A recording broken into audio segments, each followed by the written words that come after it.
flight from I took that flight on a cheap run on some Howard Stern reunion show in the theater, and Craig Gass was supposed to go on Howard Stern, and Howard Stern hung up on him. So we only sold 80 tickets.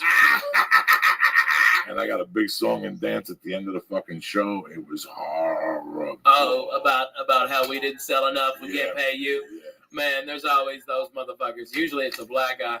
All right, at least I had the black guy. In Texas. These guys were white. Oh my God, there was an asshole named Vance Bradford that still owes me for a gig at Texas A&M. Okay, from fucking '94, Jack. That's the manager. Okay? Yeah, that's the manager, and he still owes me $500 for that. He's a fucking dick. All right. And you know, I'm rich. I don't even want, 500 is dinner with us. Okay. You remember all those fucking. But I remember the guys that fucking fucked me when I needed it, Judy man. Brown, $25 for an MC spot in Vail, Colorado, no hotel. I had to call from Lakewood, Chrysler, Plymouth. And on that night, it was so cold, I had to sleep in my car. When I started, the fan belt fucking snapped. And I just left the car there and quit the job. I never called up. I never went and got my last check. There was no use. I just left the car there. Wow. I called him and said, the fan belt broke. I don't know what to tell you. I'm not coming back. Yeah, what happened? This was a sign from God. Yeah. I beat the $25. The fucking car blew up. That was not, bro. I had a ton of jobs. I would just take the job to get the car. Oh my God. Man, tell them about gas stationing, okay, in North Jersey. No, listen to this. This is the best place. When I went back to Colorado in '93, I lived in Colorado from October '93. I lived with my cousin Al Coelho in Arvada for about 3 months. And basically all he did was get me advances to go to places to get a job. Yeah. So I would walk into your dealership with a suit on and go, I'm going to run your fucking Latino division. First, I went to Douglas Toyota, who had the strongest Latino division. They had Al Coelho and this Mexican dude. They put the Mexican dude on television and said, we'll fucking finance you. We speak Spanish. Fucking Douglas Toyota went from selling 300 cars a month to 450. Wow. 150 cars a month to the Mexican community. 2 salesmen. Fuck yeah, man. Selling 150 cars. 2 Mexicans. Al Coelho and another Mexican. My cousin and this Mexican. Al Coelho bought a home. He was smoking blow. I mean, they were killing. And then the word got out. So Al hired me. And I went over there with no money in my pocket. And Al got me, I think, $1,500 up front. A car to take home every night with a license plate with no drama. And I could work my own hours. So if I had a gig, I could leave at 8 o'clock. And I think for 90 days, dog, I made $7 to $8 grand a month. But I was there. You got to be there. Yeah. And it's a liner closure store. What that means is, how you doing, Ralphie, man? What's happening? Everything beautiful? Yeah, what's cracking? No, I'm looking for a truck. Okay, let me show you this truck. You like it? You want to drive it? Yeah, we come back. Can I get you the numbers? Let's go. What do you do? Oh, I came in here with a Range Rover. Come on, let's do the numbers. I sit you down, then I bring the fucking flying Jew in there. A motherfucker that don't give a fuck about nothing. This guy sold his mother a car for $1,000 over retail. And he comes in and works Ralphie May. And guess what? That's it. I never see Ralphie May again. I sell that car. You get a percentage from the dealership to close the deal. Guess what I do? I'm a fucking whore. I go right back out there and get another customer. And in those days, that lot had so many customers that I would just qualify right there. What's happening, Ralphie May? No, what's cracking? What are you looking for? A truck. Let me ask you something. If we make a deal today, you're going to buy it today? Well, I don't know. Listen. Don't hit me with that. I don't know shit. Either we're on or we're off. You're going to buy a truck? Because I'll fucking go in there and fight you like a motherfucker. I'll get that truck down to bare bones today. Let me see $1,000 in your pocket. And they go, let's do it. And I had this motherfucker on. I drive him, come back, push him to a closer. That's line of closing. So you throw 8 motherfuckers to the grave. 6 of them are going to buy. 2 of them are going to be bad credit. So I sold 4 cars for the fucking day. It's just numbers. You just got to talk to them. You got to grab people. In those days, you had to hide behind cars and shit and spook people. You think I'm fucking kidding you? You think I'm kidding you, though. You got to stand by the door and put your hand on the car. Were you heavy then or no? No, I was in shape. You had to drive in and put your hand on the door and walk them to a parking spot and greet them and then take them and fucking jam them in the ass. And then when they fucking got pissed off at me, I said, fuck you. And I just started whoring myself, going to different dealerships and going, Let me talk to the owner. Listen, how many fucking specs you selling a month? 3. Well, we're going to kick that up to fucking 44. How? This is what we're going to do. You're going to do ads on the radio. I'm going to do them in Spanish. And that's all I did for a year. I'd work there for a month. I get an advance like $5,000, pay the attorneys from the child support, all that shit I owed, and I just keep moving. Ralphie, man, it was amazing how many people I put together. At the end, I finally put together a used car lot. One of those fucking 60 cars in the lot they finance you. I got one of those jobs, and that job wasn't bad. They let me work my hours until one night the engine blew up. One of their cars. How did the engine blow up? Dog, listen. In those days, with my luck, I was watching SWAT the other night. The guy goes to the restaurant. He kills his uncle. He gets in a car. He gets pulled over for a busted tail light. Right. That's the kind of luck you have when you live in those circles. You understand me? So in those days, anything I touch blew up. Blew up. Didn't I blow up Aunt Manny's car? I was just wondering if you're going to talk about that. That's the greatest story of all time. Oh, my God. She was a dumb broad who was all in love with Josh Wolf. All right. And to get closer to Josh, this big ass girl, she could only get like $500 for a piece of shit car. She got a new car. And so she just gave it to Coco. No, she gave it to Josh. Oh, she gave it to Josh, and Josh gave it to Coco. Okay, so I think over like a bag of weed. Okay, he got a car. All right, so Coco lost. He was dating the tooth, and he fucking got pissed off at her. But tell him the whole story. I'm going to. The car had air conditioning. It had power windows. It was a little Nissan Cruise, but the brakes were a little low. Yeah. So what happened was she gave me the car with only a month and a half on the tags. So I used to sleep in this motherfucker at night. Yeah. I would snort coke and go in that car, open the sunroof. I put a blanket over me. I'd jerk off into a sock. And I'd roll over and listen to air conditioning. Then I'd wake Ralphie up at 9 and go eat his food. Yeah. So once the plates expired, you always shower. You shower 2 times a day. Oh, at the you shower 2 store, or 3 times a day. At the comedy store, I would shower at 9 when it opened, and then I'd go back about 7:30 before anybody would go down there because I didn't want Jeff to catch me naked in the piano room. That motherfucker give me a shot of piano dick. That's a D minor. That is crazy. So they kept giving. Once the tags expired, there were these black chicks with the donut haircut, the donut do, blonde with a gold tooth. I'll never forget that woman. And what she would do is she would look for that car. I used to watch her. Yeah. And she would just pull over and give it a ticket. Because that's what they do to expire tags. She would just pull off. She recognized the car. Yeah. That car had so many fucking tickets, but there was more stories. Dude, you had red zone tickets. Oh, it was down handicap parking tickets. Okay, it was like $10,000. Why didn't you just park in a better place? Because they still find me. There was no better place. You park it up Compadre and they fucking still find me. How much did it take to register a car? I couldn't register it because she had the title. She never gave Josh the title. Oh, motherfucker. Oh, no, you have no idea. Oh, but I took that car, dog. I drove that car with no brakes. For about 2 or 3 months. And no brakes, no insurance, no registration, no nothing. You understand me? Let me tell you, man. Okay, you knew Coco was coming because you heard the squeak of the brakes. So the loudest what happened when you my were dog Pimp would go crazy. It would just go and smoke would come out of the tires.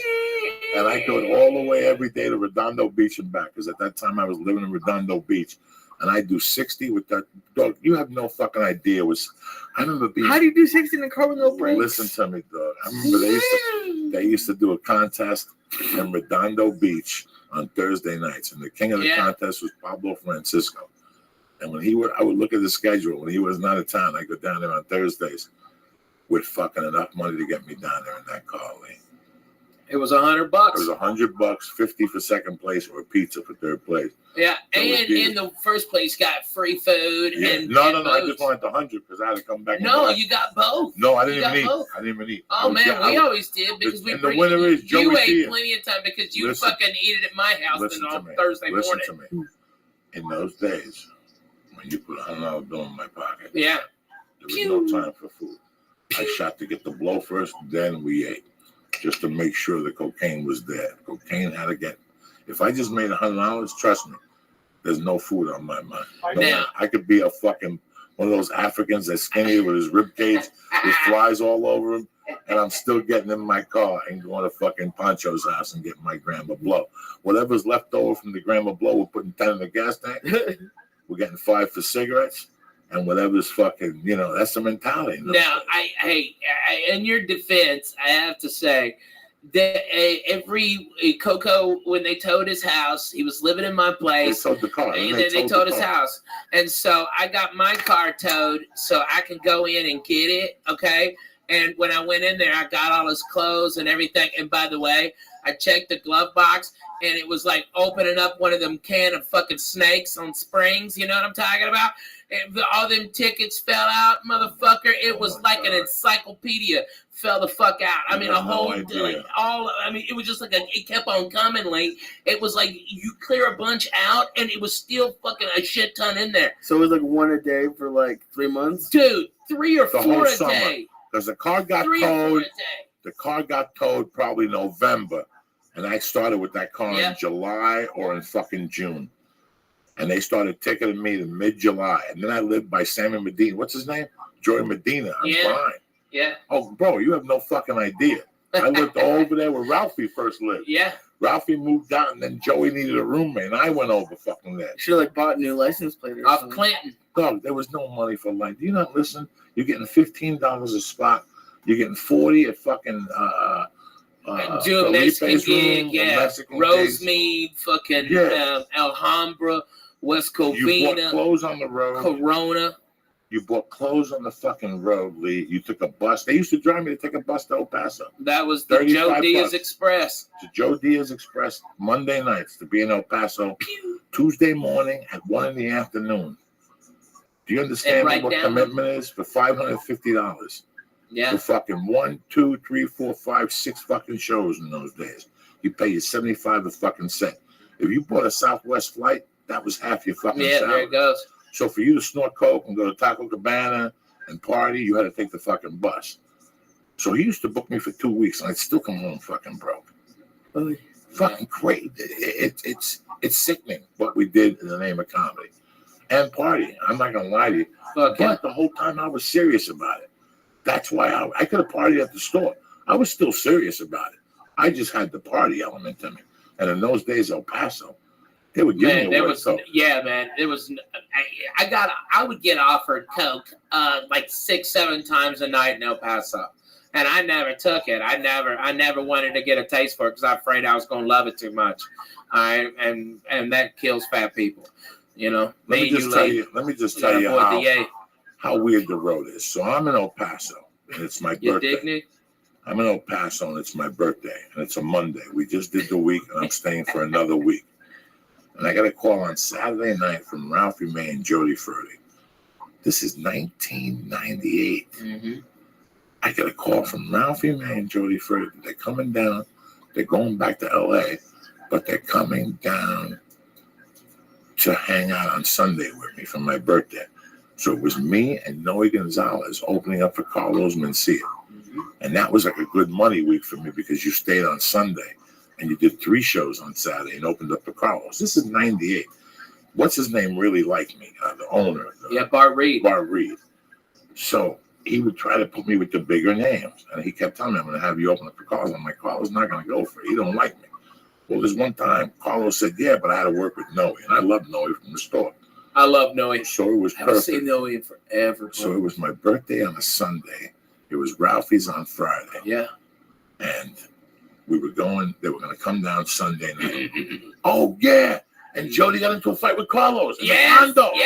There you go. Oh, see? Man. Bro, she I got a memory like a fucking shit, hawk. Bro.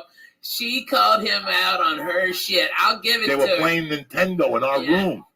Yeah. Why is Carlos, who's got a 5-star hotel across town, in our fucking comedy condo, playing fucking Nintendo with Noe? Yeah, nobody's smoking drugs. Drinking. Nobody's doing nothing. You're on the floor. I'm in the room. I'm on the couch. I gave the bed to Jody. There was 2 bedrooms, and this is the old comedy condo. Yeah. Not the one. Yes, the one by the supermarket. Yes, sir. And her and Carlos got into it. But the next morning we woke up. That was the fucking greatest. The next morning we woke up. We didn't have much money. I think we went to Arby's. No, we went to a Mexican place and they make these fucking fried tacos that they do in El Paso. Okay, I thought we went to Arby's Fuck that no, time because I man. met you guys by Arby's. Yeah. I walked down the hill and Right. met you by Arby's. Yeah, because we couldn't find the place. Right, you brought your car and Jody brought her car. Yep. You guys were coming back to move here or something Mhm. like that. Okay. So we go, what are we gonna do? Well, let's go to the fucking movies. Oh, And Payback was in the movie theater. man, and Lucy Liu had us all boned up. We were all horny looking at Lucy Liu karate chopping niggas. It was awesome. So it's the 1 I o'clock. love that shit. This is 1998. It's 2015, Damn, she was guys. fun. Just to show you guys the comedy journey of broke comics. We're all in the movie theater, and there's got to be maybe 16 people in the movie theater. It's a 1 o'clock matinee on a Monday. Yeah. And whatever the fuck we ate, I rip a fart, Lee. Oh. Lee, and it went, and then it just paused and it went, brah. And Lee, everybody looked at Ralphie, right? Yeah. I mean, everybody looked And at Ralphie. by the way, okay, it was like shooting, Oh my God. explosions. And it stopped. Boom.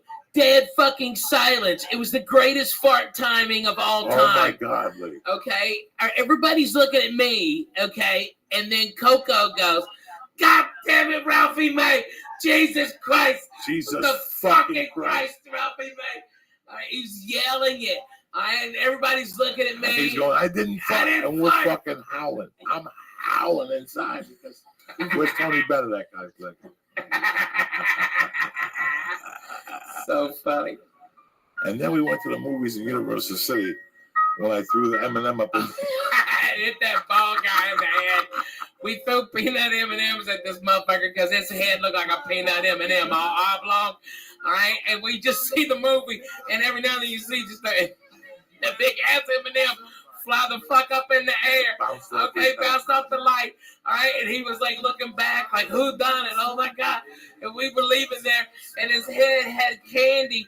Okay, had candy like different colors, and he was bitching to the manager, "How somebody, this scoundrel, these teenagers throwing fucking M&Ms at me." Here's the whole story, guys. We're walking out. We forgot all about that. We threw a peanut on this motherfucker. All I know is, Lee, the peanut bounced off his head like 3 feet, and he looked up. How many times did you throw peanut M&Ms at him? Oh, like 15. Oh, man. Right? It was a whole package. Until it whacked him, they would give 2 M&Ms. It was a promotion, so it was 2 of those bags of M&Ms. And even though we were high, we're fat fucks. We're like, we don't need a whole nother bag of M&Ms. Because I just want And to Coco goes, yeah, give me those fucking M&Ms. Boom. Whipping them during the shit parts of the movie. How old are you at this point? This is 10 years This ago. is 10 years ago. I'm 33. Yeah, I'm 40. I'm 39. Who gives a fuck, right? I'm just high, having a great time, man. But here's the whole thing. We hit him with the thing. Because his head looked like an M&M. You're like, fuck that. He's looking around now. He had the weirdest fucking looking head. Oh my man. God. Oh We my had to God. beat him because the light was shining off his head. Yeah, it was a So now fucking we hit him, chrome dome. and that's it. We move on with our lives. We're watching a movie. Yeah. We're high as fuck. 2 hours later, we're walking out of this movie theater like nothing happened. We forgot all about the peanut incident, and the guy's got the peanut in his hand.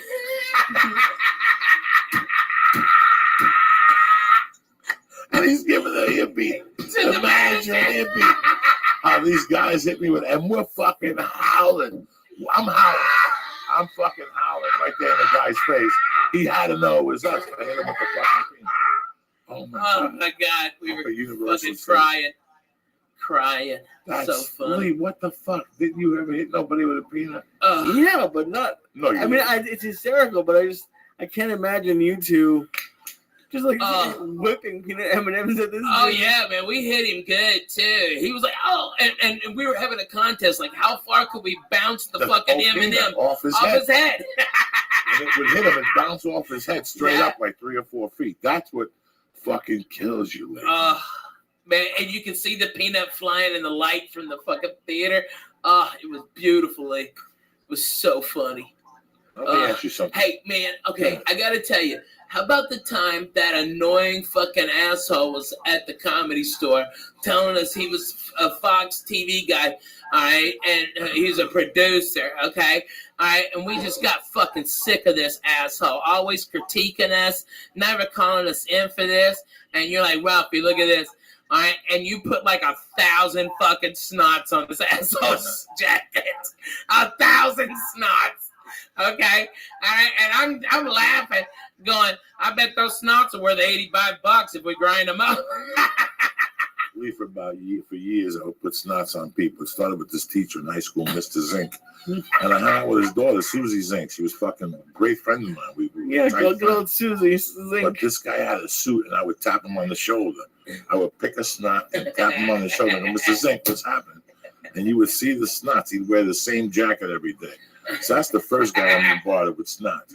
And then when I was in Colorado, one of the funniest things I ever seen, I always wanted this guy to call into the podcast.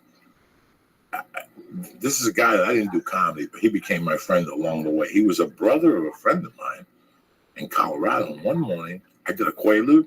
It was the night before Thanksgiving. Man, what were those like? Oh, my God. It was the night before Thanksgiving. This is what happened. I moved to Aspen in April of 83. And by fucking September, I was lonely, guys. You know, I'm a fucking 18-year-old kid, 19-year-old kid in fucking Colorado. I just came from New York, robbing shit. I just robbed a jewelry store. I was building a reputation and shit. By the way, was that when George was the getaway driver, but he didn't know? No. That was when Timmy, he listens to this. No, Timmy knew. George was the getaway driver for the gas station. Yeah, and he didn't even know he was. He was all hair on out. I love it. What are we talking about? I'm sorry, Aspen, Colorado. No, we were talking. You were homesick. I was really fucking homesick. And there was a guy that had a little hotel across the street from, at this place, it was called the In-N-Out Sandwich Shop. And that's the first place, Ralphie May, I ever tasted like turkey with avocado and French dressing, like the red one, Russian dressing. Yeah. Oh my God, all healthy. In fact, the guy comes to my shows in Buffalo. We reconnected in 1983, but across the street was a chateau, and in front of it was a hitching post. You could sit there in Aspen, Colorado, downtown, and people would pull over if you were going down valley. This meant down valley. This meant the short way. This could be like Snowmass Village. And they pull over and go, where you going? Woody Creek. I'm going to Snowmass Village. Hop in. You could take a bus down to Woody Creek. That's 83. So I went up there and I became friends with the guy that owned the hotel. He was from Jersey, but he was friends at the time with a Philadelphia Eagle that lived next door to me. Like, what a small world. I moved from fucking Jersey to Basalt. And the guy next to me is like an Eagle from 68. Wow. And he was still big. He looked like Christopher. I don't remember what his fucking name was.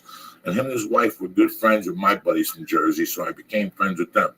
So all of a sudden, I'm in Aspen one day in front of the hitching post, and I become friends with the guy that owns the hotel. And one day I'm in front of the hotel, and the fucking football player pulls up and gives me a ride, and we all start talking. He goes, you know Joey? Yeah, I know. So next time I see this guy, he goes, come into my house. And we start talking. He goes, taste this blow. So he gives me some fucking blow, and now we become friends. Every time I go in there, I go in, get a package from him. Then one day he kept telling me, I got heroin.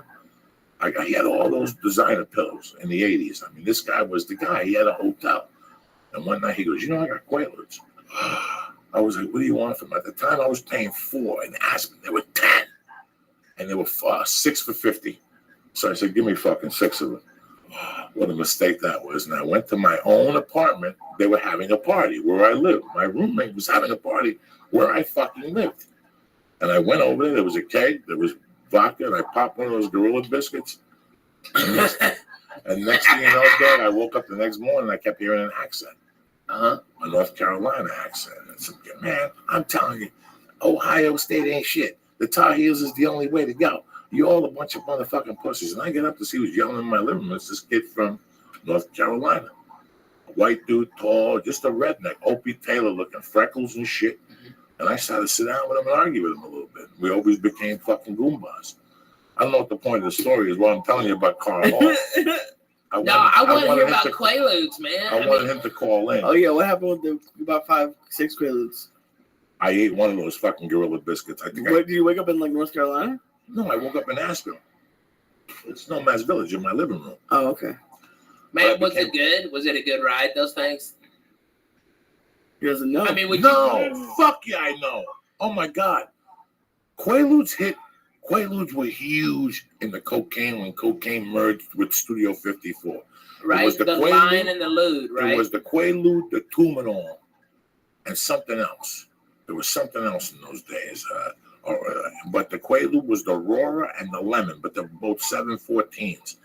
I still remember a distinct memory of being on the corner of 43rd Street in front of my friend Didi Quintero's house. And this guy, Richie Scrivani, pulling up and looking at me and going, "What are you doing?" I'm like, "Nothing." I was 16. And he goes, "You want to go Ludi?" And that meant, "Do you want to do a lewd?" And me and Didi got in the car with him, fucking ate a lewd. It was tremendous. In those days, you ate a lewd and drank one cocktail. And you got fucked up. Like, you didn't puke. You just lost your body, Gumby. You loved everybody. You loved everybody. You know what I'm saying? Everybody was your Goomba. They hugged you. Drinks. You ever get Cosby? No. And then you took them with the blow. Oh, okay. To calm you down. The mindset was that they calm you down. But the more blow you did, the more those Gorilla Biscuits you ate. I told a joke on stage at the Comedy Store. It didn't work, but it really did happen to a friend of mine. He left the house with 100 Quaaludes and a bicycle. And he came back with a handlebar and stitches and not a dime. Because once you built a tolerance to him, it was a tolerance like anything else. Lee built the tolerance of THC. 200 milligrams isn't really killing him today. Right now, he's usually dead, but eventually you build a tolerance. Plus all the weed we smoked, but you build a tolerance. And the hash, because it's Hash Monday. But it also you had two effects in those days, and this is the truth. I personally never knew anybody who dosed a chick like Cosby was doing. I give you my word. Crazy. But I had a girlfriend that I take them with her. Yeah. I take a half and we drink Harvey's Bristol Cream and do a couple wines, and the sex would be out of this world. I guess. I guess I've always been bad in bed, so who the fuck knows? But unless I heard the story, didn't the Cosby girl say like they passed out? So it doesn't sound like unless you give them like a ton. Listen, if I give a 140-pound girl a fucking Quaalude, the ones I was getting in those days. Yeah. Listen, I was getting Quaaludes on the street, but then when I became 18, I was getting some Quaaludes up on 68th Street from this chick. That was a punk rock chick. Everybody else had brown hair, and this bitch had purple hair, and she was chubby. And let me just break it down to you this way, guys. Her brother, you can look him up on Wikipedia. He's the real motherfucking deal. And he was older than I was, but he was a tremendous basketball player. And when we were kids, we used to talk on the phone. I had no idea about his family's affiliation. But here it is, plain and simple. The Quaaludes I got from her were the best things I ever ate in my life. And the word on the street, listen, everybody lies about drugs. It's like the doctors, okay? Ralphie, how's your knee? Fine, Coco. I didn't know if I tell you, I got the best surgery. Everybody got the best surgery. This guy worked on Cal Bronson. This guy did the front line. This guy operated Jesus when he came back. Everybody's got the best fucking surgeon. Everybody's got the best dentist. I asked Jim Kellen, the wig. Jim, you know any dentist?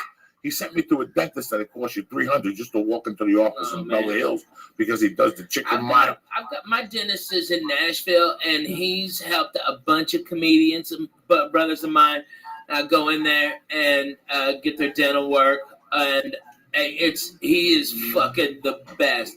He's a black dentist. We call him the unicorn because I ain't never fucking met a black dentist before him. But he's a bad motherfucker. Every chick in there is a fucking dime.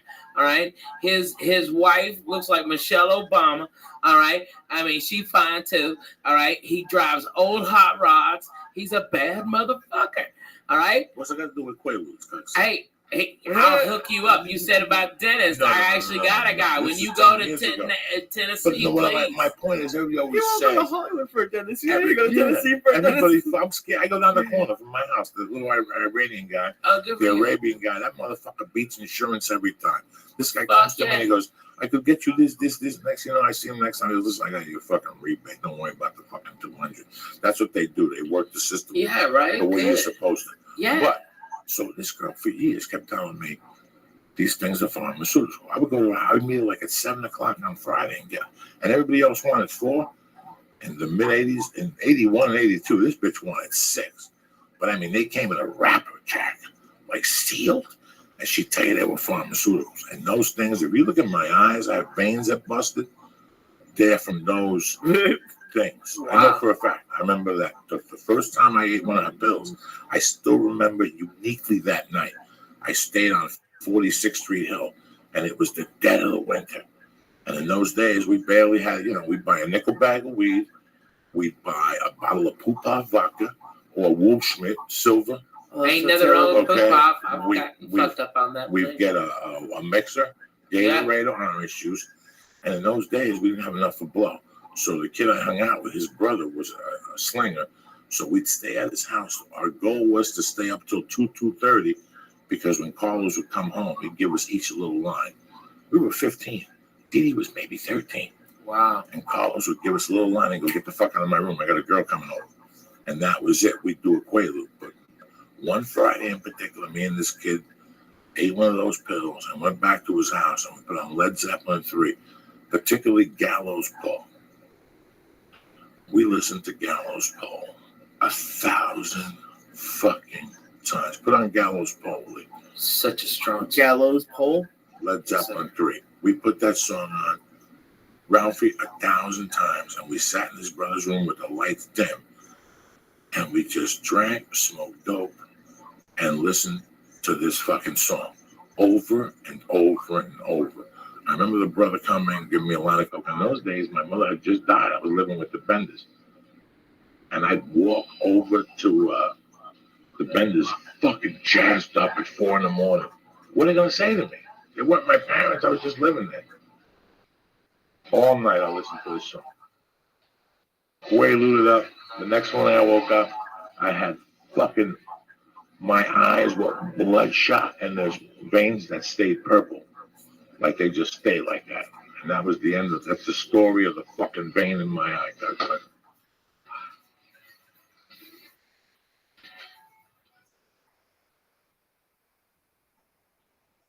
Shit. At this time tomorrow morning, 12 hours, I'll be fainting. Oh, really? I got a physical and a finger up the ass tomorrow, the chest x-ray, and everything. I got to clean my ears. What does it make you think? The finger? The blood. But I'm charging the iPod right now. The last couple of times, let me see. For the heart thing, I went into complications. I always go into whatever, I have complications. They stuck when they stuck this in for the fucking thing with my heart, the ink, I got a little, they didn't know what was going on. Then I just breathed through my nose and I'm fine.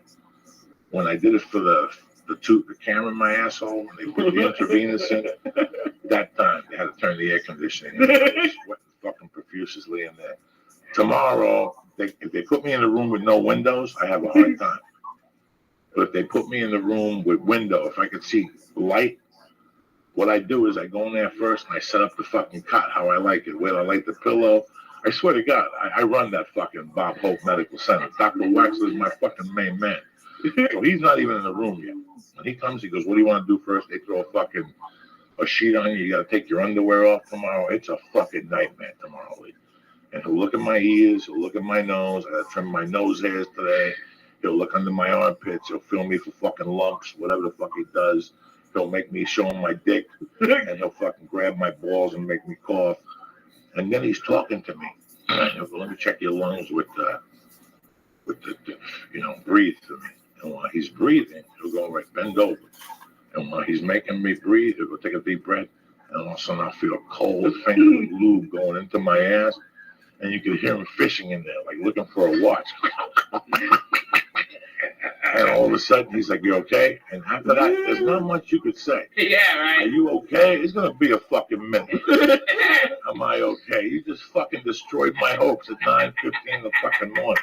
Now I got to go down the hill and let this bitch take blood out of me, which is now even more mortifying. Now I got to breathe and sit down. But who's going to sit down? I just had a finger up my ass. I can't fucking sit down. It's so embarrassing. So now they take me into another fucking room after that. So I did 2 tests, right? Now they take blood out. So now what I do is I go in there first. They usually want to put me in the dungeon next to chest x-rays. But there's no windows in there. That's one of those school fucking chairs. The last time I did that was in prison. I didn't like it. I go in the back, and there's a fucking cot, and I fucking fix it the right way. There's a little bit light and shit. There's a sink in there. It's an examination room, but it's right adjacent to it. And I get on that motherfucker correctly, and I put my iPod on, bro, and I don't hear nothing. And I leave my arm out, and I just look the other way. And I just leave it there, and then she comes in, and I'll tell her, listen, use the kid needle on me, and I spray the liquid cocaine on my arm. And she'll say, no problem. And then she'll come over, and she'll go, you're going to be fine. And I'll just start breathing out of my nose, and I'll put Santana, oye, como va. And I just keep, that's it. And she'll lift up my arm, and dog, if she does the tape, and I'm okay. I got to get up slow. I'll stop and get a can of Diet Coke to give me a little pep in my step after that, because the Coke is too sweet. That'll fucking give me diabetes right off the chart.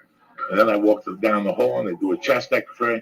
And once I'm done, I put my clothes on, and I get the fuck out of there. And then I go around the corner to Mimi's, and I get 2 eggs, and I get some toast because I deserve that nourishment. I haven't eaten. I can't eat after midnight today. So what are you going to have when you get home? A protein shake with no sugar in it because I don't want to raise my sugar levels. I can't even put a fucking banana in there or fruit. But why don't you'll be home before midnight? Yeah, it doesn't matter. I could eat before midnight, but I don't want to put like anything in my, like if I eat a milkshake tonight, my sugar level is going to be high. Then he's going to make me come in there in 2 weeks because he thinks I got fucking diabetes. And I got to go in there and do the whole fucking test over because I want to go hang out with you at North Hollywood Diner and have a vanilla milkshake kind of stuff, which I would kill for right now. But really, my point is, I just don't want to do. One time, dog, that sounds strong. I didn't fucking think about a milkshake. I'm a bad guy. I went in my trunk to get something. Right before I went to the doctor, I go, hold on 1 second. I went in my trunk. This is about a year ago. You know how much I hate needles. I went in my fucking trunk. My wife was down there with me. I get out of the bob hole, and she goes, did you find that thing? I go, hold on, I left it in the trunk. And I open the trunk, and I go, oh my God, got pot cookies in here. And you know me. No, please don't. Lee, you know how much of a fucking momo I am. Without even I can't thinking. have a milkshake, but Listen to me, Lee. This is at 8 in the fucking morning. Without realizing it, I take the cookie, open it up, and take a bite out of the fucking pot cookie. And I go inside and I sit down and I go, that fucking cookie is going to raise my blood, my sugar level in my blood. And sure enough, Joey Diaz, Jose, I go to the fucking thing, they take my blood. 2 days later, who's on the fucking phone? Dr. Waxler. Listen, you got diabetes. No, I don't. I ate a fucking pop cookie before I went in and raised my fucking sugar level. He goes, well, you got to better come down here and prove it to me. I had to go back down there again, give him blood again. And then he was like, you're right. Don't eat a fucking cookie before you come see me. Man. So that's why I'm just going to have a milkshake. They got no sugar in this protein shake. Yeah. I got no carbs. I won't put fruit in it. And I'll just go to bed. My hope is that I sleep till 6 or 7. That's my big fucking dilemma here tonight. I got to sleep till 7 so I don't think about it. If I get up at 5, I'm fucked because I got to eat.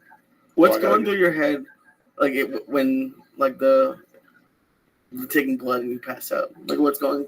Like what do you get? What part of you makes you nervous? Lee, can I just kind of answer that because I hate needles too. I don't know what's going through his head, but when we were at UFC and I had to hold him the fuck up. Okay, I know what the fuck was going through my head. Coco come back, all right, and then he was all right, but he got lightheaded. Oh my God. They wiped the kid's face. And the towel. I looked at the towel. Yeah. Oh my God. And I focused on the towel and it had blood on it. Like maybe 2 months, maybe 4 months before that, I was at home watching the UFC and BJ Penn fought Joe whatever. And they were fighting. He busted his head. And that's the most blood I ever saw in my life. And I passed out on my couch. And then I go to a UFC and I focus on the towel. And I fucking lost it, Lee. Thank God Ralphie was there, and there was a chick next to me with huge fake tits. She was a doctor. Oh, my gosh, she was amazing. And that's what fucking happened, brother. So, no, but, like, you said if you wake up early tomorrow, you're gonna, it's going to worry you. What freaks you out? Just, first off, when I don't eat after an hour in the morning, I might go somewhere else. I need something. A bowl of fucking cereal. You know, I'm not going to eat something shitty, but I'll eat like an apple, something. Some water and an apple. Just to wake up and not be able to eat for 2 hours, then go down there and do what I hate the most, give blood and the finger up the ass, a double dilemma. And once they put the finger up the ass, it just jams up your electrodes. Trust me, Wait till you turn 50. You're gonna think about what I told you. For people at home, they don't know what I'm saying. They're like, Joey, what are you talking about? It like jams you up for a minute, especially if that's not your world. If that's not your world, the first time that I remember I was going to a testosterone doctor, and he was, listen, I got bad news. My partner wants to see you. I go, all right. I didn't even I take a shit that morning. I wipe my ass. But, you know, sometimes you take a shit and leave some in your little muffler. And I go to this doctor. And he's like, come in the back. I got to check you out. And I go, you're not drawing blood. He goes, no, I got to check you out. He goes, turn around. And I remember him putting us and I could hear like the leftover that was in there. I didn't even want to look at the glove. They take it out. This guy ripped me apart. He had his finger deep in there and he was looking for shit. And I was like, did he find it? I don't know, Lee. I almost passed out. I've had that twice. Oh, man. I've had that twice. And that's not my world, people. So please don't think I'm You never had a girl do that to you? No, guy. What the hell's wrong with you? I'm a Catholic. Yeah, we all find your line now. That's your line? It's not a girl or it's just something. It just feels weird. It just feels it's the weirdest feeling I ever had. Like it made me feel weird. And I'm prepared for it tomorrow. Listen, I get in my fucking car, I get on the 101, I come home and I move on. I just want to be able to do shit the rest of the day tomorrow. I don't like fainting in the morning. It kind of ruins my fucking day, you know? I can see that, yeah. So let me ask you something. All of a sudden, out of nowhere, a special pops out on Netflix that you taped in Vegas. When did you tape this with a fucking hat on like a magician? I taped it as part of a deal with a production company, and I recorded it at the South Point Casino and Spa. It's a fantastic place. Go there. And I put it out, and Netflix, they saw me I had it for free. I had it all done. It was part of a deal. I'd host one of their shows, and they would give me this, and I was like, sure, no problem. And we had it fully done, and then Netflix goes, hey, they saw me at the Wild West Comedy Fest in Nashville, and they gave me a big deal, and they go for 2 specials, and I go, I'll deliver both in November, and they're like, and it was like a month and a half later, and they're going, no way, and I go, I guarantee it, and I gave them 2, by the 15th of December, and they put the Unruly out first, and then they did a soft on Imperfectly Yours because they thought it was a smaller venue, but they liked the material. So, you know, I'm just very fortunate. Netflix is sponsoring my fall tour. I've got 80 theaters I'm doing across North America, and I'm coming to a place near you. When do you start the tour? Coco, we start in it's warming up now with a couple of club dates. Like I'm getting the new show down. Okay, is what I'm working on right now. In San Jose this week. It's kind of a mini theater, and so it'll start giving me the feel. Like, and then Utah, I'm there, I'm warming up because I want a tough audience. And there's a lot of Mormons and Jack Mormons come out, and I'm controversial, and they don't like that shit. All right, and then I want to work on my Mexican stuff in Phoenix, and then they all start all over the country. I think I've got Mondays off, and then there's like a week in October. I'll be back. You'll be back here. Yeah, man. Look at you. Tip-top fucking Magoo out there letting these motherfuckers know. Yeah, man. I gotta finance my fucking car. I'm buying I bought the car, but I'm redoing a 67 GTO convertible. All right, and it's gonna be a rocket ship, Coco. But that costs a lot of fucking money. You know what I mean? So it's like, I got to get my ass out there and tell some goddamn jokes. I got to do something, man. You're still out there, Ralphie. It's hard to believe we were those same kids at that movie theater farting. Oh, so funny. Giggling. It really is, Lee. It's a fucking weird thing. Well, we always had heart. Thing, man. I mean, how, like, we said it 1,000 times before, but it must be crazy, like, when you have friends like you and Maz and all you guys, and you're maybe 1 out of 20, I guess, all of you. I mean, how could you not have fond memories? Mike Faberman called me today. How long have I known? You know how many fucking laughs we had in this backyard? Oh my god. Oh my god, how many fucking, That magic shoebox. And these comics are still here. Yeah. And some of them have disappeared, and you go on Facebook and Right. you find them, or they pop up on somebody's page, and you go, there you are. Yeah. And then back in Toledo, wherever the fuck they are. But Right. this is a weird fucking journey, man. It really, who the fuck knows? You just get into something, and it takes you to a different place. Who would have fucking know? I know, man. If I hadn't had Lana, I wouldn't have got Last Comic. And then I'd be like everybody else, barely getting by. That's all the difference is. That's the truth. I mean, it's that's why there's no prenup with me and the Jew. Okay, there's nothing. Okay, it's 50-50 all the way. There's no getting out of it. There's no getting around it. She fucking earned it. Actually, she probably gets 60-40 to me. Okay, without her, I would never have been able to do it. At least you know that going in. That's true. That's true. But when you're that honest with things and you give an honest appraisal to where your career is, it just baffles you that she's not further along. She's great. You know more than anybody. I'm here because of my wife. Yeah, right. We were talking about it the other day, Gigglin. I'm here because of my wife. The one TV, I won't throw away that TV. The first TV I bought with it, a $200 TV up in after one of those gigs for $500 up at Oxnard or some shit. We stopped at a Walmart. The TV didn't even fit in the fucking back seat, the neon. It's crazy. I won't get rid of it. I refuse to get rid of it. She's like, you gotta get rid of it. I ain't getting rid of that thing. That thing still fucking plays. That thing was the backbone of the organization. You know how many episodes of Law and Order that thing played for us? While we're eating a fucking turkey sandwich with American cheese or something. Do you have any fucking idea? You just can't give something up like that. That symbolism to me.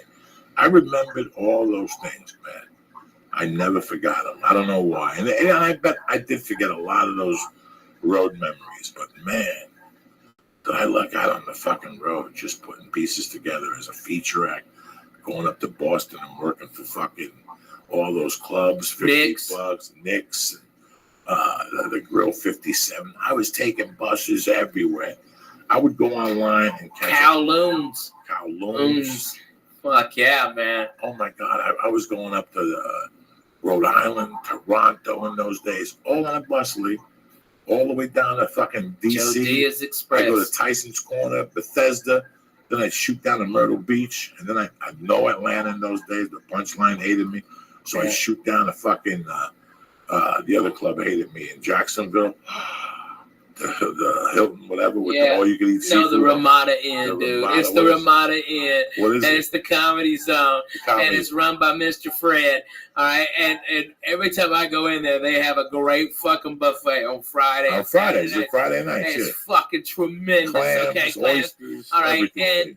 And I remember he came in, all right, and said that we had to pay for that. And it's like, and I've had fucking 8 sold out shows in 2 days. Okay. And I'm like, hey, go fuck yourself. We're going to murder this goddamn place. And when they brought me the tab, I just said, give this to Fred. That was it. And I cracked him right there on the spot. Still has it? Still has it. Still rocking.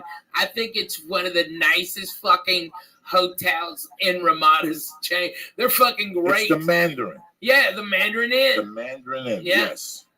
Yeah, and it is fucking tremendous. And they had a place around the corner. After you did the Mandarin Inn, there was a bar where you went and did karaoke. Yeah. And got blow and got fucked up. Stanhope was the king of that fucking bar. Of that bar, man. King of that fucking bar. They still have his picture up with the long hair when he was a fucking baby, when he had hope for life.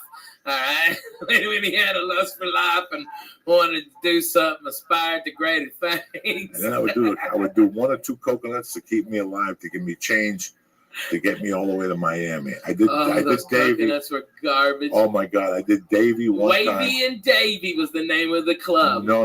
It was fucking Wavy and Davy. I did it 3 times. No. Davy was the club your boy owned. Dorfman.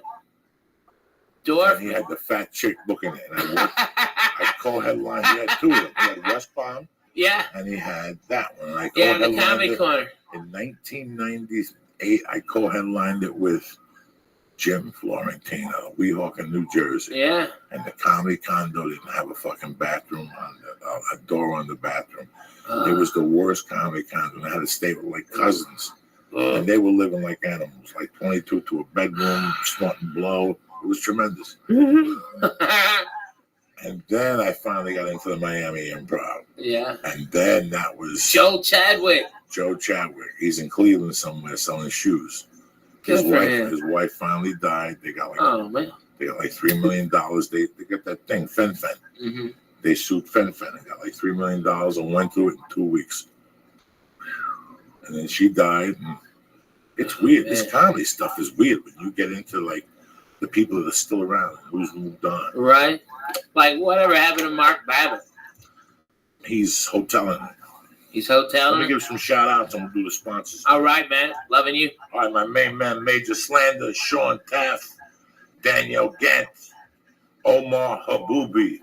I'm not going to get to the book yet. Don Wrangler, Joey V. DeStefano, Mark Cicero, Callie George, Sarcastic Bess, and Moonspore 85. I love you cocksuckers, all right?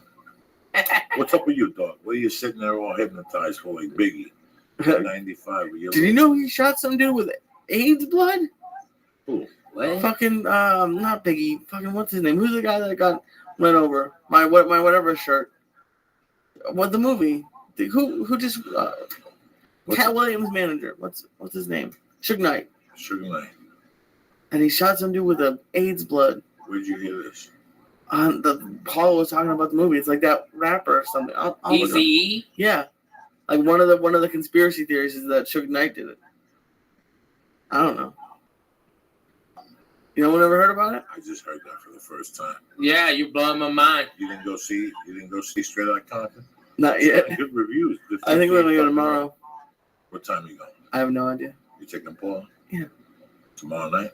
Yeah, probably after Cuddles. Look at you. You're a fucking I love it. Latin love that shit. Yeah. What have you heard so far? It's good. People say it's good. Did she see it, Paul? No, not yet.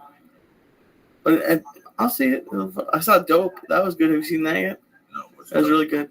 What is it about? It was about this nerdy black kid in Inglewood, and I'm really high, so I don't remember the rest of it. But it was good. It was kind of around the same. Like he was like nerdy. I don't know what he was doing. Oh yeah, he got a bag from a drug dealer, and they wanted to get him. That's a great story. Yeah, that's really. This is what happens. Why are you gonna bother me with this shit for? Why are you asking questions? We're having a good conversation. You give me all this fucking. I asked you about Straight. I I asked you about Straight Outta Compton, not fucking Dope. All you gotta say is I haven't seen it. But then you're like, I don't know about Straight Outta Compton, but I know about the movie Dope. I saw that. It's about a kid who bought a bag of dope and moved on. What if everybody buys a bag of dope, Lee? That's all you got from me. You watched the whole fucking movie. That's all you're high as fuck. You're so fucking crazy. I'm crazy. All I asked you see Straight Outta Compton. Did your wife see it? No, not yet. So how does she know about the blood scene? Oh, no. She was just reading stuff about that. It's not in the movie. So what is she fucking reading for? I don't know. People like to read stories. So she read before she went to the movies. Yeah, sure. Oh my God. Yeah, you gotta talk to her. You gotta sit it down. It's not about the movie. It is about them. Who gives a fuck? You go to. She's doing research on the fucking thing. She's an attorney. She hasn't read enough. You haven't read enough. You're gonna read for fucking the next 20 years. You want to read what some fucking movie's about. They made the movie. You want to read the book because you want to go to Starbucks and tell your friends who gives a fuck. Go see the movie and take a shortcut. Like the rest of America. Want to smoke some more hash? Sure, why not? This fucking hash is tremendous, ladies and gentlemen. Look at that. Where did you get that from, Coco? That shit is the one-eyed Jew, dog. We're gonna put it on. I'm telling you, we need a glass. We got that cup. It's dirty as fuck. They drink wine in it. Oh, Christ. They need a fucking cup or a glass. I forgot to bring one. I was gonna put on this needle and we'll hit that motherfucker. And then push the glass and take the smoke. I wish we had some reefer. We put it on top of some reefer, make a Cuban sandwich. Nah, you want me to tell you something? I was doing that for a couple of weeks. This hash is too good. You could smoke this hash on a little pipe. and get fucked up. Take a couple hits, it expands in your lungs, nice. Like Lee likes. Lee likes when it expands in his fucking lungs. I had Dabs explain to me, and apparently the butane isn't bad. Like he was saying, it gets cooked off, so there's nothing in it. Yeah, it burns so high. So, but yeah, I actually like them in Toronto. It was pretty cool. I just think that shit's dangerous. Yeah, I can't have it. I would burn my house down. Dude, that's what I'm afraid of. People are gonna burn their fucking houses down doing that shit, man. Well, no, but the guy who was there had one that was battery operated, and that was apparently even stronger. So there's ways to do it, but that's just too much work for me. Yeah, man. I mean, you gotta have a torch. I mean, fuck it. If I pass out on a hit, the lighter goes out. You know what I mean? It's like, what the fuck? I gotta clean up bong wire. That's it. You know, that's the only problem. And it's like, this shit's dangerous. You got a fucking torch. It's just so crazy how history repeats itself. In 1982, I just graduated. Some kid picked me up, Steve Valalanis. And he's like, I hear you selling coke. I got this pimp who wants to buy coke. He buys coke all day it's a true story. He buys coke all day for his hookers. Okay, pick us up, Steve Valalanis. He picks us up. Me, Roger, we drive down there. And that's the guy who kept saying every time we made a turn, he'd go, that was tremendous. That was tremendous. That right turn was tremendous. This cocaine was tremendous. The view is tremendous. This pimp is tremendous. Everything was a pretty nice pimp. Everything was fucking tremendous. He was a goofy. Was that his bottom bitch? Tremendous Jackson. We get to the fucking hotel room. He's staying off of Tunley Avenue off the 19 there. I'm 18. We go into this guy's pimp. He's got these hookers. And he's like, listen, I want the best coke available because I cook it up. So I go taste this. He tests it. He goes, oh, that shit's like 80%, whatever. I'll buy what you got. He bought it. He goes, you want to take a hit of this shit? I took a hit of it. Was I impressed, guys? It took me 8 months to get high on coke. That's how much of a fiend I was. For 8 months, I thought people were lying to me. I thought people were putting me on. I would do coke and nothing would happen to me. And everybody else would be fucking, this is great. And I'd be sitting there going, oh, Jesus. These fucking saps are paying $50 just to tell people they're getting high. But then I did something. I had a drink one night. And once I had the alcohol in my system, the coke hit me. And I was like, oh, I get it now. I got to drink a little vodka to get this fucking cocaine flowing. I don't remember when that story started. Me neither. Who gives a fuck? I love it. That's the best thing about it. So I don't even know. Why you gotta laugh like that for? It sounds like, look at the shape of this poor bastard. What's your wife making? A turkey sandwich? Oh, there's no fucking turkey allowed. Oh my God. If I want a turkey sandwich, I'll marry a chick named Mary. I'm married a chick. I don't keep carne asada at my house. Well, tell her to fucking walk over to Rouse and get you a nice little fucking pig leg and cook that motherfucker up with some garlic so when the master gets home. Are you not the master or what? What the fuck? You don't put a cape on and tell her you're the master disaster? Walk around with your dick out and tell her, I don't give a fuck if you're the attorney, I'm the law. You know what I'm saying? I don't. You gotta represent yourself out of sucking this mule. I'm married to Jew bride. I don't say that shit. I like all my stuff, player. I can't say that shit either. You always get me in trouble. Lee, you're so fun to hang out with. Lee. I like hanging out with you. I'm proud of Lee for going to Toronto and taking a chance. Good for you. You know, man, you and I have discussed heart for years. And it bothers you more than it bothers me. Yeah. People that complain, but at the end, take me on the road. How many times you go out for spots this week? Right. But they just went specifically to the comedy club that night to talk to you. Right. How bad their life was for you to take them on the fucking road with them. But in the meantime, they don't want to do nothing. They don't want to fucking tape a 5-minute set of a pizza place. Mm-hmm. They don't want to do a podcast. They don't want to do this room because the owner's an asshole and they don't want to do it for $50. Fuck You're fucking dying on a vine. When you're dying on a vine, you do whatever they put in front of you because talent is the only one that's going to gain. Yeah. When I lived in Seattle, that one woman, Laura Crocker, God fucking bless her soul in hell, fucking didn't like me. But she had 30 rooms. She was Josh Wolf's manager. Yeah. She had 30 fucking rooms, guys. And good rooms. So I would just call her up and go, do you mind if I do a guest in your room? What's she going to say? She'd go, yeah. And I go down there, do a guest set, blow up the room, and the owner will go, why don't you work this room? I tell him, Laura don't like me. And for months I did this, and people go, why are you such an asshole? You're doing this for free. You should at least be getting $50. And I go, you don't understand. This is what I do. I'm going to get into an argument with her over $50. I go to another spot after this, and now I got 2 spots for the night, which is the goal of this. That's the goal when you're first starting out, to get 2 or 3 spots a night. Then you can really judge your fucking material and see what the fuck's going on. You learn that much quicker, you know? That's what you have to do. That's what you have to fucking do. So there's no getting around it. There's no fucking shortcut to the fucking top of the mountain. You can put out as many goddamn vines as you want. You can fucking tweet all day long and half the fucking night. And guess what? You still have to fucking get behind the microphone in front of live motherfuckers and fucking have new jokes. So many young comics, they write their first 5 minutes and then that they've never done before, and then they never do that again for another 6, 7, 8 years. Do they start going up with jokes that they've never done before? Here's 5 new minutes. And it's like they don't have balls. They get afraid they're going to lose something. They're not going to be funny if they don't. It's fucking bullshit. You know, I mean, these guys, you know that kid, Matt Rife? He's like 19. He's on that show Wild and Out now. And he's a good comic. Okay, he's not fucking great, but he is good. All right? I met that kid when he was 16 in fucking Ohio. He was hitting me up 6, 7 times a day on Twitter, Facebook, everything, asking for a fucking guest spot on my fucking theater show. And I'm like, oh, I don't know about this. And then the motherfucker showed up at my bus at fucking 8 in the morning with breakfast. His mom brought fucking lemonade. I'm like, fuck yeah. Kid, you're going up. This is fucking hard. This is some kid that wants to perform. I put him up and he rocked the motherfucker. Blew it up. And now he's doing TV. But it's that heart, that initial fucking nothing can stop me from making my goals happen.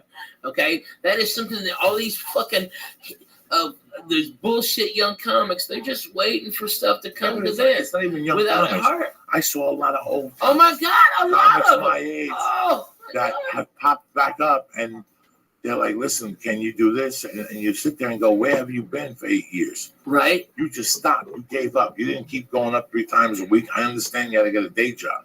Yeah. But you didn't maintain this art. This is what you did for 8 years. You had a big investment in this.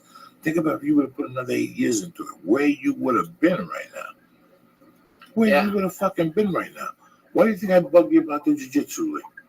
You think I'm bugging you because I like bugging you? Because John Budd said you're great. You move great. He goes, all he needs to lose is 40 pounds. He goes, if Lee keeps coming once a week, he's going to lose that 40 pounds. And I know that in a year, you're going to look at me and go, you know what? I'm happy. I got friends now over there. They call me up. They invite me to fucking parties. I'm not the fucking odd man out because people gain respect for you in a way. You know, you keep fucking going over there. Doesn't matter. The same thing applies to comedy or editing or any of those fucking things. That if you wouldn't have stopped doing it at this time, you would have been in 5 more years. Right. So at this point, you would have been doing comedy 10 years. But you came out here, went to Montreal, got a deal. The deal didn't work out, and you caved. A lot of people did that. A lot of people fucking did that. That's 50% of the game. Once they tell them all you need is 3 minutes, 5 minutes, go to Montreal. When I first got here with Ralphie May, guys, they were giving out major league deals. Jack. You know what it is to sit with somebody, Lee, that you and him were broke, and now the word on the street was he had $250,000 for a network deal, and yeah, they give you particles, and but they still give you $75 fucking up front, and you're still fucking eating fucking cheese grills, whatever. Yeah. Grilled cheese. I'm sorry, cheese grill. I got dyslexia. You know, it's just that you feel bad. How about the story of fucking chicken? All right, this kid goes up in Montreal, blows the fucking place apart. He gets $750K. Okay, all right, and his management, 3 Arts, say he had a bunch of more shows, and they're like, "Fucking get out of here." All right, and they flew him back on a private jet to LA and said, you can't do any spots. because they wanted the deal fucking made official because they were afraid the motherfucker was a hologram, which he was. It was it was crazy. Google it, all right? Fucking show up, check it, all right? And then the guy, like 3 or 4 years later, commits suicide. You know? It's he had no reason. That guy was hiring him to do movies. I know. So what? The stand-up got him to where he wanted. Exactly. But he stopped. You know. That was the last big deal I think Montreal gave out. But no, he did Black Hawk Down. Yeah. He did. He was great. He did a couple fucking movies with that director. He got plenty of stage time in Black Hawk Down. I don't know what he was depressed about. I don't know what he was depressed about. What was he depressed? Now, he wasn't the only one. There was a bunch of comics, not that they killed themselves, but that they kind of did. They left. I still remember a kid that looked just like Christopher fucking Reed that came from fucking Somewhereville, good looking as fuck, 6'1". I mean, leading man material, buff, not real buff, but that model body. Guy was getting laughs at the Improv. The Laugh Factory was getting laughs. And then they set up a showcase for him one night in the main room at the Comedy Store, and Dice decided to bump the guy in front of him. So Dice went up and ripped that room apart. And this poor kid went up there and died the death of many deaths. And I still remember his management walking out first. And that kid was in a Tonight Show and shit like that. I never saw him again. Never saw him again. There was a kid when I got here that was hotter than death. He had done the Tonight Show and Leno like 2 weeks apart. Something fucking crazy. I remember going into the Improv. He had 5 people around him. He was eating them. They were toasting him. I remember spotting him going, oh my God, that's the guy. I was like in awe of him. Well, guess what? I saw that bitch maybe 5 years ago at the YMCA with a fucking kid. And I went over and I'm like, hey man, I remember you. What are you doing tonight? He goes, I read on a show. I haven't done stand-up in years. There are a bunch of fucking thieves out there, you know. Just a typical guy that gave up in his mind. That if he would have stuck with it today, he would have done something. At least you fucking did something with it. You're already in 8, 9 years in. What the fuck are you gonna do now? Yeah, I mean, you've already gotten TV. You've already beaten 99% of the people. Comics. You can't quit now. You know how many fucking goals I gave myself when I got here? I know. I used to give myself goals. I'm gonna go back to Colorado and try to be a dad. Bro, how about this one? I'm gonna do a movie with Robert De Niro. I'm gonna do a movie with Al Pacino. I'm gonna do a movie with Adam Sandler. Who's that? That's you. You wrote it in my apartment. You wrote your goals down. I remember it. You called it in fucking, what was it, 2000? In 2000 you called it, and it took you for what, Adam Sandler? What year was that? 2004. 2004. 4 years for Adam Sandler. Okay, and then the other movie you did with De Niro and fucking Pacino. What was that one? The rink where the old guys are. Right. Yeah, grudge match. All right, and you got all those fucking goals down. I've never fucking seen anybody do that. That's fucking amazing. Coco did not have a fucking house. He was sleeping on my fucking floor, or when fucking Johnny West was being a fucking shithead, okay, Coco would lay on the goddamn floor, and if Johnny West was out banging chicks or fucking doing gigs, Coco had the futon, all right? He'd blow up my toilet, fucking take 3 showers a day. El Paso, I had the futon. That's yeah. Right. We'd send John to El Paso. And it was hot, and we couldn't sleep, so we turned on Joey Medina's fucking cassette. I mean, his CD, and fucking we were out before the, 3 joke line. We're like, we were both out. It was the cure for insomnia. God bless I still remember being in Colorado in 94 and going home at night. There was a comedy newspaper then, run by the people in San Francisco, John Fox. And I'm in the back. They had all the comedy club listed in states. And there was 5 pages in the comedy clubs. Yeah, man. And I would sit there at night. It was a magazine called Just for Laughs, right? Just for Laughs. And I would yellow, when you highlight. Yeah. Lee, wake up. I'm up. I would highlight all the clubs I wanted to work at. And I would cry and go, I'm never going to make it. This is like a fucking Igby's. I remember yeah, man. I remember And the punchlines were all over. The punchlines. Laugh And then stops. my buddy Todd Jordan took me to Walnut Creek to do Ooh. 10 minutes in front of him, and I hated that 2 shows. Oh, I'll never forget. I had doubts that fucking plane ride home. That was not for me, boy. I remember that turn of event, but we stuck it out. So you're in San Jose this weekend. Yes, sir. So starting Thursday, Yes, sir. 2 Friday, 2 Saturday, 1 Sunday. No Sunday. Just Thursday, Friday, Saturday. And then where you go next week? I'm gonna be back here Sunday morning. I'd love to have you guys come and barbecue. We'll go swimming at the pool. Let me The know. pool is tremendous. Let me know. All right, and it'd be so much fun. Let me We're know. gonna have brunch over there, and then I'll have barbecue ready for us at the Whatever house. you want to do, my brother. It'll be a good I'll see you time. this weekend. I want us to get that baby in the pool with us, so she'll have a blast. But that's what I want to do on Sunday. It's the Lord's Day. Let's relax. And then the week after that, I'm in Salt Lake City, and then back on that Sunday, and then I'm going to be in Phoenix, Arizona at Stand Up Live. So that's the warm up for the tour. Talking to which?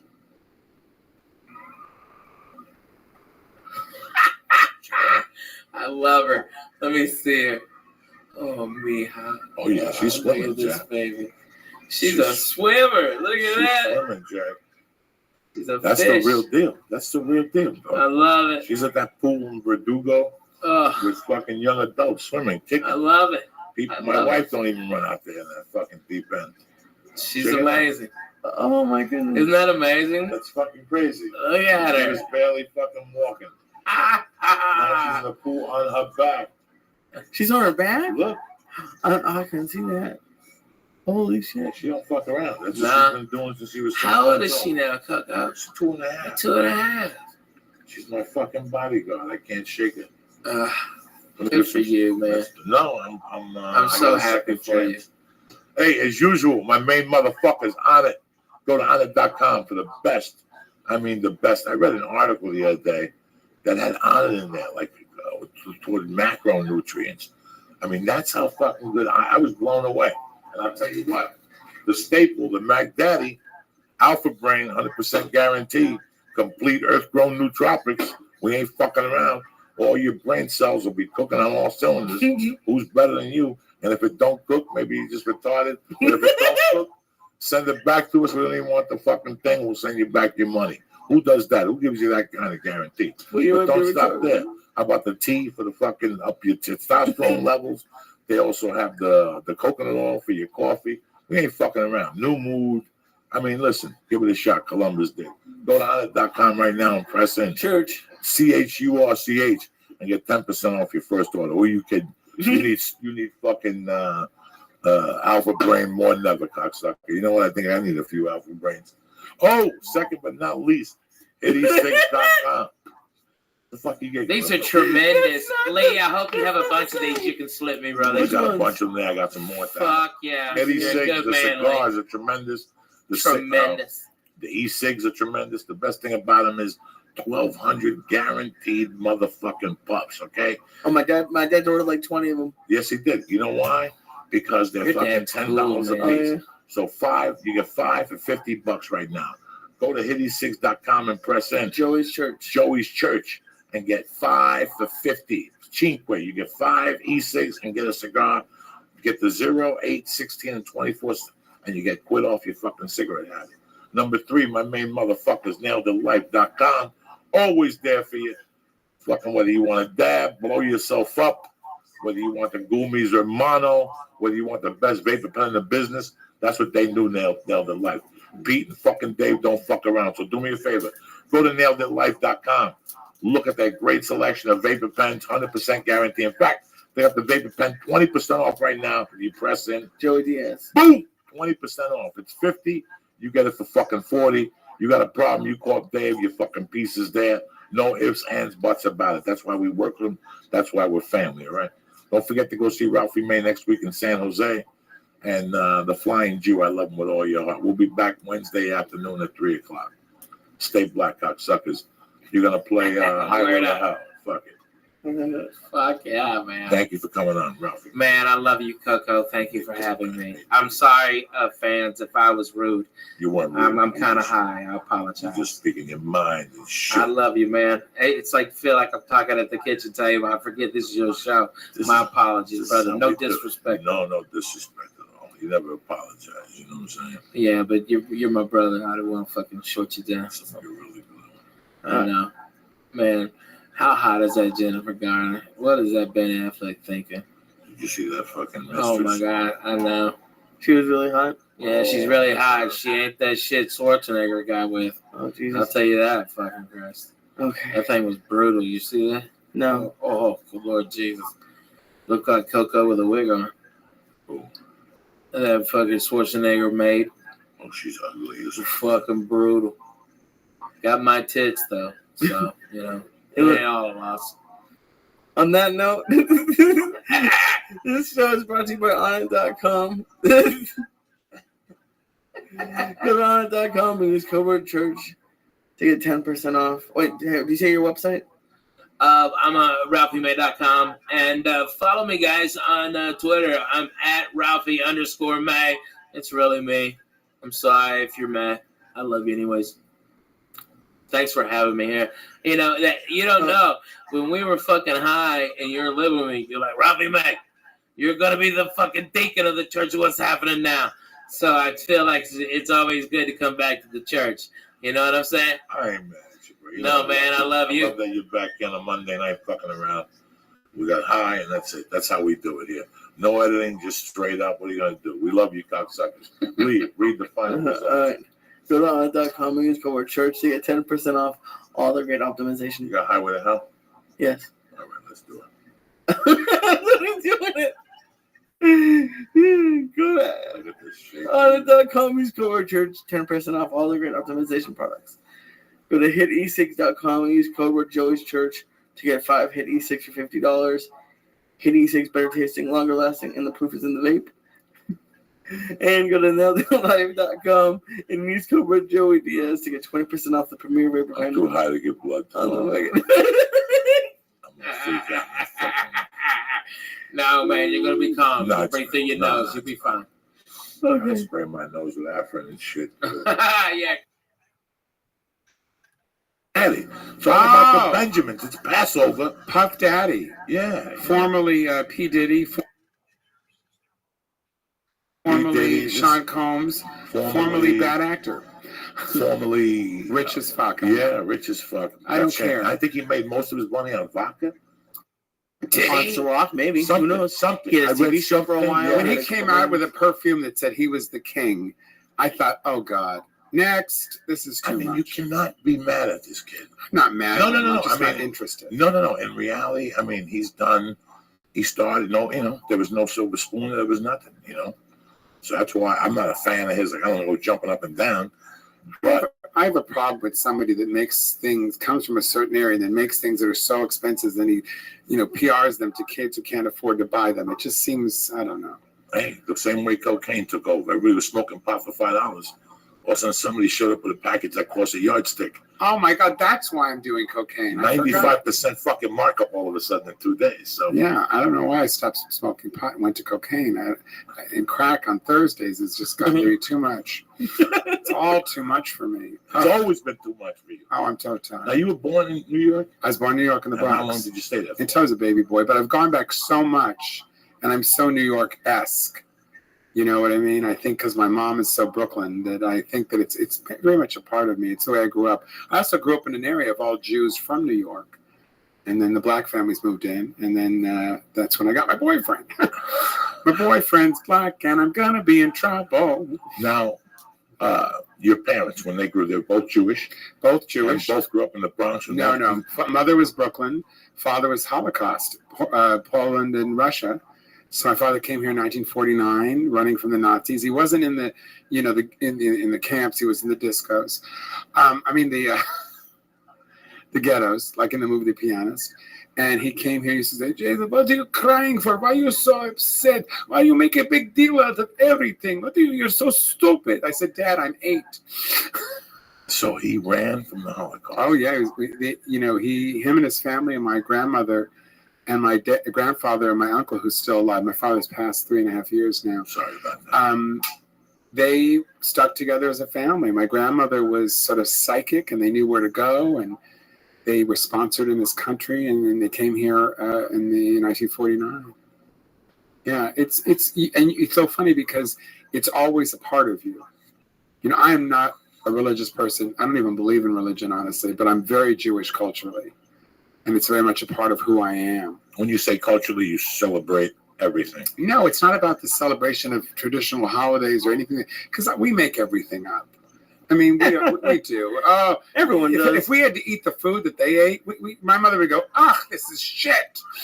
You know, I mean, she would never do that. She'd never, a dried out radish and an apple and a piece of, is that an almond? What the hell is this? Get the brisket and some potato pancakes. Oh, that's the best for Hanukkah? That has nothing to do with Jewish food. That's the best, though. I don't care. It isn't. We made it Jewish food. It wasn't before. It's not what you're supposed to have. So pastrami wasn't Jewish food? No, it's the delis in New York. Hilarious. We made that up. Here, I thought I was a half a Jew because I like pastrami. No, and I like tamales. I'm in the search for the right tamale. When I was a kid, my mother used to have a girlfriend, Marta, who used to take us on New Year's Day. She'd have this big party. We'd all have, and it's the tradition in the Mexican families to have tamales on New Year's Day, and they were so good. And I said to my mom the other day, she's 78, and she still shops at Forever 71, and and she says, I said, Mom, what happened to Marta? You know, you were such good friends with her. And she goes, oh, Marta, I think I slept with her husband. What do you mean you think? Yeah, I did. Was it an affair, or was it, or was it just a one-time thing? And then she says to me, I don't remember. Well, that's why she's not talking to you. Wonder why you don't have any friends. So you grew up in the Valley? No, I grew up in the Fairfax area. No? Yeah, on Maryland Drive in the Fairfax area. The house that I actually grew up in that was torn down recently. So you went to Fairfax High School? I was beat up there by very, very famous kids. Now, when you were going to school, like I heard just Timothy Hutton. Oh God, I went to grammar school with Jodie Foster. Fresh off the courtship of Eddie's father. Yeah. No, honestly, I went to her before that. I knew her when she was her brother was a much bigger star. She was on the courtship of Eddie's father when she was 6. Yeah, but her brother was a much bigger star. He was Buddy Foster. He was a regular on Maybe or RFD, and I just thought if I could get to him.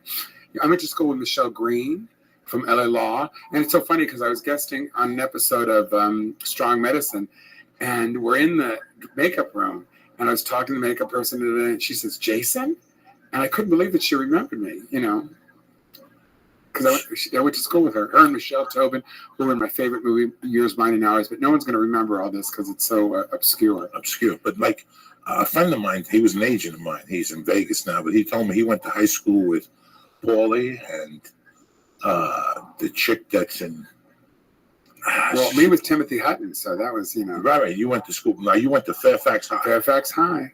I'm sure there's more people. I just can't remember now. It's so long ago. And then what are the other high schools around there? The one by Selma? Hamilton High. What's the one by Selma? That's Hollywood High. That's Hollywood High. And the one there's John Burroughs Junior High School, and the other one, Bancroft Junior High School. I went to John Burroughs. I went to Hancock Park Elementary School. Do you, looking back on it, was it good going to school with all those people? It was a nightmare. Yeah. I was beat up and followed home and tortured, and school was terrible for me. I couldn't wait to get out. Were you a child actor? No. Well, yes, I did school plays and community theater, and I started studying when I was 14 in professional classes with a professional coach. When I was 16, I started pursuing my career, and the first play I auditioned for was at the Met Theater. It was Picnic, and Nick Nolte starred in that. And then this second play I auditioned for was Streetcar Named Desire that Anjanette Comer and Ed Harris starred in. And I felt so funny because I recently auditioned for Amy Madigan, who was directing a play, and I told her that story. She was sort of sweet and touched, and I thought, oh, I got this part. Well, apparently I didn't. But she liked me a lot, and I liked her. But I grew up in this town. No, you were acting first. When did you try to stand up? When I was in my early 20s. And you said you took a Harvey Lembeck course. I was in Harvey Lembeck's comedy workshop. Oh God, everybody was in that. Where was this at? It was at Paramount Studios. It was a very big deal at the time. And Sam Kinison and Carl LeBeau were in the class, running around like crazy people, pretending they were bees. And I thought, oh, these guys will never make it. But they were funny, but just crazy. Michael Lembeck was in the class all the time. His sister Helene, who still teaches this class. Oh God, everybody was on Happy Days or Laverne and Shirley, and the gay kid couldn't get a job to save his life. I swear to God, no one wanted to hire me. Nobody wanted to hire me. My first job was in a movie. The first movie I did was in a movie called The Lost Emperor, not the Bertolucci film, the shit one with Robert. Were you openly gay? No, of course not. At this time, you were not. No, my first job was gay dude number one. Come on. And my first line was, "Give me back my purse." I swear to God. And the guy says to me, I had a manager who helped me and get this part, and I was like, oh, I couldn't believe it. I thought, okay, I'm going to pretend like I'm playing a part because I want to know it's gay. And he says, wear a blousy, flamboyant shirt. And I brought one, and he said, oh, this is not gay enough. I said, well, I'm not gay. I don't know how to do this. So he had me wear the makeup girl's shirt. It was so humiliating. I was able to talk him out of the scarf, but that was it. My first job was on a series. I don't know if you remember this. It was a late night comedy soap opera. It was called Life and Times of Eddie Roberts. It was on after Mary Hartman. I played, I think my name was Smith, and I played a ping pong player, sort of like Sean Penn in a pothead. In Fast Times of Ridgemont High, I played this kid talk like this man, and I was like, dude, I don't think I could do it. It was so long ago. That was my first job, and I thought, oh, I made it, and I left college and decided not to go anymore. And I thought, yo, dog, how are you? I love you.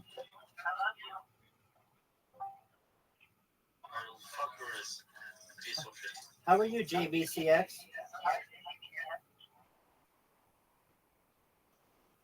How's your day? Stop typing your ass in the chat, you fucking piece of shit. No way, you found it! Yay! You found my chat. You found my Discord from KickChat. Did you find my Discord from KickChat? Did you find my Discord from KickChat? Just now. What's your channel? I'll feature you. Bro, why are you typing your ass in KickChat? Because I want people to come here. You're a psychopath? Or? No, I just want people to come here. I have robots that do it. You want to see? I'll show you. Bro, you don't have brain, you know that, right? Okay. Do you want to see my robots?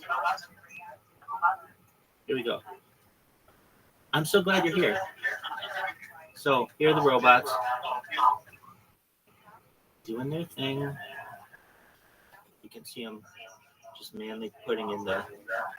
How much piece do you have? Do you want me to include Chromebooks or no? What? Do you want me to include Chromebooks or no? I can't hear you, bro. Do you want me to include? Disgusting. Just a moment. Do you want me to include Chromebooks? No. Okay, just laptops. I have 4 laptops, and I have 5 Chromebooks. Oh, I'm so glad you're here. I'm surprised. I mean, have you seen I've been spamming everyone? You are just stupid, honey. Why are you typing your app in KickChat? Because I want people to come here. I've been streaming my life online 24/7 for not 1 year, not 2 years, but more than 3 years. It's the biggest event in global history. Pardon me. I don't want war anymore. I want people to no longer have to suffer. And so I have made it my goal to stream my life 24 hours a day to show everybody in the world that we're not that different. And we can talk about solving the major problems of the world like world hunger and world thirst? I'm a moderator of Munchette, and I'm tired of banning you. Boy, I bet you've had to ban me a lot of times, haven't you? Whenever you open stream, Yes. you always come to chat. Yes, I do. I'm getting rid of this. Okay, do you really want to know? Yeah. Okay. Put the timer on the chatting to 2 minutes. And you won't have to deal with it. What you will have to deal with still, I'll make clips, but I won't spam on your chat. No, I always keep banning you. That's okay. I'm glad you're here. I'm glad that we're friends. Okay, we might see you. Excellent.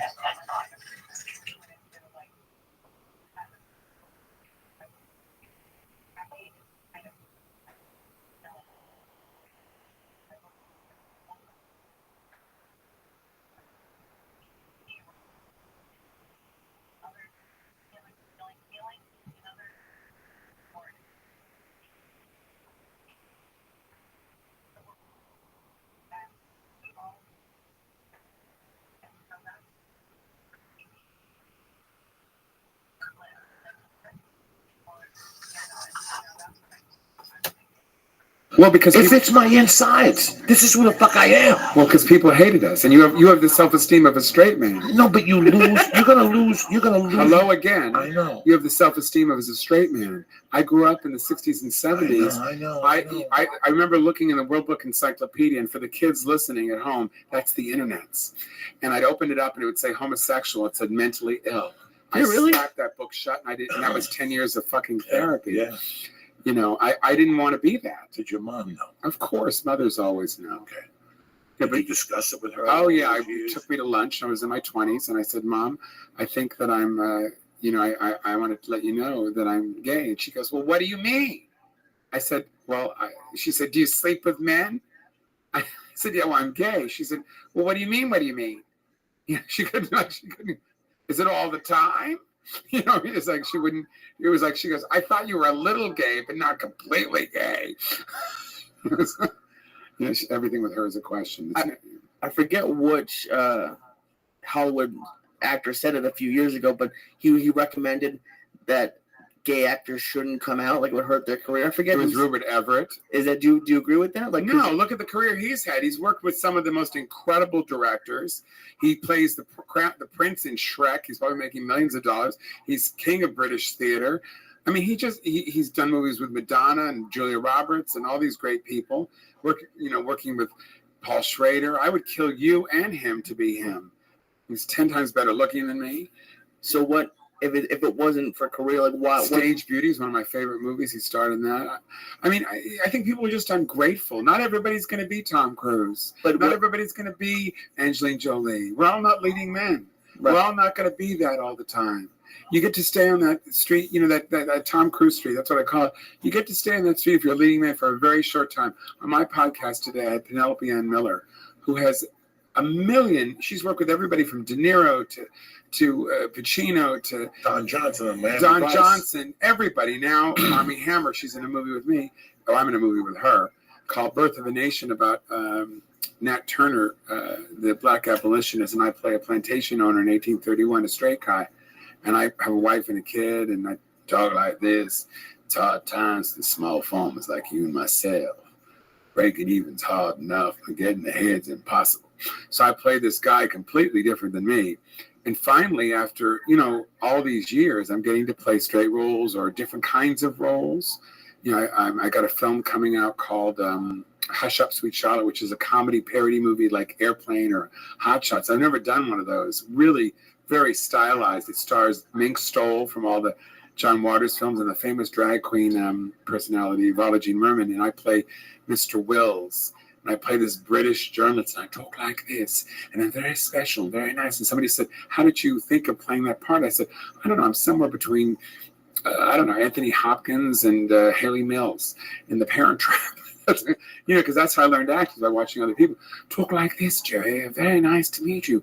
You're very talented. A bit crude, but I sort of like that, you know. And so I'm getting to play all these really cool character roles. And my life, things are changing, but it took forever. It took forever to show up and stay. And, you know, you have periods of working a lot, and then you have periods, you know, when you hit 40, all of a sudden, there's no roles for gay people. For me, they're gone. They want them all to be young and pretty and shaved and, you know, buff and perfect. And I'm, you know, for my age, I'm in pretty good shape, but I'm not young anymore. Neither am I. There's no part, you know. So there are no gay parts. You die at 40, and then you come back maybe when you're around 70, and some old guy plays you in a movie. You can't find your apartment. Oh, I was in that movie. I forgot. I played the guy that married them. See. Now let me ask you a question. This Rupert guy. Rupert Everett. Yeah. Now let's get something like, who's the guy? Sean Hayes. He's always been out. No. When he first came out, he wasn't out. I was up for that part on Will and Grace, and I don't think they wanted a gay guy. I don't think they would have said it out loud, because the two guys that made the show were very progressive, and they were trying to do something really different. And there's a lot of fear around it. But Sean had been in a very, very big film at Sundance called Billy's Hollywood Screen Kiss, and it was a really big deal. And there was something about Sean that was safe. I don't think I'm safe. I'm a nightclub comic. That's what, you know, I think there's a, you know, I'm going to challenge you, where he was a little more, and I hate to say this word for the lack of a better description, and Sean, I absolutely love you, but there was a neuteredness to him. He didn't wear his sexuality on his sleeve. He didn't, and I don't mean being feminine or whatever. I mean he wasn't a predator. He wasn't a man trying to get another man. You know, he was a guy that was just, you never saw him have sex. And he was always talking about his boyfriends, but you never, you know, they weren't really always there, you know, where you'd see Deborah, you know, messing in bed with whoever she was, whether it was Gregory Hines or... That's interesting. Like, or who was it? Woody Harrelson. Carnivale played Will's boyfriend. Somebody. Oh, and I love him. Because it's... God, I love him. The reason, I think, at least for me, the reason why I'm asking... Hold on, let's just take a second. Okay. Yeah. I'm in shock. I like this type of conversation, because it's all... I never heard this. Well, and that's what because like, it's not you. It's not your life. But I would love to hear it. Yeah, but you know what I mean? It's not your experience. We have no... No, but you read it. I could have read it. That's what I'm saying. I never could have read it. I could have read that and said... You didn't have to. You know, you don't have to do all these things. You don't have to learn all these things. You get to go along and being a guy. You look like a guy that's in all these movies. I don't exist. I don't exist at all in movies today. They're very... What gay guy character is there like me on a TV show now? Who's over 40, between 40 and 60? Who? Look, you don't even know. Both of you just sat there with a real... Well, there's Modern Family. I wish you could see this. This is what... But movies, anything. This is what you both did. There's Modern Family, but it's kind of... The guys started out... Yeah. They wouldn't let me up for that show. They said I was too old. And they cast a straight guy because they couldn't find a gay guy that was funny in Hollywood. I mean... You know, that's the worst. And they both look like they've never had sex with each other. There's no sexuality between them. They're very, you know, they never, you know, there's not. I don't watch the show a lot, but there's no sexuality between them. They're these comedy characters, right? You know, if my boyfriend didn't touch me, or they don't talk about him being fat and he's the bear. They don't talk about his. You know, there's a certain group of guys that love heavyset guys. Right. They don't talk about that, and that's very big in our community. You know. It's because it's straight people doing the show, and the gay people that write on the show are afraid to write. You know, there was a website or a Facebook page. Why doesn't Cam kiss this guy? It had been on for years, and they never even kissed. I mean, even Mike and Carol on the Brady Bunch got to kiss, and that was in the '60s. You know. You think America's not ready to see? No, I don't think it has anything to do with America. It's always the TV people. It's never America. The people are great. I was one of the first openly gay comics to headline mainstream comedy clubs. I started in '93, and I basically toured really like 2 weeks a year for 20 years. 2 weeks a month. 2 weeks a month, yes, thank you. And how were the receptions? Great. I sold out. And who else was out there at the time? Very few. There was, most of the gay comics were doing gay shows. I had come from being a nightclub comic, so I wasn't in that community when I first started. And I also don't do I'm not a performance artist. I'm not Janine Garofalo. I'm not Tig. You're a fucking original room comic. I watched you for fucking years. Yeah. That's why you're sitting there. Yeah. You're an original but room I'm not I'm not a performance artist. I'm not a heady comic. I'm just No, jokes I know. Yeah. and I talk about my life. And I'm not like I'm not that kind of hip cool comic. I'm more of a nightclub comic. And Bud Friedman used to call me the crowd pleaser, and that's who I am. So I never was in that room. There used to be the funny gay male comics, and then there's Suzanne Westenhofer, who tried to do the mainstream comics, but she made so much more money by doing the lesbian circuit that she didn't do it as much because the money wasn't there, and they weren't paying gay people the same amount. I didn't make where I really made the money was at the gay events in the colleges in the years when I was really big in that. And I did that probably the 90s and until everything dried up. I did Gay Pride in Grand Rapids, Michigan. Did they think you were a bear? I don't know. They paid me $1,500. I had never seen $1,500. Well, because in 1990, I'd never seen $1,500. Well, they didn't know. Maybe they thought you were gay. They seen me at a comedy club, Dr. Grins. When there was it was 2 clubs in Grand Rapids in '98. This was the shitty club. That's the good. I work in Grand Rapids too. I don't know where I worked there. There was 2 clubs. There used to be 2 clubs. Where was Dr. Grins. And then there's another club that was just a death hole. You did Friday Goodfellas or what? Something crazy. With Joey's. Kitchen. No, Joey's is in Dearborn and Livonia. I did that, and the woman hated me because there was these mafioso guys in the audience that were on the phone or pretending to be them. And you know me, I talk to the audience. Right. I'm very combative. If people haven't seen me, I'm very Joan Rivers, Don Rickles-esque. And I talked to them, and I'm looking at them, and she said, "How dare you talk to these guys and tell them?" And they never hired me again because I told them to put the phone. I used to line the phones up on the stage in the '90s, and I would take them from people, and that crazy. I love. I don't like when I go to the Improv and I see a gay show either. I like when I see a guy like you. Did you go with me to Santa Barbara to the But college? they won't hire us. No, they won't hire us. Did you hear that story? Yeah. About the gay kid, one of the gay comics that went up in front of me. He took that rumor, he dissected it like Denzel Washington with a shotgun and trained. Who was it? Cutest kid. I went up to him and I go, "Dog, I worked the comedy store, and I was back there shivering in my boots because you had these motherfuckers out of the palm of your hand, and they came up here. They were church people. They were podcast people." I go, "You ripped that audience up." I go, "You're ready." He was 22 years old, little glasses. Doesn't say much, very introverted, college student. And I said, wonder what happened to him. I don't know who I said, was. "This is 6 months ago." I go, "Oh, a new guy." Yeah, I go, "When are you going to come to Hollywood? Because they're going to kill for you." And he was like, "I don't think I'm ready." I go, "Dog, you just lit that fucking room up in front of me like I haven't seen a pro do," because he was very open. He had a very, he was gay, but he had a very confident delivery. He fucking believed what the fuck he says. You know, he was talking about the problems of being gay and the pros and the cons, and that everybody thinks that gay marriage, he doesn't want to be married. I mean, he just broke it down. It was 15 minutes, but he was well written. He was like it's terrible if we can get married now. Yeah, he was because now I'm officially. That's I used to be a hot. I used to be a hot single guy. Now I'm officially an old maid. I'm like somebody on the Waltons living up on a hill. It's over for me now. No. I had a great joke. I'd say, "Come on, straight people. It's, 2015. If you let us marry each other, we will stop marrying you." I sold it on T-shirts and everything. Well, now that's over. How many fucking guys?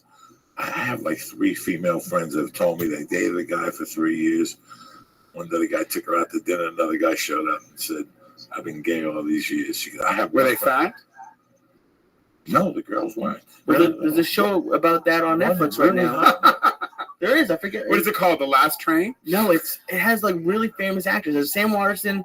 Yeah. It's a good show. It's Lily Tomlin. It's called Frankie and Grace. Yeah. I watched the first episode. Oh my God! There's a movie coming out in a couple weeks. It's called Grandma. It stars Lily Tomlin, Judy Greer, Marcia Gay Harden, Sam Elliott. It's fucking brilliant. She plays this grandma who's a lesbian, and it's about her relationship with her granddaughter. And it was funny. It was touching. I'm calling it now. Oscar nomination, Best Actress, Lily Tomlin, Supporting Actor, Sam Elliott. It's going to be first time for him, second time for her. And it's going to be Best Screenplay, too. So I got to ask you a question.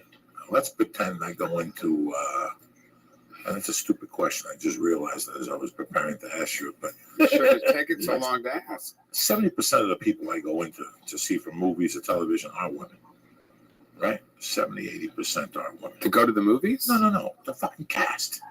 When I No, cast, men are much bigger. Who's Pagano? Who's left? Pagano, fucking the guy that cast. The casting directors. Yeah, I thought you casting said people. acting in the movies. No, casting. Casting directors are either straight women who Right. who are annoyed, or gay guys who are bitter. Right. Like that's what I'm saying. When you walk into an audition room, do you ever feel anything like? Well, when I was a kid, I felt like, okay, so pick up this piece of paper, put it in front of your face. That's the way I felt. Put it in front of your face for a while. That's exactly the way I felt. I'd walk in the room and they go, no. Because I could tell that whatever I was doing, they were not buying. They weren't willing to look at me. I remember Joyce Selznick, who was a very big network casting executive. They were redoing the Archie comic book series. I was 20-something years old, and I walked into her office to read for one of the parts. And she looked up. Can they see me on camera here? Mm-hmm. So she was like this. She walked in. She went, no, thank you. That was it. Why do you think she did that? Put those earphones on. What do you think she did? I think that people would look at me and go, where does this guy belong? But I wasn't the same guy. I wasn't confident as I am now. I was young. I was funny and goofy and had this crazy kind of energy. I was always sort of funny and scared, people used to compare me to John Ritter on Three's Company, that kind of guy.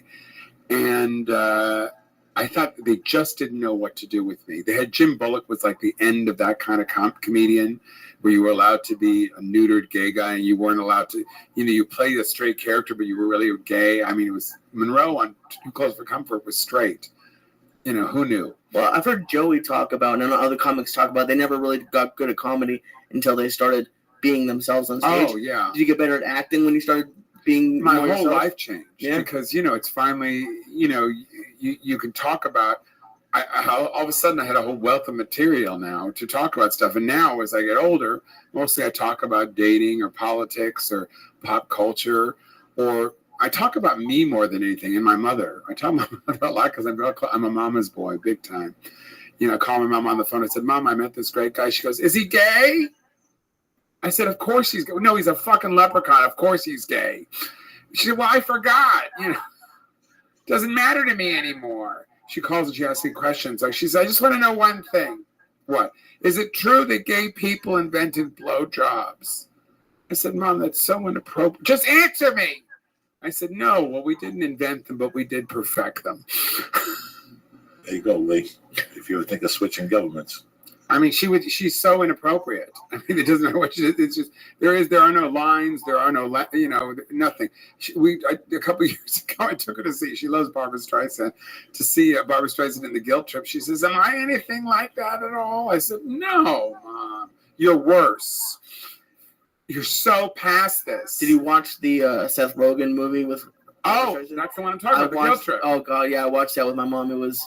It's and I love. I'm going to see my mom tomorrow for the weekend, but it's just Jewish moms and Barbra Streisand. What about? Did you ever watch Everybody Loves Raymond? She loves it. The mother on Everybody. Oh, Doris. Mother. I know Doris.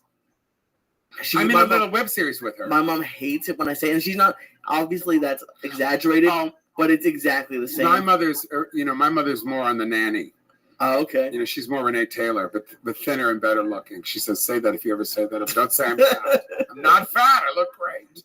She's had 4 husbands. 2 she married, 2 she killed. Now, the other thing I got out of the openly gay thing that I was, when I read that, I was like, to me, it's like, who the fuck is gay and live in 2015, Well, because I was one of the first people to come out. What year did you come out? On 93. Oh, shit. You were one of the pioneers. Yeah, I started in I see. But I started taking years off so people wouldn't, but I have a whole career of playing. I just did a film 2 years ago with Roger Ganvier Smith called Dirty, and I play a guy who talks like this. I'm you, except I'm not as you. And I did that. I've done that character like 5 times in different movies. I started doing it on The Closer. I guest starred on that.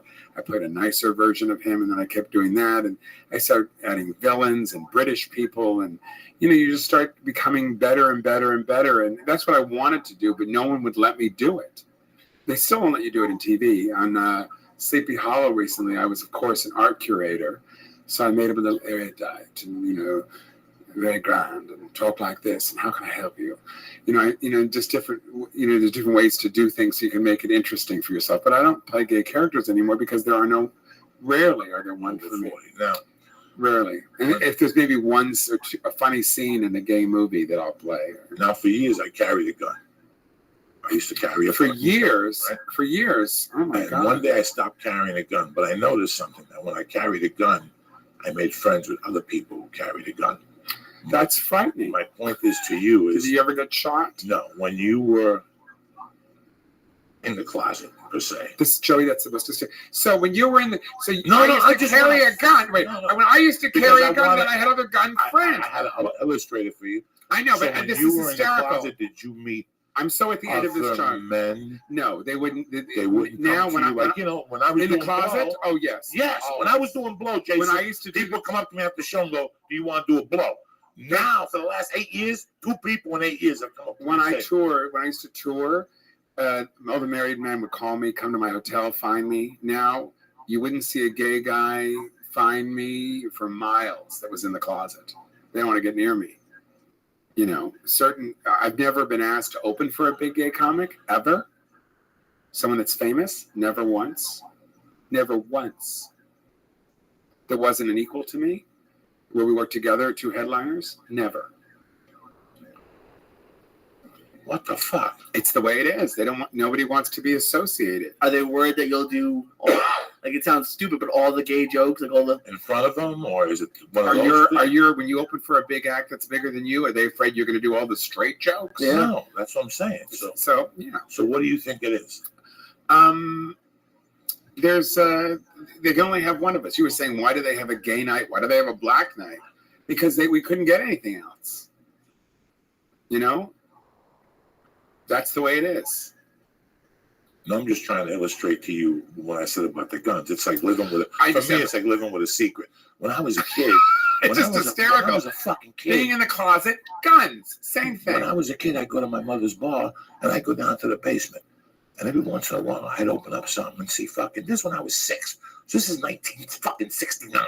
And I would see 2 packages of cocaine. And in my house, my mom had those fucking monkeys everywhere. And my mom used to say, whatever you fucking see in the house, you don't tell nobody. So different. So I would go out to the streets on 88th Street in Manhattan, and kids would be talking about it. When I was 8, 2 years later, kids would be saying, my daddy, his brother does cocaine and it's bad for you. And I'd sit there and I couldn't say nothing. Do you understand me? Our It's lives a are fucking so secret. different. It's a secret.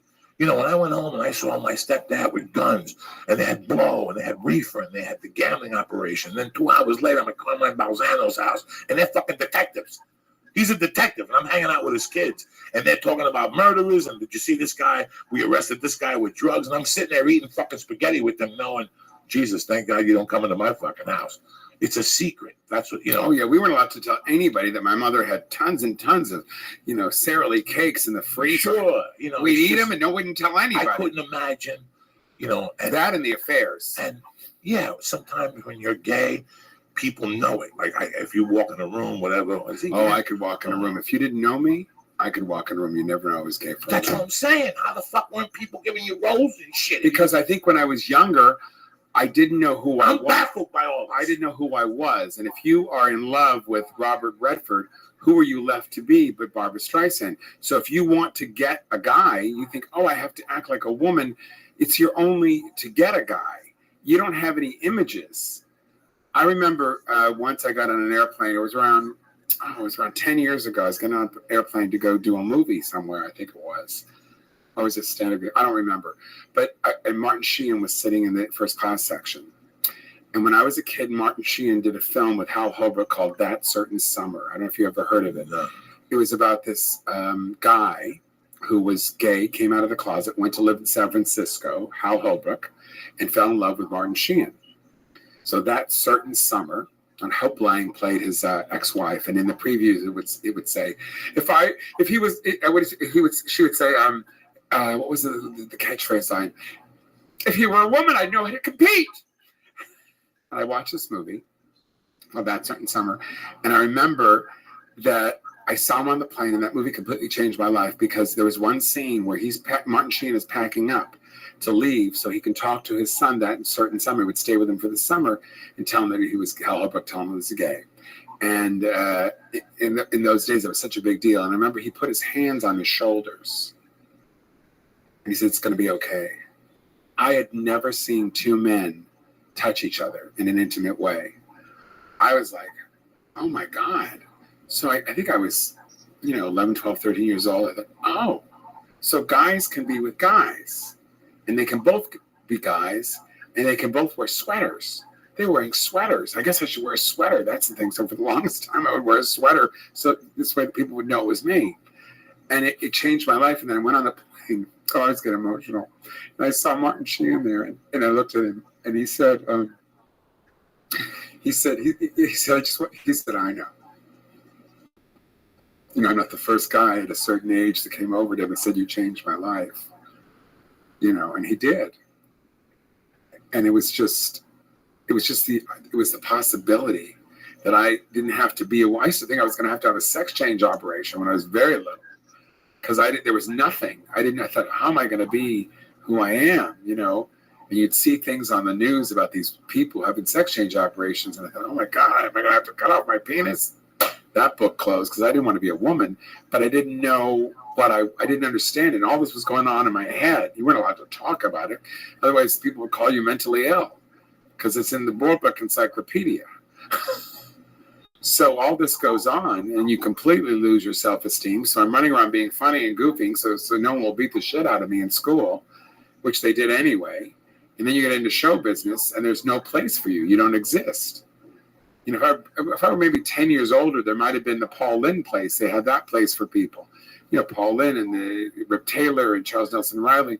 But I met all those guys, all so sad, because they wanted to do more than just be this funny guy. Rip Taylor, I've talked to many times. I remember he did fucking hilarious. But he did a movie with Demi Moore and Robert Redford. It was called Indecent Exposure, and he played the manager of something. And I remember when that happened, and he said, "Oh yeah, I thought I was going to be able to act. They were going to let me act in movies." He took his hairpiece off, and he did the whole movie, as another character. But it wasn't okay then, But I thank God for those guys, because I stand on their shoulders. If it wasn't for them, I wouldn't be able to be where I am. I have a great, great deal of respect for all of them. It's people don't know, but it's a rough ride. If I would have known what my career was going to be like, if I could see a movie, I went, oh yeah, no, that's way too hard. I've said this 1,000 times. That's why I was goofing with you outside when we were smoking about Cuba.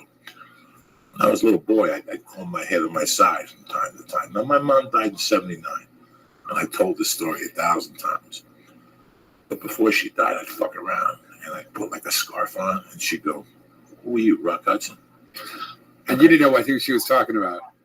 I knew she was talking about. And Did you know Rock Hudson was gay? No, but listen to me. I knew the fuck she was talking about, so I never brought it up.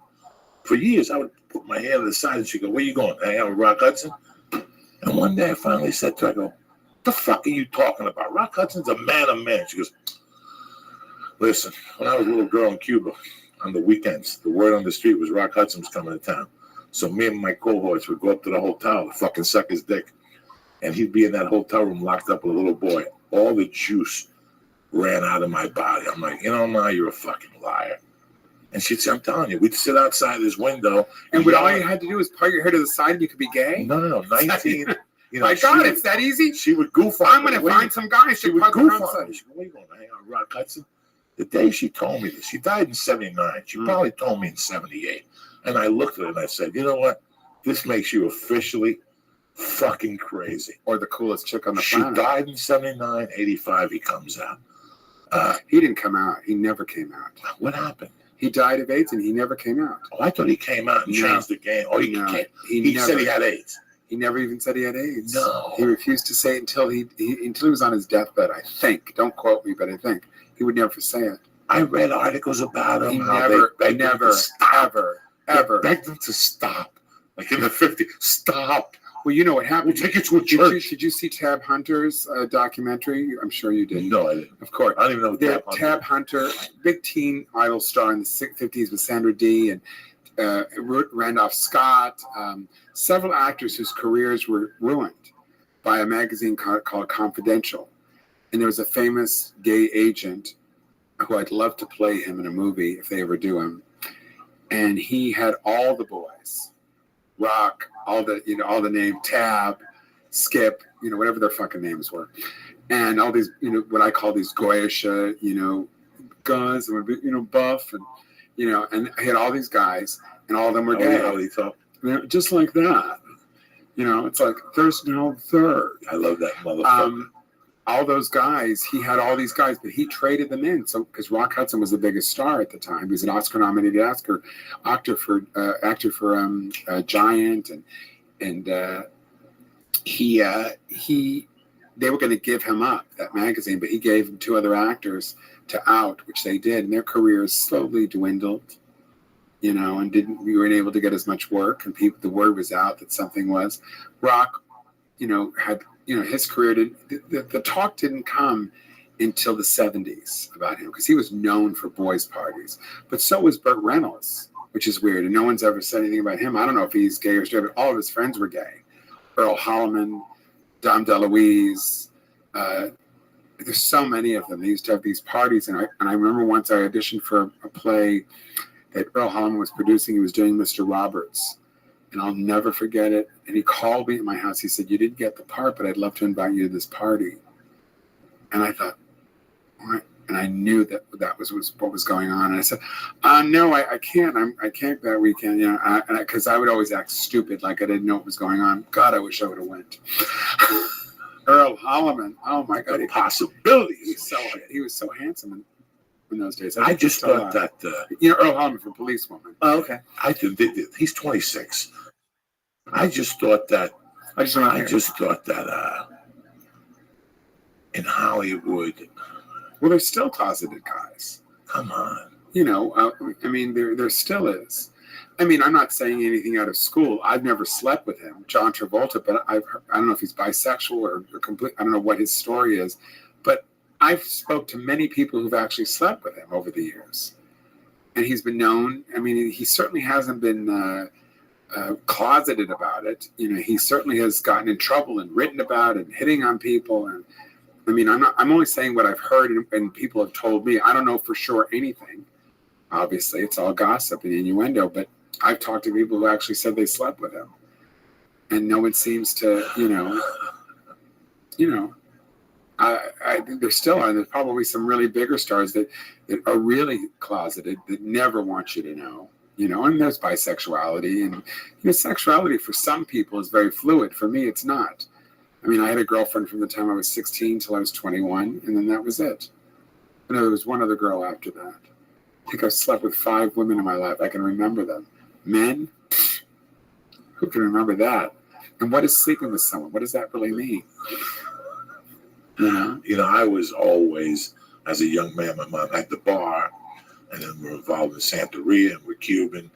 So my mom always had a couple gay friends, and, they would torment me when I was a kid and break my balls about shit. I would break their balls back, but I was never really, I never really knew the struggle. And until I went to prison. I think you did, though. I went to prison. When before that. You were in prison? Him growing up and you coming from Cuba sounded very similar to me. It's an insecurity. I had a big insecurity. That's what I was trying to explain to them before, that I've always been very insecure, being Cuban, being where I came from, that my mother dealt drugs, that they were involved in bookmaking. Yeah, they were nice people and whatever, but they still did creepy fucking shit. And that's always when I walked. So you had a secret that you didn't want people to know. Yeah, when I walked in a room and there was a bunch of white kids, I always felt. Well, it's the same thing being Jewish, growing up with a father that was in the Holocaust. My father always used to say, they're going to call you a dirty Jew. That's going to be it. He always used to say, you can only trust the Jews. There's no one else you can trust but the Jews. And me growing up, everybody in my family was so crazy. I thought you can just trust everybody but the Jews. But, because they were so nuts. I mean, everybody was cheating and lying and having affairs, and it was just so complicated. And it's like da da da da da da da. My mother was always on some sort of pill. She was either on a, sleeping pill or a diet pill or a Valium. You didn't know whether she was coming up or going down. And if she was in her bedroom, you came home from school and you could see the phone from the hallway when they used to have the long cords. And it was on the phone, and she was sleeping, like Marilyn Monroe or something. You knew not to go in that room because she would go insane. You never knew what was going to happen with her. That's the way I grew up. Cray with a big Z.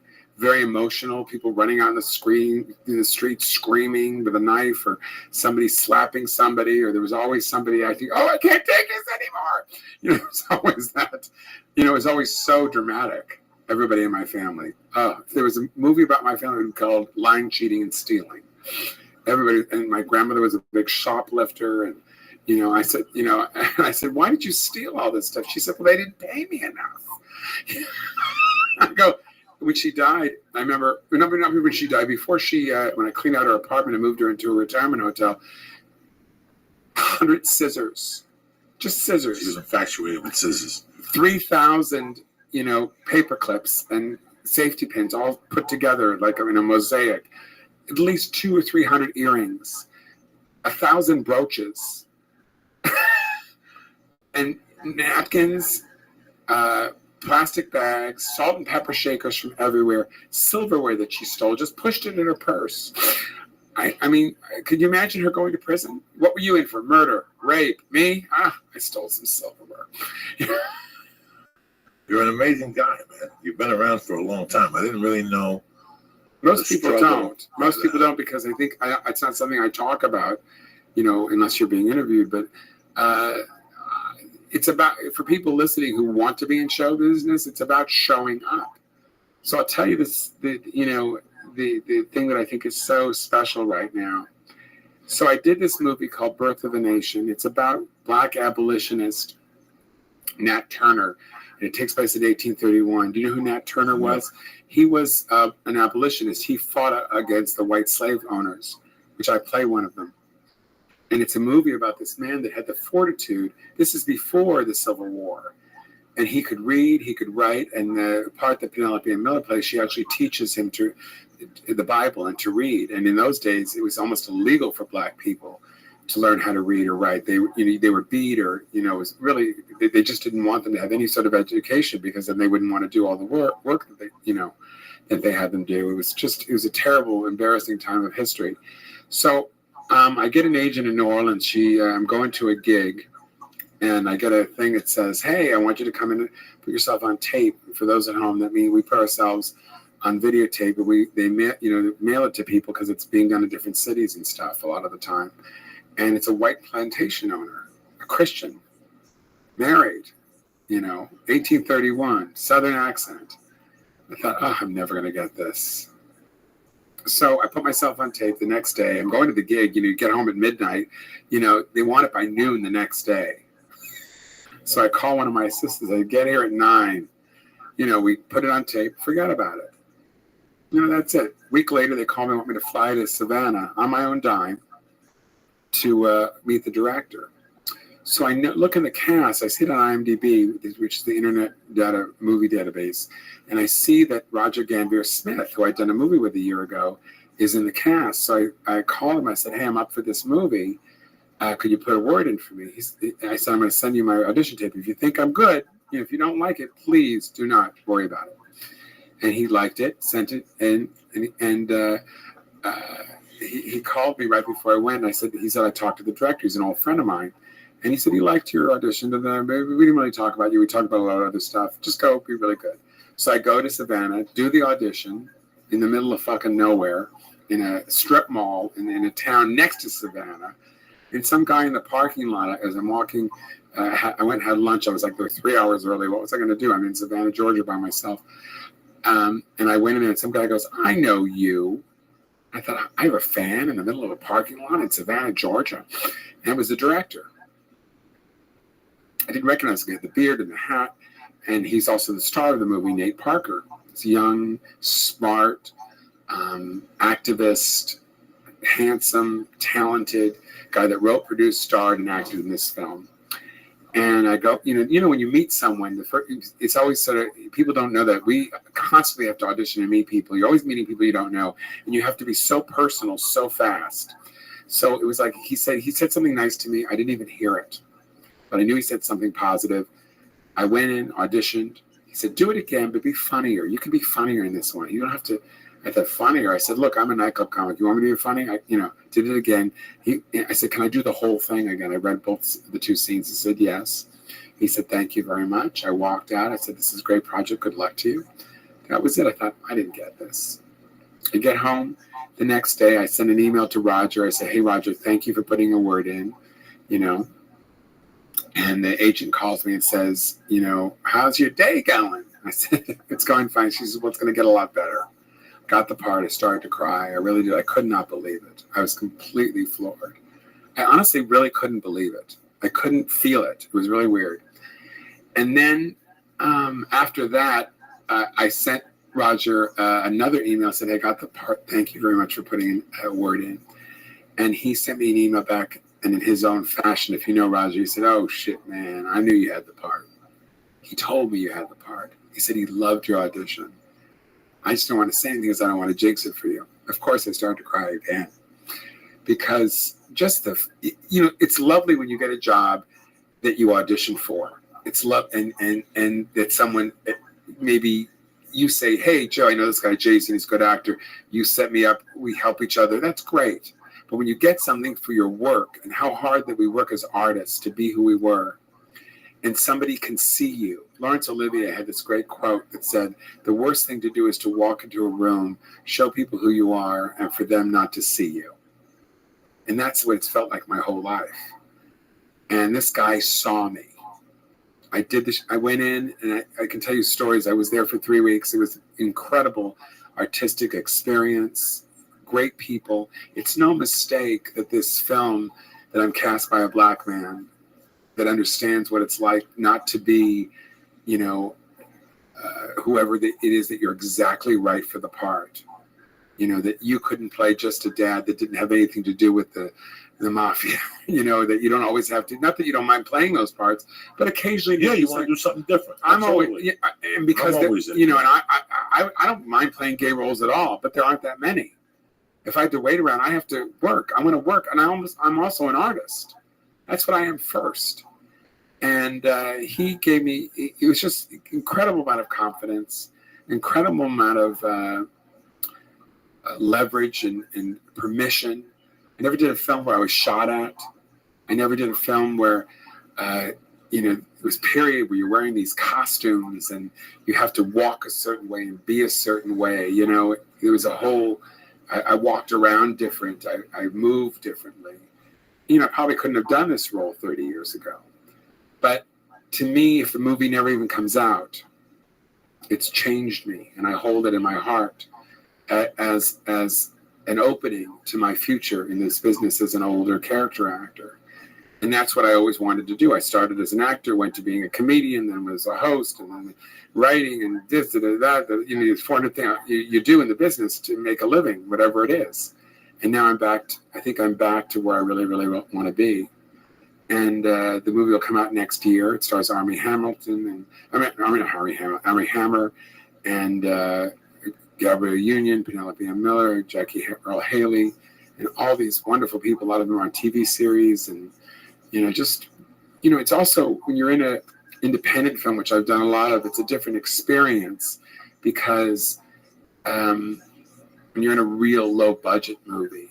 You'll get some actors that are really new, and you're the guy that's been on the set the longest. Here I work with people that have starred in movies, who have had tremendous careers, who have worked so much more than me. Like I've done a lot of jobs, but for a short amount of times. It's real different when you're on a set for a couple weeks. You're like a part of the fabric. You're sewn into the embroidery of doing this movie. You're part of the movie family, and it's when because to me, the more relaxed you are, the better work you can do as an actor. Like you said, you have to be there, and I got to do things that I never did before. And trusting the director, because when the director is also the lead in the movie, you know, everything is done in pieces because he's in half the scenes that I'm in. He was in, I think he was in almost every scene I was in. I was in 7 or 8 scenes. I think he was in like 5 of them. It was either him, Armie Hammer's in most of the scenes I'm in. Who's Armie Hammer? The Lone Ranger. The man from Jesus Uncle. Fucking Christ. That's 10,000. You know, one day he's looking. I don't know who the fuck Armie Hammer is. He's in the, look him up. He's in the, I'm gonna look him up. he's in the, I've heard of him. he's You in, that fucking here. You're 26. he's in The Man from Uncle right now. He's You a didn't star. even fucking know who Charles Bronson was. Let me give some shout outs here. Armie Hammer, this fucking guy. He's wonderful. Xavier Suarez, happy birthday. Augie T, I love you, cocksucker. Tweak the Wave, John Fentros, Keith Dunn, Brady Ferguson, and Brendan Stuff 23. What do you think of that? I like it. So this show's shown everywhere, all over the world, I'm guessing. Everywhere. So come see me if you're in this is Los history. Angeles. Come see me next week. Where Or you this at? week, tomorrow night. Is it today, Wednesday? Tomorrow night, which is the 19th. So can I say 20th? I'm going to be at the Long Beach Laugh Factory, and then a week later, I'm doing my gay show at the. But I have a couple straight girls on it. Wednesday, the 26th, at the Laugh Factory, and then I'm going to be in Vegas at the Tropicana.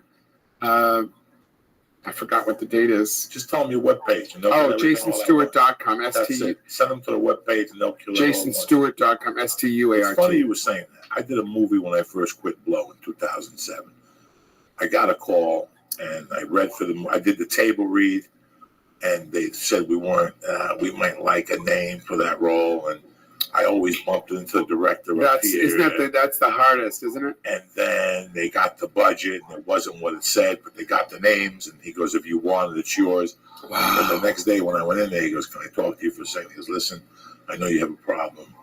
You know, if we do this movie, before you say yes, it's 21 days in a row."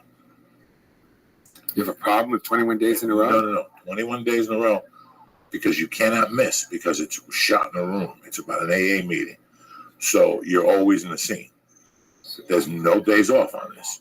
The only day off is Thursday. I would be in heaven. I would be in heaven too, but I had a problem then with the comedy, the drugs. I didn't know if I could be there every fucking day. So the guy asked me, and You should have called me. I would have done it for you. And I said, absolutely. You know, I did it, and I quit Blow while I was doing the movie. And it was funny. I worked with some great names, like Who did you work with? the guy from Deer Hunter, the guy from The Fighter. Christopher. I don't fucking know. What was the film? It was about an AA meeting in. Was it Drunks? No, it was about an AA meeting in Radford that they robbed a bank in North Hollywood. This is 40 years ago or something, and they busted into that. What was the movie? Name of the movie? Boilermaker. Oh, with Ben Affleck. No. And Oh no, that's Boiler Room. Boiler Room. You were in The Maker. I was in Boilermaker, and it was the same thing. Like, I was learning stuff as I was doing the movie every day, and I got $100 a day for the movie. Who It cares? was a SAG low budget movie. I've made tons of more money in movies, but that one always stuck with me. So I understood where you were coming from. And the guy I made a lot more than that on this the movie. guy told me, he goes, "I want you to do whatever you want to do." The point of the story is whether you made a lot of money, you didn't. This was the movie that really did something for you. I'm really happy I did that it's movie. changed me. I never got high again. And it was those 20, and I would run home and go to sleep. So I wouldn't go out and get high. I would not call in for spots. The whole time I was on that movie, it was like, it was Marilyn had died. It was around the time Marilyn died. Marilyn. It was those 3 weeks. Marilyn Martinez. Let's say her It name. was all those 3 weeks. God And bless it was just a weird time. But till this day, I don't care if the movie didn't get Do you released. sit with your feelings when something hits you? Do you sit with it? Yeah. I mean, that's the I thing. wear my heart on my sleeve, brother. But there's a difference, and this is something I've learned, and I just sort of got it at this age, is that we don't, especially men, especially we're around the same age, so men from a certain time, we will not sit with our feelings because we're told not to. So we won't sit with Not them. the wrong guy. I'm Cuban, dog. Really? I sit with my feelings. I fuck them up the ass. I throw them out of the house and I bring them back. You know. You don't see. I didn't do. See, I was always. Remember the song "Big Boys Don't Cry." Big Boys. Yeah. No, I cry. I'm like you, dog. I break it to tears. Yeah, I but get don't you? But isn't it painful though? To me, it's incredibly painful because I'm always trying to stop myself for a from crying. minute, and then you have a relief in a way that you. But did I'm it. always trying to stop myself. like I don't know who the fuck I think I am. Nah, fuck it. For Let me, it go. Oh, see, yeah. Let it go. I'm I'm a fucking some man's tough man. guy. Let that shit go. Not me. I for years. You feel better when you do it. You act better later on. Have you cried in front of your wife? All the time. I cry when I talk to her about music, something that fucking inspires the shit out of me. That's probably what she loves about I'll you. grab her and go, come over here, take a look at this. This is it. She'll look at me like, what the fuck are you talking about? I've cried almost twice today. Oh, please. I cry all I was the fucking watching time. Penelope and Miller's in this performance in Awakenings with Robert De Niro, and the time when I don't know if you remember the movie. There's this time when they dance, and he plays this guy that's Fucking great movie. Awakening. This country does not remember Awakening. Who else was in that? Robin Williams, God bless him, Big Pussy and from The Sopranos. and Mira Was one of the fucking guys in the. was he? Yeah, he was one of the Invicts in there. Julie Kavner. Good fucking movie. That's right. Incredible cast. That's right. That's right. So what are you doing, cocklicker? You going home to do what? Just I haven't seen my mom I thought since you were December. going to your uncle's party. That was what That you was didn't that was go. in June. So They almost took him out of the will. I had to call the mother, tell him we had to work him. He didn't show up for a big Jewish holiday. What's it was just my I miss Uncle's 80th party. uncle's 70th. Yeah. Fucking guy don't show up. They take you out of the will. You know the Jews strike fast. They just put your name. Fuck that. I'll give it to the fucking black kid's fucking son. I haven't seen her since December, so I'm just gonna go home. Where for does a she few live? days. Right outside of Boston. Oh, So- you Boston Jews. Oh, you're the worst. Oh, I know, it's terrible. It's awful because they're very patrician at the same time. So my stepmother's a Boston Jew. I think they're so patrician that they're almost not Jewish. Well, there's a lot of Reform Jews, which a lot of like real Jews kind of get mad about.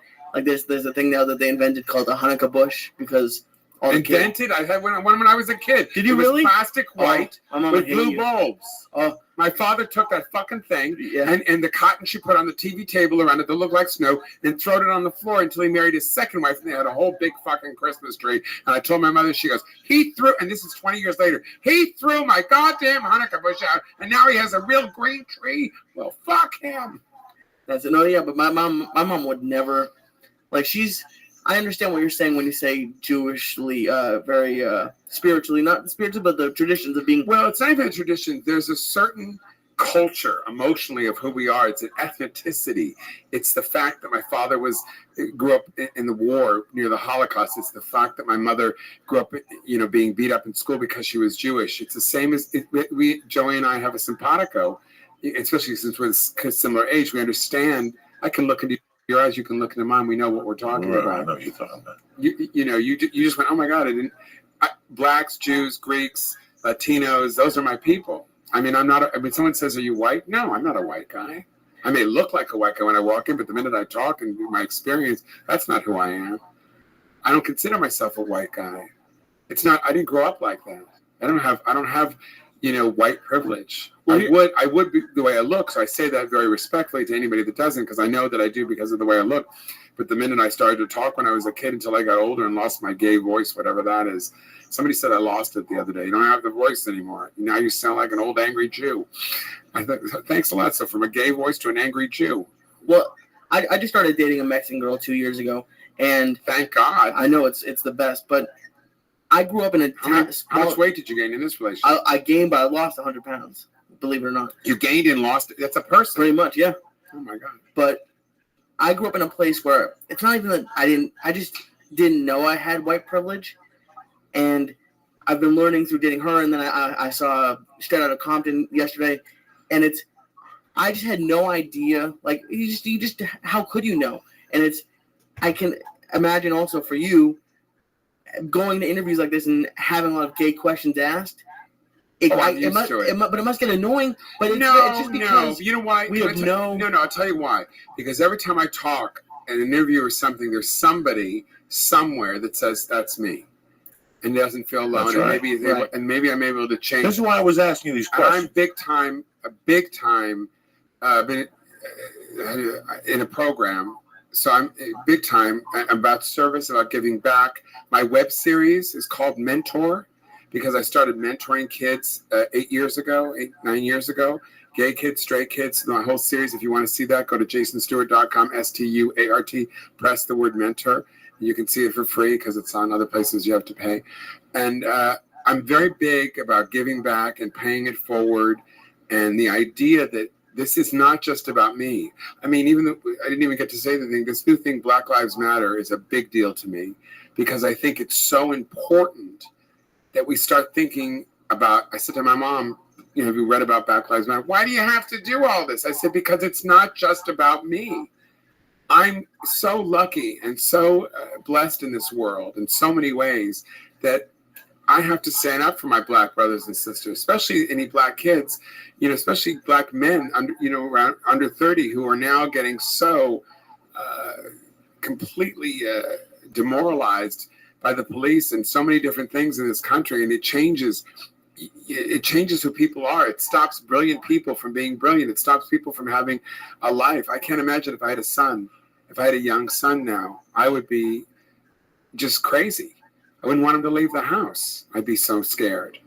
The idea, Trayvon Martin, all these kids that this happens, that this has happened to, and then you hear people talk and say, well, they shouldn't have been doing this. These are kids, some of them. Some of these are children. And if you beat someone up forever, and then you say, why doesn't he act like this? Then you know. I mean, I grew up with a father who was in the Holocaust. I grew up with that. I know what it does to him. He had like post-traumatic stress. You could see, I didn't know what it was then.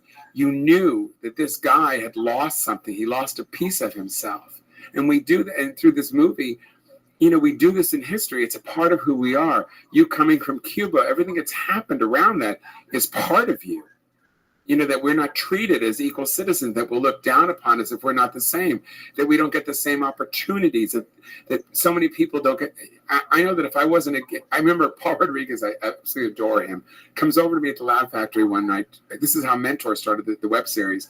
He comes over to me and he says, Jason, God, great set. What happened? How come you never made it?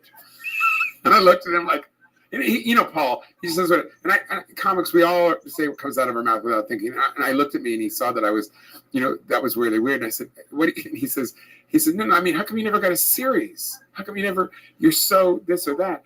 And I said, who's going to give a gay kid a series in the 80s and 90s when you got yours? No one was going to give me a series. I had 10 different producers wanted to do series for me, could not get arrested. They were not going to give me that. I know a couple guys, Mario Cantone, a couple got deals, never got made, especially if you were somebody that had an opinion, and you weren't completely neutered and, there would be no Roseanne that was gay or Tim Allen that was gay. There would be no characters like this on television. They have their own favorite gay poster people and they stick with those. In other words, there's a certain kind, right? And a lot of times it's played by a straight person. Do you know any gay couple, women or men, on television that are played by gay people? Again, you have that dumb, stupid look on your face. Because there are hardly any. I can name a couple, but you don't see it. And they say, well, the best person gets there. How could the best person not be gay? To play a gay person on television. In a series, it's different because you're going to play the same role for a long, long, long time. So it's got to be closer to you most of the time. Not always, but most of the time. And if you don't want us to play gay people, then what are we supposed to play? So that's why anybody's listening, you want to be in show business, get fucking good. Get confident, get relaxed, and get really good. Because they're going to test you everywhere for everything. And there's always going to be another guy that's better than you. That's right. You got to stay on top of your game, cocksucker. Absolutely. Are you an actor? No. I've always loved stand-up comedy. I wrote him 4 or 5 years ago. And we got the Blue Apron thing, my man. Hey, let me give a shout out to the sponsors so we get the fuck out of here. Oh, yeah. Traffic comes over. First off, as usual, on it. I love these guys. The best out there. They start off with the Alpha Brain, the complete nootropic. 2 of these a day, your fucking mind's banging on all cylinders. You understand me? Can you lose weight from it? No. And the best thing about Alpha Brain is 100% guarantee, and we don't want the product back. You think there's a Chinese restaurant that does that shit with the pork fried rice, even though it costs $4? Do me a favor. Beside Alpha Brain, beside New Mood, beside all the great products they have supplements and ropes and all that. I can't do nothing for you on the battle ropes and the weights, but as far as the supplements, I give you 10% off. Just do me one favor. Go to Honda.com right now and press in church and get 10% off your first order, all right? Number 2, Blue Apron. Let me tell you something about Blue Apron, all right? What they do is they send gourmet recipes and all the fresh ingredients you need. right to your house, right to your door. You get home 5:30, you're tired, you don't know what the hell you do. You wash your little pussy, you go in the kitchen, you open up the little freezer bag they tell you, you take the card out, you take what they tell you, and you cook it. They have 2 meal plans and family plans. Let me just tell you what I'm in. The family plan this week was Parmesan crusted chicken and shrimp summer vegetable mazaman over fucking ramen. If you people don't know what mazaman means, tell them, Lee. It's peanut, I believe. That's right. If you And go to that's Thai that's the family plan. For the 2 people plan, they got rigatoni puttanesca with eggplant oregano. They got tandoori spiced chicken with green lentils and heirloom tomato with fontina grilled cheese sandwiches. Who's fucking better than you? Let's say you want to impress a girl. Let's say you want to impress a guy. You fucking can't cook. You invite him to your house. You have Blue Apron send over a box. Bam! There you are. Within 30 minutes, you're cooking a fucking delicious meal, 500 calories or less. Well, you're going to get that type of action. But do me a favor. This is what I'm going to do. They're going to send gourmet recipes right to your door. And for our listeners, you get 2 free meals for free right off the top. 2 free ones right off the top. Go to blueapron.com/Joey. Boom! And start cooking incredible meals at home with blueapron.com/Joey. All right? Go to blueapron.com right now. You're going to be fucking really happy you did. Number 2, you're sitting there going, Joey, what's going on? You don't talk about MeUndies no more. I always talk about MeUndies. I wear MeUndies to every event I do, whether it's the kettlebells, whether the jiu-jitsu. Why? They keep your nuts in place, and they keep everything cool. You know what I'm saying? You don't want to be out all afternoon, pick up some guy at 24-hour fitness or some girl, and next thing you know, your nuts smell fucking bad. You don't need that aggravation. With MeUndies, it keeps the sweat away from your nutsack, nice and smooth. They also have women's underwear. They got women's T-shirts, they got men's T-shirts, they got great cut-off shorts, they got sweatshirts. But do me a favor, it all starts with you. Go to MeUndies.com right now. They're running a sale. What are they going to give you, Lee? 20% off your first order and free shipping. And free shipping in Canada and the United States. Where are you going to get that type of sale at, all right? Go to MeUndies.com and press in. Joey. Boom! Get 20% off your first order and everything shipped, whether for free, gratis, whether you live in Canada or the United States, okay? You don't have a gun anymore. If you live in Israel, you get a guts. Now, for the Pierre de la Resistance, you're sitting there going, no, Joey, so what am I going to eat after the fucking Blue Apron? This is what you're going to eat. Naturebox.com. Nutritious, delicious snacks from the chocolate nom nom to the sriracha cashews to the French toast granola. I mean, these motherfuckers are banging. Do you understand me? But it all starts with you. Is this in the commercial? Motherfuckers banging? This is the way Uncle Joey drops on these bitches. This is what's going on right now. The first box is on Nature Box. 5 bags on the house for you, delivered straight to your door. Yeah, you might have to pay for shipping, but you know what? They're going to send you the first 5 bags on the fucking arm on deck. That's how they do it, okay?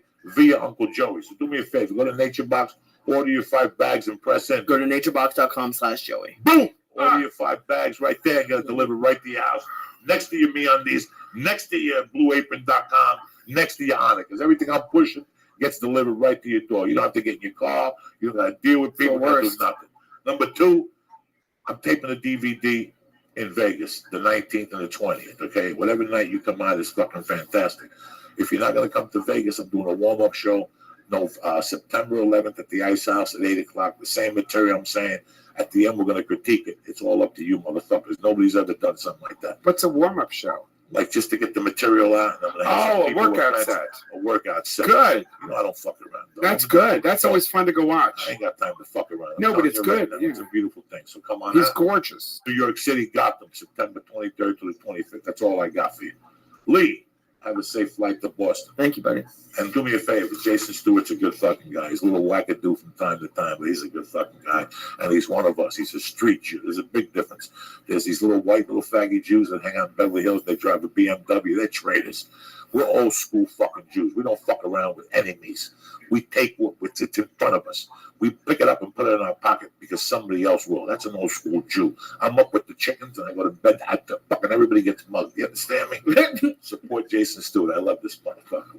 Whatever the fuck. JasonStewart.com. JasonStewart.com. STUART. Be careful, cocksucker. I need you here Monday morning. Okay, cocksuckers. You don't show up Monday morning. Bless you. Oh, I think you're talking to me. You're calling him a I'm cocksucker? gonna give you Oh, a yeah. Cosby How pill. can he be a cocksucker? I'm gonna give He you. doesn't like you unless he calls you a I'm gonna give you cocksucker. a Cosby pill and drop you off at Jason Stewart's with fucking Oh, that's with my chaps on. that's my fantasy. He's gonna rub some jewel. I want a dead guy at my house. That's what I want. Jason, I I love want a you. guy that's alive. Thank you very much for being Oh, a great thank you. comedian. Thank you for keep doing what you're doing, and thank you for educating me because I wanted to be educated today, and you kind of educated me. So we're gonna put you back on to get more. I'm gonna come with more questions for you Okay. because I feel we have a bond. I didn't carry a gun for years, so motherfucker, same thing. I'm so glad you don't have When a you're gun. young, I always wanted to figure this stuff out, but we're out of time. Cocksucker, I love you. My brother, Jason Stewart, I love you, brother. He doesn't Thank call you me for a coming on. cocksucker. And I love to do your podcast. Yes, we'll set up a date. All right. Thank you very much, guys. Don't forget, whatever. I love you, motherfuckers. Have a great weekend. We'll be back Monday. Love you, motherfuckers. Say blacker than black. Say, yeah, that too.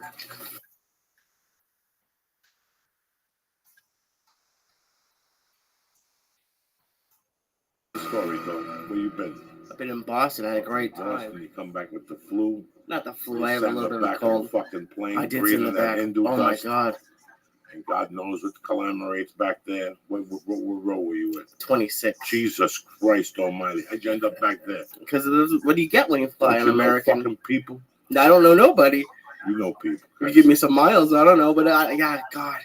Yeah, yesterday was bad because the flight coming in from Chicago was delayed a little bit, and then the plane was like from 1987. It was like super old, but I had a great On a time. cross country flight. Oh God, yeah, Super old flight.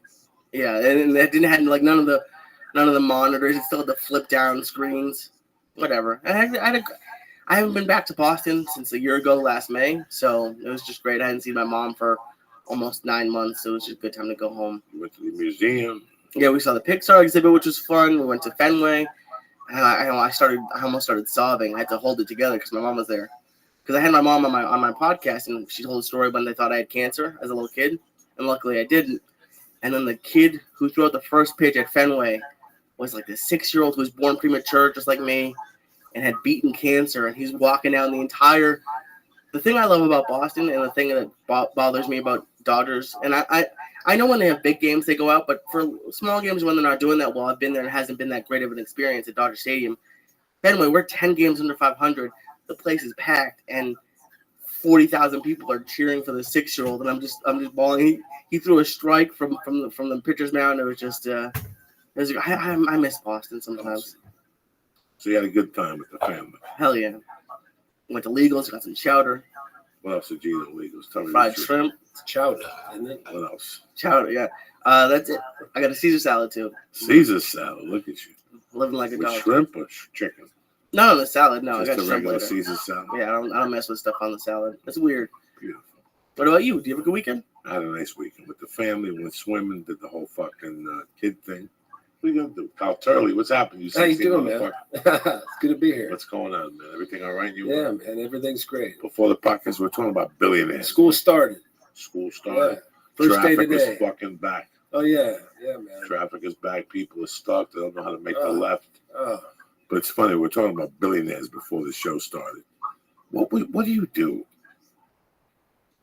I mean, when you have 11, what were they worth between them? Combined, like, because the owner himself owns like every sports team in Colorado. He owns the Rams, and then he owns one of those European soccer teams or football teams. So he has like almost 7, and his wife is the heiress to the Walmart fortune. So right now on Wikipedia it says almost 5. So it's like close to 11 or 12 combined.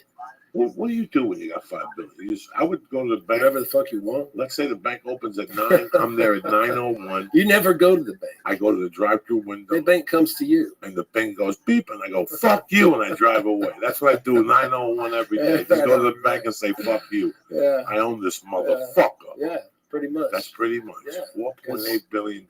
They own banks. I never That's what you dreamed do. of having money like that. I You wouldn't have know that how to kind of act. I wouldn't know how to fucking behave myself. I Now did. I do, but not 20 years ago when you're a college student. Somebody hands you $14 million signing bonus or whatever the fuck they do. But Yeah, that shows I how got that. much like it. Everyone It's always crazy. says like sports athletes are overpaid, but if the owners have that much money, it shows you how much they're really not making that much comparatively when you think about it. at the end of the day. Yeah, at the end of the day, like you said it a bunch where like the UFC's like, oh, we're doing a great thing once a weekend, but your college football brings in sellouts Every weekend. 40 times a weekend. 40 times a Saturday. Alabama has a $25 million surplus. They just bought Nick Saban's house for him just because, like last year. Like You have a college that has a $25 million surplus. That's just one school. And they talk about cutting kids' tuitions and we can't staff teachers. And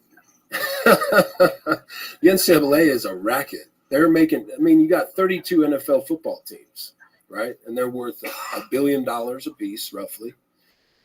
How many NCAA colleges are there? All the conferences, the whole SEC is, each team is worth almost $1 billion because they control the whole state. what was it like for you as a college player? Like with like there was that Shitty. that I was basketball at San player. Diego State. Yeah. Well, they had that basketball player who was like on the national championship team and said he couldn't afford food and all that stuff. Yeah. You got to work, man. I mean, I was a kid. I was one of 5 kids. My dad was a truck driver. There was no money. There was no extra. I wasn't going to college if it wasn't for football. You know, so going to school was challenging as a student athlete because of the demand. You know, the other students, they see you get a free school, this, that, and the other, but you're full-time for them. You're pretty much a slave for them. I mean, you're up, and if you're not at class on time, you're running. If you aren't eating, you're running. If you're not making weight, if you're not doing this, doing that, making practices, you know, your life is controlled. So you are 100% owned by them. Your off season is the only time that you can have a job as a college athlete. You can't have a job, so you can't have any money. So try to be an offensive lineman, putting on weight and all that stuff, you know, it takes money. You got to buy extra food. That meal ticket doesn't cover, 4 steaks a day, 20 chicken breasts, that doesn't get covered on your meal card. So it puts guys in a bind in a big way. That's why you got Jameis Winston stealing crab legs. He's won the Heisman Trophy. He's made $1 billion for the school or whatever. I don't know how many millions, but may as well be. They were flying him on a private jet, I think, between football and baseball because he wanted to do both. Right. He's flying on private jets. He sees these coaches. I mean, we had a coach at San Diego State that just left and went to Michigan a few years ago, Brady Hoke.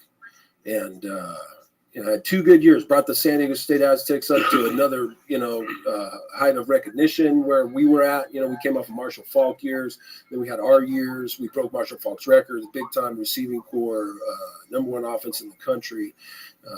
All the guys on our offensive line played in the NFL, et cetera. And then we kind of got lost. And then this coach comes back. He brings the program back up. He's here for like 2 years. And then he gets, Michigan comes in on a private jet, picks him up, gives him a big multi-million-dollar deal. San Diego State can't match it, because they don't put any money into football. They only put it in basketball. And they take him away, and he goes, and the players see that. They see, how can't I just go get a pair of shorts from somebody, or trade my shorts for a tattoo, and you get to be here and make millions of dollars, and then you're not contractually. I can't just get up and go to another school if I don't like it here. I have to sit out for a whole year, miss a whole year of ball. But these coaches, they float around. This whole lifestyle's floated around. So what do these kids have to look at? And these are the examples. It's like Chris Carter and get a fall guy. It's like they perpetuate that whole thing. And the owners now Chris Carter's surprised. I didn't see it realize till just now when I watched it. It's been up on the NFL's fucking website. He's watched it before. This is a perpetuated mentality, man. And these kids are, get in trouble for it, man. It's weird when you're growing up and you're watching college football. For me, it was college basketball and college football and pro everything. And you watch this, and as a kid, you're like, fuck, I could do this. I could just go to school, take a few classes, lift some weights and go to college and shit. And then you realize there's so much more involved. Like there's so much more that you just don't show up. There's paperwork and this and that and heat test and you have to do this and get that. Sit with this guy once a week and you don't get to go to college. Kids get to go to college and they get upset because they have to work this, that, and the other. But they can go to parties, they can have fun. You have to commit. If you want to keep that scholarship and you want to, get to where you're trying to go, which is the National Football League, you got to fully commit.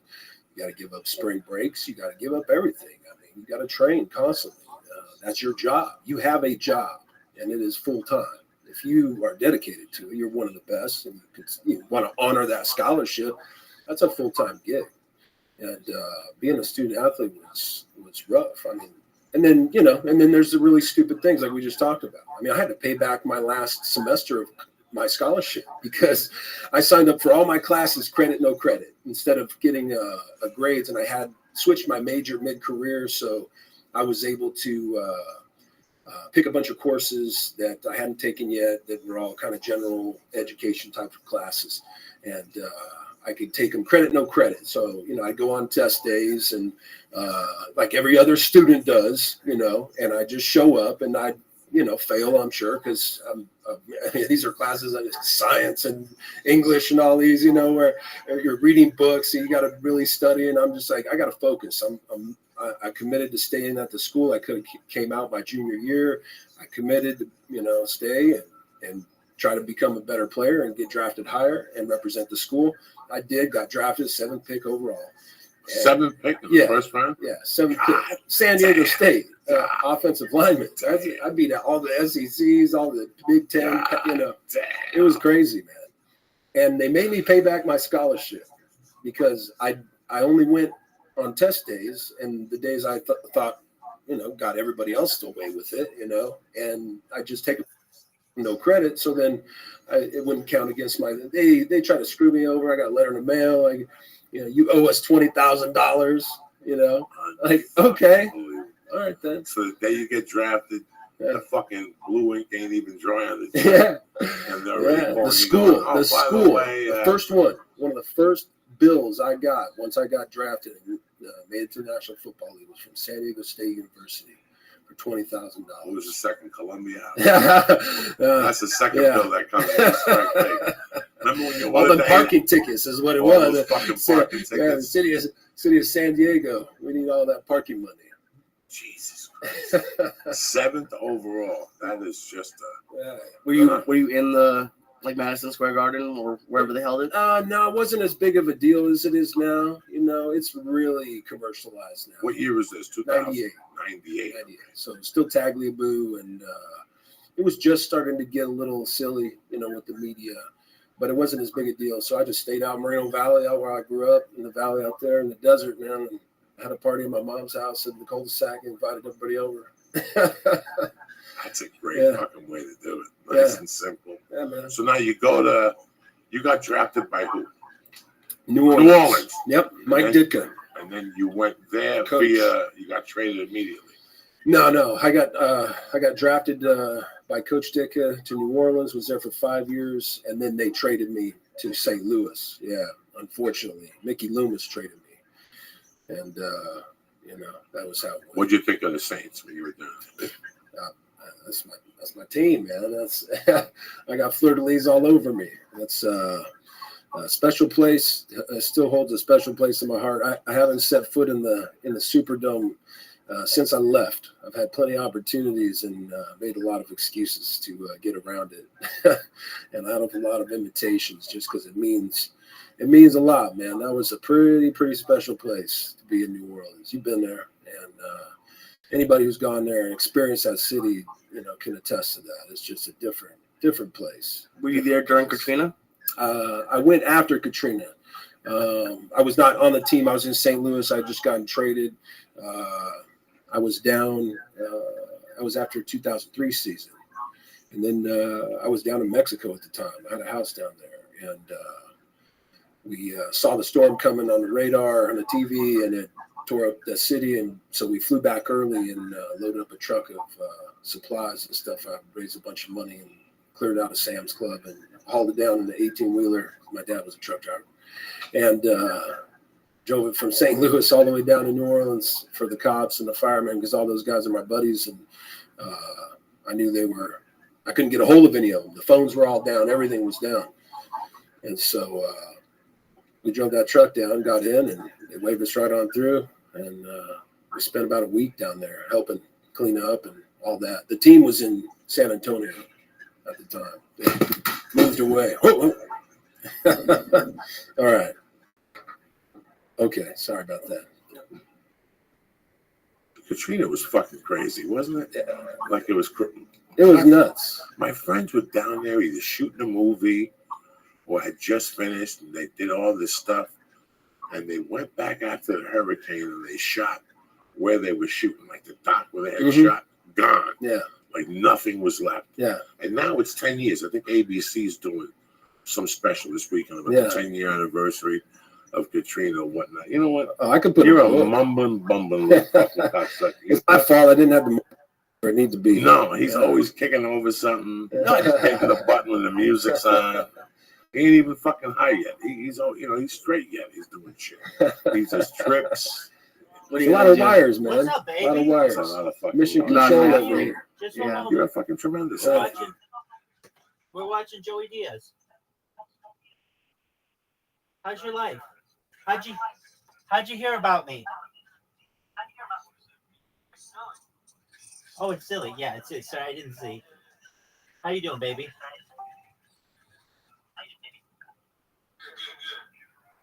Excellent. Good to see you.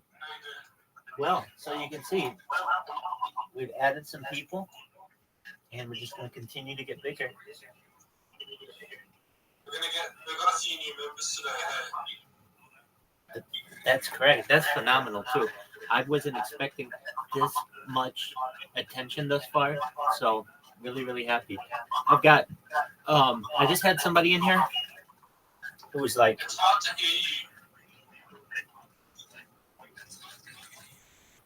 Yeah, it's quite hard to hear you. I just had someone who Oh, that's good. said that they heard about me from my bots on Kick, Yeah. and they asked me what they could do to stop them. So I told them what they could do. And but yeah, that tells me that my strategy's working. Just continue to promote on social media, and every few hours a random person comes in here and they're like, hey, what is this? Why do you keep spamming why do you keep spamming your Discord in my chat? And I explain to them, but I should like peace, and this is the way that I get out the message. How are things going in your life, Zilli? Good. Just wanted to check on how's it going. Absolutely. As you can see, we've expanded with more cameras, so people can see what's going on. And yeah, we got a big day. Are these guys online, the people who are right now, or they're just They're both idle right now. I mean, it's in the middle of the night in the United States, so. how do you meet them? Great question. Caspian C was a fan of mine from YouTube, and he likes people who troll people.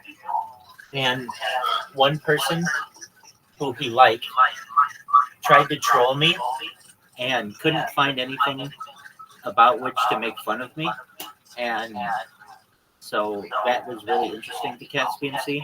So Caspian C, this guy named Music Biz Marty, he's a YouTuber. Music Biz Marty. So he's a YouTuber, and he tried to troll me. And Caspian C saw that I was basically impermeable to this attack and thought I was an interesting person.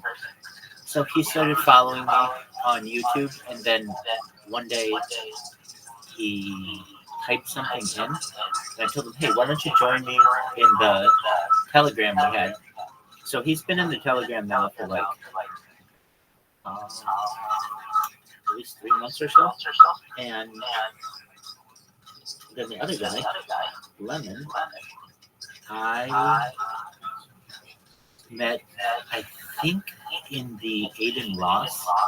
You know who Aiden Ross is? The Aiden Ross Discord. Yeah, he's just saw me streaming in there all the time, and ended up just coming in and making himself home here. We've got another guy who's been in here. His name is like Benz or something like that, and he's been playing this game. We've been playing this game in here called like Counter-Strike. It's not Counter-Strike though. Yeah, exactly. It's a lot of fun. Exactly. So, yeah, that's what we're Brez. Is Brez your friend? I've been talking to him since he joined, but I don't know him too well. Oh, okay. Well, yeah, he's good at it. So we were playing that earlier, and now since it's in the middle of the night, we just got Joe Diaz going, listen to podcasts, and then here's the big thing that is going to change things. Is the fact that I take this Discord link and spam it in people's chats. They just randomly will check it out. And it's one thing if I connect with you and you see me on YouTube, that's one thing. But it's another thing if you join the Discord. Then there's like a reminder for you to come back and all this other shit. So I'm really enthused about this. And then also I'm in some communities on Telegram, and so I sent out messages to people overnight to join this Discord. You know, I'm having to have them hop social media hopping basically, but I'm sure I can get some of them in here. And the goal is to have basically what we have now, but with more people, where there's just 24 hours a day, something going on. Either I'm talking, or other people are talking, or we're listening to something, or we're watching something, or we're playing a game, whatever it may be, we're just all really interested. Go for it. Well, I've got two questions. I'll give you my first question. Have you ever thought about running for president? I have. I think every American has that. No, not anytime soon. Maybe if life extension technology is a thing, then yeah, perhaps. But when you become famous, like through your streaming, Yep. You can utilize that power to become president, right? Right, but I may become president of Israel or prime minister of Israel before I become president of the United States. Yeah, right. Are you a dual citizen? By the right of return and by birthright, I can be considered such. So you were born in Israel? No, I was born in the United States, but anyone who has a Jewish mother has the right of return and birthright. I see.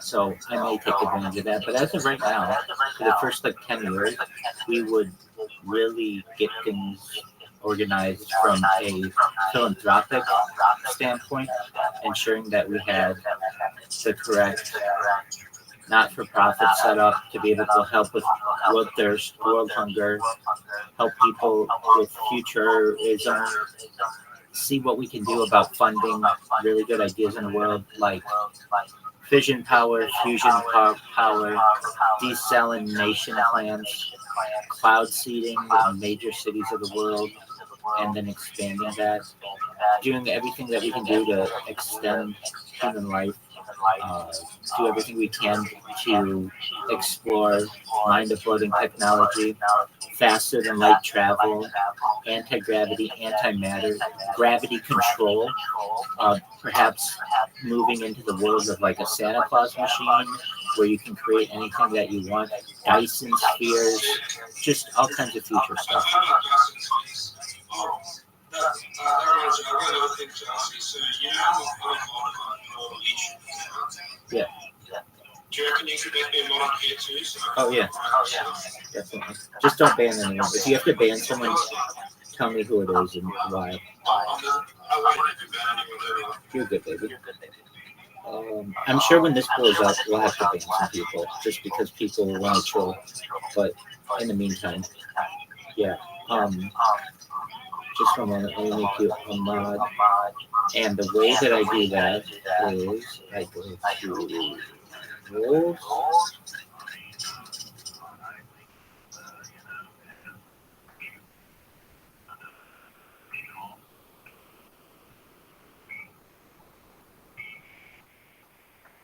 It should be so easy for me to just click your name, assign role. Yeah, I think on PC it's a lot easier. I think you're right. Yeah, on the phone it's a bit difficult. All right. Can you check? You should have a mod role now. Let me have a look. Oh, yeah, I got it. Excellent.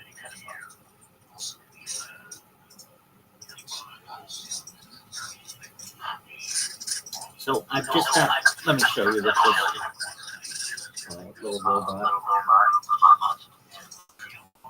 This is just one of four that I have going. And what it does is it puts a link to my link tree.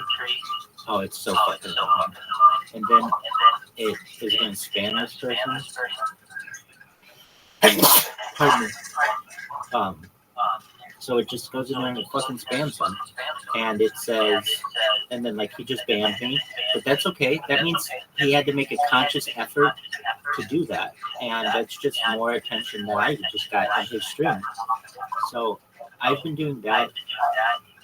I'm not perfect at this. And as I learn, I made a mistake, not a huge mistake, but I made a mistake like 2 days ago. I was programming this, and the link that I put in, it was the correct link, but you can't send links in Kick. You have to, like, instead of it saying discord.com, you have to put discord, DOTCOM, so that people know that there's like a dot in there to change it so that it's not an address.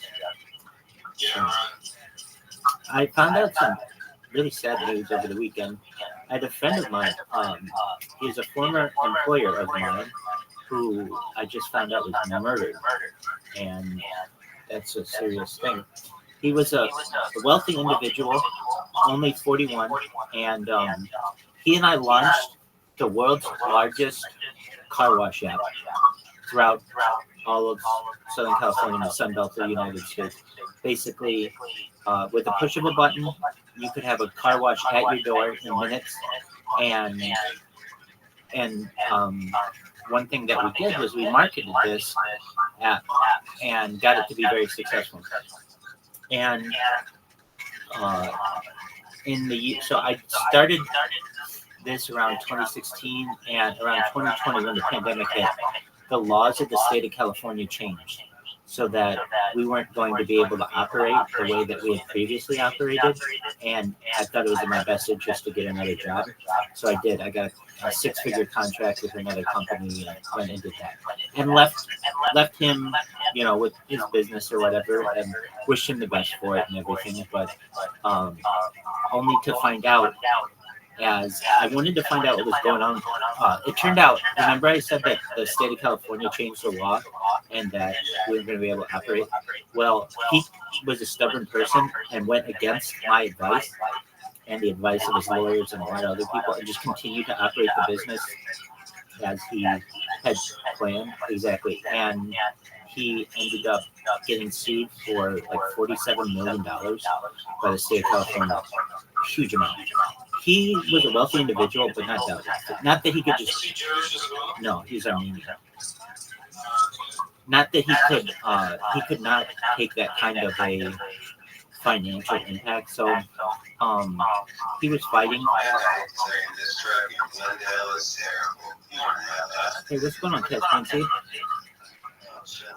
Doug, I was just telling a story. My friend, I didn't tell you, over the weekend, I found out he was murdered in Las Vegas. Yeah, I found out over the weekend. He was a former employer of mine, and he was only 41. And the way that I found out, I was just telling my man Zilly that I had started this business with him well, technically I didn't start the business with him. He had a dream to have a car wash app, but he didn't know how to do it.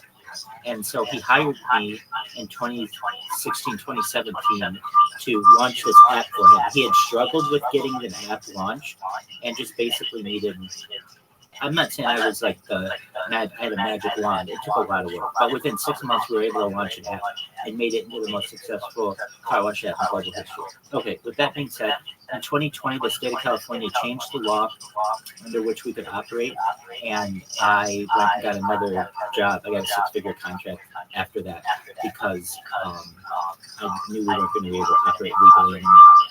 Okay, so then what happened?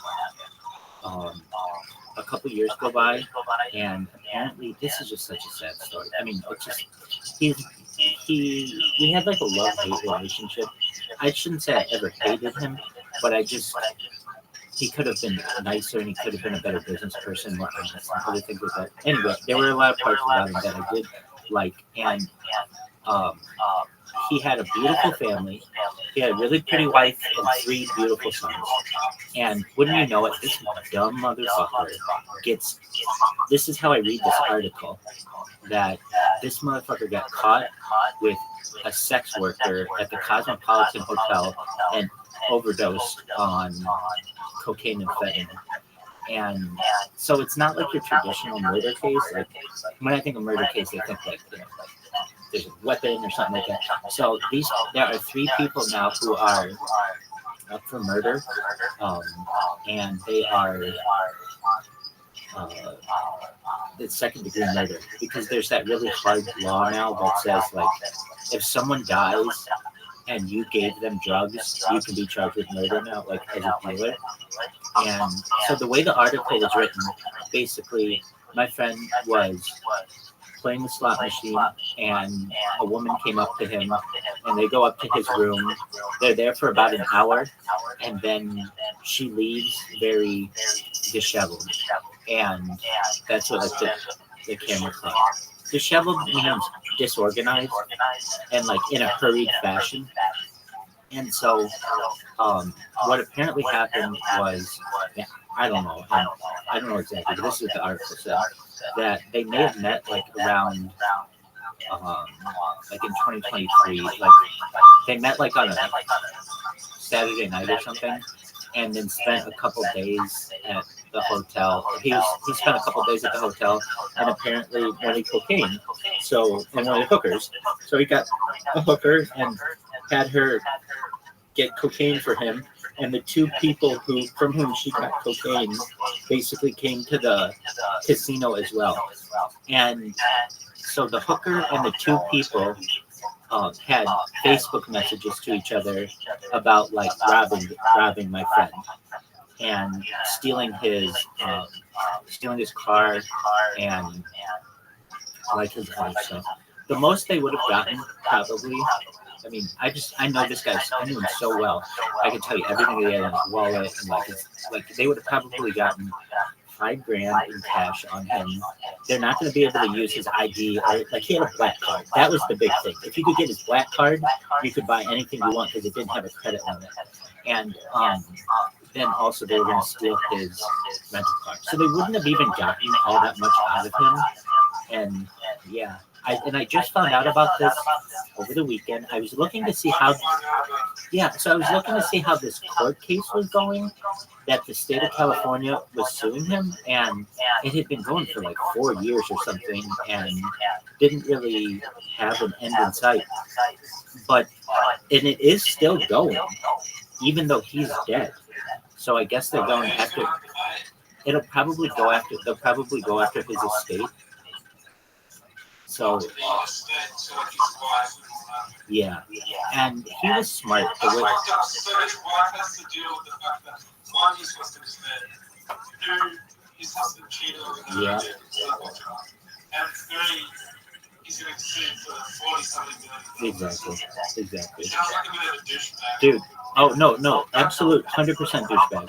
I can tell you that this person was very selfish and only out for himself. That's why I said, like, when I started the conversation, it's like the worst way that you want to die is how embarrassing. Like that you had this beautiful wife, this beautiful family, and you fuck it up. And it has a picture of the hooker there, and she's like not even close to as hot as your wife is. She's not even good looking in comparison.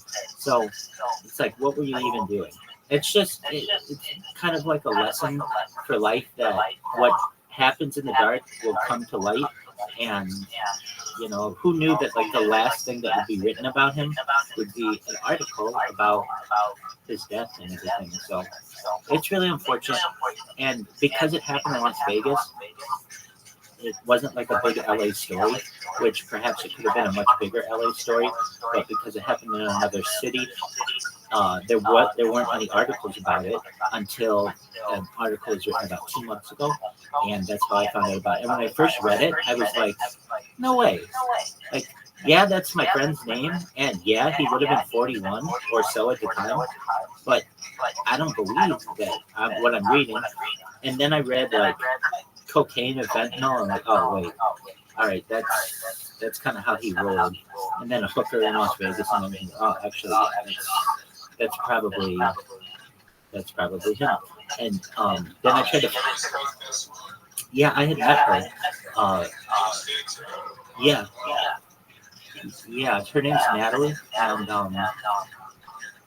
you know, it was a really interesting family setup that they had. Like basically they had the husband, and he would buy the family whatever they wanted. They were a very automotive surrounded family because the husband, my friend, basically this was his business. It was a very good business for him. I think originally he probably ran chop shops, but he eventually was able to legitimize those to the point where whenever anyone in Los Angeles or Southern California had an accident on the road in a fancy car, in a luxury car, or a high performance automobile, he would bid on it at an automotive auction. So let's say Caspian C was driving this Ferrari on the 405 and totals it. Okay, my friend would buy that. Let's say originally the Ferrari was worth $500,000. My friend would buy that car totaled for $50,000. My friend would put in another $50,000 of work into the car so that he had put in a total investment of $100,000. And then he would sell that car for $300,000 to someone in Dubai or in Abu Dhabi or in Shanghai, where it didn't really matter that it had a salvage title. That didn't matter because they don't operate by the same rules. They just, all they cared about was that it was a legitimate Lamborghini, and it was. So he was able to make at least $5,000 on every car on which he would do that. And he had several businesses and was able to have a little bit of a real estate empire. And we had a lot of fun together. We did a lot of marketing together. So we would design billboards together. We'd write copy for our commercials together. I was in commercials for our business.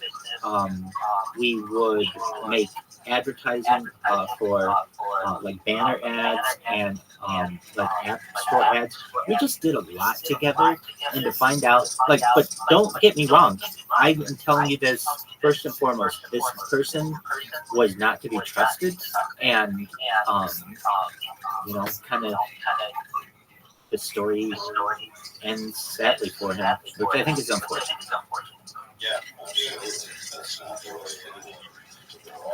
Yeah, definitely. Definitely. When you're messing with hookers, you are kind of risking your life. Yeah, exactly. I mean, and the lifestyle, it's like it leads one place. It's like riding a motorcycle. It's not about if you're going to crash, it's when. Right. This guy, he had such an interesting life that it was very high and fast. But I learned a lot about how money works in LA from this guy because, like, you know, I may be around people with high net worth occasionally, but they don't always flaunt it. this guy flaunted it. So you were always driving around in like Ferraris or Lamborghinis or Maseratis, and he had this way to be able to travel in Southern California that was very efficient. So because he was an automotive auction purchaser, he had a dealer license in the state of California, which meant that he didn't have to put the license plate on the back of the vehicle every single time. He should have, that's the law, but he would just keep it in like an envelope in the car. So if he ever got pulled over, he would say, oh, I have the license plate. This is just a dealer car. I'm taking it from one location to another. And the cop would say, no problem, get on out of here. But what he would really do is just drive around without a license plate, and he would only drive in the carpool lanes and in the toll lanes. So he was able to drive in Southern California from like point A to point B very, very quickly and very, very efficient. And another thing, I've never seen anyone drive like this in my entire life. Let's say there was some type of any type of traffic, any type of traffic issue, and he couldn't move forward, he would just drive in the emergency lane. So he would just drive on the right-hand lane or the left-hand lane and just pass all the cars. And if he ever got pulled over, he had enough money that he could pay any kind of fines that he had, and usually, not have it go on his insurance or anything. And so there were a lot of things that he did that I would say were shady. The whole guy's background was, I don't want to say his background was shady, but his whole business acumen was shady. But we did have a lot of fun together, and I didn't understand that.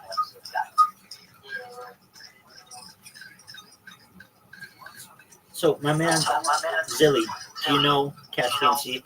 I don't think you do. Okay, let me introduce you guys to each other. Excellent. So Caspian Sea, as you said earlier, he's my friend. He met me on YouTube. Zilly met me on YouTube as well, but you guys were like a year apart. So Zilly, my man, is from Australia, and Caspian Sea is in Vegas. And we also have in here, my man Lemon. And Lemon met me in the Aiden Ross Discord. We've had some other people in here. Caspian Sea, while you were gone, so what I've been doing is using Kick and taking my Discord link and just plastering it all over. And little by little, we'll get random ass people who come in here. And firstly, they ask me, will you please stop spamming me? And so I get into I like troll them. I'm like, oh, I was spamming you? They're like, yeah, every fucking day, every goddamn day. It's like 50 fucking accounts. I'm like, oh, okay. What were the accounts saying? They're like, it says you're a fucking pussy eater and that you're taking karaoke requests and all this other shit. And I'm like, oh, okay. Do you know the name of the username that was saying this? So like, it was something Rabbi Rothschild, YouTube Live, something. I don't know. Can you just please stop it?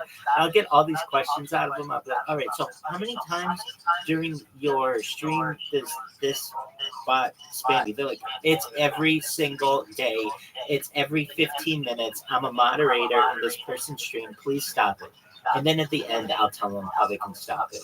And then they're like, all right. They just have to increase the amount of time that it takes to be able to speak in the chat. I say that, but that's not really how you stop it, because no, because I changed how I spell Rabbi. So I'll make it RABB, I'll make it capital R, capital A, capital B, capital B, lowercase I. That still looks like Rabbi, but is really not Rabbi. Or I'll make Rabbi have 3 B's. Or all I have to do is put like an emoji next to the word Rabbi, and it throws it up. And that's just for their chat, which really isn't that big of a deal to me. I mean, it is, but I'm also following them. So it's a big fucking message that comes up on a lot of people's streams. It says, Rabbi Rothschild on YouTube just followed you. And it's so funny. Some of these users at first, the streamers, they'll be like, oh, great, thank you for the follow, thank you for the follow. And then they start getting this another one and another one and another one. And they're like, oh, this is annoying. And then the next day comes and the next day and the next day. And then by the end of the week, they're just like, fuck it, fuck this. They'll shut it off so it doesn't say it anymore. They'll do whatever they can to avoid me. And the thing is, it's still not going to work because I have a clip bot. And what does the clip bot do? The clip bot to me is perhaps the most powerful of all of these. I think it's the funniest one. I do too. Funniest one. Yeah, so what's the clip bot do? It creates a clip of the user and allows you to type in the title any name that you want to use. And so I use linktree.com/Rabbi Rothschild. And you'll go to the biggest streamers on this platform, and if you look at their clips, 50% of them all have my fucking link in it. And the only way to get around it is to manually delete these things. So the other people, when I spam in their chat, there are bots that they use to prevent me from being able to spam. There are things that people can do, but not for the clips. The clips are just like, they're a new thing, and you can't order them by like alphabetically so you could delete them all really easily. They all have to be manually deleted. So, and another funny thing about it, to my knowledge, they have to be manually deleted by the creator, or not by the creator, but by the influencer, by the streamer. It can't be done by a moderator. So I think that's hilarious. And It looks like, say, for example, Edgar Ross, only Edgar Ross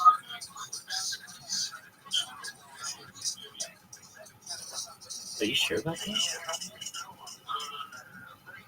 I think anybody can make clips. Right.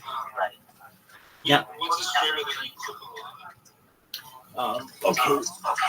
One that I just did, like I'm doing one right now. It's going to be Shakio official. Okay.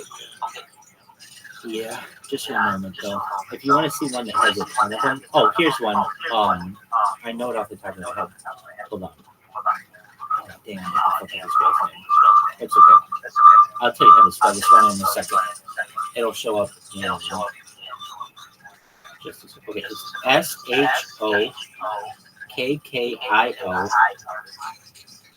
Or it's Shaki Official. SHOKKIOFFICIAL. So you may not see any of my links in there yet. You may. I don't know. Here's what you have to do. You have to filter by date. And Oh, yeah, they're right. They excellent. are really ones. Oh, are they? Cool. And then I just published another one just now. So I've only been doing that now for like a few days, and that's fucking annoying. But you have to understand, like, give it a month where there's just a solid month of all of these people having, you know, these clips made of them. Incredibly annoying. And it's really it's, I don't know how to describe it, but it's almost like thrilling to hear some of these influencers or these streamers who are like, oh, we know about you. You're like a celebrity on this website. Like when you hear that, it's like, okay, my shit is working. Like it's just a matter of time until the right person in the right environment is like, oh, this is fucking huge. Yeah, right. You know, what's that guy who was sidekick a million times of Shaki G? Yeah, Shaki G. I love Shaki G. How did you block this tip from getting snapped by you? How did I like this one? I believe I just told him to increase the amount of time that it takes for a user to be able to type in their chat. So you gotta send like one message or something? Or? No, you can send unlimited messages, but you have to wait 2 minutes to talk to them. Like the time after following them. Yeah, exactly. So if you follow someone, it says, please wait 1 minute before chatting. and I have it programmed to basically, if you increase that amount of time, my robot won't sit there all fucking day. It's gonna move on to the next person. No. Oh, yeah, no, he doesn't, and Action Man doesn't. Big streamers don't, because their chat is moving so quickly that even if you spam, it doesn't really do anything. I can tell you, Action Man, I focused my spamming efforts on him during, he had this thing called Action Man Tour. He did this thing in like May, June, something like that, where he went from Florida to New Orleans to St. Louis to Chicago to Detroit to Philadelphia to New York City in Times Square and like finish it up. And he did it with a bunch of different streamers. And for like a week, all I did was use my bots to just spam his chat. And his moderators were working all the time.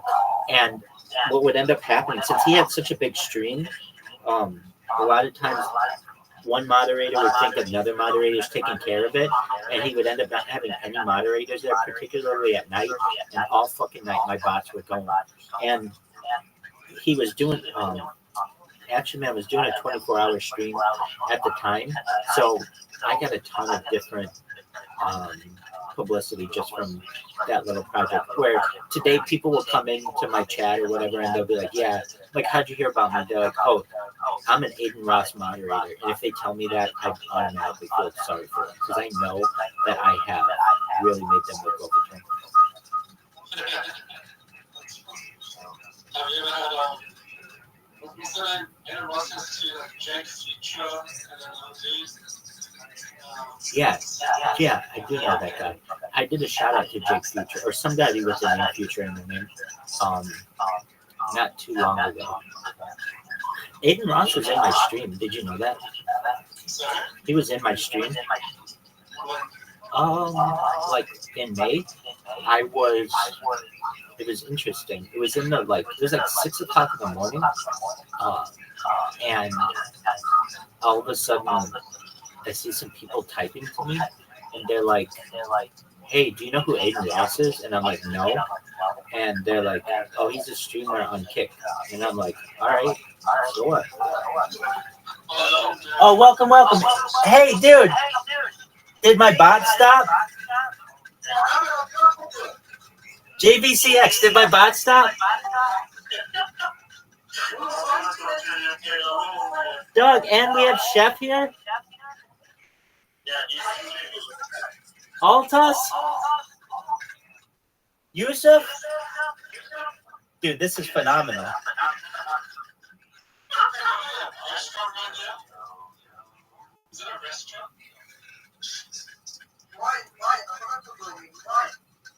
Why do I spam you? No.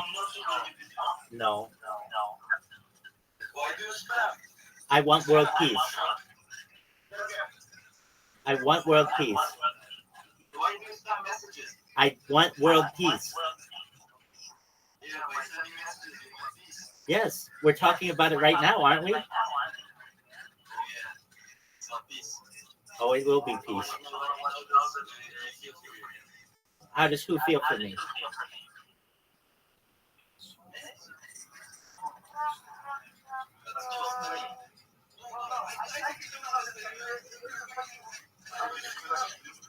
I love it. It's working. It's working perfectly. It's working perfectly. It worked. They're here. Chef, your food looks amazing. That's why he says if you come, he'll pay you to eat. Oh, wonderful. Where do you live? United States. I'm based out of California. Well, I'll be on my way to Paris. Are you excited about the Olympics this month?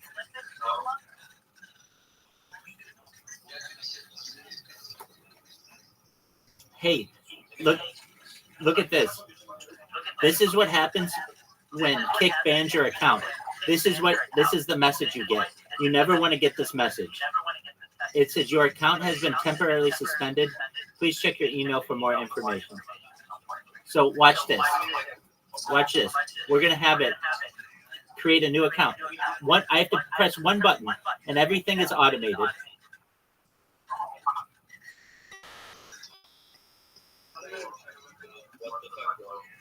It's the biggest deal in global history. Will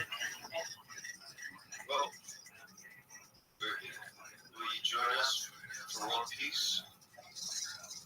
Yes. You're amazing. Thank you so much. You're amazing. Stop spamming, please. I told you the secret.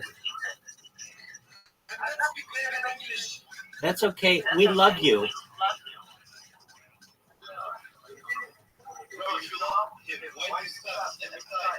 This is. I told you how to stop it. I told you how to stop it.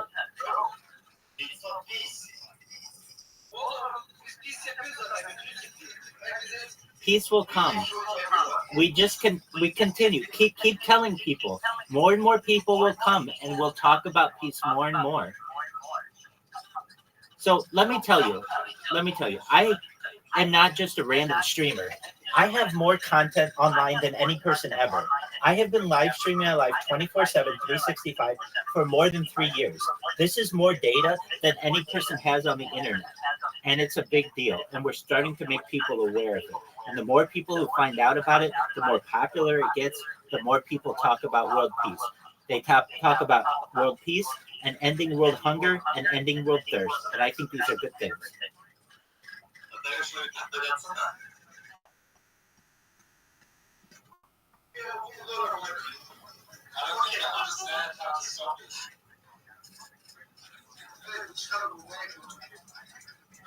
Yeah, baby.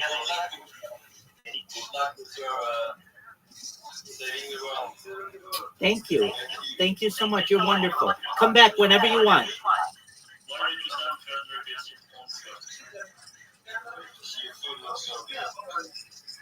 If you want to spam, but at least don't use bad words because we have our people we know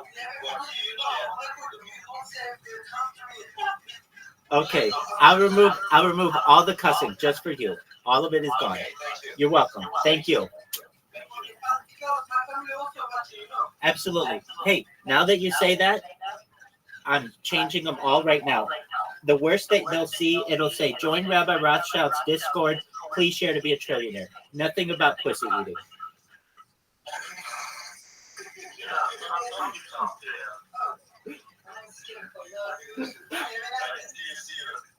Excellent.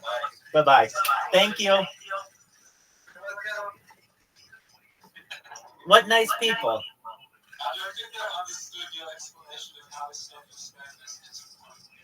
That's okay. I didn't know if they'd ever come back, and here they were back within an hour. They were really nice. And I completely understand. I wouldn't want my kids to be seeing some random thing about pussy eating, so I'll change that for them right now. Oh, wait. It definitely helps. It sticks in your mind. Dude, this guy has been using the term world famous pussy eater 17 times in every single one of my streams for the last month and a half. It's in that motherfucker's brain. I can change up the message now. Pardon me? Yeah?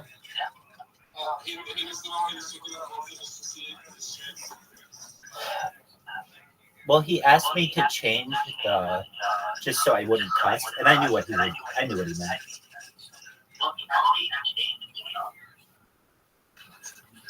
And so, but like, do you see how this works? I mean, I see it. We had no idea who those guys were, and all of a sudden 4 of them are in here. It's beautiful. And they found out about me how? From my spamming on Kick. It worked exactly the way that we wanted it to work. Exactly. Are they what? Something like that. Food stand, food truck or something. Yeah, looks good. It looked really good. It looks good, yeah. What are they doing? Like shawarma, gyro? Something like that. And you have to understand, I was saying this earlier, I made a mistake, and how did I make a mistake? Allegedly.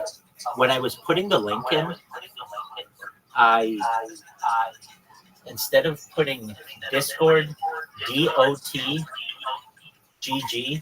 I was just putting Discord with the symbol dot, and that makes Discord won't let you post that link because they won't let you post links. So now I just have in there Discord DOTGG / and then whatever the link is. And I mean, I've only had that changed for like 2 hours.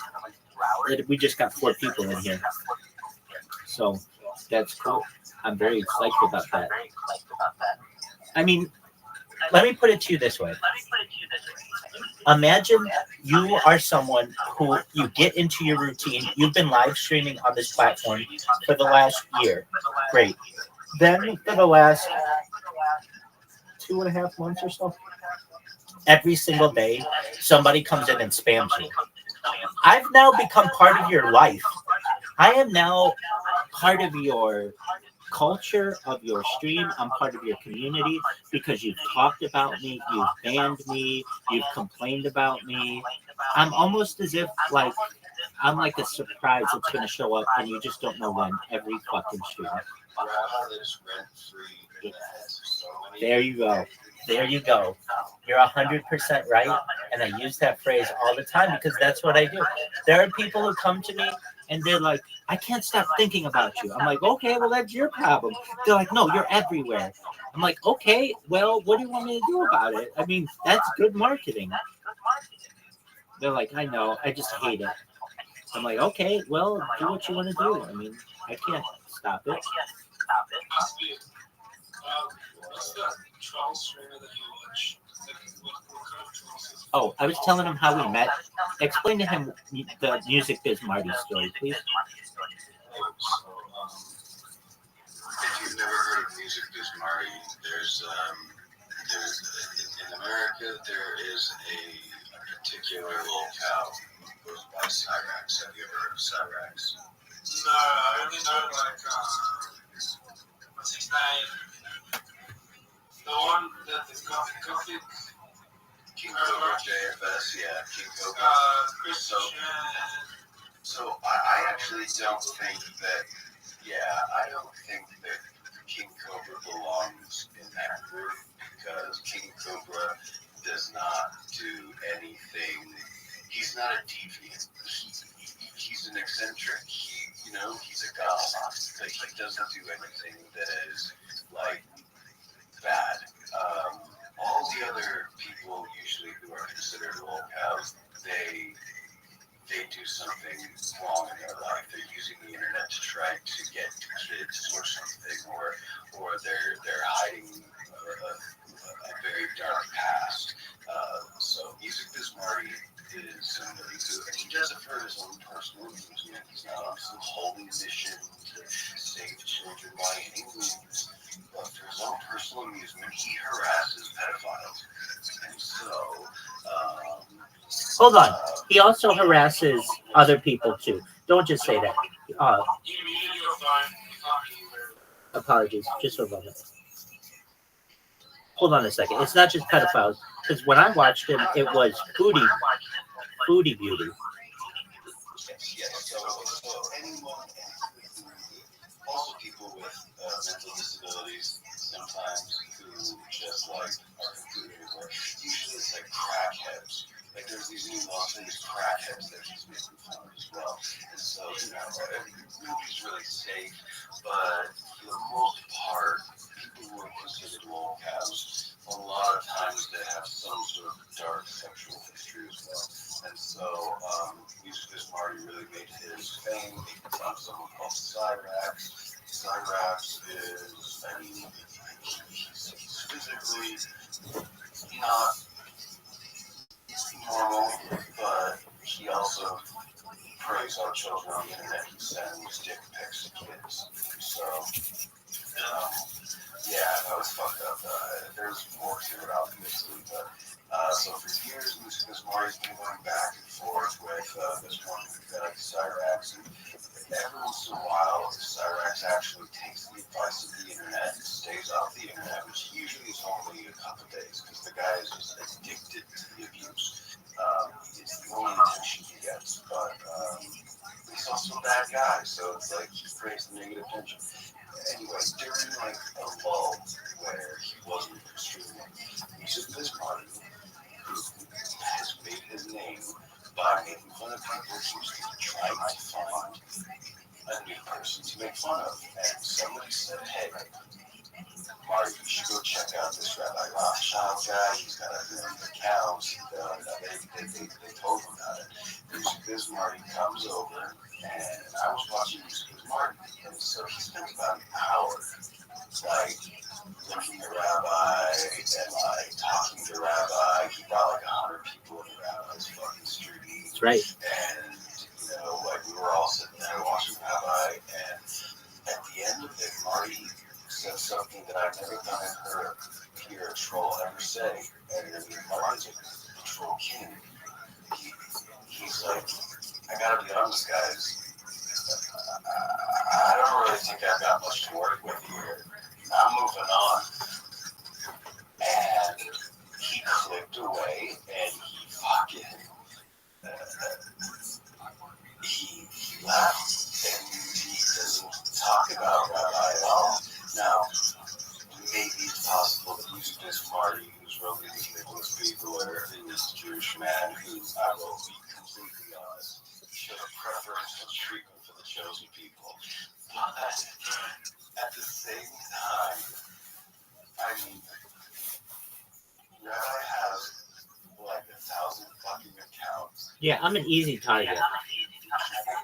Like, it's like you make yourself an easy target, and then Music Biz Marty of all fucking people is just like, I got nothing to do here. Like, he does it to himself. Yeah, I'm moving on. And when I think Rabbi likes what people say. They do. Exactly. Exactly. I have been called everything in the past 3 years, so it's built a very tough exterior of me that I can take whatever you want to send at me. After that, I was just like, that fascinated me. I said, this guy can't find something about Rabbi. So I started watching Rabbi, and I started chatting with Rabbi, and now these are my homies, man. Now he's a moderator in the Discord. As you both are. I'm in a bit of like a trouble. Are you the juice? No. Okay, just checking. I don't mean to be racist with the Aussie accent. There's just sometimes there's a guy who also trolls on a guy called Potato, Rational Potato, and when he was 15, he harmed his 6-year-old sister. So I make sure Potato does not forget that we know who he is.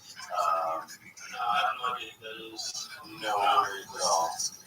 No, There's a lot of others to go after. yeah, right. I was gonna say like we found sign targets that are very obvious. So like me and the only things that we can control is like so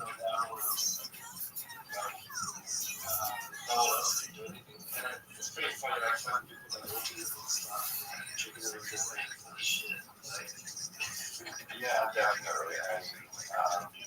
Me personally, if it's just a matter of like, you know, being on the spectrum, you know, and like that's what King Cobra to me. I mean, sure, he's got Asperger's, but I mean, he's honest and true to himself. He really is fucking like, you know, I don't know.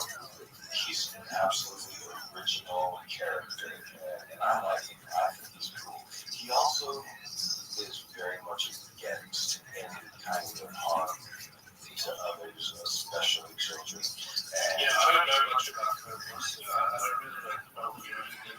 yeah, I mean, I've actually, I watch him, like, I unironically like King Cobra. I think he's a good guy, you know, eccentric, sure, but that's the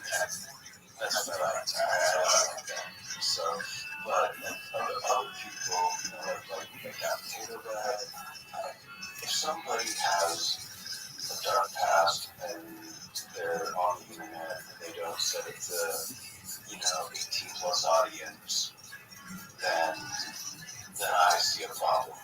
Do you know what I mean? If you did that in America, you'd be on this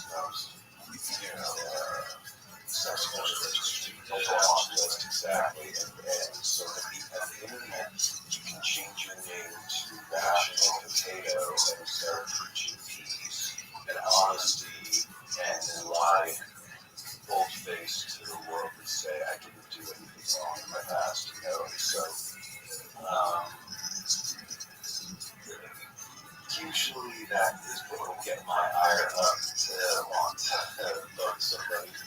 I don't really do it to the American. I just do it to Oh no. So Yeah, I don't have to be a bad person to be to the I'm not trying to be altruistic or anything, but it's like, my friend did jiu-jitsu and when he would get into a fight or an MMA fight, like he would tell himself, I'm not against the guy until I know that we got to fight him, and then I make myself hate him. And I make it because when I get in the ring with him, I want to bring my anger into the fight. The fight's over, we're going to do this, cool. Ultimately, I don't think about these people, but like, if I wake up, I go on the internet, I see their lives, I'm just like, alright, well, I don't like the kind of person you are, so it makes it easy. But it's not like I just choose really, unfortunately, there's more than enough people online who are like that, if you hurt a kid, that's usually where I'll stick. You know what I mean? If you ever send pictures to a kid that you should not really, for some reason, it makes it easier for, when I step into the room, yes, it makes it easier for me to, like, I've already got, like, a pre-qualifier for why I do it. Again, it's not, I've said some stupid shit, like, I don't want to say kids, it's like, yeah, you're a bad person, but it's, ultimately, it's just funny, and, we all have dark impulses, so get it out however you can. One of my favorite things to do right now is there's this guy, I think he's got the MC, she's great.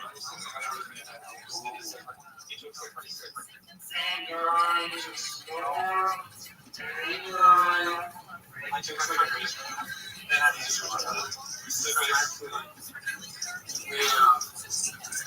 we're going to get to the battle challenge, and he doesn't know what that does to your belief. So he's just going to be good videos, so it's going to be so fun. So what is this challenge? The challenge is, so you know the squat banana challenge? No. So he drinks a squat and he eats a banana and he throws. And so he loves mountain juice, so like he could have asked me instead. How many bananas? And he had spicy food, so we sent him spicy chicken wings. Because he's fat, so we know that he'll eat them anyways.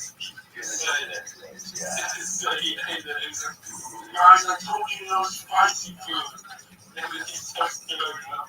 He just gets so bad. Like Jim Cobra, when people find out what his address is, they'll order like Subway sandwiches. They'll send him a Subway sandwich that has no vegetables, no meat, but it'll have double of all the sauces. So he'll have ranch, he'll have teriyaki sauce, chipotle, mayo, mustard, and it all comes on a bun. And he'll just be like, guys, you think it's funny to send Cobra a sauce sandwich?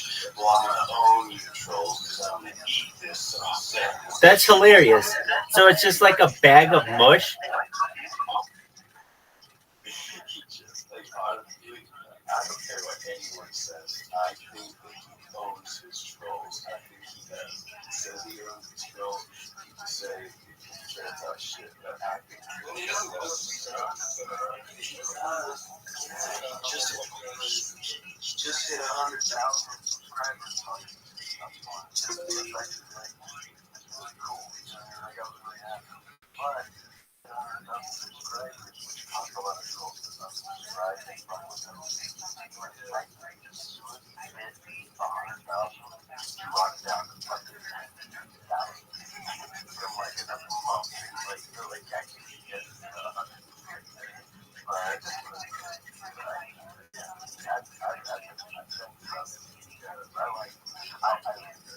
spent my cash app, but I didn't know why I spent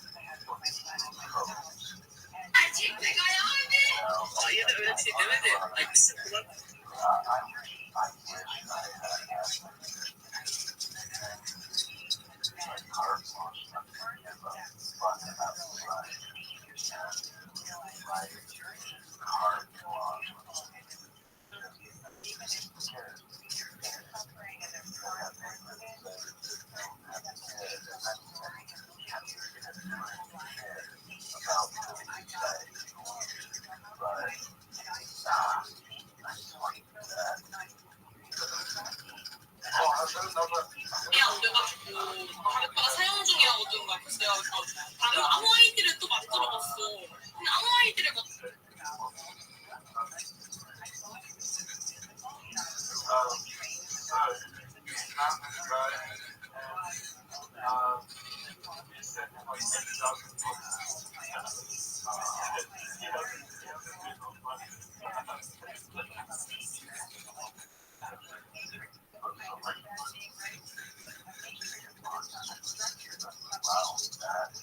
pops up on the 5 o'clock news and says he's been arrested for sodomizing 3 minors, but he's a youth pastor from like a Christian summer camp. And he's a youth pastor. And we all look at each other and like everybody on the unit like, yo, that's this motherfucker right here. Like we're looking at him, looking at TV, looking at him, and you can see, dude, he's ghost white. He's ghost fucking white. So we're like, all right, so bad. We go, we sit down, we're eating chow, and then Zelfro tells me, he's like, yo, he was like, when chow's done, he's like, I don't care what you gotta tell that motherfucker. He's like, get him up to the hut. Which the hut, if you ever, it's prison/jail slang for your home, your cell, you know, your bunk, call it the hut. He's like, get him up to the hut. Which, one of the rules is that if he was on first tier floor, you're not allowed up on second tier. So I'm trying to scramble in my head, like, what can I say to get this motherfucker up on the second floor? So I asked Zelfro, I'm like, bro, I was like, how am I going to get him the fuck up there? Because I was like, you know, CO's just going to be watching and shit. And I was like, what can I say to get him up there? And he was like, it's like, I know what to say. He was like, tell the motherfucker that I got some deodorant, toothpaste, some t-shirts and shit for him. A little welcome package. I'm like, all right, bet. So I'm gonna trace and shit, let it cool off for about like 30 minutes, so then I go over to him. I'm like, hey, yo. I was like, did they give you your Crocs and your extra white tees and shit? Did they give you your deodorant and all that? It's like, they should have gave you like an Axe deodorant, and you should have got like a tube of Colgate. And he's like, no, all my stuff says Bob Barker. And I was like, oh man, they fucking burn you, bro. They do this shit all the time, man. I was like, listen, bro, we got all the shit you need, bro. Listen, go up to 208 up there in my celly Zelfro, man. I'll take care of you, bro. Just tell them Clinton sent you. He's like, all right, yeah, cool, man. And he's like, right up there? I'm like, yeah, up there. So when I failed to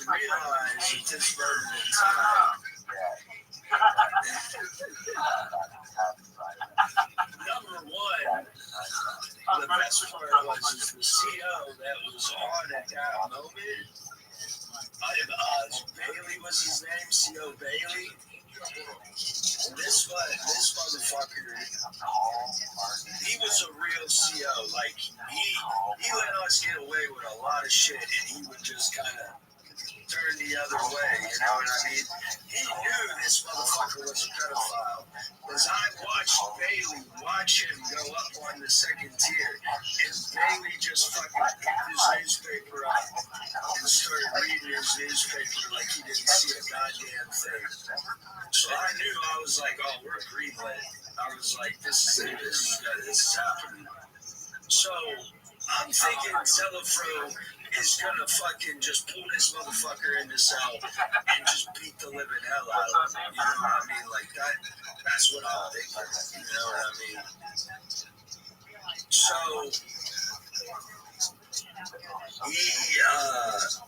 he pulls him into the cell. The dude like screams for help. I know I shouldn't laugh. This is terrible. I shouldn't, but no, fuck that. He's a pedophile. Fuck it.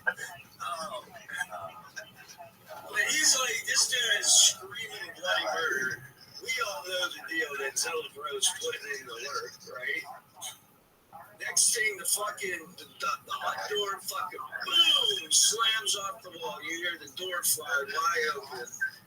Fucking Zelafro, I shit you not, it was like a fucking body press. He had this motherfucker ripped up above his head, and he had something wrapped around him. I couldn't see I couldn't make out because of the angle I was at. I was like, what the fuck does he have around his neck?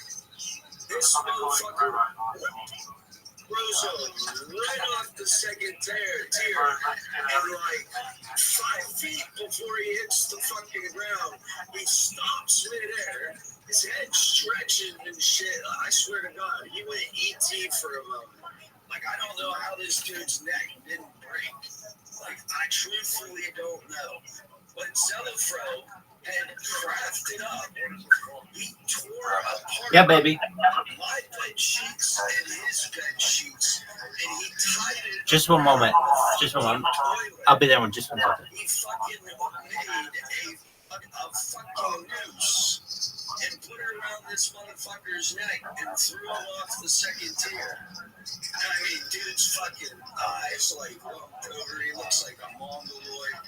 Like the whole freaking side of his shit's all mongoloid up. And he's just swinging there doing the kicking chicken. He's fucking and fucking dude, everybody just nobody went up to help him. Nobody went to like lift him up so he could catch some air. Just all fucking stood there, and then Bailey let him hang there for like 10 seconds before he was like, everybody lock down. So they locked down, and as soon as they got him down, they came in, they took Zelafro, and then it was like 20 minutes after that, they came and grabbed me, and they put us on max block. And it was like, I'll say it was like a day and a half later, they took me out to the warden's office, and the warden was like, so Zelafro told me everything that you orchestrated this and everything, and I forget how Warden's at Wardenberger fucking, that was his name, Wardenberger. I forget how Wardenberger fucking worded it, but I knew he was full of shit, and he was trying to get me to dime on Zelafro and tell what really happened. Because he said, he was like, I know that you made an agreement for trays with Zelafro, and if he ripped his dude's ass, you know, and did what he did, he was going to give him a week's worth of trays or something like that, or like 2 weeks of trays. And I was like, what the fuck are you talking about? I was like, bro, I had no clue that shit was going on. I was like, dude came to me and he asked me if anybody had an extra pair of Crocs, in which we did. We had an extra pair of Crocs in our unit, in our little life. So I was like, We had an extra pair of Crocs. I was like, I told him to go up. I was busy doing something. I was like, I told him to go.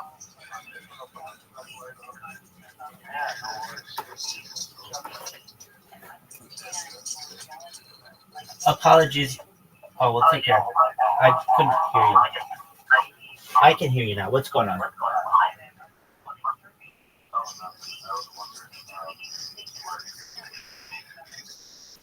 If I'm what?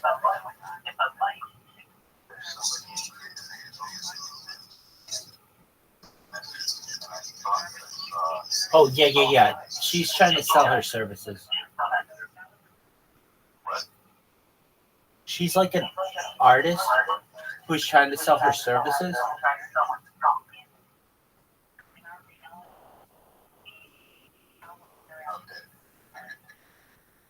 Yeah, she's like, I don't know if she's a robot.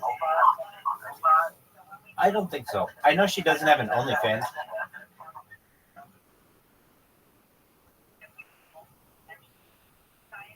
And the question should be, Rabbi, how do you know she doesn't have an OnlyFans? Because I asked that bitch. I was like, so let me fix it.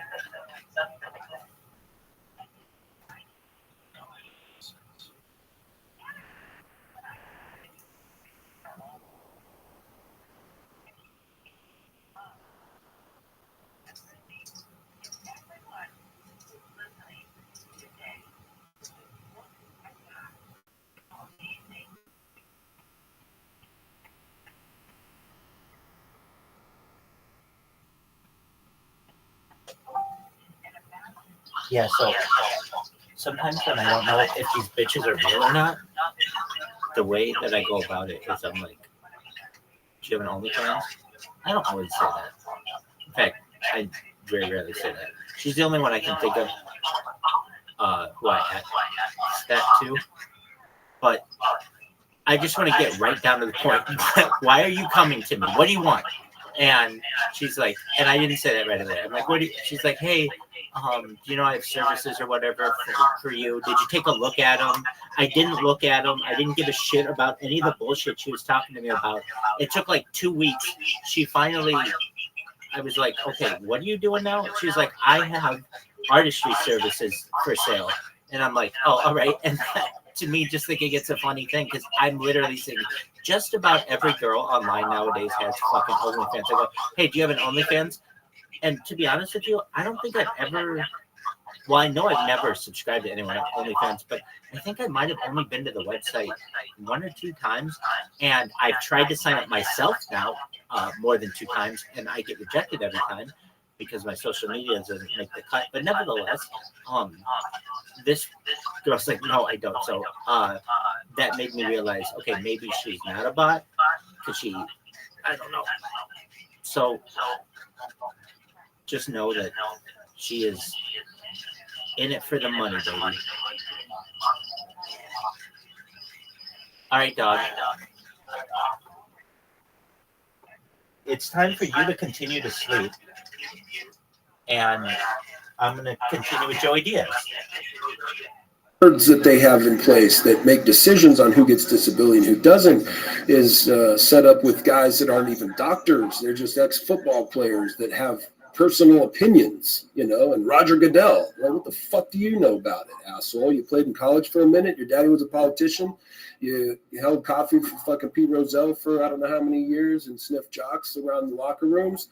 You think you earned the right to be where you were at just because of that? And I don't have more of a stance than you do in this, and you don't want to sit and try to listen and understand what's going on. That's why we have all these problems in the NFL. That's why it's looked so ugly and why we're losing a fan base and all these parents don't want to put their kids in. Everybody's blaming concussions. It's not because of concussions. It's because these parents are sitting at home going, Jesus, I don't want my kid to grow up in that sport. These guys are a bunch of fucking idiots. Let me give some shout outs real quick. Get for the next thing here. Jonathan Colby, I love you, cocksucker. Aldine Franco, Marcus Lemos, thank you. Anthony Torito in Buffalo, get it together. Jonas Presadio, happy birthday. My main man Malcolm Riddle, happy birthday. And Amy, another 1, 2. Love you. Go ahead, ask. I know, but Sorry it's to just, interrupt. it's not even just the medical part of it. Gotta give the It's, shout outs, Huh? man. Gotta give the shout outs. Sure, these Appreciate people that. fucking loyal Damn right. savages. Damn right. You got to take care of these motherfuckers. Listen, man. At the end of the day, we're all corporate. My wife worked in a corporation 10 years. Went in there when she was fucking sick.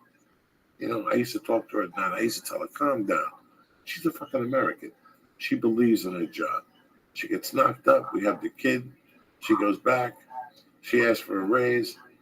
They give her 3%. My wife was furious. She quit. Next lady comes along. They started at $30,000 more and took away 3 of her jobs.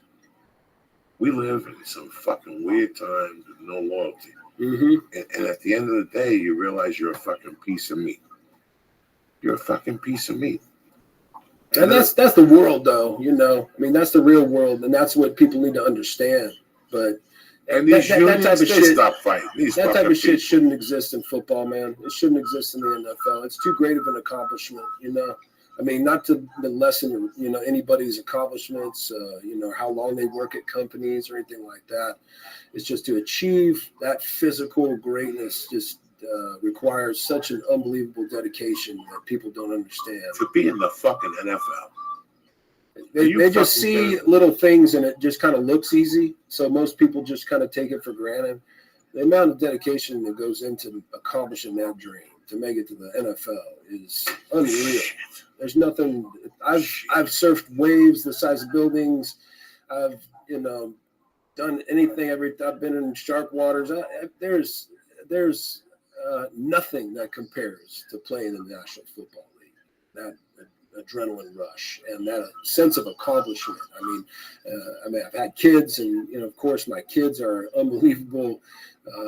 And it's having my wife. Every time I've been married 13 years, I just have so many great things, but nothing in the world compares to that rush. It's another. So running out there on a Sunday, another level, man. Running out there on a Monday night. I do it right now, and I'd run through a brick wall to do that right now. I just can't run anymore. Me too. I fucking love to play Monday Night Football. You kidding me, Lisa? Yeah. that'd be crazy. How crazy? 80,000 people just exploding. No. Unreal. What happened to Monday Night Electric. Football? I was telling Lee when I was young, Monday Night Football started at 9 p.m. in New York City. 6 p.m. here. 9 o'clock that fucking game started. That's late. And if the game was great, that game went till fucking midnight. At least 12:30. Yeah. And I was telling me a particular game, San Diego play, when they had Air Coryell coaching. Yeah. They had Fouts and fucking. I know that. And they went back and forth. I think it was them and the Minneapolis, Minnesota Vikings. They went back and forth. And they beat them like 54, 53 with, 3 minutes left in overtime. That's amazing. 100 points in a football game on a Monday night. Monday nights. And Air Coryell, man. Lee, right now we would not. Father of the passing game. 25 years ago, Lee, we would not be doing this podcast right now. Wouldn't even been thought. Like we wouldn't. I wouldn't even consider it because Monday nights was an event. Yeah. From the time I must have been in the 7th grade, but it got built up. By the time the 80s hit, it was fucking huge.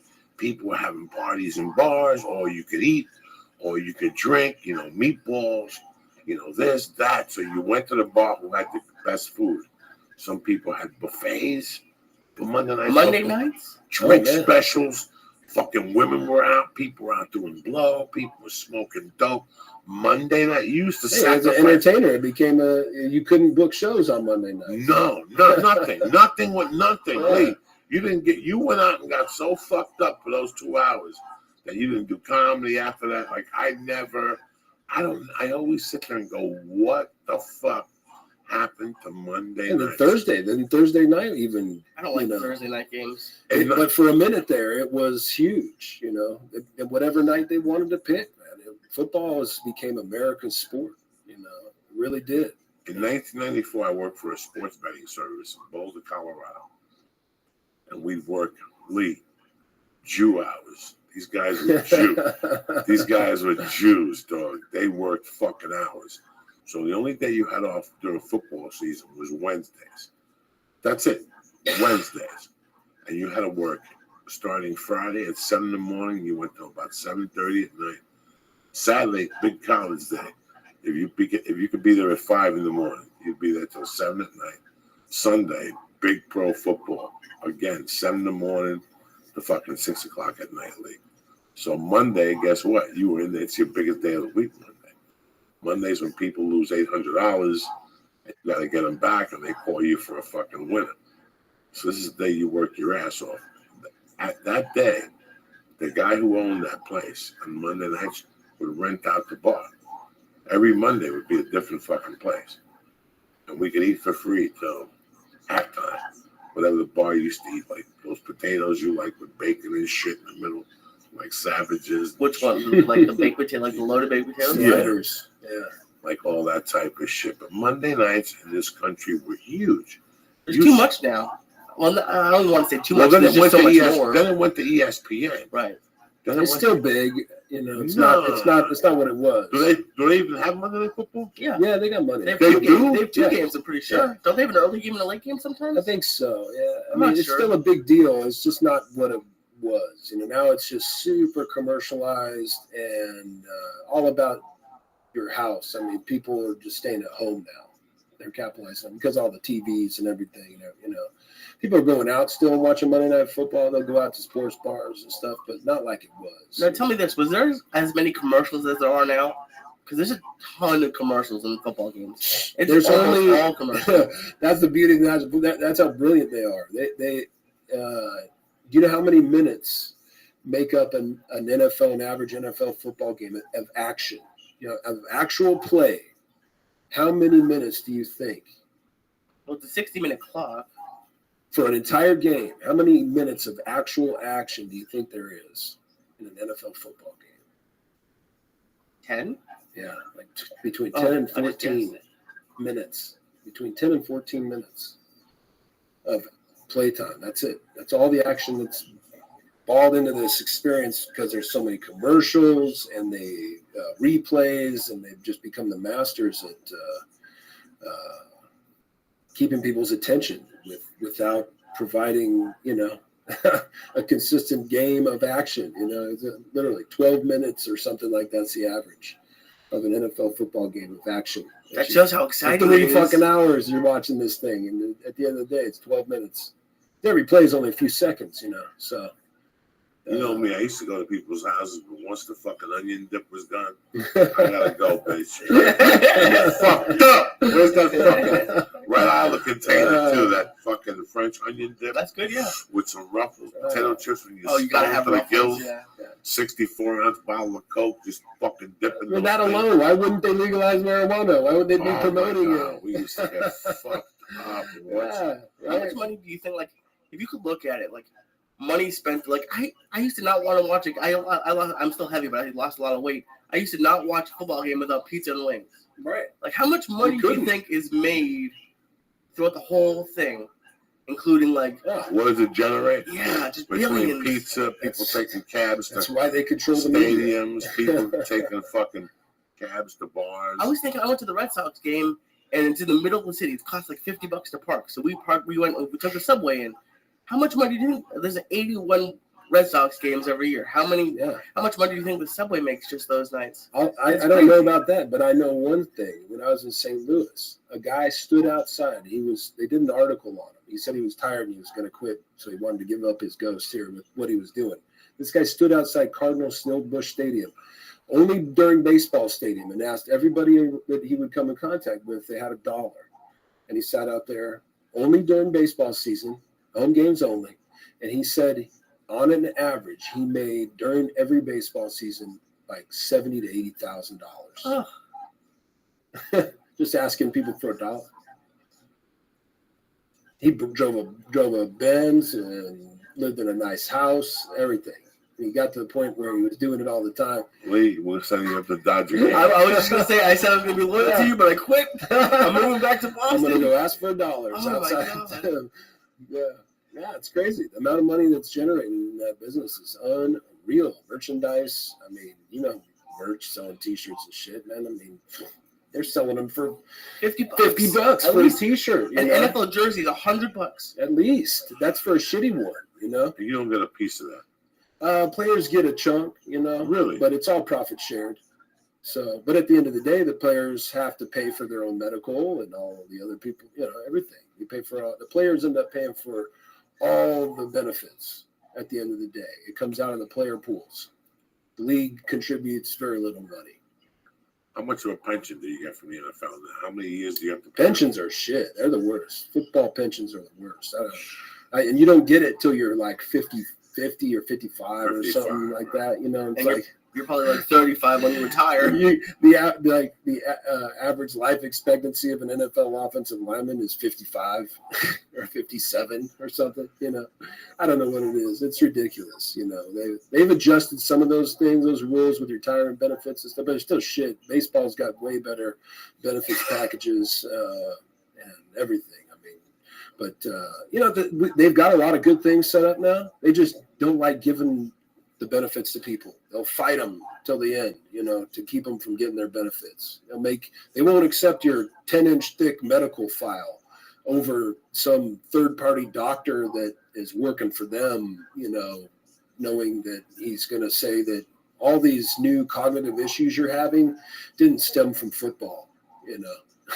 And that's why the loyalty thing doesn't make sense to me. Like, we just signed Reggie Wayne today because the Colts wouldn't re-sign him. The Colts are still making money off of Reggie Wayne. They could have signed him to whatever the Patriots signed him and let him be on the team just for his 15th year. Peyton Manning. Yeah. Peyton Manning should have died a Colt. What the hell? That's ridiculous. There's no loyalties at all in the National Football League. It is not for long, as the old coach said. And that's more true than in any other sport. The National Football League, there's no guaranteed contracts for the players, so or lifetime medicals. So there's no vested interests on behalf of the teams or doctors or anybody else, or the agents or whatever it is. It all falls down, you know, to the player. When I was a kid, I was a fan, guys. I was a fan. I went to baseball games, the football games, basketball games. And I'll tell you, it's not like they reached out to you and lit you a fucking cigarette at these things. But it just seemed like they weren't trying to fucking rob you. I went to 1,000 basketball games in Madison Square Garden. You know how lucky I was as a kid, Lee? I didn't feel like I was going to get robbed. If anything, I always snuck in there for $10, $15, shit like that. When I go to an event now, I feel like I'm getting fucking robbed. And I couldn't even imagine worse than robbed being a fan. Yeah.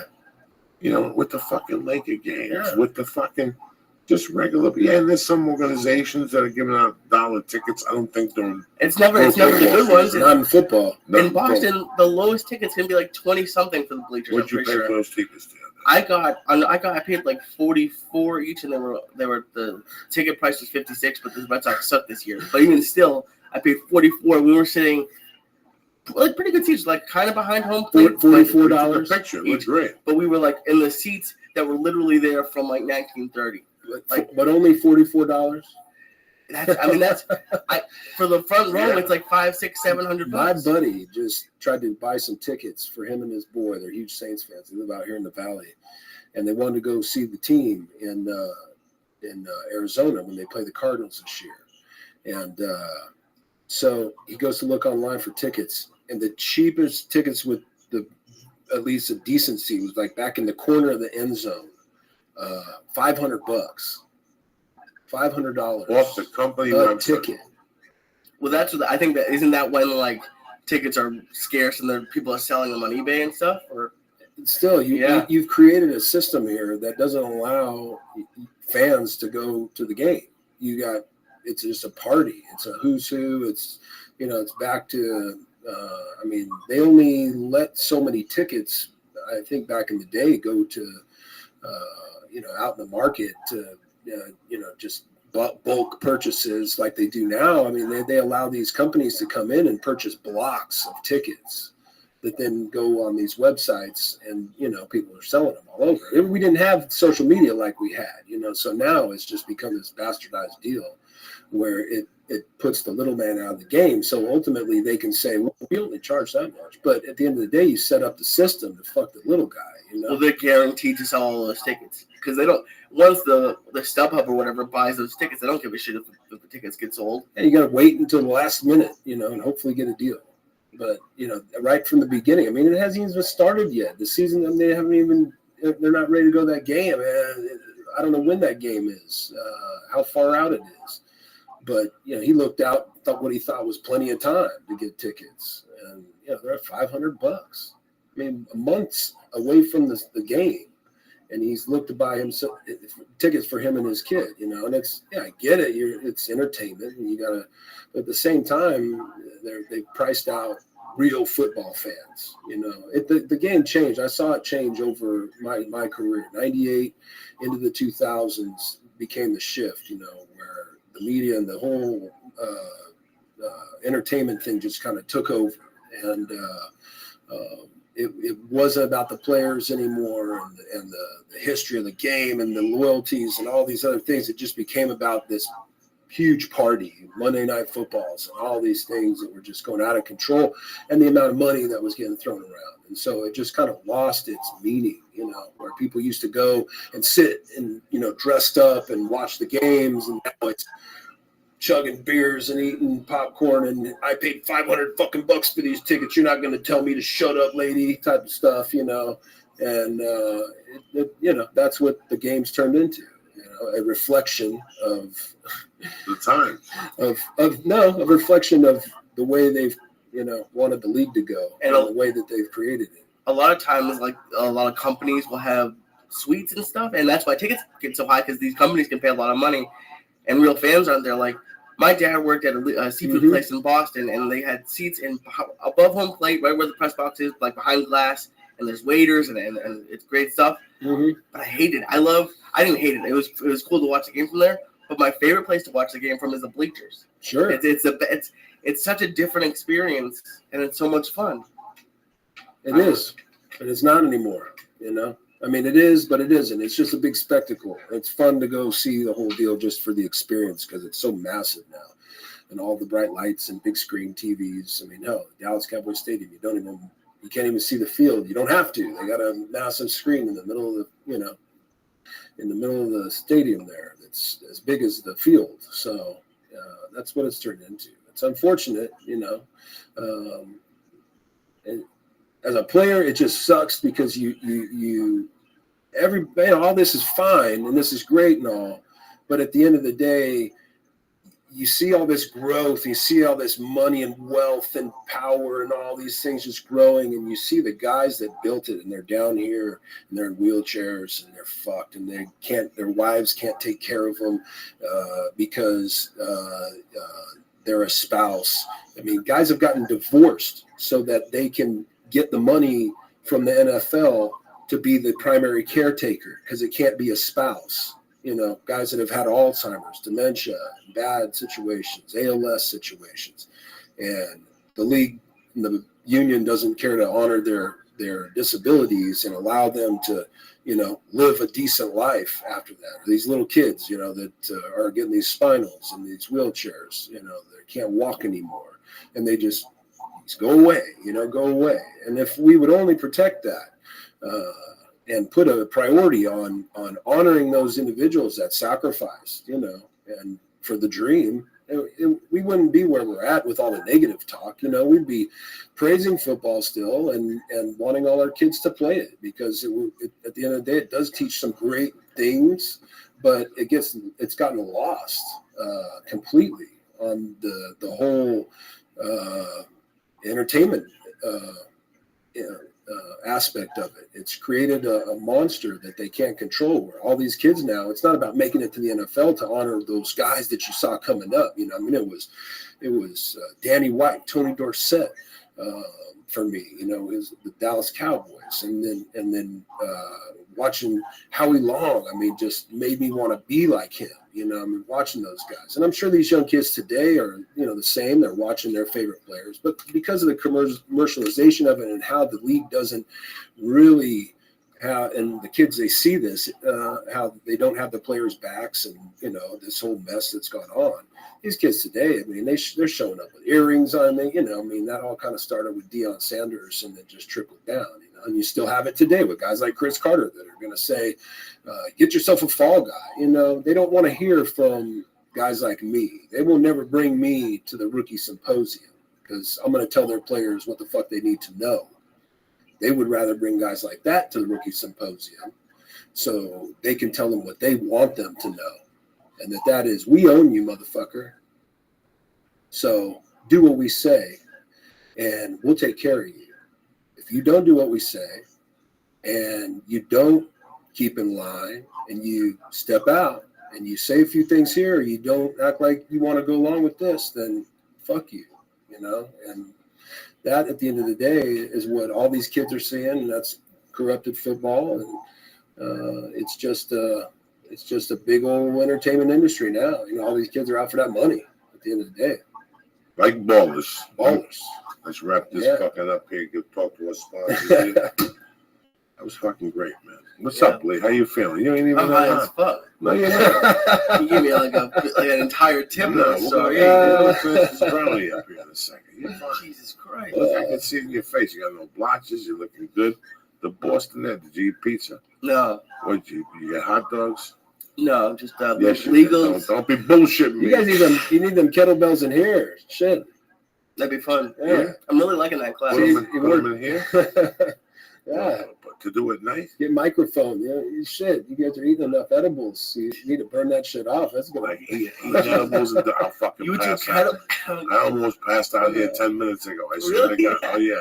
I couldn't look at it. I don't know why. We're gonna me and Ricky, we're gonna create a whole line of nutritional edibles that are going to be like protein bars and drinks and shakes and all kinds of stuff. But we're going to put some good stuff in there and try to get people to use it at the right times. And we believe it's going to make a big nice difference. Workout, 22 grams of protein, exactly. 150 milligrams of fucking high-powered Mexican fucking seed reefer. 150 milligrams doesn't. You're gonna need to make one for Joey, like 700 milligrams.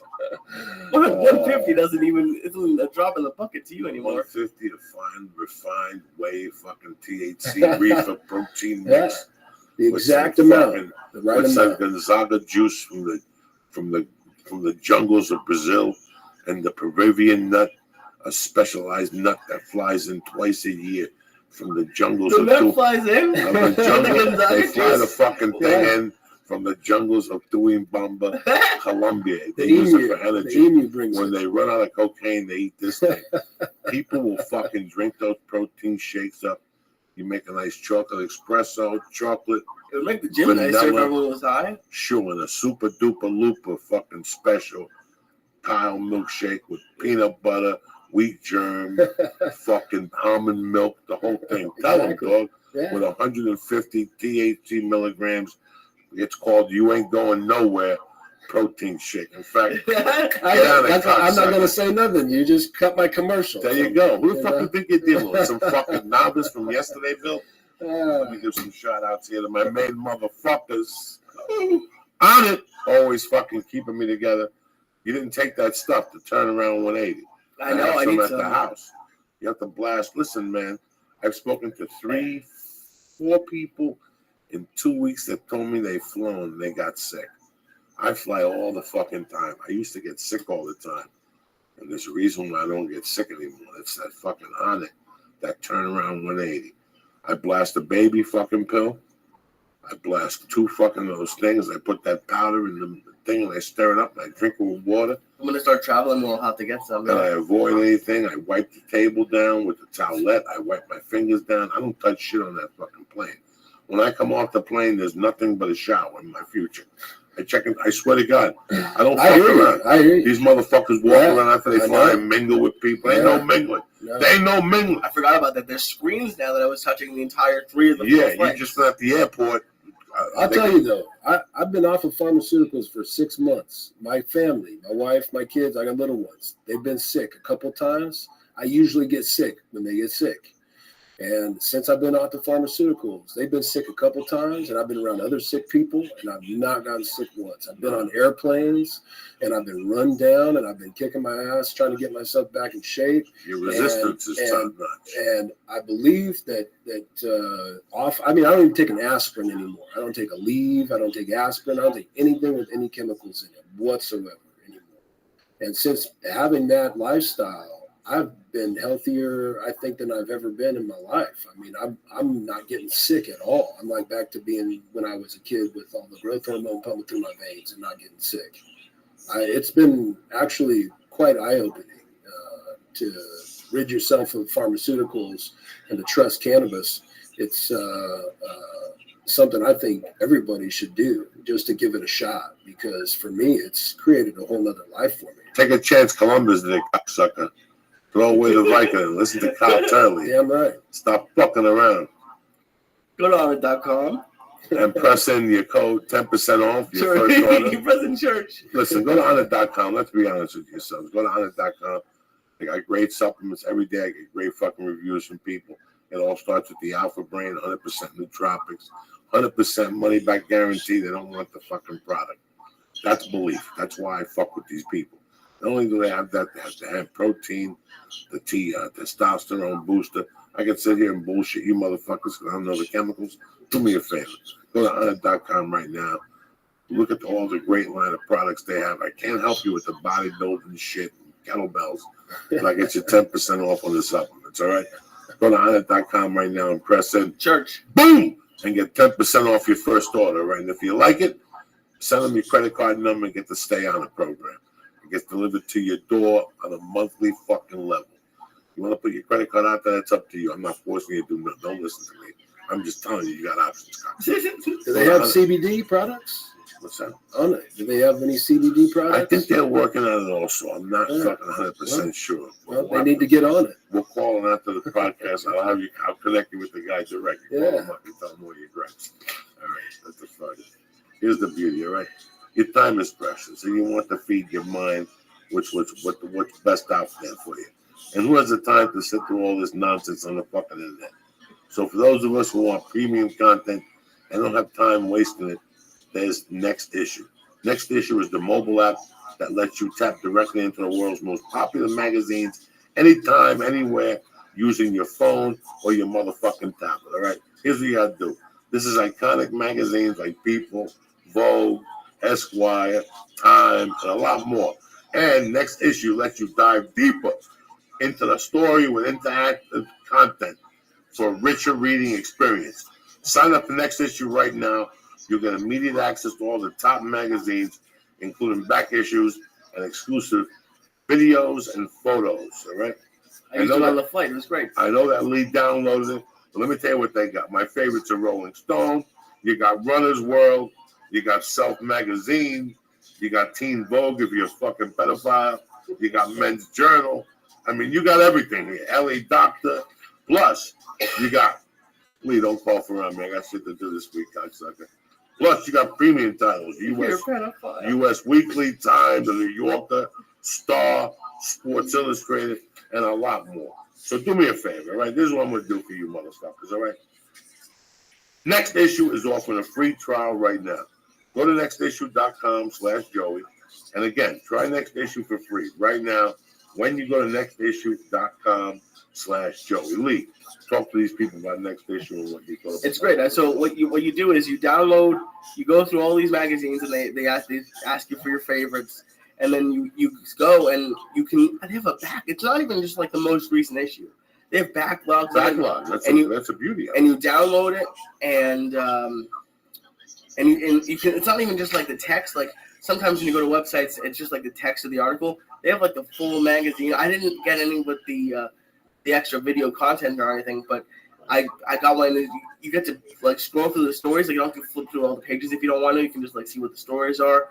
And they have everything. It was great for the flight, especially for the last one because they didn't have any screens on the plane. And you downloaded all of them before you went on the plane? I did, but a lot of planes have Wi-Fi now. Okay. So you could download them when you're up in the air. Yeah. There you go. So do me a favor. Go to nextissue.com right now and press in. What are they pressing? Joey. Slowy / Joey. Slowy. No. I was gonna say capital letters because sometimes that fucks me up too. And that's the best one. We're offering a free trial right now, so do me a favor. Go to nextissue.com/Joey. Right, tell them Uncle Joey sent you. As usual, the best e-cigarette out there in the market. Hit e-cigs right now, 5 for $50. Whether you want the tobacco, the one I'm smoking right now, you're looking at me going, Joey, you look so fucking international. And it lights up red at the end. Like a doctor, Yeah. nobody knows nothing. You can jerk off and smoke a cigar on a blank on a plane. Nobody knows nothing. Nobody knows nothing. Smoking jerk. All right. They also have tobacco. They have Heated 6 that have tobacco in them, and 24 milligrams, 16, 8, and 0. If you want to get the monkey off your back. There's cigarette version and cigar Right. version. What's the zero? What's the zero thing? Is it? No nicotine. I heard. I watched one of the podcasts. You were talking about the zero. Yeah, it's just if you like the taste, or if like you've got, or if it's just the motion of Anybody want a smoking. piece of bread? No. Just something to get your back. I'll tell you, but I had a bad experience. Our old friend Ralphie May. Oh yeah, Sure. he gave me one of those when it first came on the market, man. You won't be driving 2 hours if Oh you my have one of those. God! I barely made it Edit down. out. I barely made it down from his house in the hills there to the hotel. I'm okay, And man. I had so much. that was a rough night. So you were there when they got him off the helicopter off this shit. I wasn't there. No, I wasn't there for that. Yeah, this was at his house, man. Yeah, no, I can't mess with edibles too much. You just go with Joey's church. As long as they're strain specific. That's what. These are Anarchy edibles. Yeah. You know what the strain is? Anarchy OG, direct from fucking hell. This is the shit they gave Abe Lincoln before they shot him in the head. This is the shit. This is the shit. This is just the shit right here. I ate. Rabbi had a whole carrot cake. I ate a whole carrot cake. Listen, let me tell you something. It's horrible. These Delicious. brownies from Anarchy edibles, yeah, the stars are great. The little baby stars are great. When those big stars are fresh, oh my god, The they Rice have a Krispie bunch. treats are great. But I'll tell you, these little brownies will put you in fucking Jupiters. Okay, you might want to say and get a fucking pogo stick. But, you know, the great thing is that that's all you need to have probably one of your best nights sleep you've ever had. And like, why shouldn't anybody be able to experience that just once to say, let me try this instead of this chemical concoction that you're giving me called Somas, Flexerol, I watched one of the videos. I was in the video article, Valium. and he said that they were giving you arthritis medication that got recalled for something terrible. Everything. They've used professional athletes to market every drug. Why would anybody take anything? The football players take it. The athletes take it. You know, that's what kills the pain. That's what they use. Because that's what we talk about using. You know, because that's what they've given us. And all you got to do is take one bite of that. You'll have sleep like a baby. Joe doesn't take one bite. Hey, some people build up a tolerance. Why can't you build up a tolerance to something that ain't going to kill you or give you another illness or a disease? Nobody's ever It's died from America. brownies, cocksucker. Yeah, nobody. Nobody goes to the hospital because they ate a brownie with reefer in it. Where they go, they just. It's so funny. I hear all these people like, I thought I was going to have a stroke. It's like some old lady. Like, if you thought you were going to have a stroke, you would have died. Okay? You would have had a heart attack. It obviously doesn't do anything but just give you a bad trip if you took too much or you had the wrong strain. These people go absolutely crazy and trying to demonize this, man. It's unreal. Certainly, you're a bad motherfucker. And then nailed it life, Joey. Huh? Nailed it life. Oh, yeah. I'm sorry. What the fuck are we doing here? It's We're talking about the edibles, man. Hold on one second. Speaking of edibles, You're throwing me off here. NailedItLife.com. Those Gummies Hermanos always coming at you like a fucking the big black kahuna. Whether it's the Gummies Hermanos or whether it's the new white chocolate line they have. What their specialty is the fucking vape. The vapor pen they got is top notch. What is it? NailedItLife.com. And press on what? Joey Diaz. Joey Diaz and get 20% off your first order. It's a $50 fucking vapor pen. You get $40 fucking dollars. You understand me? What's the name? NailedItLife.com. Tremendous. I don't know that I've tried that one. No, that's one time. We don't have none here because we gave them away to the blind kids over at the fucking church. They're over at the synagogue playing Beatles songs. I would love to see like Jewish kids with the vapor with like the little curly curls and the yarmulkes. Just shaking their eyes. Where are you? Where are you? I smell a 20. Oh, the blind Jewish kids? I don't fucking know. I didn't say that.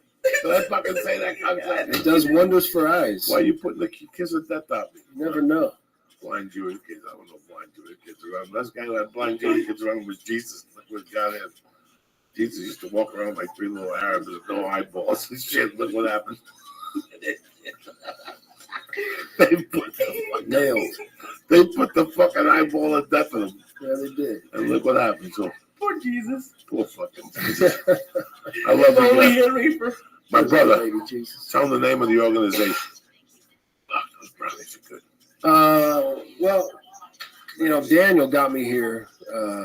The group that we're working with, justcoolme.org, is an effort based around another natural element. We're combining all these things, with the ultimate goal is to create a center for NFL football players where we could sit around and eat brownies and, get our minds right.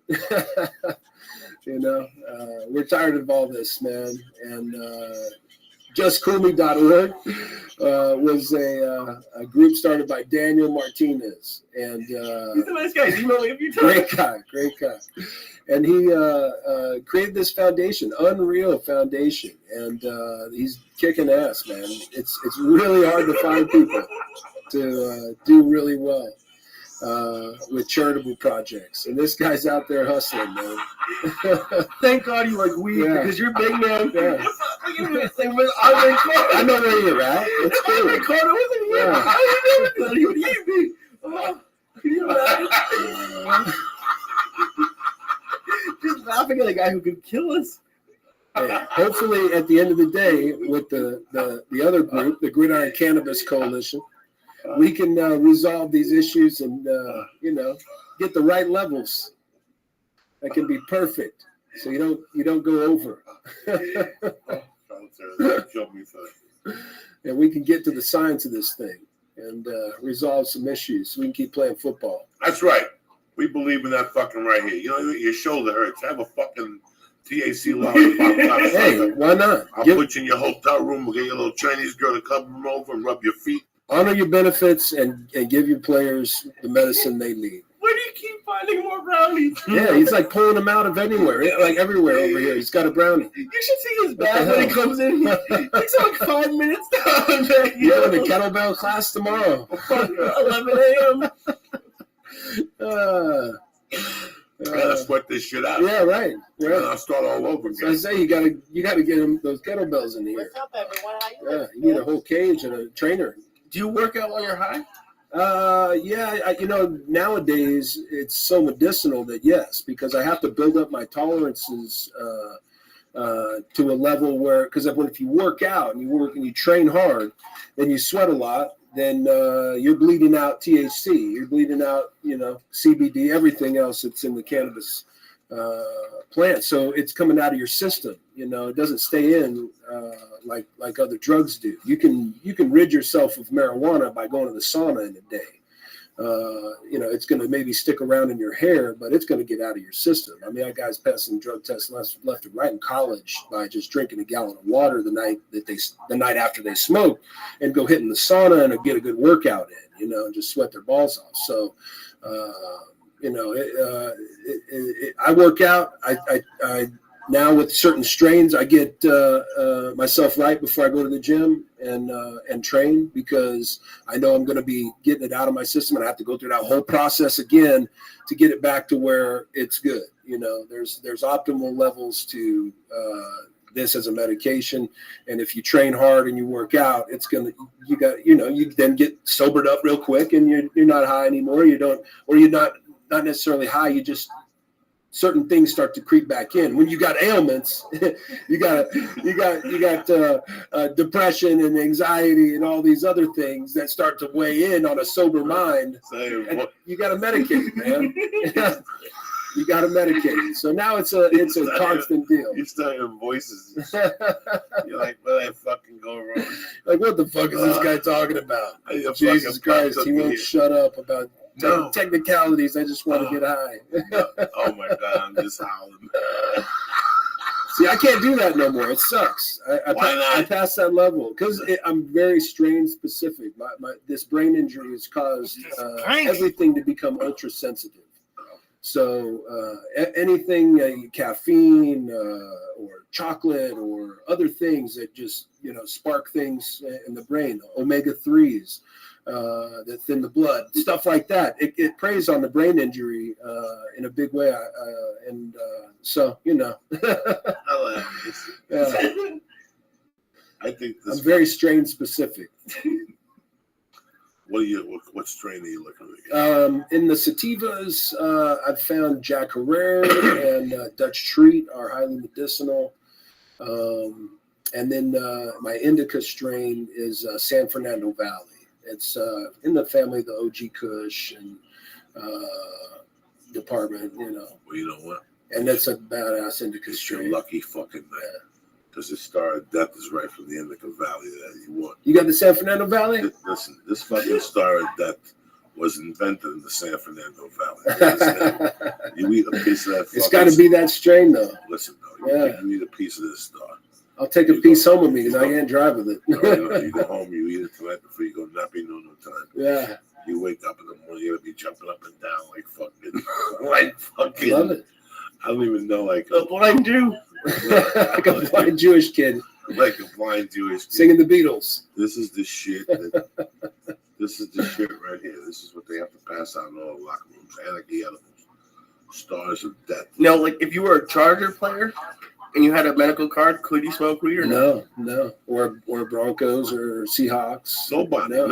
That's the other side of this whole fucking thing that people don't understand, that you can't. And the shittiest we part don't is give a fuck what it does. Inflammatory after a game, you smoke a few numbers, takes your mind off the pain, whatever. They don't give a fuck. Well, as long as you pass that test at the beginning of the year, and you're not, you're not gonna, you don't get arrested for it or get in trouble with it, then you can use it. But you're not supposed to. Not supposed to. You gotta use it on the down low. They'll give you this big old jar of fucking pills and say, here, go home with that. Instead of here, take this vape pen and just go chill out for a while. It's ridiculous. All right, when we're gonna see you again, dude? I hope so, man. I appreciate the invite. Where you at? Riverside. No. I'm talking, where can they find you? GridironCannabis.com. Check it out.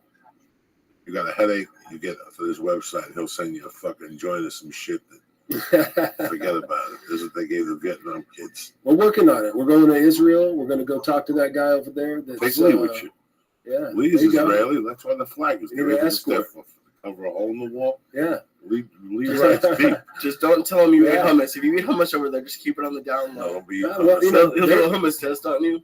Israel's progressing science on marijuana to unbelievable levels. See, Lee, you go. See, I'm prepping you to be a fucking czar of weed. In Israel, you don't even know it. See, I'm telling you, I thought about moving to Israel. You could talk to fucking the guys that Anarchy want to be. The special Star of Death, Jesus style, like a picture of Jesus hanging inside the middle of the star, like just hanging. And you go to Israel and pass those fucking things out. Who's better than you? Who do you think becomes president of Israel? You pass out stars in the middle of Jesus hanging. Who? Nobody. That's who. I love a picture of bloody Jesus in the star. Fuck it. I love you motherfuckers. Next issue. Go to nextissue.com. Hold it. /Joey. Go to onit.com. Nailed it life. And my main people over there, Henny6.com. I want to thank Kyle Turley for coming up. And my little brother Lee Sayed we'll see you Wednesday afternoon or Thursday afternoon. Peace. It is Lee. 2 episodes? Yeah, we did 500 on Monday for sure. Oh, well, you did way over 500 with those. Laughing at that poor guy's face. What's going on, my brother? Everything, man. Always a pleasure to have Matt Fultron on to celebrate his new fucking car. It's over. Yeah. Last time we were here, I didn't know if you had a car or not. You made me feel bad. Don't feel bad. There was always a Chrysler 300C coming in the future. I never felt bad about it. You know, I could tell other I people was in did. this town without a car for like a year and a half. I was telling you guys, I came out in '84, and I wanted to work. A buddy of mine said I'd get a job working for the phone company. And I came here and I got directions, and the guy's like, yeah, you take the bus downtown, then you got to transfer and go up to Pico and whatever. And once he said transfer, I was like, Yeah. "Man, I'll take one bus, but Right. once you get involved in 2 or 3 transfers, And I didn't want to." that was based on your East Coast knowledge. Imagine you didn't even realize that West Coast transportation, or at least LA transportation, is shit. Well, I knew at 19 I had traveled, and I remember going to Arizona. I remember going to Tempe to visit a buddy of mine from high school. I went to Miami growing up. Yeah. Growing up all those years. But then as an adult, I went to Miami like 18, 19, and that was another place. It was too complicated. Northeast, Southwest, fuck you. I know straight up. You know what I'm saying? Give it to me in streets. Broadway, right? Amsterdam, fucking whatever. First Avenue, Second Avenue. House. Miami, I got to have a fucking compass. Right. I got to be a Boy Scout with a fucking scarf and Northwest, Southeast. So I knew that wasn't for me. I knew that wasn't going to work. It took me a year to get accustomed to all the directions. And then I came out here to visit my uncle. I got into the beef with him, and it was too spread out. Yeah. This little train saves a lot of people, but I got to tell you something. That fucking train petrifies the shit out of me. The underground This train? one here in LA. Yeah. And I don't give a fuck what they tell you.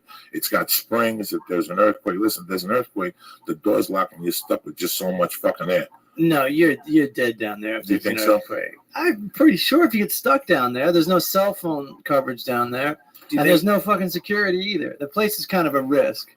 And there's people right now that in the next couple of days will be sitting on the train listening to this podcast going, what the fuck is this guy spooking me out right now? Oh, I know. I smoked a joint on the way here. I didn't know what to expect when I got on a New York train. I knew I was going to have a fun time. Since I was a kid, I knew I always had a fun time on the train. But it's different, I think, especially East Coast, because Boston has a train too, and people know how to behave. Like every once in a while, you'll get a crazy person, but like if the train stops, people just mind their business. Paula was on the train here, and it was stopped for like 5 minutes, and people were opening the doors in the middle, like they were just gonna get out and walk on the tracks. And I was like, "What are you talking about?" She's like, "Yeah, they were sick of waiting." I was like, "That's not what happens when a train stops." No, I think they're just not used to it out here yet. They're used to it when it fucking crashes into them after it starts back up. Oh, geez. That's ridiculous. Walk on that big rail. The third one. Something about being a young man and taking a train up to Harlem to cop weed or drugs or put a bet in or whatever stupidity I used to do as a young man. Yeah.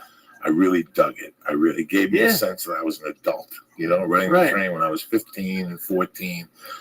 I knew the A train. It was Broadway all the way down. You can't miss. That's the only train, a couple trains to Yankee Stadium, that Bronx train. Yeah. I didn't go to Yankees. I just knew that train. Right. I used to take a train you could take a train to Kennedy. They made a big ad, the train to the plane, and then they had I've taken a train to Kennedy. Sure, and you could take a train to the Mets games.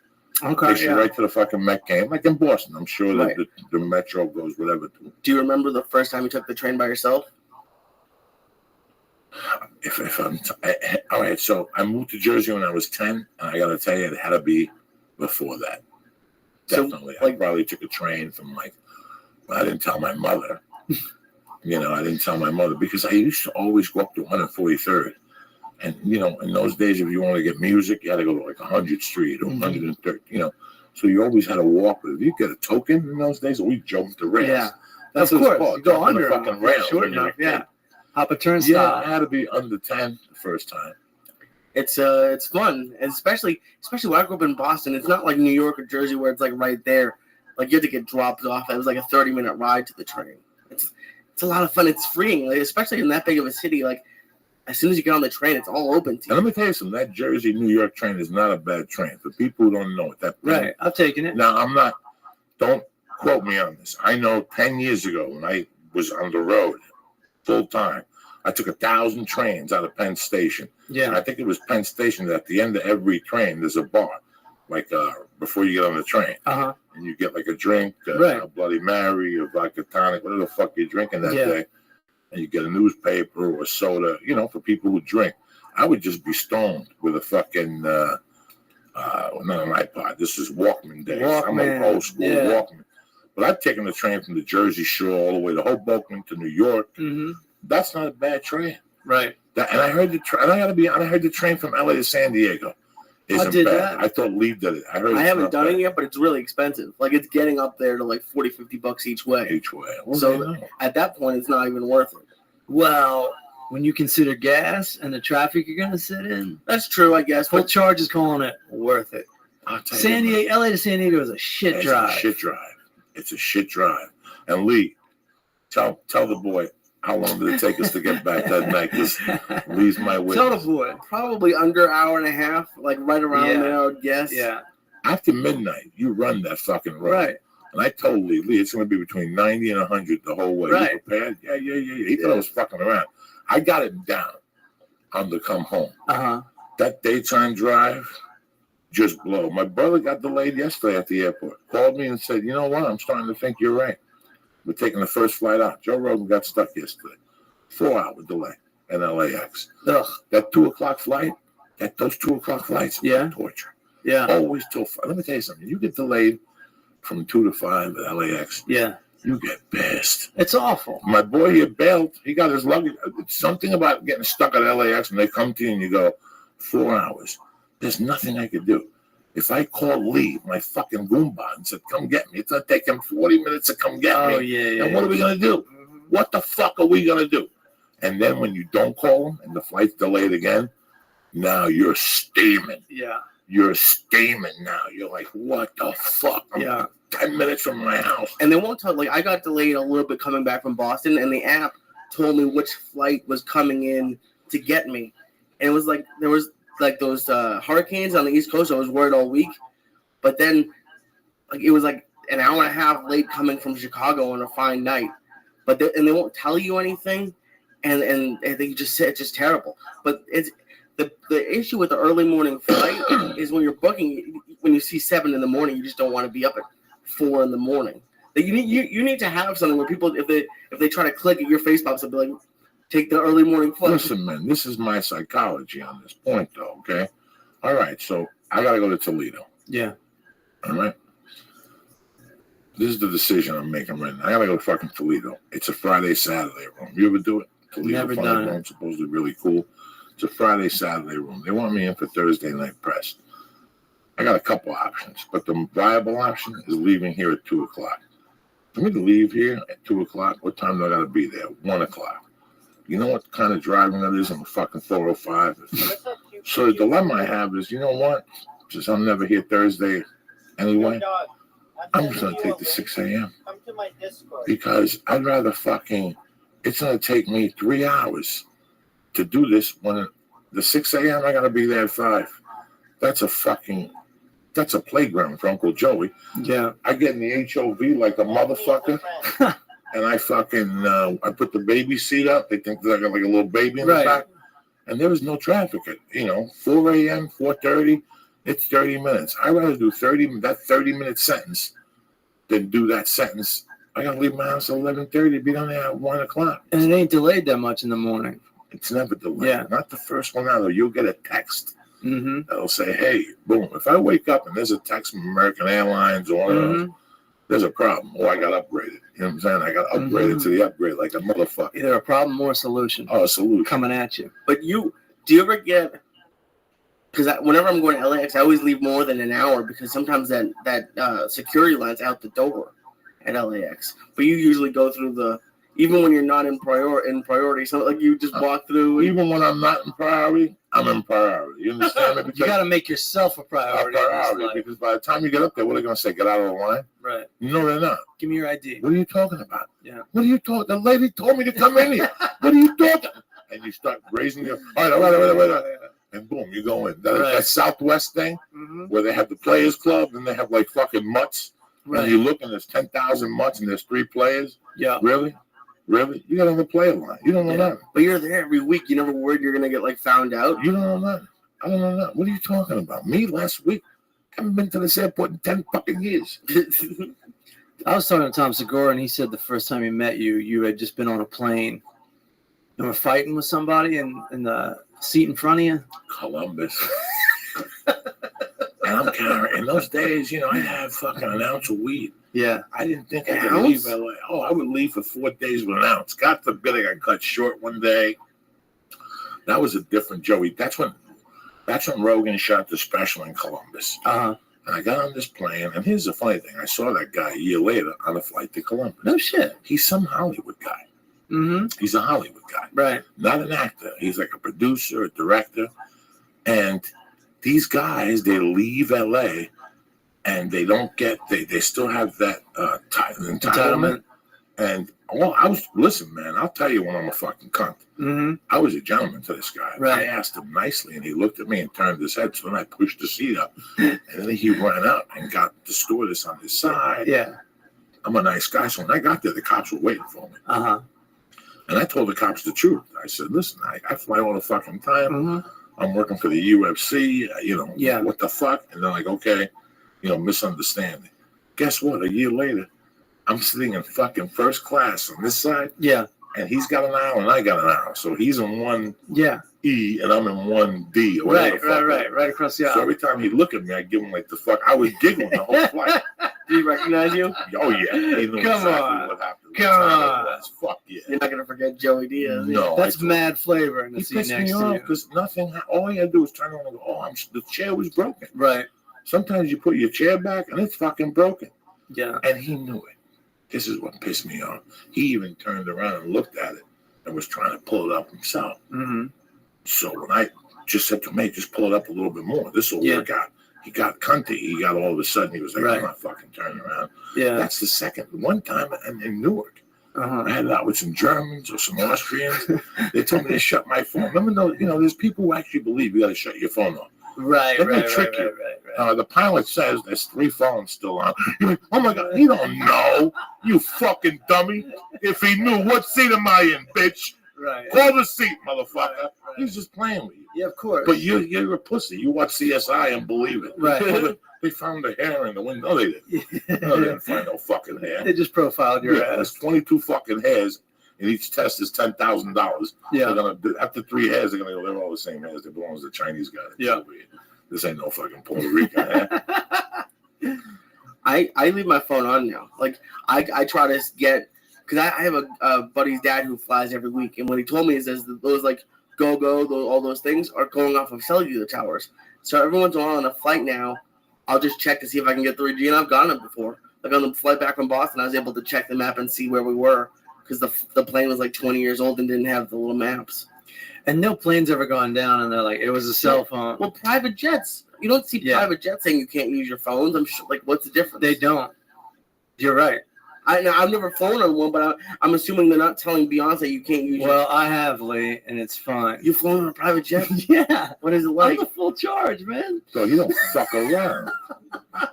It's like flying in a commercial, except way, way, way, way better. Security's still a bitch, though. Psych. No security. No security? No security. Nothing. You come on looking like fucking Rambo. No shirt. You feel like a you're bazooka, a knife. Yeah, and you feel like you're in Led Zeppelin. You flown private, Joe? One time. What is it like? What I just said. It just depends the situation. It just must be and I'm sure it gets old after a while, but just not have like just even being on a private jet, even if it was packed with 30 people, I'd be like, that's pretty cool. When I got the longest yard, they called me and said, I got it. Congratulations, this is your deal. We don't know the start due date. Mm-hmm. They hung up the phone. Within 2 hours, they called back and they go, okay, are you available Tuesday at 10 a.m.? Yeah, okay. Table read at Sony. All right. Then I didn't hear from them the whole weekend. Then Monday, they called me. They're like, hey, got to ask you a question. Are you available to leave Tuesday after the table read? And I'm like, yeah, where are we going? And they kept going, SFO. So for 3 days, I'm like, I'm going to training camp in San Francisco. They're like, you got to do a training camp and blah, blah, blah, and blah, blah, blah, and blah, blah. Okay. Tuesday morning, I wake up and they're like, be packed. Like you're going away for a while. Right. Okay, bring everything you need, bring prescriptions, blah, blah, blah. And I'm like, okay. Bring your weed. Bro, I had. Listen to what I had, guys. When I booked the longest yard. Yeah. between me and my wife. Yeah. I had a $20 bill. I had half a pack of Marlboro Lights. Mm-hmm. And I had maybe a joint and a half. Yeah. And I didn't know what was going to happen after Right. that.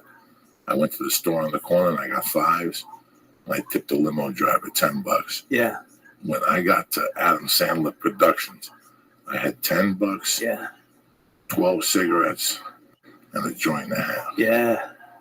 And now we pull the limo pulls up in front of my house. I kiss my wife. I kissed the cats. There was no kid. I get in there. Right. Now the whole time, I'm assuming LAX. Right? Yeah. What do I fucking know? Guy picks us up, takes us to the fucking Sony studios. We go up the stairs. I get there. Adam Sandler's outside with shorts, a t-shirt, a backwards hat on, and a fucking Guinea t-shirt, like an orange Guinea t-shirt. Yeah. Carrying people's luggage. Right. So right now, all this shit is happening to me, okay? All this shit is happening to me. I'm like, this isn't happening. Right. He's like, come on, Joey, let me help. Oh, I love your stomach. And he's telling me on the walk. This is the first day I really meet him. He's Yeah. telling me I he love loves you. my stomach because his father had a stomach like this and Right. he just died. And he goes, so during the filming, I'm going to rub your stomach for good luck. I used to sit in my dad's stomach. I'm going, what the fuck is he talking about? It's like the first thing he's saying. I to don't you. give a fuck, really. Yeah. He's carrying my fucking luggage up Yes. the stairs. We walk into a room. It's like a fucking 3-room with a long table like Congress. Mm-hmm. And different people are scattered. And I see Burt Reynolds and I see, Turley, the guy who played Turley, the Indian. I don't know who the fuck he is. And I see Roman. I'm like, oh. Yeah. And I see Michael Irvin, and I knew Michael Irvin from the Best Damn Sports Show. He's like, yeah, what's going on? And so now I had a home. Now people are like, all right, this guy's cool. He knows Michael Irvin. In the middle of all this, I look, and there's a little tiny guy at the table, and it's that dude. Warriors. Yeah. And right there, that's it. That who gives a fuck? God could have been in the room. This is the guy that From Warriors. From Warriors. Yeah. And I'm like, this isn't happening. And they're like, before the table read, they're catering it. And I mean chickens and prime ribs with lights and a guy with a hat cutting it for you. And you're like, if they only knew I was a felon and that I robbed people 10 years ago. If they only knew. Right. And they're telling me if I want. And then what's her name walks in? The only woman in the movie. There was 2. Courtney Cox? No, that one who played the prison guard. The old lady. That was her comeback, guys. The fucking old lady that's in the show on Fox now. She's been around for 80 fucking years. Not Betsy White, but the other one, Betty White, whatever her name is. I don't know. I'll look it up. And once I saw her, I knew it was real. Right. We did the table read. She gets up, she moons everybody in the room. She does. And she walks out to a standing ovation. That's it. It's on. Right. And all of a sudden, Adam goes, calm down for 1 second. I'm giving you your assignments. There's going to be cars outside. Cloris Leachman moons the whole fucking room with boys. That's She's awesome. the only woman in the room. So now we finish and I'm like, what now? And they're like, okay, this is what's going to happen. There's going to be cars outside. Your luggage is going to be carried to that car. Get in the car. You're going to be taken to the airport. And as on the way down, I go, fuck, we're going to LAX at 12 o'clock. I'm like, LAX? Shit. This is an Adam Sandler movie. You're going to Van Nuys Airport. Absolutely. I'm like, oh my God. And my heart's beating. And I'm thinking about La Bamba. Yeah. My first big movie. I'm going to die. My plane's going to go down. Yeah. And when I get there, the plane I flew was me, the Indian, Nick Turturro, and I think it was one of the wrestlers. That was my first experience in a 4-man plane, bro. Yeah. Never, ever have I been. I thought I was going to get sick. Right. I was really ashamed that, oh my God, I'm going to get fucking sick in this fucking plane. Well, you thought you were going to puke? Yeah. Does that happen to you a lot? No, but when I was a kid on commuter flights, when we go to Puerto Rico, you land in San Juan and I take a little plane somewhere else. Yeah. Oh my God. Barfing everywhere. Oh, okay. Now, how many private planes have you been on? That's a good, maybe somewhere close to 8. Damn. And they have like a waitress up there with fucking. It wasn't that elaborate. It wasn't that elaborate or luxurious, but they offer you snacks and stuff. Yeah, now that you mention it, there was on a cross-country flight. There was hey, do you want something to eat? Yeah, and they're making sandwiches and stuff. Yeah, you're right, Joe. Yeah.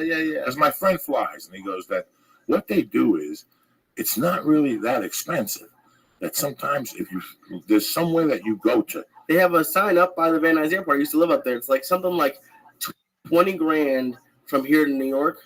So if you have a big company where you're gonna pay first class for a bunch of like businessmen, it could be pretty worth it if you're gonna bring enough people. Yeah. True. 20 grand there and back. That means, listen, to get a first class ticket to New York, it's $2,000. Right. Yeah. So if you have 10 Every people, time I look at New York, I just look at the cheap flights, Mm-hmm. but I look at $3,500 flights Yeah. to Kennedy from LAX to walk into that special Mhm. terminal. You know, American has like a special terminal you walk into, Yeah. and they give you orange juice and they throw peanuts at you, and they have a harmonica guy, and the guy's barefoot and he's singing Natalie Portman songs and shit. You think I'm fucking kidding you? And then they take you up to a special elevator. A lot of people don't know that about American. That's how Joe Rogan flies. Yeah. He fucking his plane got stuck about a month ago in Miami. There was hurricanes and shit, and he had to come home.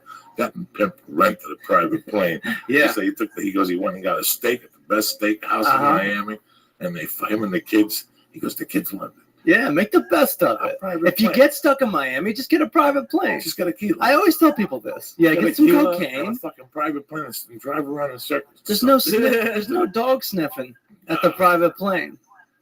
I watched the 70s on CNN, and they were talking about all this shit. Did you watch that? No. They have a series. Now next is the 80s. Tom Hanks produces it. Very fucking strong. It cuts through the chase. Right. On the episode I watched of the 70s, they're talking about music and how the United States and England, and all of a sudden the guy goes, we just did a poll in England, and the Beatles are not the number one band. Mm-hmm. The number one band, and the guy's like fumbling, the Led Zeppelin, and all of a sudden, and they're just playing, and they're showing like a collage of all their music, and they go, by the time these guys landed in 1969, by 73, they had the same plane Nixon was touring in, with a fireplace, 20-foot bar, and something else in there. A fucking fireplace. And a couple 14-year-old girls, let's face it. No, Jimmy Page was this, and he was a prick. They just had someone on the internet months ago about people who were disgusting people that you'll never know. And the story about Jimmy Page was he kidnapped a 14-year-old and dragged her across the country, you know, and fucking pistol whipped her and shit. And Yeah. That's crazy. And these guys are famous for putting a big fish in somebody's vagina, too. You know that, right? Like a baby shark. A baby shark.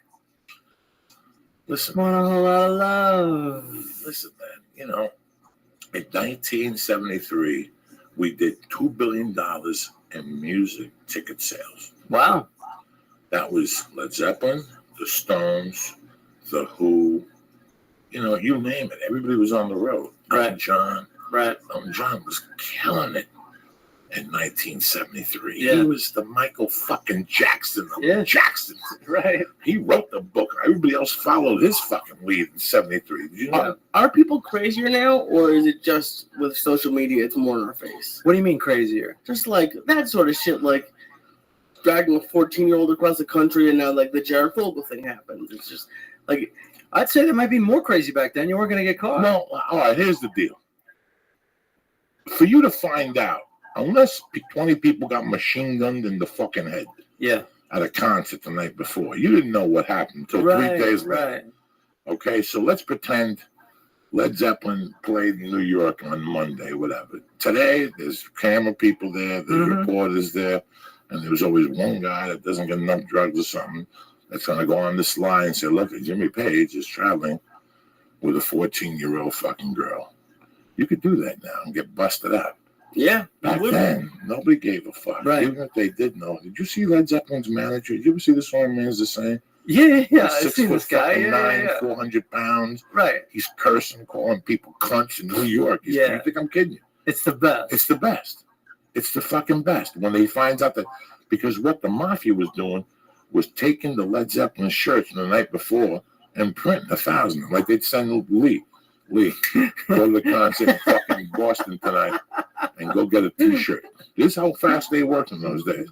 Oh, and you went to Boston and got a T-shirt, okay? And then you came and you printed 1,000 of those fucking things. They would just straight up copy the shirts. Okay, so now all these shirts are copyrighted and the feds and everything is beautiful. Only one thing. I'm the floor manager. So now he comes to me and says, listen, it's Led Zeppelin. We're going to be there 5 nights. Let's put 2 guys a night in there. So what we do is we set up our own booth. Nobody knows nothing. Right. There's fucking, I don't know how many floors of Madison Square Garden. I don't know how many people selling shit. You just sell up your own fucking booth. Right. And they ain't going to catch you until somebody comes over and says, hey, let me see your license and registration. And you're going to go, hold on, it's right here. And put 100 in their hand. They're going to keep fucking walking in those days. So you just made, and here's the beauty. They're not costing you $10. I'm selling them for $8. That word's going to get out. Right. By the time it gets out, because you're not going to drop your prices till Wednesday. In those days, Led Zeppelin did 5 nights in your fucking town. Yeah. I mean, that's how they stole. So he found out that they were setting up stands. Yeah. What the fuck is this shit? He went nuts. There was a story that there was a guy in the Gambinos. This is the truth. That was on the board of directors of one of those chains. And your New Bombs or some off chain of supermarkets. Okay. But the guy's real gig was heroin. Mm-hmm. He moved heroin in big bulks. But his other gig for the mafia, how he kept tight with the mafia was, he knew the guy that put construction up. And one day he called him up and he goes, we have an idea. Go to each fucking supermarket and build the stand identical to the other checkout stands. That goes directly in our pocket. This guy went out. Wait, what are you talking about? Like, They set up shop in the grocery store? Set up shop in the grocery store, get their own stand. With the conveyor belt? Line number 1, the whole Filter fucking system. thing. He had the guy on the contract. He put him in one of those in each supermarket, 12 supermarkets. Yeah. And everything that runs through that register in 12 supermarkets every day goes in the mafia's pocket. And like the manager just didn't realize there was They don't suddenly care. Nobody asks questions because it's union. I'll break your fucking skull. You don't want to find out the answer. You got 3 kids and you're getting 26 an hour plus you're stealing 300 a night. You don't think I know? Shut you. But there's a stand. What do we do with the fucking thing at the end of the night? Nothing. Leave it in the register. Leave the money in the register. We'll take the cash out. We'll leave 50 overnight. A big mafia guy is the cashier. It's fucking craziness. Oh my god. No, they probably Find everything you was looking for. No, they Paper, plastic. They probably put a chick in there and charged the supermarket chain. They're not gonna fucking pay nobody going there and click you out. Oh my god. It's fucking guys. You have no idea. What year was this? This is in the 70s. Oh jeez. 60s, late 60s. Back when America was America. Back when you could still make your living your way. Back when people made 15 an hour, so nobody was upset if you stole. Do you understand me? If you steal, that's your business. When you're paying me $8 an hour and I'm working double shifts and you're finding every way to rob from me, that's when you're fucking America. Right. When I was a kid, you made $12 an hour, 15, 18, Is that right? 22. Fuck yeah. They lowered it? And all of a sudden they just lowered it. Well, minimum wage has always been minimum wage. Yeah. I'm talking about what a person wants to look you in the eye and pay you. Got you. Now, if I have a construction company, I have to pay workers' comp. Any of those things. So that's what people don't realize. If I'm paying you $15 an hour, I got to dip $15 an hour into workman's comp. That means I'm really paying you $30 an hour. That means you have to do $30 an hour worth of work for me to make money. I got to charge $55 for you. Right. You follow me? So when somebody comes to me and they want to hang fucking 10 lamps, I'll charge them my rate, $185, but I'll send you down there to hang the 10 lamps because you can do it. Don't take no fucking genius. I used to hang lamps, these fucking things. Yeah. On a scaffold when I was 21 years old on 6 weeks of training. It's drilling, butterfly things, hang the fucking lights, zip them, connect the wires, and turn the fucking light on. Merry Christmas. Having a little bit of a panic attack thinking about doing that on scaffolding right now. No, it was just one. It was a low. It was like a garage. It was a low scaffold. I wasn't, trust me. Oh, okay. I thought you were like climbing up skyscrapers. Fuck you. I've never been a scaffold guy. After the second floor, fuck you. Right. I tried in 81. You don't eat your lunch up top of the World Trade Center? No. On the beams. No. That shit makes me nervous just looking at it, to be honest with you. Listen, Trying to get a Lid off a thermos. When I lived in Snowmass Village, they were building this fucking thing. And it was like 6 fucking floors. And they had scaffold that went all the way around. Mm-hmm. Like they would do it in sections. So one day I went up there and I go, listen, man, and I got a job. And the guy's like, the only job I have is scaffold breakers and downers. And I go, fuck it. I go, listen, but I'm scared of heights. He goes, well, tell them. And just go up to the 2nd floor and hand the stuff down. Yeah.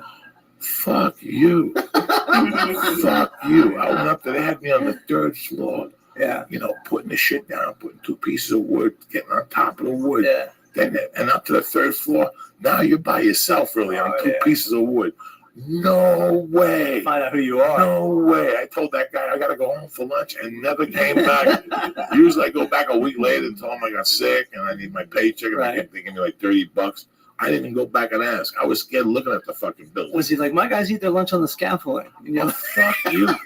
And then I had another buddy in that he was with me in Boulder, in Aspen, and he went back to Jersey because he knocked up his girlfriend, and he was in charge of the window washers at the World Trade Center. Nope. And they had the contract of all those buildings. God damn, it's a lot of So windows. he would work in 3 different, bro, it's year round. You're on a scaffold. Yeah. So all you do is go to the same scaffold, press a button, go to the 8th floor, and just wash windows all day till 12 o'clock. Bing, you go upstairs, you eat a sandwich. 1 o'clock, you go back, you do the other side. By the time you're done with one side, it's 6 months. You're just working on a fucking building. So wait, you're not on like the moving up and down thing? You're on like actual scaffolding? On washing the windows, you're on the scaffolding with the button that levels you up. raises. Okay. So it's not like actual pieces of wood with the metal. No. But Okay. still, listen, after the 3rd floor, I got no business being there unless I'm Batman. Unless I'm Batman or a pigeon. If you're not a pigeon, you don't believe it. You don't belong on the 4th floor. I am.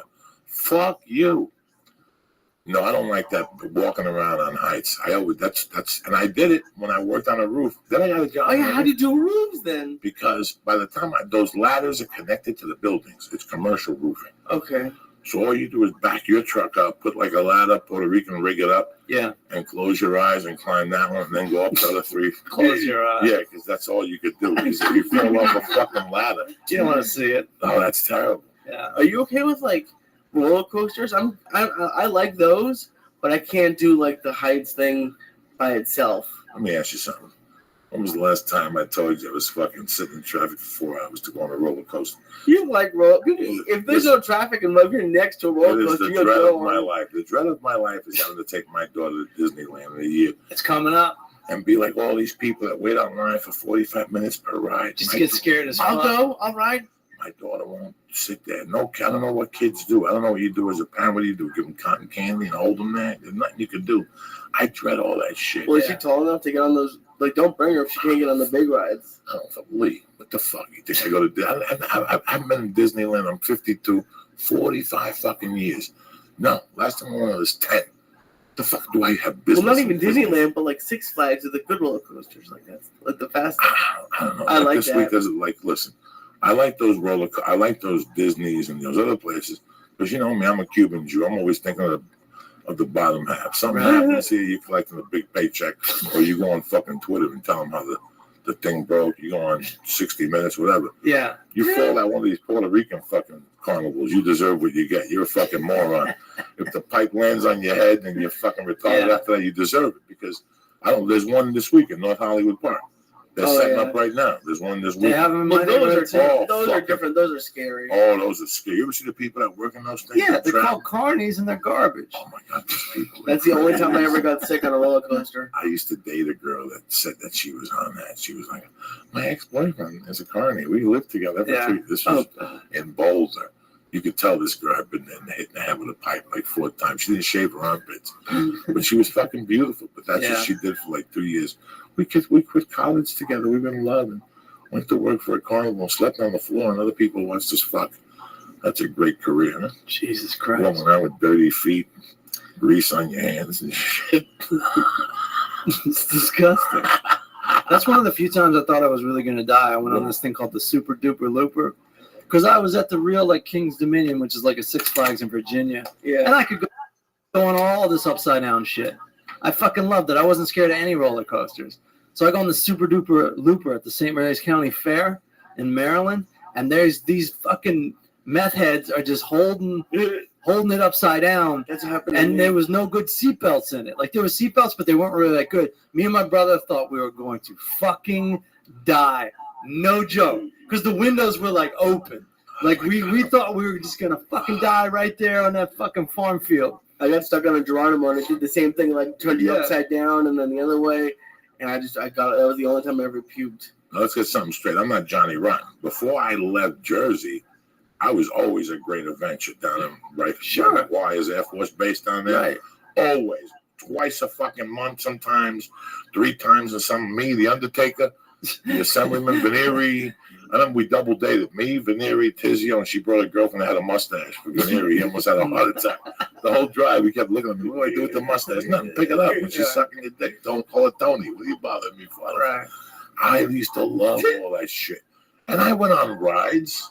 Yeah. But I was never the big roller coaster, the 3 in a tube spinning around. I'm not anymore. After you get a certain age, it's like, what the fuck are you doing that for? You see enough BET comedy, you know you get made fun of if you're white, if you jump out of airplanes and shit. I'm not into that shit anymore. No. And also, I saw the people that work there, even though it's better than a carnival, it's still like, these guys don't give a fuck.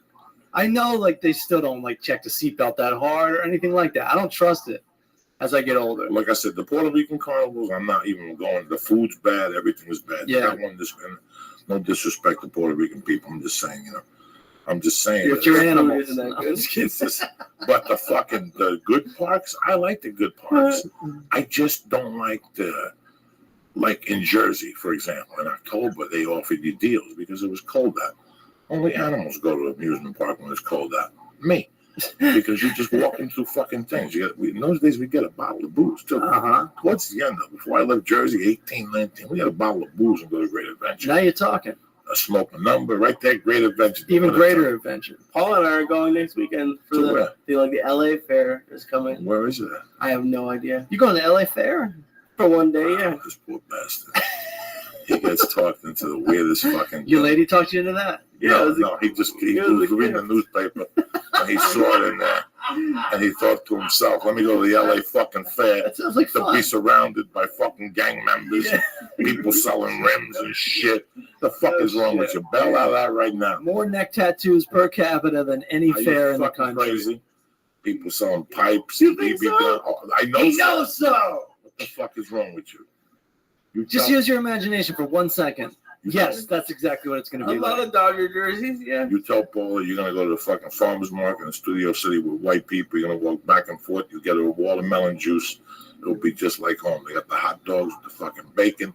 They got nice pizza. You can buy a few apples. The tickets are expensive. We got unlimited rides, I think. Somewhere. So. You already bought them? She bought them for her birthday. Oh, Jesus Christ. Here's your birthday present. We're going to a real shitty place. I know. Those fucking rides. Where you're going to get robbed. But you know what? That's good. You're Jewish. You could sue them. You wait 3 years in litigation to get paid. That's what you let. See, if you fall off a ride in Great Adventure, you get 60 days before you start hooping and hollering that you're getting flashbacks to Vietnam, that you thought, you could start yelling and screaming on Twitter. You fall at the LA Fair, they're going to throw 18 fucking attorneys at you, and then they don't have no money to pay you. So they got to pay you on the slow fucking hand. So, I don't want to fall out of it. Yeah, you do. You're gonna make a lot of money. I'm just saying. It's going to be the best thing that ever happened to you. I'm never gonna get in a roller coaster with you now. You would definitely throw me off of a roller coaster. Maybe. Like 10%. For 10%? Fuck, I'll throw your head fucking first. You know me, your family. I'll just give you a little push. What are you gonna do? Break a shoulder, maybe a foot? You got a brand new foot. Who's better than you? You can jump high. You get that $6 billion foot. That's right.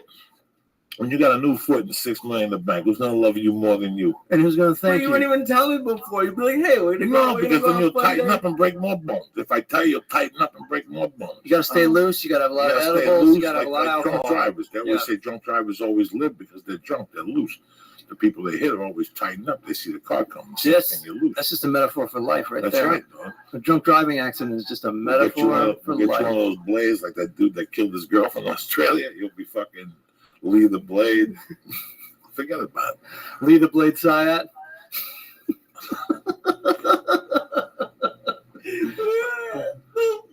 Lee's been acting weird since he fell off that roller coaster. But I only get one, or did I lose both legs? No, just one. We're talking about a foot. We're talking about a foot. Can I have one spear and one regular foot? You can do whatever you want. we don't know. You ever see Enter the Dragon? The guy had 1,000 different arms, right? He had a cat's claw. He had like a wolf's claw. He had knives. He had the thing with the ball. He could spin his arm around with a ball. Yeah, that's gonna be you, Lee. That's That's gonna you. be Once you you. get $6 million, you can do whatever you want. Now you with can your fight Bruce Lee. Now you got little- You can do skills. whatever the fuck you want with your little foot. Yeah. What about the carousel? No, wait, no, not the carousel. What's the big wheel? The merry-go-round. No, what's No, the loop-de-loop. Whatever the no, fuck what's it is. the? They have the one in Santa Monica. The I don't know. Ferris wheel. Yeah, can we just fall off of that? That seems better. Yeah. Yeah, sure. Yeah, if that's what you really want. Excuse me. But that's going to be, you're going to see that coming. You're going to be nervous about it. If you're on a roller coaster and you get pushed off by Joey, it's going to come out of the blue. You don't know which roller coaster it's going to be. And then you're halfway to having a bionic foot.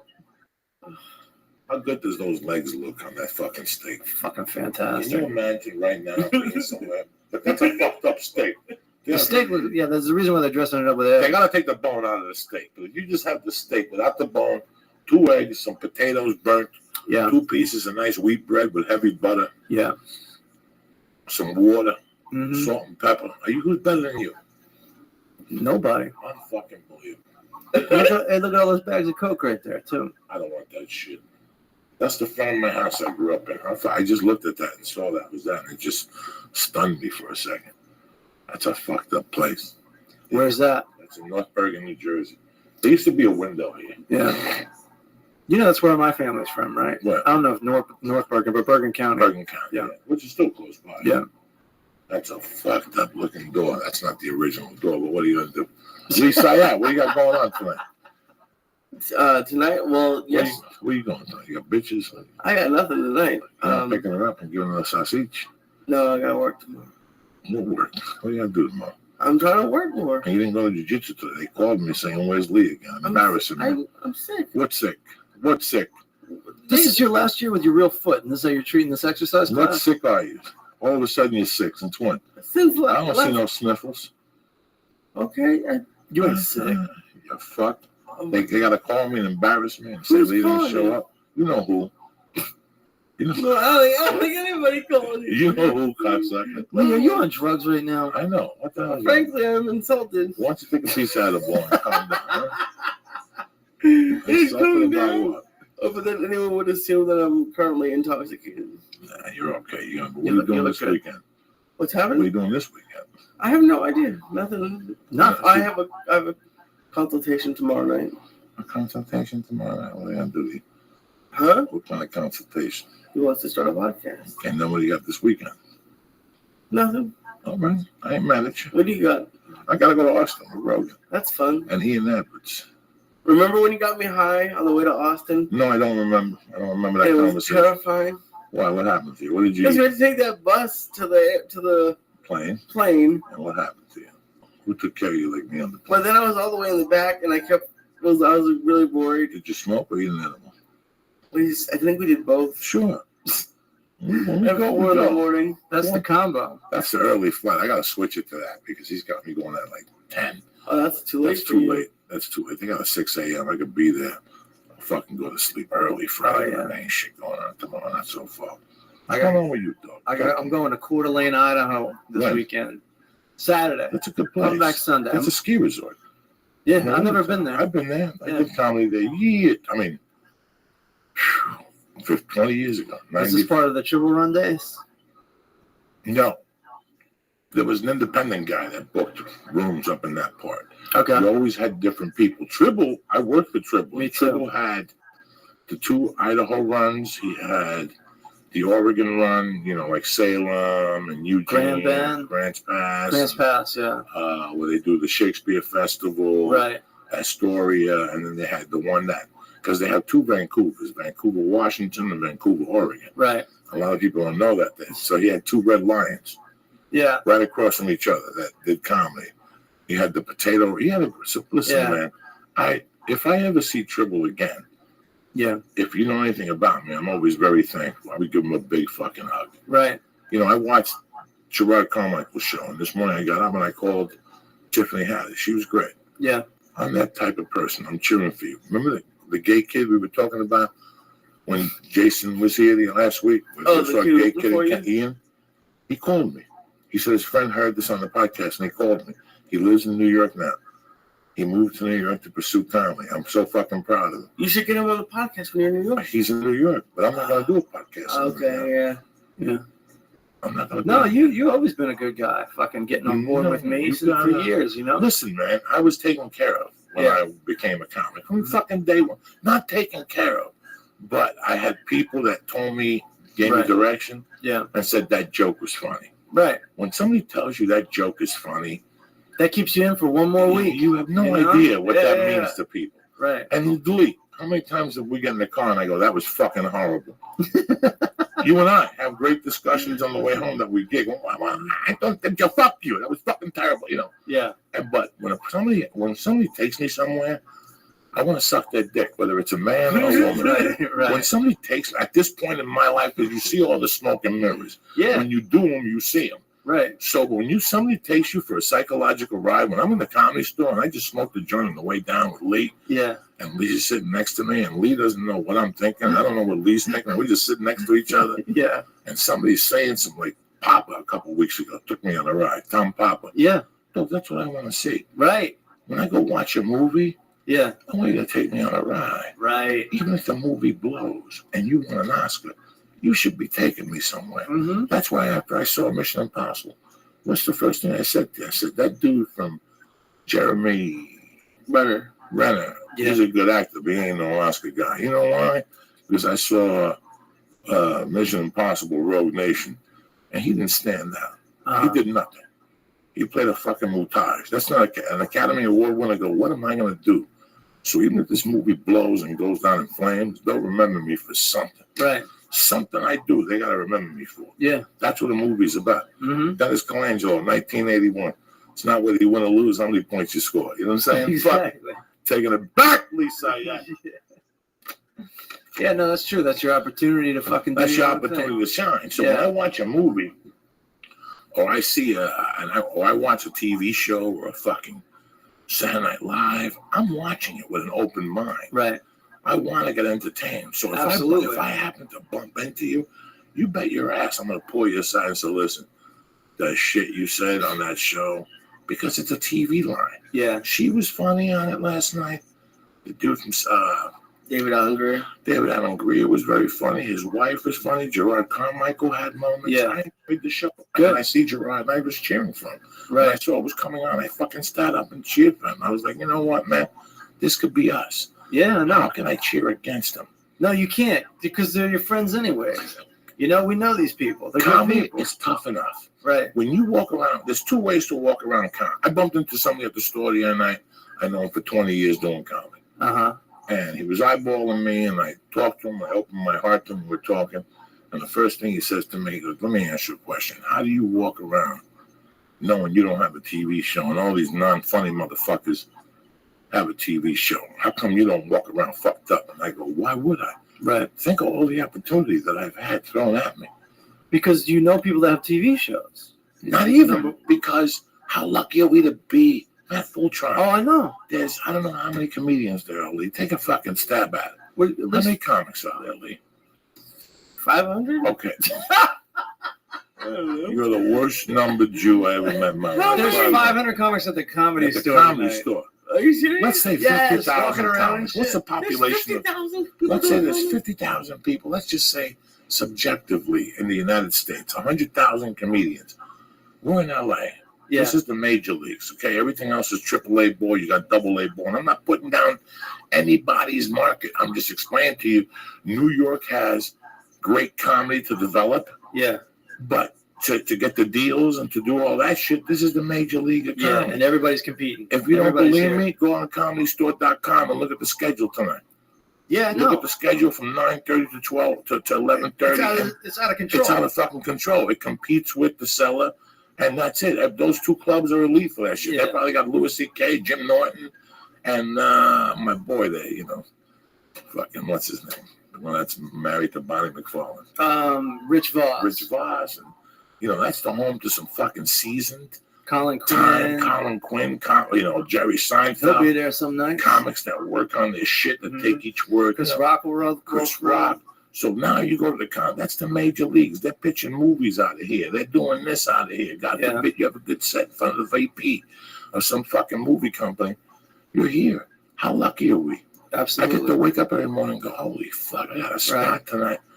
You know, when I left the store, one of the reasons I left the store was because my dick wasn't getting hard anymore. Mm-hmm. It had become a chore. Right. And if it had become a chore while I was going to get blow and then do a spot, could you imagine if I wasn't doing blow? Yeah. The store was going to become so I stopped going to the store, not because I quit or because anything like that. I stopped going to the store because my dick stopped getting hard.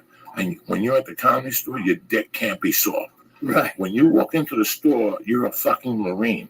Yeah. You are the Marine of comics. You're the last sense of defense of comics. They come out of a fucking plane with parachutes and M16. That's Richard Pryor. That's Lily Tomlin. Right. That's the black chick with the dreads.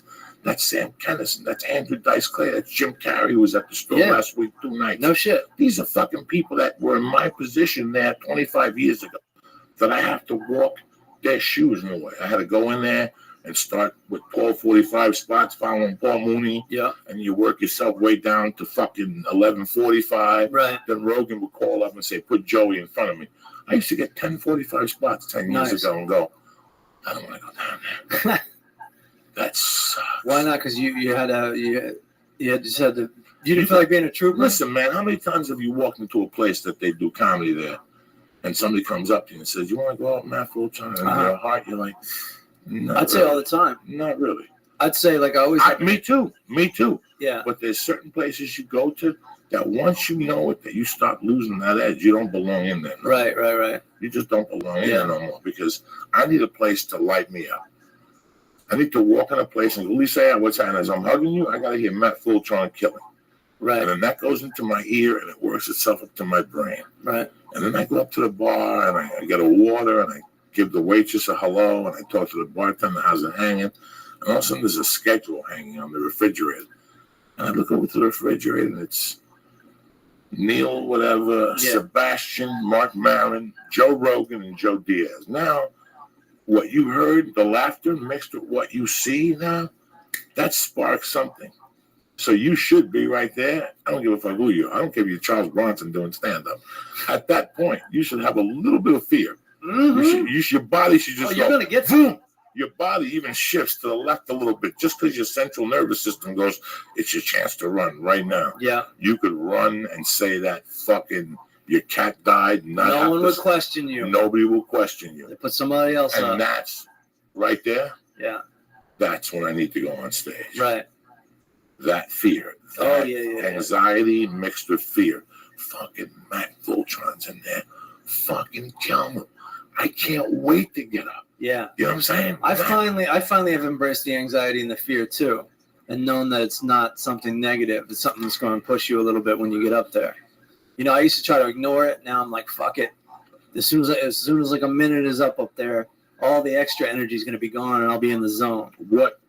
How were you ignoring it before? What were you? I would just try not to think about it, and I would try extra hard.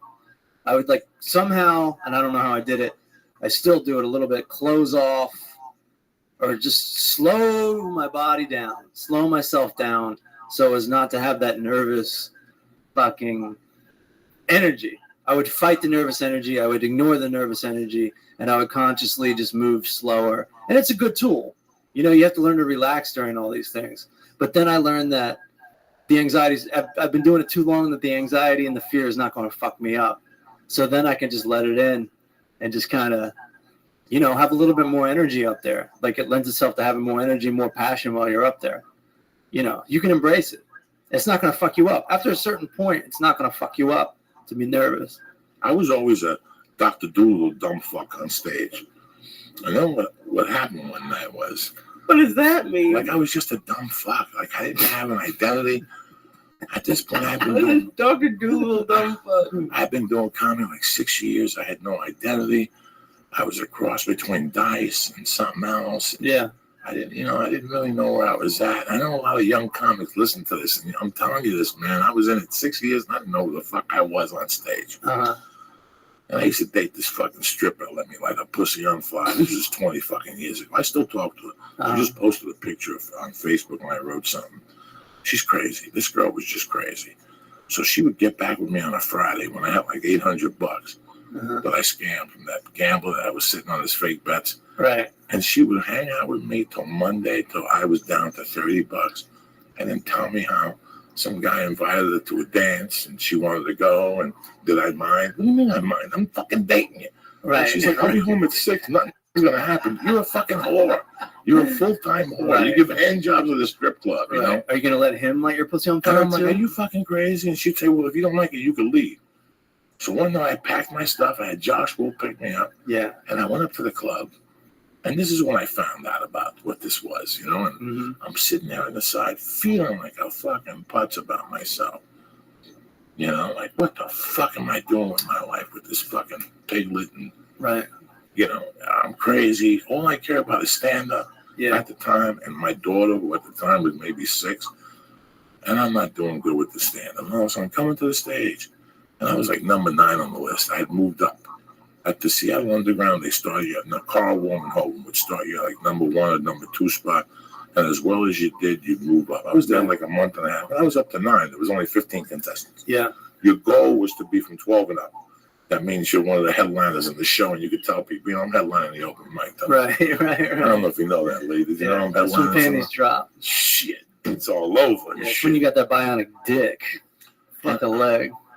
And I had some fucking Momo material. I was going to go up on stage. Right? Yeah. And something made me fucking go up there and just talk about my day. I dated a stripper. You know, everything was going great. We were in love. Everything was going great. Then I ran out of dollar bills. You know, it just started fucking. And I was angry. Like, I got no place to live. And somebody gave me the tape.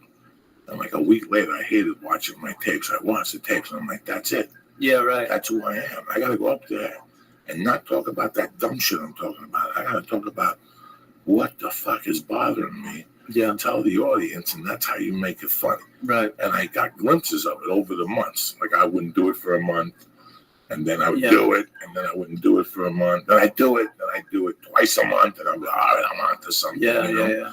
But the fear, if I don't get that fear, this blows. It's a different show then, huh? It's a different show. Yeah. And Lee's been with me where I'll tell him it was okay. I got them laughing. Right. They're happy.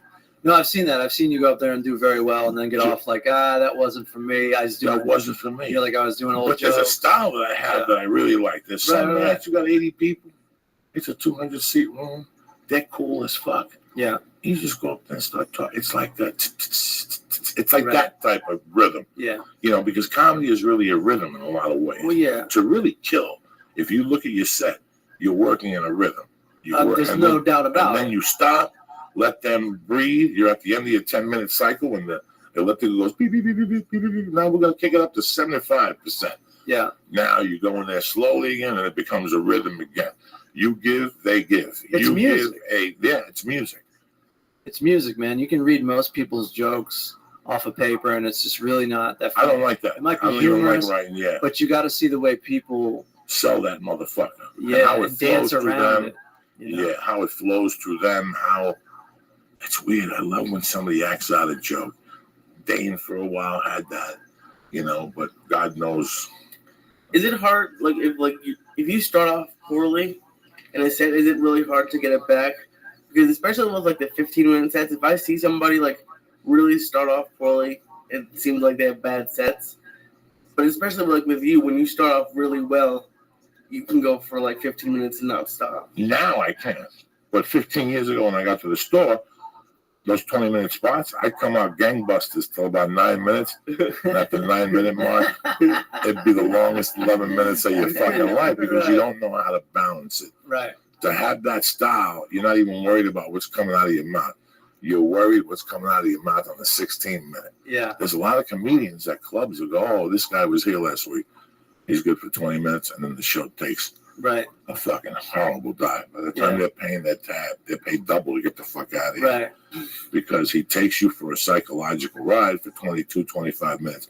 So now you have to learn how to become a headliner. Right.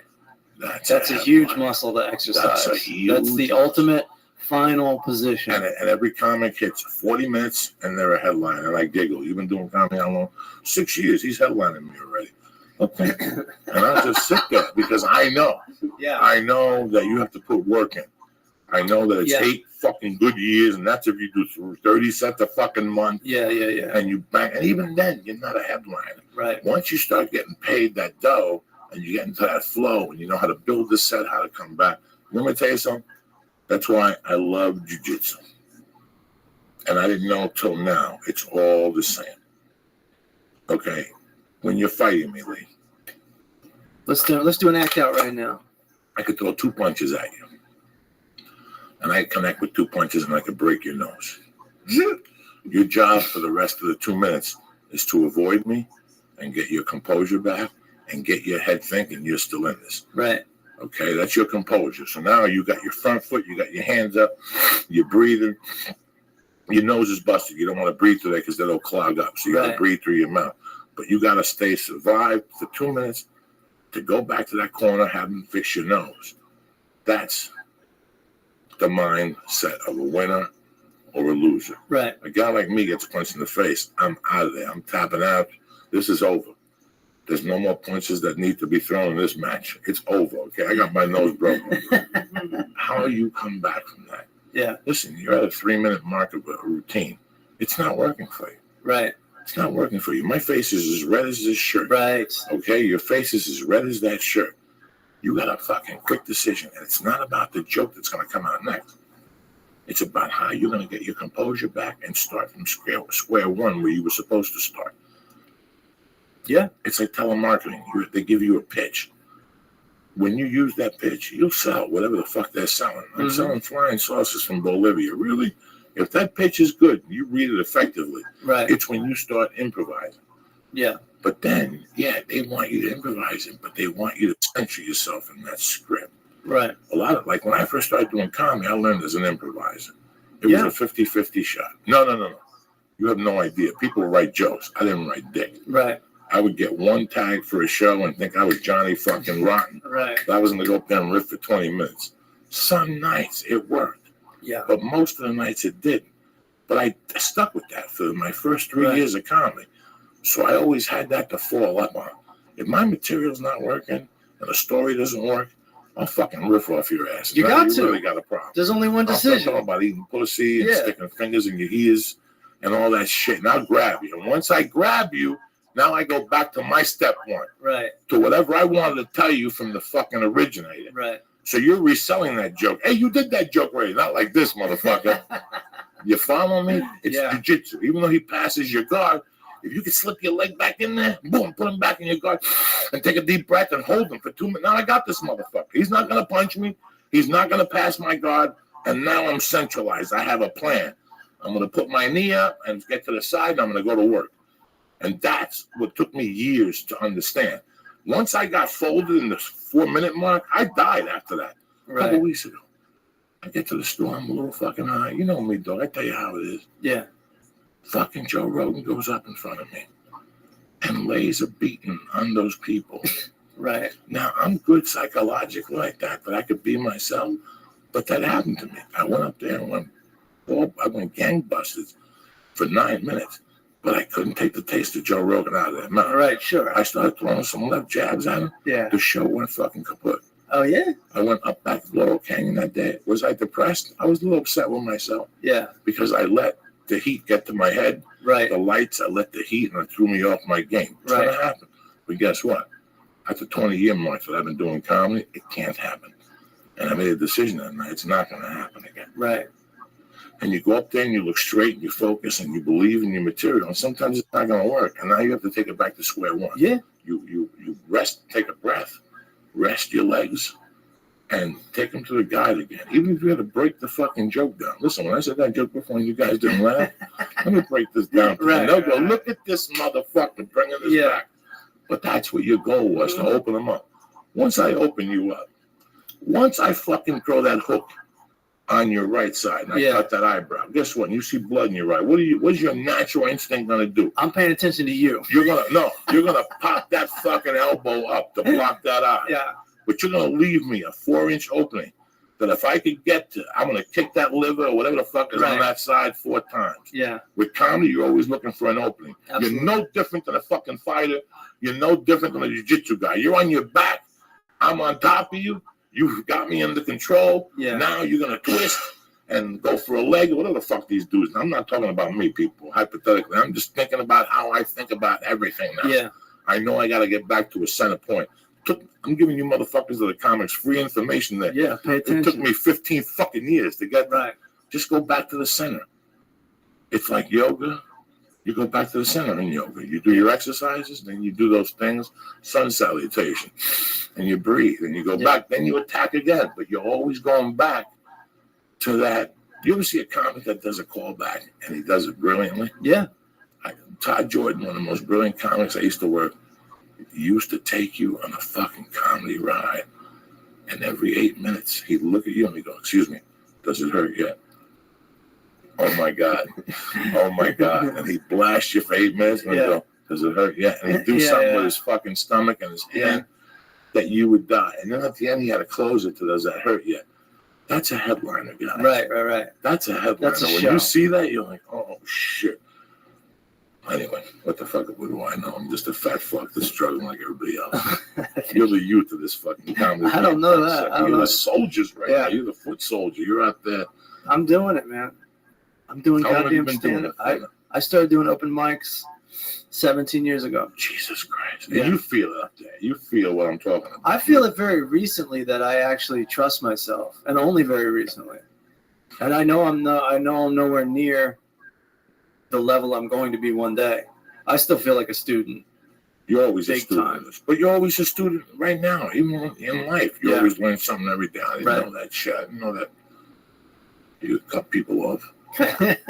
What, Lee? What, cousin? What do you got, You want another Lee? edible? No, I don't. Okay. I'll have one anyway. You always, You want another piece? you always hear comics say like, We're going to go to food trucks. Have What? another piece. I don't want you to go there and say jump way high too enough. high. You're not high. You're not high. So you're just making your eyes all fucking Chinese out and shit. The fucking... So yeah, you always hear comics saying like they don't think about money when they get into like stand-up comedy, but how can they not? Like if you're gonna do it for 15 years, It's a thing where like you just do it. You're driven to do it. There's nothing rational about being an artist. You gotta fucking. It's an uncontrollable urge that you have to face. It's not a business decision. That's for fucking sure. but isn't there like the hope? Like, Yeah. Isn't that what? Like that's what. It's just always weird. Like they always say, but then they're always getting like TV shows and making tons of money. What's the question? Like. Most people have an irrational urge to do it, and the results. The Buddhist way to go through life is that results are secondary, and that's really how you have to approach it. You can be business minded and look out for opportunities, but I mean, if you're into money, you should get into like something else. Well, that's what I said. Like I was talking to a kid at the store the other day. Oh, I found. Look at that. I thought of his name. I grew up with a kid. Played basketball against them at CYO basketball. Played basketball against them in 8th grade basketball. Mm-hmm. You know, we played in the school league, Right. and then graduated, left New York. I went and did prison. Whatever the fuck I did, I got into comedy.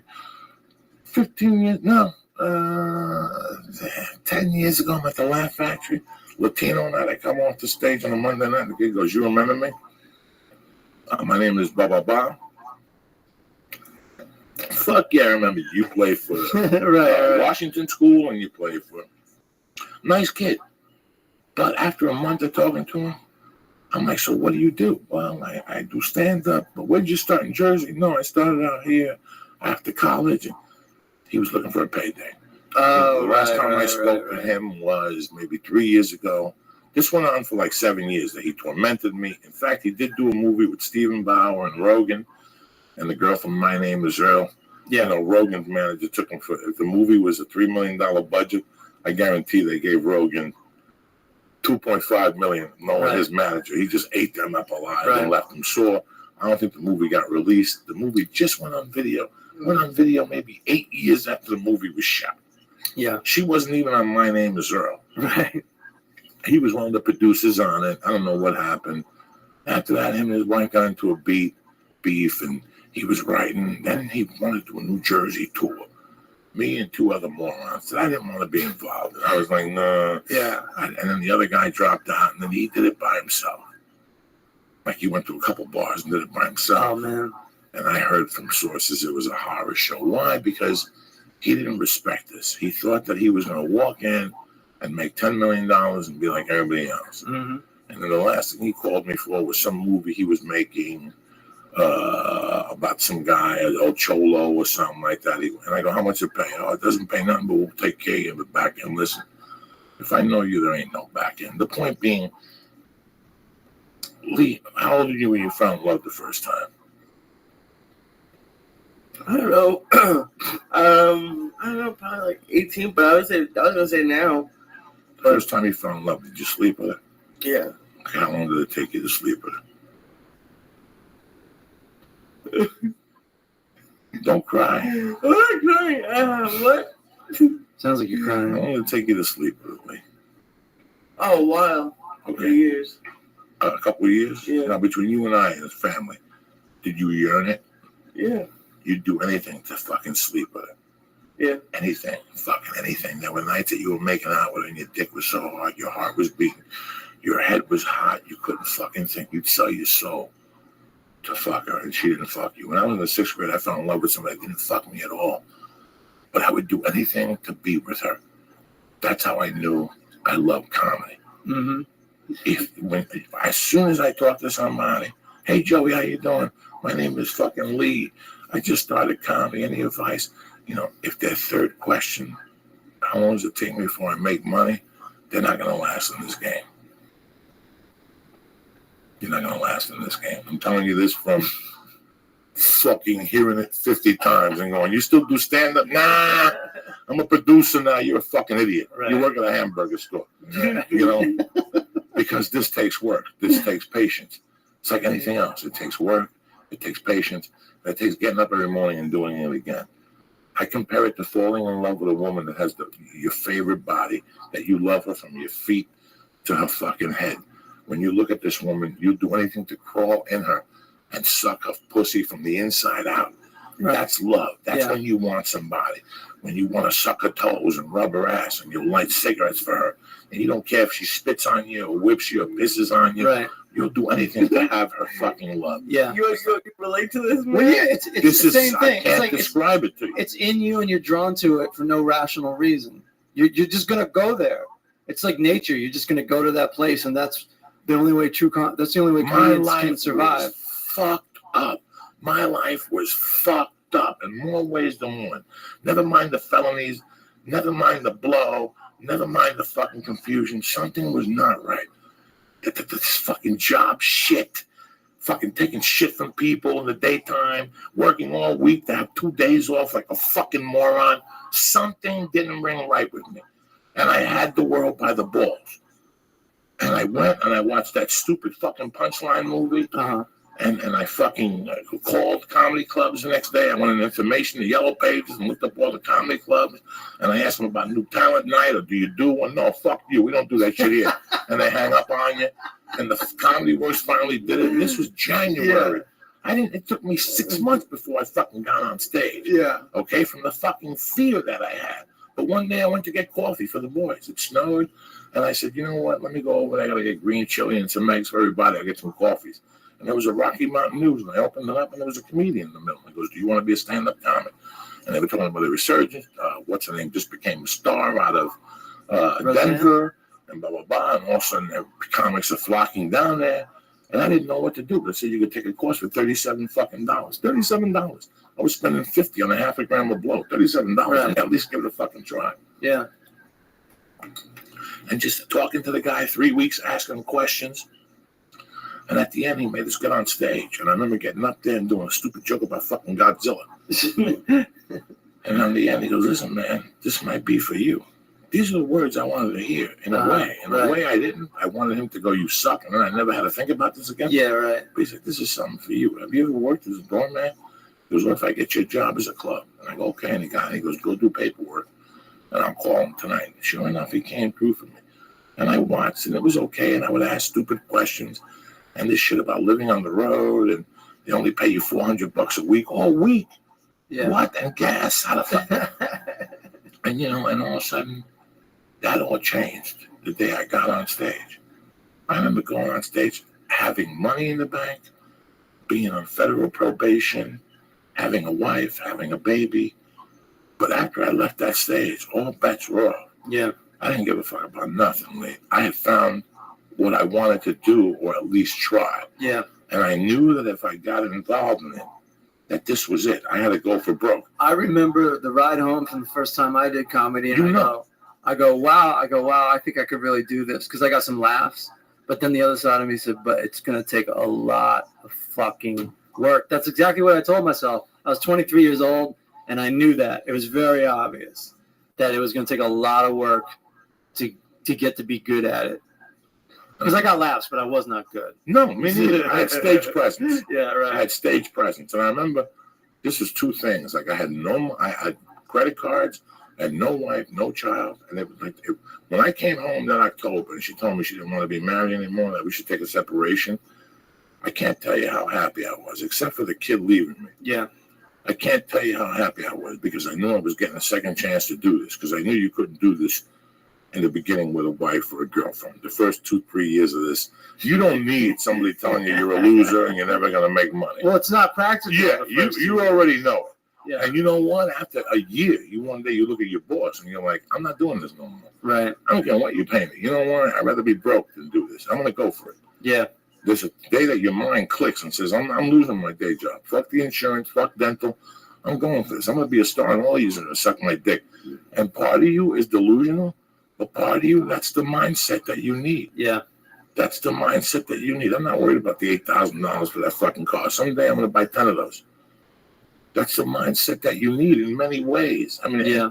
Once you come to the conclusion it's not going to happen as fast as you think. And what am I talking about? Not being a millionaire, but having people giving you work every week. Because you talk to comics and like, I work all the time. Yeah. You what? Yeah, I work every week, man. Every weekend I got something what do you mean? Yeah. Yeah, next time I'm off is next June. It's fucking October. And you're like, you could work that much? And they're like, yeah. And then I would even ask them what they made. As long as I knew there was an end to this getting up in the morning and getting yelled at and taking a bus and carrying fucking tools and, yes, sir. Oh, yes, he's brilliant. I can fuck you. Yeah. The fucking drunk. I don't give a fuck about him. What does he know to do? The fuck, he know better than me. So that's it. Once it's about money, you're doomed. Because the money, I mean, listen, one of the reasons, the first reason I didn't join the Army was because of the needle. Yeah. The blood test. But the second reason, because when you're 19 and somebody says 4 years, that's a good chunk of your life at that point. Listen, half of these people go to college because it's 4 years. Because deep down inside, you go, I got 4 years to fucking figure out what the fuck I'm going to do. Absolutely true. I got 4 years to flunk out, and mom stopped paying me. I got to figure I could learn how to sell weed. But you look at 4 years when you're 19 or 20. 4 years is not attractive for a lot of people. Yeah. When you're 19 and 20 and you want to get your dick sucked and go to clubs and drink VIP booze and smoke blunts at $55 a piece. Right. It's tough to fucking tell somebody 4 fucking years and, oh yeah, you got to go to bed at 9. We wake up at 5 and you have to pick me up at 6. 4 years of this shit. No, that never sounded good to me. Fuck you. But then 4 years go by. And you're 24 and you still got nothing. You go, you see, I could have fucking done this. Yeah. And then I got the major fucking call. When I got in trouble, my first deal was 9 years. And there was they want to plead guilty to 9 years and kidnapping 2. Right. Which that means I'm doing 9 years. I'm going in at 27 and I'm coming out of that motherfucker at 36 years old. Right. That's a long time. So when I got into comedy at 31, I go, what's the difference? I was going to be dead till I was 36 anyway. Yeah. When I got into comedy, I did comedy the right way. I had no credit left. Yeah. I had every fucking creditor chasing me in the country. That's where stand-up got me for a while. That's where he gets you. I had every creditor in the country calling me. Yeah. And then they would switch numbers on me. They call China. and call me long distance from China. I thought it was HBO China. Hello. Diaz here. Hi, Joey. It's fucking Pete from American Express. Hello, Pete. Hey, buddy. Did you put that check in the mail yet you were talking about? Post-date the check, will you? Yeah. The first time I realized I was in trouble was when I walked into an open mic and the bartender goes, some guy just called me for you.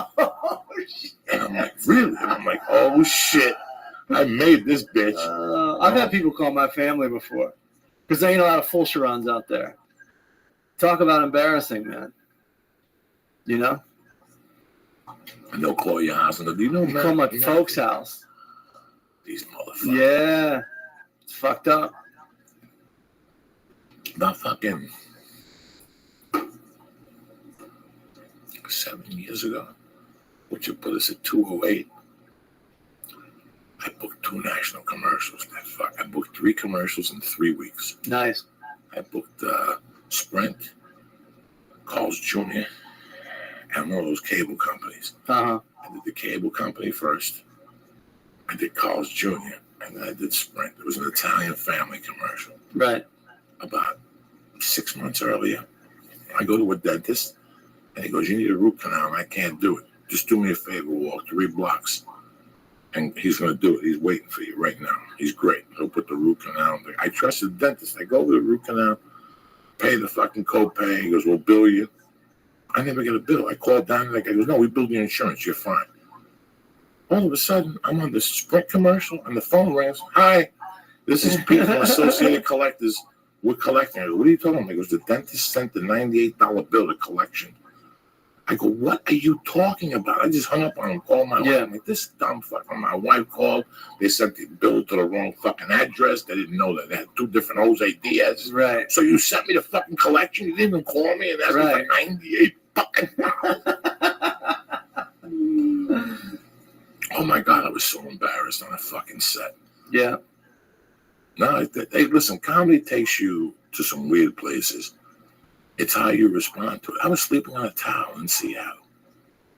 What was I? 32 years old. Mm-hmm. Sleeping in an office a quarter of the size of this with a towel against the wall. There was no couch, no nothing. There was a table with a phone on it. And I would sleep under the table for fucking like heat. And I had a blanket, a bare blanket, and I had a pillow. Mm-hmm. And I had a fucking bathroom at the end of the hallway that was just a piss. If I wanted to shit, I had to shit outside the window, walk 2 blocks to the gym. Right. That's what comedy did. That's what, when you love something that much and you want to be that, it was all I had, Lee. I had to love it. I had to risk everything. I didn't give a fuck. So, I'm going for this. So no, we don't recommend it. We don't have to recommend it.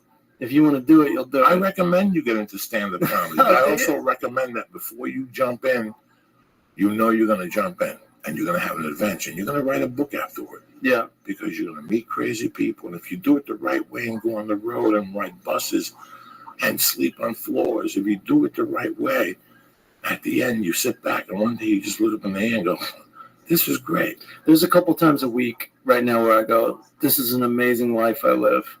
I just sit there as it's happening and I say, this is fucking amazing. Even the bad shit to a certain degree. Because it is an adventure. So many people just like stay in the house with the family and never take a chance in their whole life. And I don't know, I guess they're okay with it. But I kind of like that there's like these huge moments and it's exciting. I just got that kind of personality, I think. I think you have to have that kind of personality. I'm cleaning out the closet. And my wife goes, what's this box? I told her sleep apnea supplies. It was old notebooks. Yeah. But it was more old sides I read for. Mm-hmm. And the first movie on top was Be Cool. And for some reason, I looked at it and I go, I didn't get this movie. But I go, what the fuck happened that day? Because one minute I'm in there reading with Susan Jaffe, and the next minute Travolta walks in there with Danny DeVito. You understand me? When you hear a knock on the door at a casting office, and all of a sudden the girl goes, oh my God, I'm so sorry, Mr. Travolta, I'm so sorry. And I'm sitting in the other room with the casting person, and she goes, hold on 1 second, I think John has arrived. And they open the door, and it's John Travolta with Danny DeVito. And I'm thinking to myself, Oh my God! If Yeah. these motherfucking dummies only knew I went to prison Right. and I robbed that fucking ice cream truck when I was 16. Yeah. But how lucky was I? And I remember looking at the side 2-3 days ago and giggling to myself. Right. Going, how lucky was I on that read? Yeah. I don't remember. Oh, I read that when I was sitting in the hallway. It was an early morning read, and there were two people in the hallway. It was a guy that used to hang out. You don't know Luca Palenka. I do. All right, Luca Palenka used to hang out with an actor for years. Big time, good looking dude from the Bronx. Mm-hmm. He was sitting there that morning, fucked up the night before. I swear to God, sleeping. Yeah. Sleeping at the audition. And the guy who got the part was sitting there. And he had been on that show in the 70s that was or in the 80s that was very popular on CBS. It was a woman's show. And he played the landlord. And he was fucking badass. That morning, he was cool as shit to me. Yeah. And then I didn't book that, but I booked another movie, and he was my partner in the movie. Yeah. And then he died before Be Cool got released. Mm. So if you watch Be Cool, at the end it always says in dedication to such and such. In memory of, yeah. Yeah, it's pretty fucking cool. What's up, Lee? How you doing over there, man? Not much. I'm doing good. No, really, Paul. I don't know what you're talking about. You're not paying attention. No, I was. No, I tell my wife every day that we're very lucky. I'm very lucky she doesn't have to work. Yeah. I'm very lucky that, we're not big spenders or anything. Right. We live very frugally, but we'll live here. Yeah.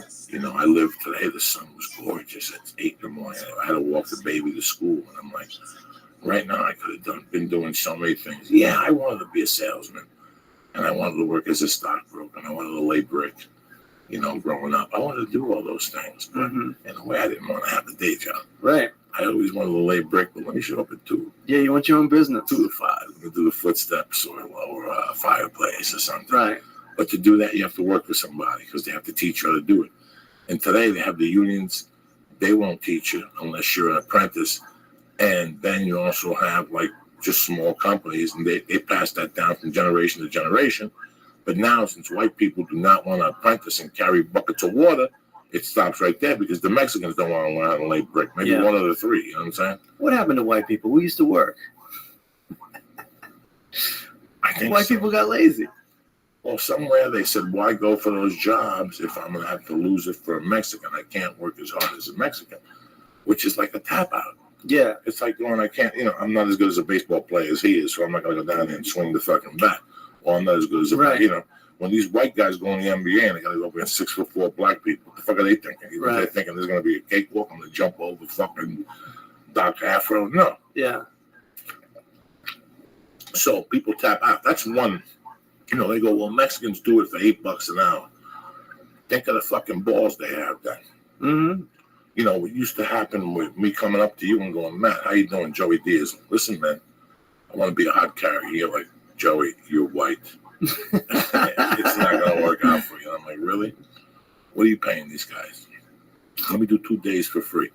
If I'm not good, you throw me out of my ass. If I'm good, pay me the 8 and give me a job at $8 an hour. But after a month, you'll give me 12. Or I'm fucking better than them. Right. And you go in there and you give it all you got. Yeah. That's not going to happen no more. That's not going to happen no more because they give everybody a trophy now. Right. No matter whether you suck or not, correct? Yeah, it's true. They have for decades. So we don't know that kind of mentality. I'm going to go in there and be the best motherfucking hot carrier they have. Right. Or the best carpenter they have. Or the best bar. It's just I'll do my mediocre job and I'll do what I do for $7.50 an hour because they don't give me any more money. That's a good attitude in a way, but it's also a bad attitude in a way. Right. Because once you win those people over, they will give you the $15 you really fucking deserve. You know what I'm saying? It's kind of weird. So you have to go in there and be a fucking tyrant. And then if you find out they don't fuck around, then you go suck my dick. I'll go, because somebody's going to realize how good of a worker you are in the workplace. Somebody's going to go, this motherfucker's good. You know what? He's supposed to be here at 8, but he's here at 8:45. Right. He's supposed to be here till 5, but he's here till 5:20 every day. Yeah. This guy wants the fucking job. You know what I'm saying? Mm-hmm. So that's the problem we do. Let me give some shout outs. All right. We'll get the fuck out of here. Lee's falling asleep on me. Hey! My main man, Jeff Warsaw, Lasai Rude, Ookie Spooky, Harry Galakian, Joey Zaza tweets, Birdback 818, get well, buddy. I love you. I can't do this without you. Renegade Truth, Pete, and Jesse Wright. excuse me, always laying some fucking pipe and shit. Is Ookie Spooky going this weekend? To Austin, I'm not sure. I should contact her. I don't think I have tickets left. Oh, I don't know. It's a Rogan show. I would just say I didn't know if she was going. I know Bobby Sharon's coming. I know my main man Dave Wilder's coming from Dallas. I know Crystal's coming with Bobby, my man. You know, I know they're coming to fucking Austin. So, anything else I can fucking tell you, cocksucker? I had something I was going to talk about. Pop music. Talk about. Pop music. Shooby-dooba. Pop doo-wop. Dallas, New York, London, Munich. Everybody talk about pop music. Talk about. Pop music. Talk about. What the fuck you think you're dealing with, huh? You want to eat another star? You're not high enough, I'm telling you. Yeah, he doesn't look high enough. I don't look high enough. Hey, we going out tonight? He doesn't look happy enough. You gonna go see Ron White with me? I'm gonna have to follow that fucking savage tonight Yeah, sure. Where's that? at the store. Damn. I had to follow me on that. I had a good set. I lucked out. But 2 in a row, you can't. You're not gonna luck out That's like that. yeah. You know, That's awesome though. Now I go down and I'm thinking about this. Before I get in the shower, I sit down with a notebook. I know I'm not dilly-dallying. Right. Last year I was at the store. I was just throwing my waste away. I was wasting somebody's time. Somebody who was really in love with comedy should have been there. Right. I just got along the short. I was disgruntled. My addiction was to an all-time high. And I was like, you know what? The quicker I stop going to the store, the quicker somebody will give me a TV show. I don't know where I got that delusion from in my head. But then what happened was the whole thing with Joe, and I said to myself, you know what? You got to close one door to open up another door. Yeah. That's how I looked at it. But right now, I've been back there a year ago, and I know my comedy has grown. I know it's leaps and bounds. Because It's a better place to be too. Recently, I think. Lee, What's up, buddy? when you go to that fucking 24-hour fitness, Yes. and you do your 62 minutes on the fucking treadmill, Right. and you do your little kettlebell workout that you tell me you did, Yeah. look me in the fucking eye. Where's the workout better? When you're by yourself or when you're with us on Tuesday? Tuesday. You know why? What? Because somebody pushes you. Yeah. Because people are there. Because people say, hey, you know what, Lee, do the rope. If you just had to do 10 sets of kettlebells, you leave. That rope is hard. But when he tells you to do the rope, when he tells you to do the dead squats, you do them. What are we talking about? The only way to press 300 pounds is to press 300 pounds. Even if you come back and go, Joey, you put 300 on the bar and I didn't do it today. You didn't do it today, but you know what? You pushed it an inch. So next week, when we do this workout again, at the end of the workout, we're going to put everything on. We're going to push it 2 inches. And eventually, you're going to fucking push this thing. You're going to look at me and go, Joey, how the fuck did that happen? You have to do it. You know what I'm saying? So I love the kettlebell class. It's so fun. I don't even know what my point was. We're talking about health. I was going to talk about when you go to the comedy store and somebody pushes you. Yeah, like Ron White. Like Ron White or Joe Rogan or fucking Neil Brennan or Sebastian or you. There's a lot of comics that work out of the box and they're tough to follow. I had one night when it was tough years ago at the store. I remember there was that phony priest was up there. And you destroyed like on a Tuesday night, and I had a hard time because of your style. You had a suit on and shit. You had your girlfriend in the audience. You were dropping knowledge on bitches and shit. You know what I'm saying? Right. But it's really weird when you go to a comedy club, and me, I don't have to have a drink. But when you look at the lineup and go, I'm following 4 killers. Yeah.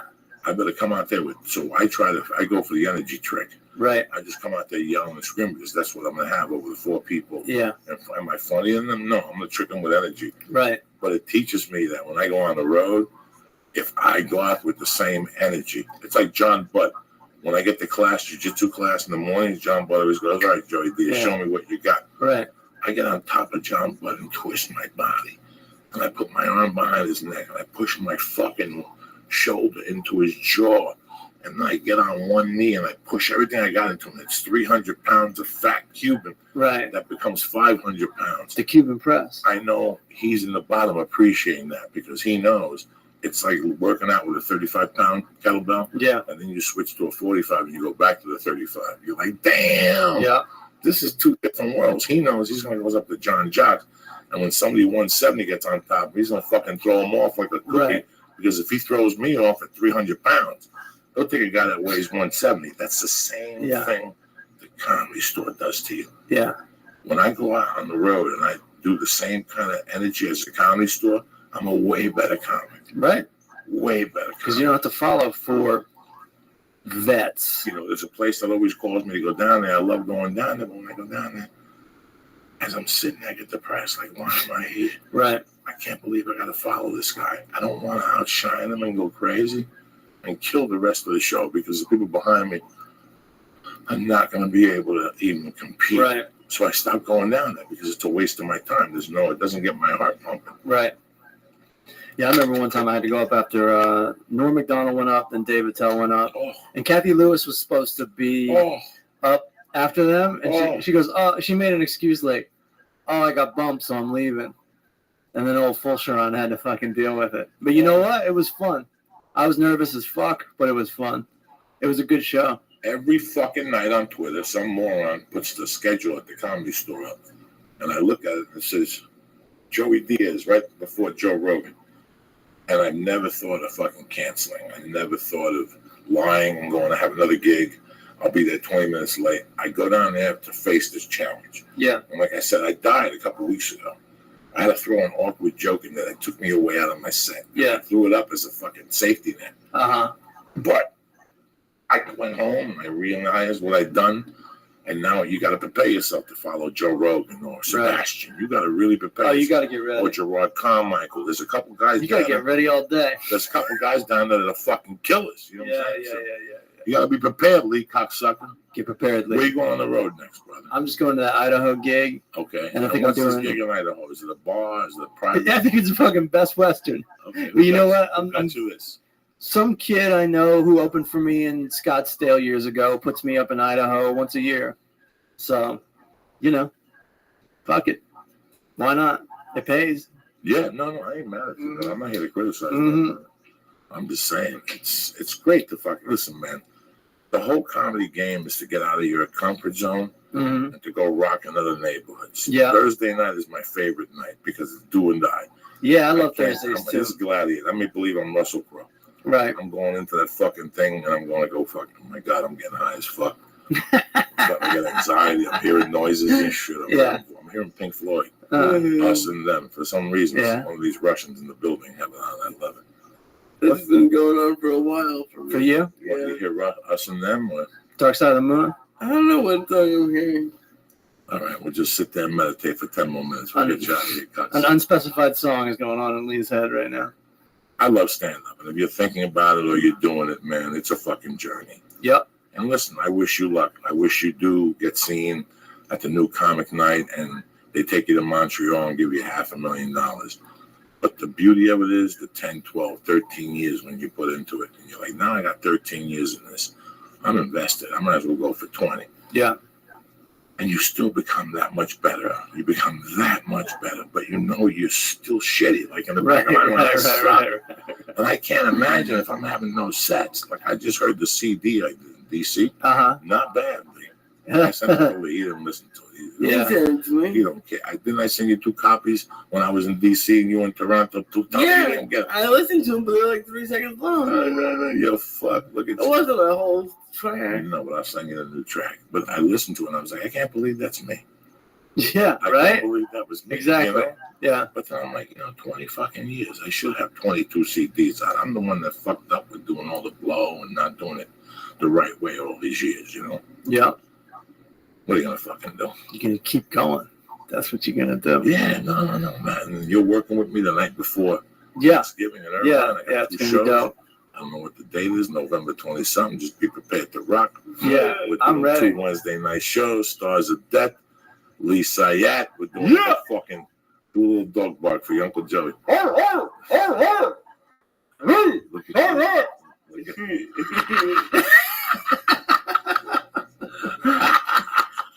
You should make that a clip. All right, let me talk to you fucking people here for a minute. You got these sheets for your Uncle Joey. I got a fucking email. I fucked up. Something happened. What the fuck did they say to me? The people always fucking tormenting my life, all right? So I always get yelled at for shit like that. All right, for starters, you know me, dog. Honest.com. Tremendous. They're my bread and butter. I was telling somebody I took the what's the one with the mushrooms in it? Shroom Tech Sport, and I had too much air. I couldn't breathe. I thought I was getting a heart attack. I was blowing up like a fucking balloon. That's how good Shroom Tech is. I was getting too much air. The sport. The immune is what I live on. That's why Lee got sick, and I never get sick when I fly. Because I take 2, 3, 4, 5 immunes. I take 2 more when I'm in flight. I drink water the whole fucking flight. I don't touch nobody. I bring the handy wipes. I don't touch nothing. Everything is handy wiped down. My hands, everything. You don't fuck around. But anyway, what I'm trying to say to you is on it, don't fuck around, all right? From the hemp force protein shake to the acai to the chocolate shake, which is delicious, the best chocolate in the market. I just bought a chocolate protein just to switch it up a little bit. It's supposed to be chocolate fudge. It tasted like chocolate dick. It was terrible. I'm going back to On It like a motherfucker. Go to onit.com. Look at all the other line of supplements they have. If you like something, give it a shot. I mean, listen, their main bread and butter, Alpha Brain, the nootropic, this thing, you don't like it, you get your money back, they don't even want the product back. Who does that? Got a little snot that's bothering me. Who takes care of you like that? Nobody, cocksucker. Go to onit.com and press in. Church. Boom, and get 10% off your first order. If you want to do the stay on it and get it every month and get it shipped to your house, just call them down there and they'll ship it directly to your house and you get an additional 10%. All right, you know why? Because that's how we roll. Let me tell you something. You ever been sitting there for a weekend, you don't know what to eat, you're bored to pieces, you end up eating shit? You don't need to do that no more. You know what? NatureBox.com is here to the rescue. NatureBox has the most nutritious, delicious snacks out there with a seal. You could eat a couple ounces and lock them up. I'm talking about the what do you like? The chocolate nom-noms. I'm talking about the lentils. Oh my God, the black and the salt and pepper lentil beans are fucking delicious, okay? What else you like, Lee? The barbecue kernels. The barbecue kernels. I mean, listen, you do. They put new product up on the website every day. Do me a favor. Go to naturebox.com. Look at the great selection of snacks they have. You want one? Get a box on them. Shipped right to your house on them. Who's better than that, okay? Go to naturebox.com and press in. Go to naturebox.com/Joey. Go to naturebox.com/Joey. And don't press in dick. Just press that in and order 5 snacks. They'll put it in a box and send it right to your house. Once you get it, you're going to thank me on Twitter because they're going to be the tastiest snacks you've ever had in your life. And they ain't doing this forever. So fucking chop, all right?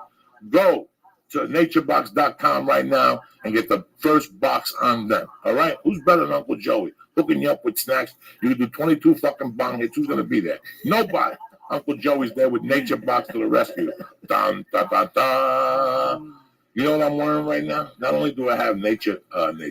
Not only do I have me underwear on, I also have me underwear shorts on. Let me show you this fucking moment. What are you giggling about, Ricardo? Check this out. That's a beautiful man right these there. fucking shorts right here? Yeah. These are, you see how the nuts, you Oh, tell yeah. how tight my shit is Oh, right yeah. there? And the nuts, these are me undies for you. I don't fuck around. I wear them too. I just don't sit here and say, go to meundies.com and get yourself a great pair of underwear. No, I fucking don't. I wear this shit. Okay? I'm not some fucking half a mook from the other side that's just trying to fucking flip a buck. I want you to be comfortable. I want women to look at you and say, look at that man's bulge. I want men to look at you and go, look at that woman's fucking monkey. Look at the way it looks in those MeUndies fucking underwear. That's what I fucking need from you. You understand me? So let me put it to you this way. Go to MeUndies right now. They got a great selection of men and women underwear. Oh, my God. They have shorts. They have cut-off T-shirts. They got hooded sweatshirts. Oh, my God. They got everything. But do me a favor. Last time I didn't mention it. Go to mention. I said that. Sorry to bother you. The last ad you didn't mention the Joey after the MeUndies.com. Well, I'm going to mention it, all right? Go to MeUndies.com and press Joey. That's how I roll. I want you to get the satisfaction guarantee. I want you to have the best underwear, the best shorts you can buy. And you know what they are? They're cool, they're hip. Every time I go to jiu-jitsu, I wear those underwear. They're my favorite underwear to fucking work at them because I know everything's tough, taken care of, and everything's cool. They keep my nuts sack cool. They pull the moisture away from it. I go have sex with somebody. I can be confident. You understand me? You go have sex and your balls stink like 10 dead fucking Iranians. Yes. That don't happen with MeUndies. Go to MeUndies.com right now /Joey's. /Joey and get 20% off your first order and free shipping in Canada and the United States. That's how I roll, people. You understand me? So I'm giving you onit.com.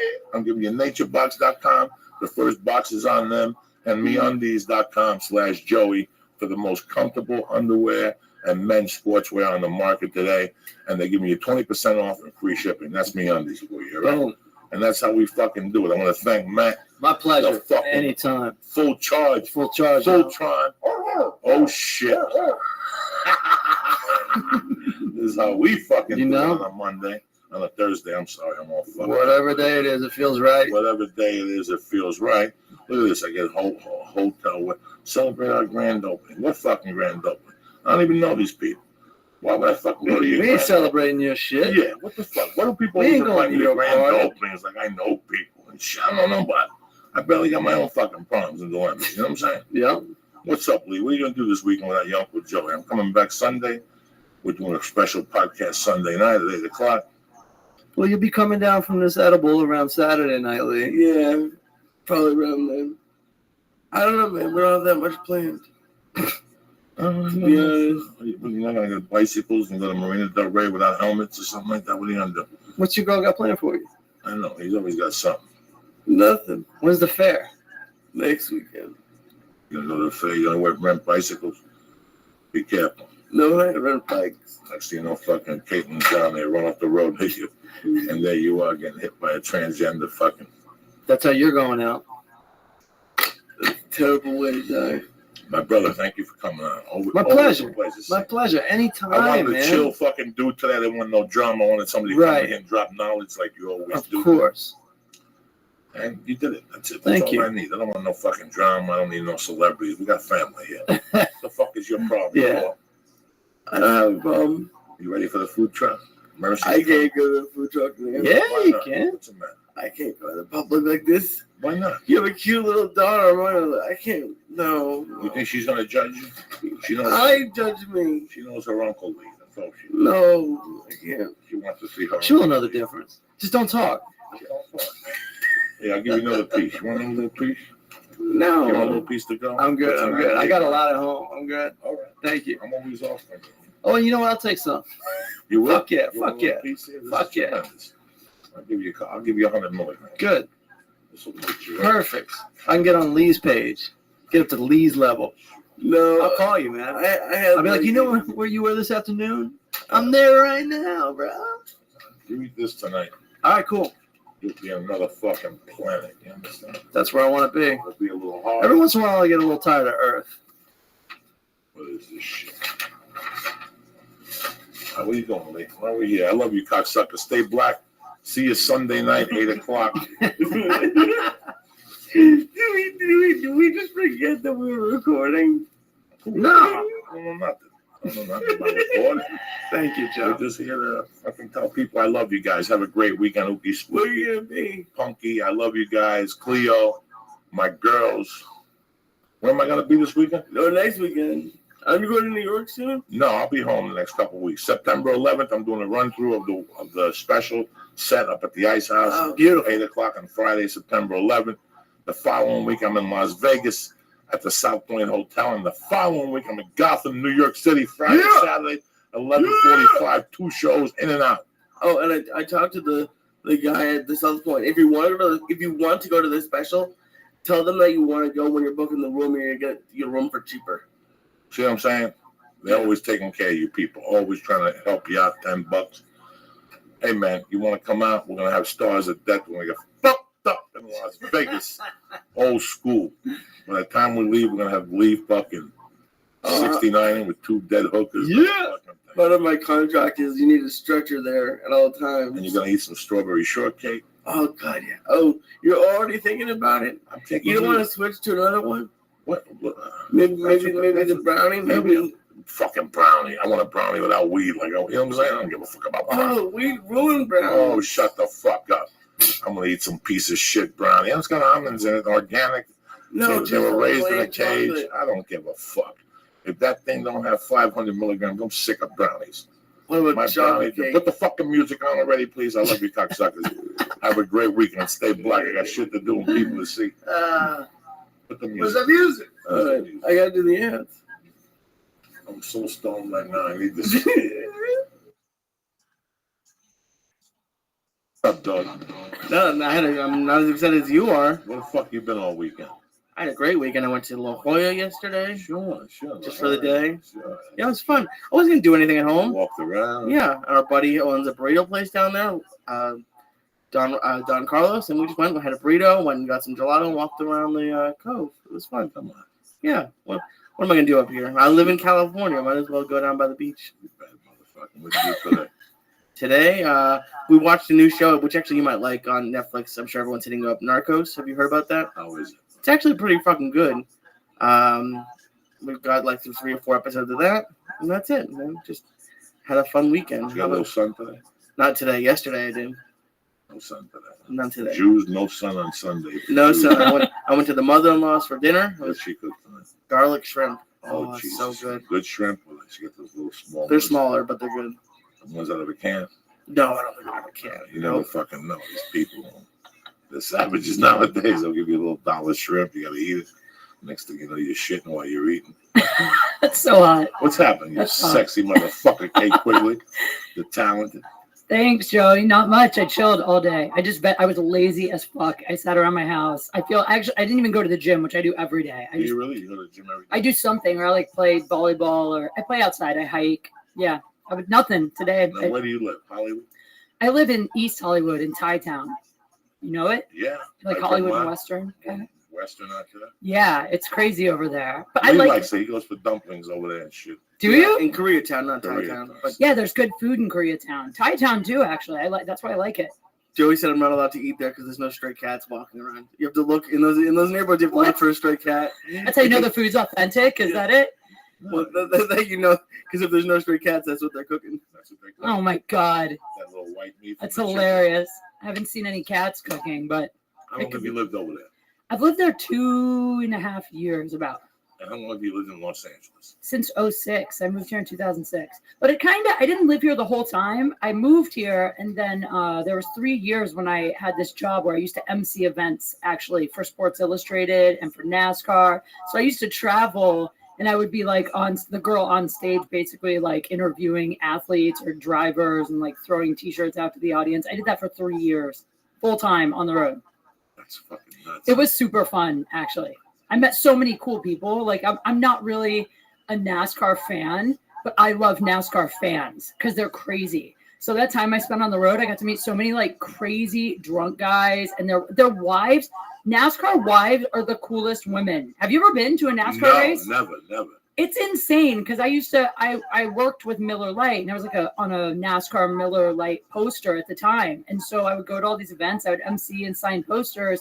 And you would think that, wives wouldn't want their husbands like coming up to us and hanging out and flirting. But these wives would like shove their husbands at us and be like, can he just touch your boob for a photo? Can you just grab your, I was like, these women are fucking crazy, but I love them. It was a lot of fun. How'd you get that job? LA or you're originally from Ohio? I'm from Ohio. Did you start comedy in Ohio? No, I started doing improv when I was in college in Chicago. I went to school in Chicago. Started doing improv there. I didn't start doing stand-up till I moved to LA in like 2007. And where'd you go to school in Chicago? I went to this school called Roosevelt University. It's like a performing arts college downtown, small. And what'd you major in? I was an acting major. I was a theater arts major in college. I think it's so funny now for some reason looking back.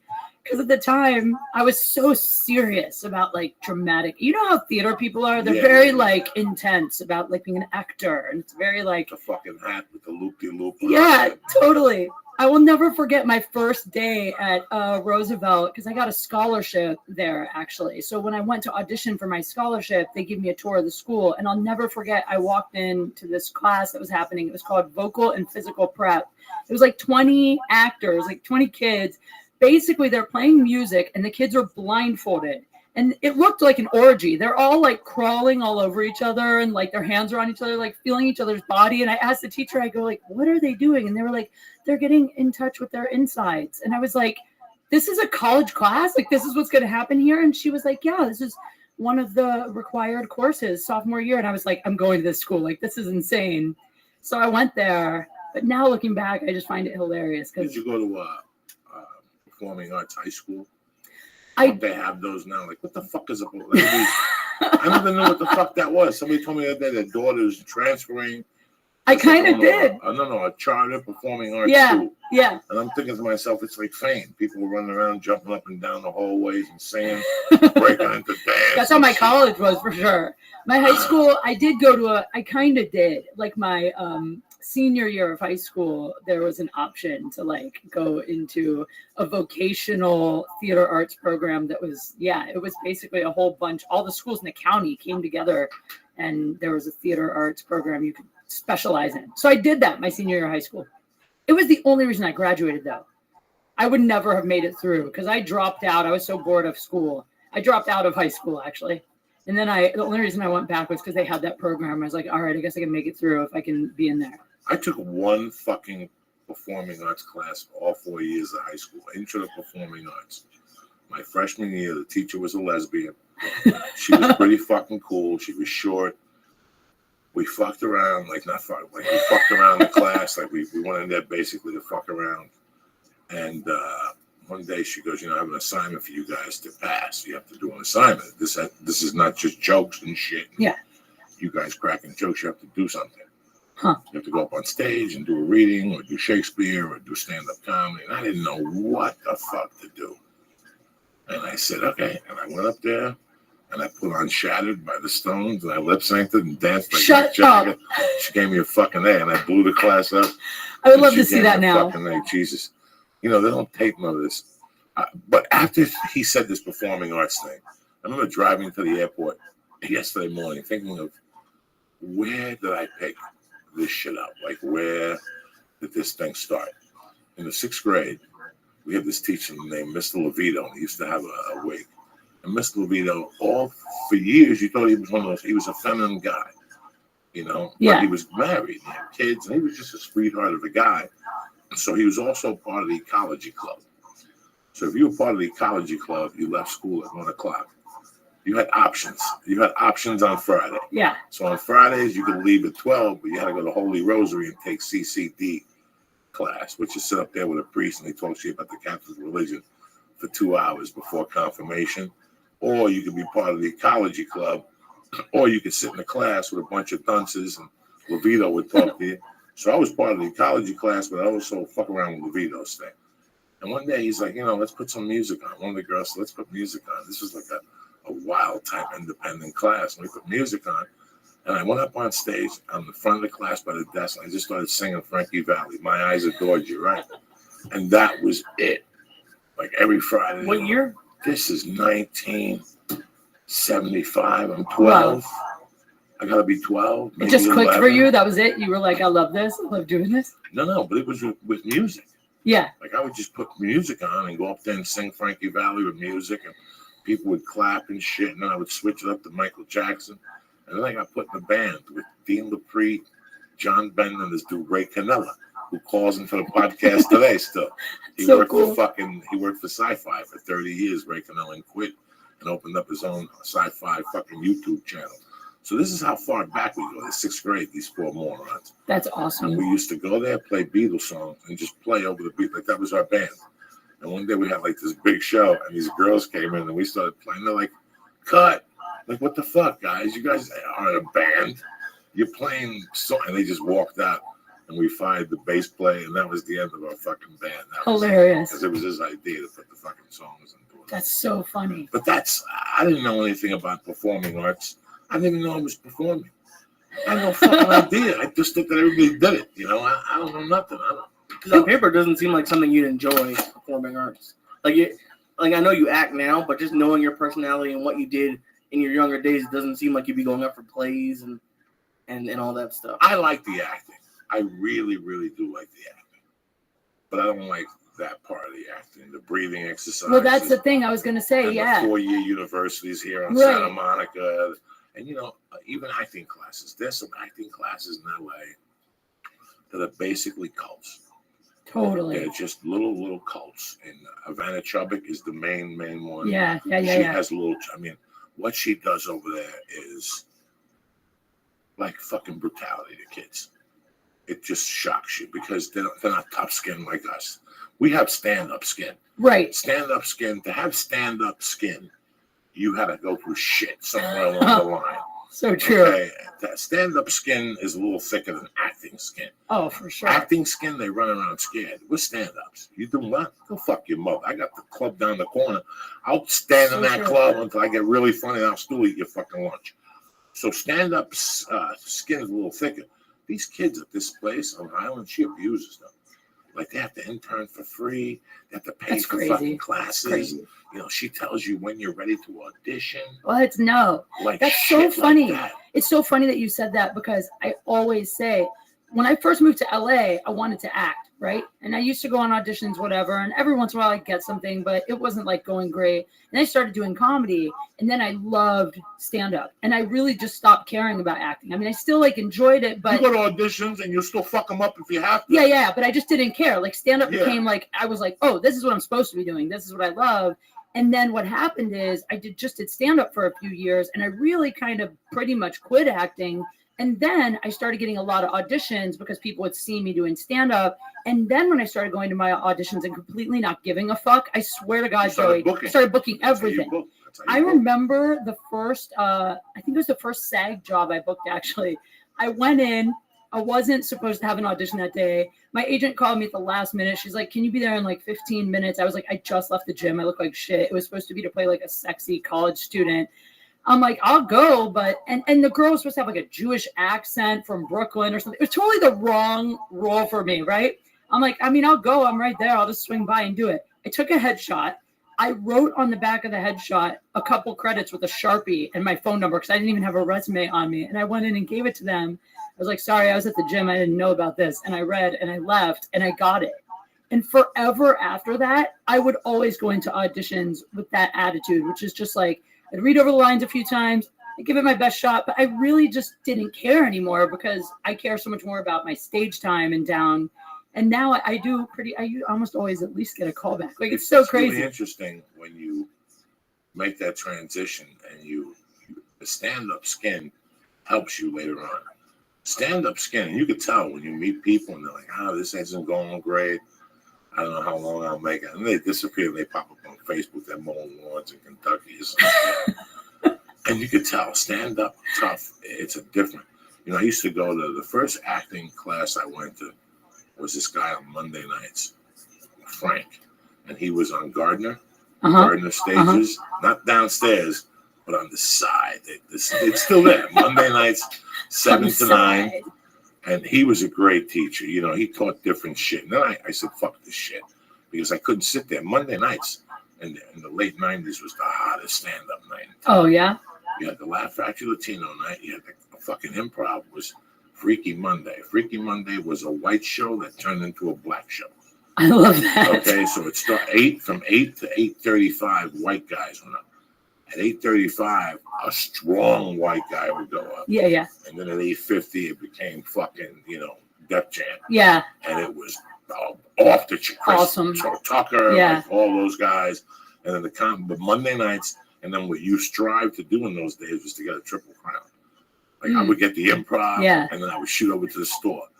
And I would get Latino night, the Laugh Factory, and I shoot into the store. Once every 6 weeks.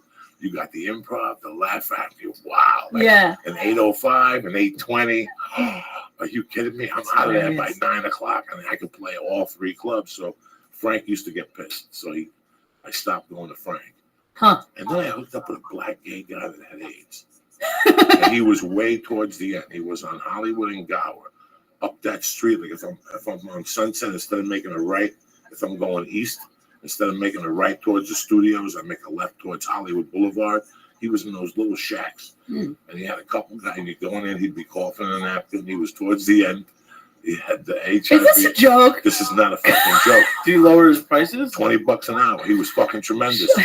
He was a great coach. That's a guy who coached me like my big thing. I swear to God. You said you hooked these people. I answered an ad. Like there was an ad. I bet you did. It was like a acting coach, $35 or something. And I went to him a couple of times. And I hit it up with him, and then he told me the truth. He goes, I have AIDS, it's in whatever. I don't know if I'm going to live, but I was one of the best acting coaches in this town in the 70s, blah, blah, blah. And I was open-minded to him. And then one day I called, listen to how tough he was. One day I called him at 9:30, and I go, I got the biggest audition of my life. I don't know how I'm going to do this. He goes, you know how you're going to do this? Fucking go and get some soup for me, and then come to my house. Feed me the soup, and I'll help you with the lines. Aww. And that was the Travolta movie that I almost got, but then Travolta pulled out to do the Scientology movie. And then I went to Miami, and I did a bunch of shit. When I came back, I lost contact with the guy. He was just a little black dude. You lost contact with him forever? You've never heard from him again? Never. I lost that. I had a fucking thing of numbers, and I had the car parked, and the registration was expired. The car got towed, and they wouldn't let me back in the car unless I had the registration and title. So I lost everything. I went to his apartment. I mean, I'm one of those dudes. I'm the type of guy that I'll go to your apartment, knock on the door. Somebody had rented it. They said he moved. No way. So I don't know if he was with his mother, because he said he was thinking of moving with his mother. Did you ever get your car back? No, it wasn't really my car. It was somebody else's. Somebody's car got towed and you just never got it back. It's just gone. The fuck? You're the second person to tell me a story like that. What the hell is that? Ann Maney gave Josh Wolf a car because she was in love with him. She wanted to suck his dick. So Josh Wolf said, "You borrow the fucking car." So Ann Maney went to New York to work for some company in New York. Ann Maney was a big hustler for Disney. And they fired her because she was half retarded.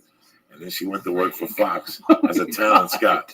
And then they fired her there too. And then she went to work. She did a project with the Bangles or some band that I'd rather shoot myself than listen to their music. Oh my God. And that went under the tubes. So in this process, she gave the car to Josh Wolf, and Josh Wolf let me use it. But the registration expired, so I kept driving the car. But these fucking ladies in Hollywood, the ticket ladies, would just give me a ticket. They were hunting me down.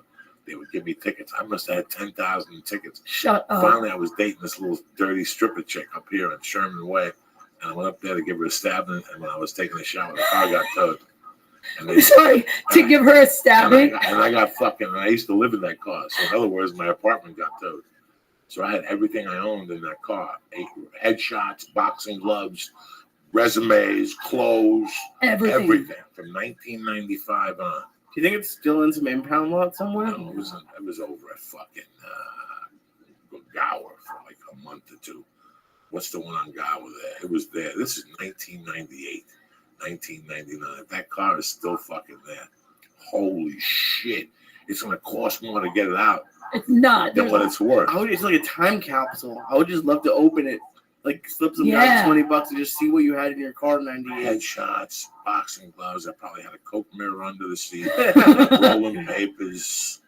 It was a great little car with great fucking air conditioning. Can we talk about living in your car? Because no shit, I'm not kidding. I'm thinking about doing this because I have this idea. I like camping. Like I love camping, actually, right? And Hollywood is really expensive, and you have to look really good in Hollywood to work on TV. And looking good is fucking expensive in this town. And I just started thinking that maybe instead of rent, that I should just live in my car and camp like in Malibu or something and just periscope the whole thing and just be like homeless in Hollywood, but then still keep up like all my usual things that I do. Like keep my gym membership going, like keep going to the same hairdresser in Beverly Hills. And, are you going to look good if you're sleeping in a car? That'd be the fun of the show. Is that what kind of car you got? I got an SUV. It's like a Hyundai. I think I could make it work. And I have a tent for 5 people. I got an air mattress, and I camped in national parks for 14 weeks one summer. So like I'm really outdoorsy, and I know how to cook on a fire. And then I thought too, like guys would think I'm low maintenance, and then they might want to date me more because they'd be like, oh, this bitch can live outside, and they'd be into that. And I'm not kidding. I'm seriously thinking of doing it. Like my lease is up next month, and I'm like, why not do it for 1 month? Wouldn't that be great? You could get away with it here. I'm just I don't know. LA as homeless people. I feel fucking scared for you. Like I wouldn't sleep at night if I knew you were on a beach in Malibu. I wouldn't be on the beach. I'd get a campsite at like a state park. What's the closest state park around here? I think there's one in Malibu. It's called like Malibu Creek or something. Yeah, they got a waiting list because everybody wants to live in fucking Malibu. So you fuck there. The Palisades has one too.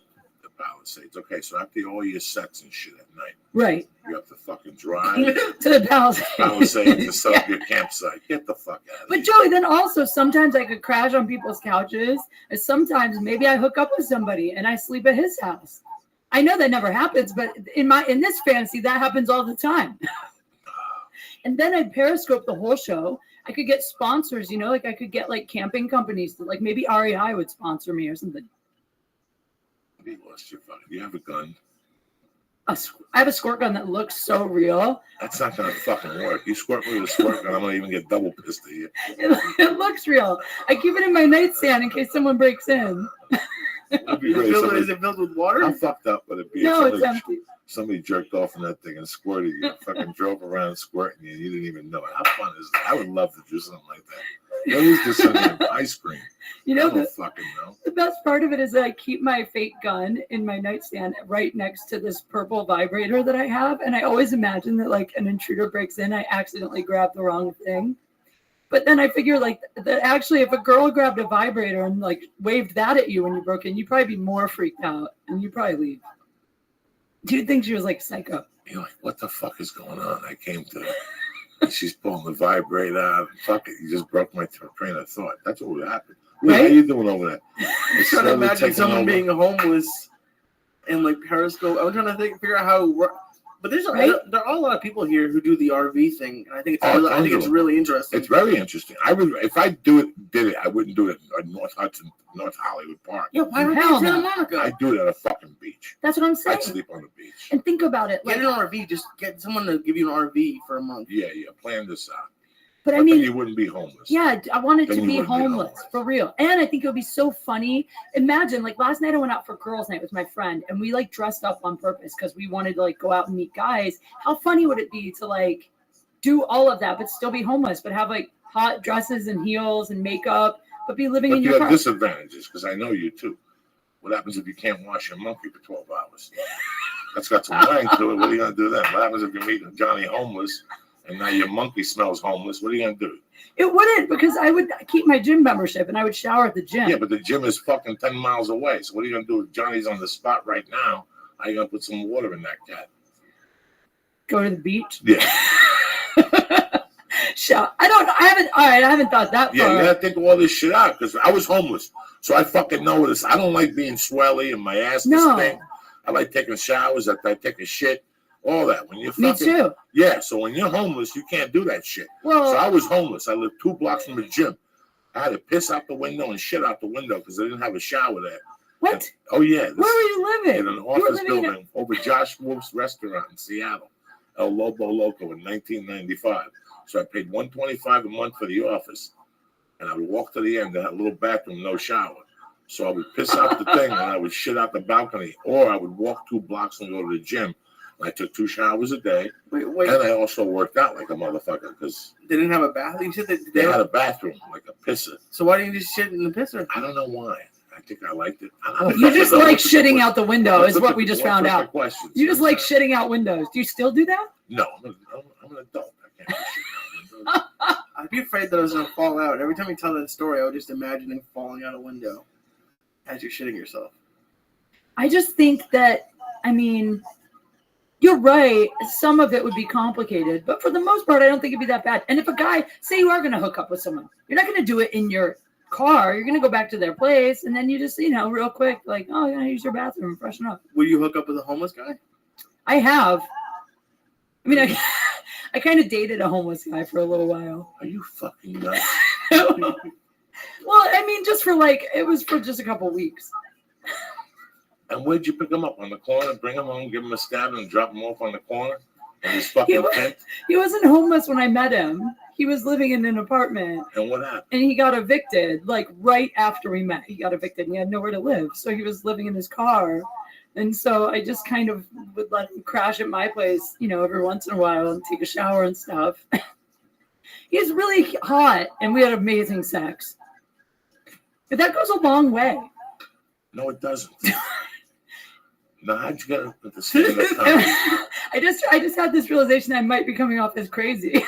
Yeah, eat some more Star, please. It's Joey's fault. He gave me a star with weed in it. The Star of Death. The Star of Death. I really want to talk to those RV people, like, because they all park next to each other. I want to know where, like, there's one over here on Oxnard where across from the Macy's, and they have like a whole family. There is? Yeah. Up here? Yeah, and it's like they have kids in it, and it's just like they live in different locations and they move at night. Yeah. Or they move in the daytime. There's no whole park in the daytime. And they set chairs out there. When I go there and do kettlebells, I see people out there. Hey, listen, man. If I didn't have my wife. I used to have a girlfriend, and she was cheap as fuck, and she figured out having an RV one day. And I'll tell you what, it wasn't a bad deal. She lived in a park that catered to that. So you move into these parks and you pay like $400 a month. They got swimming pools and gyms Yes, and I'm supermarkets telling and you. movie theaters. I know. It's fucking amazing. Amazing. I couldn't believe it. I couldn't fucking believe it. Well, that's where she lived in Renton, Washington. And I used to stay up there with it. It was a hike from Seattle. But once I went up there, I would stay up there for 3 days. I could get weed on the fucking reservation. It's awesome. It's awesome. Let me tell you, one summer I did this tour, okay, and it was for like the national parks, and so the whole summer we camped because they gave us hotel per diem. Instead of using that, we just camped the whole summer. We stayed in a lot of those places, and it is unbelievable. It's unbelievable. It really is. And the reason that I think I would like it is because I remember being the least stressed out I ever was in my life. I didn't have a whole bunch of clothes to go through every day to decide what to wear. I didn't have like, when the sun went down, I go to sleep. When the sun came up, I'd wake up. There was no like stress. I just felt really relaxed. And I feel like maybe sometimes overwhelmed with my apartment. I look at homeless guys sleeping on a bench in the park, and sometimes I think that doesn't look that bad. It just looks kind of relaxing. I'm telling you. It's fucking crazy being homeless and sleeping outside. When you go on the road and you're a comic, there's nights that you fucking your bus lands in El Paso, in Albany at 4 a.m, but the connecting bus to Buffalo doesn't come in until 7 a.m. And you're there with fucking homeless people outside. And you sit there and you smoke your cigarette, but you're watching them and you're like, this is fucking interesting shit. It really is. Interesting I love lifestyle. talking to them. Yeah. It's fucked up to think about. Like it's whenever it's like a bad one, like they just passed out, and it's just yeah. It's like, wow, knowing like you don't have anywhere to go. Like that's the craziest part. Well, the difference is there's homeless people who do it because they have to, and then there's homeless people who choose it. Like I was in Moab, Utah, and I met a guy who was like the most homeless looking guy I've ever seen. And I remember asking him, I was like, where do you live? Because it's so hot there. I was like, you live under a bridge, you have shade. And he's like, no, I love the sun. I just love living outside. Like he just loved living outside. Like he chose it. So I think the ones you see passed out are probably a little more like, drunk. They're addicts and stuff. Yeah, they're all fucked up. So back to the conversation at hand. When did you get into comedy? Right. Sorry. So I started doing stand up in like 2007, but I did it for about 3 years. And then I booked that gig where I was emceeing. And then I left LA for like 3 years and just was emceeing full time, which I wasn't really doing comedy at all. But in a weird way, I came back and I felt like when I got back to doing stand up, I was much better from being on stage all the time. Yeah. And then I've been back about 3.5 years doing it since. I saw you out a couple times, but the fucking bikini things make me laugh. And I didn't want you to, I never didn't want you to think, there's a big thing with me with women in comedy. Like, I like women in comedy. I really support women in comedy. I know when a woman is faking the funk, and I know when a woman is doing comedy. I know when a woman comes into the comedy store and says, I want somebody to write for me. Suck your dick. You just want to be a fucking star in 2 weeks. Oh, it's fucking crazy. Yeah, it's crazy. But, I used to see the bikini things, and I would just die because they're funny. It's not a broad in a bikini. It's a broad in a bikini who just doesn't give a fuck. But to see the white people around her and all those little pictures, the one when you're dancing at the kid thing with some black guy and you're just jumping up and down was one of the funniest things I ever saw. When you went and bought the printer, it was fucking funny. Thanks. And then I would talk about you to people. And I got to tell you, man, when you go into the store and you see somebody, you're like, you know what? Yeah, I say a couple funny things. But in reality, I'm just replacing that guy. I'm just replacing that guy. When you see Noe Gonzalez, he was replacing Angel Salazar. When you see different people, when you saw Ralphie May, he was replacing that big fat guy that used to hang out at the comedy store with the limos. That was crazy with the fucking southern hat. You ever see the picture of him in the back, wild, whatever? You see these people. When I saw you and I saw you doing that stuff, you reminded me of a young Felicia when I first met Felicia.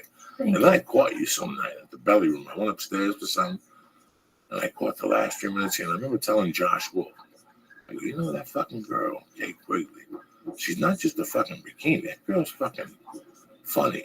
You hustle. You're out every night. You know, you're not blowing guys every fucking night, which I would hear about, you know. Thank you.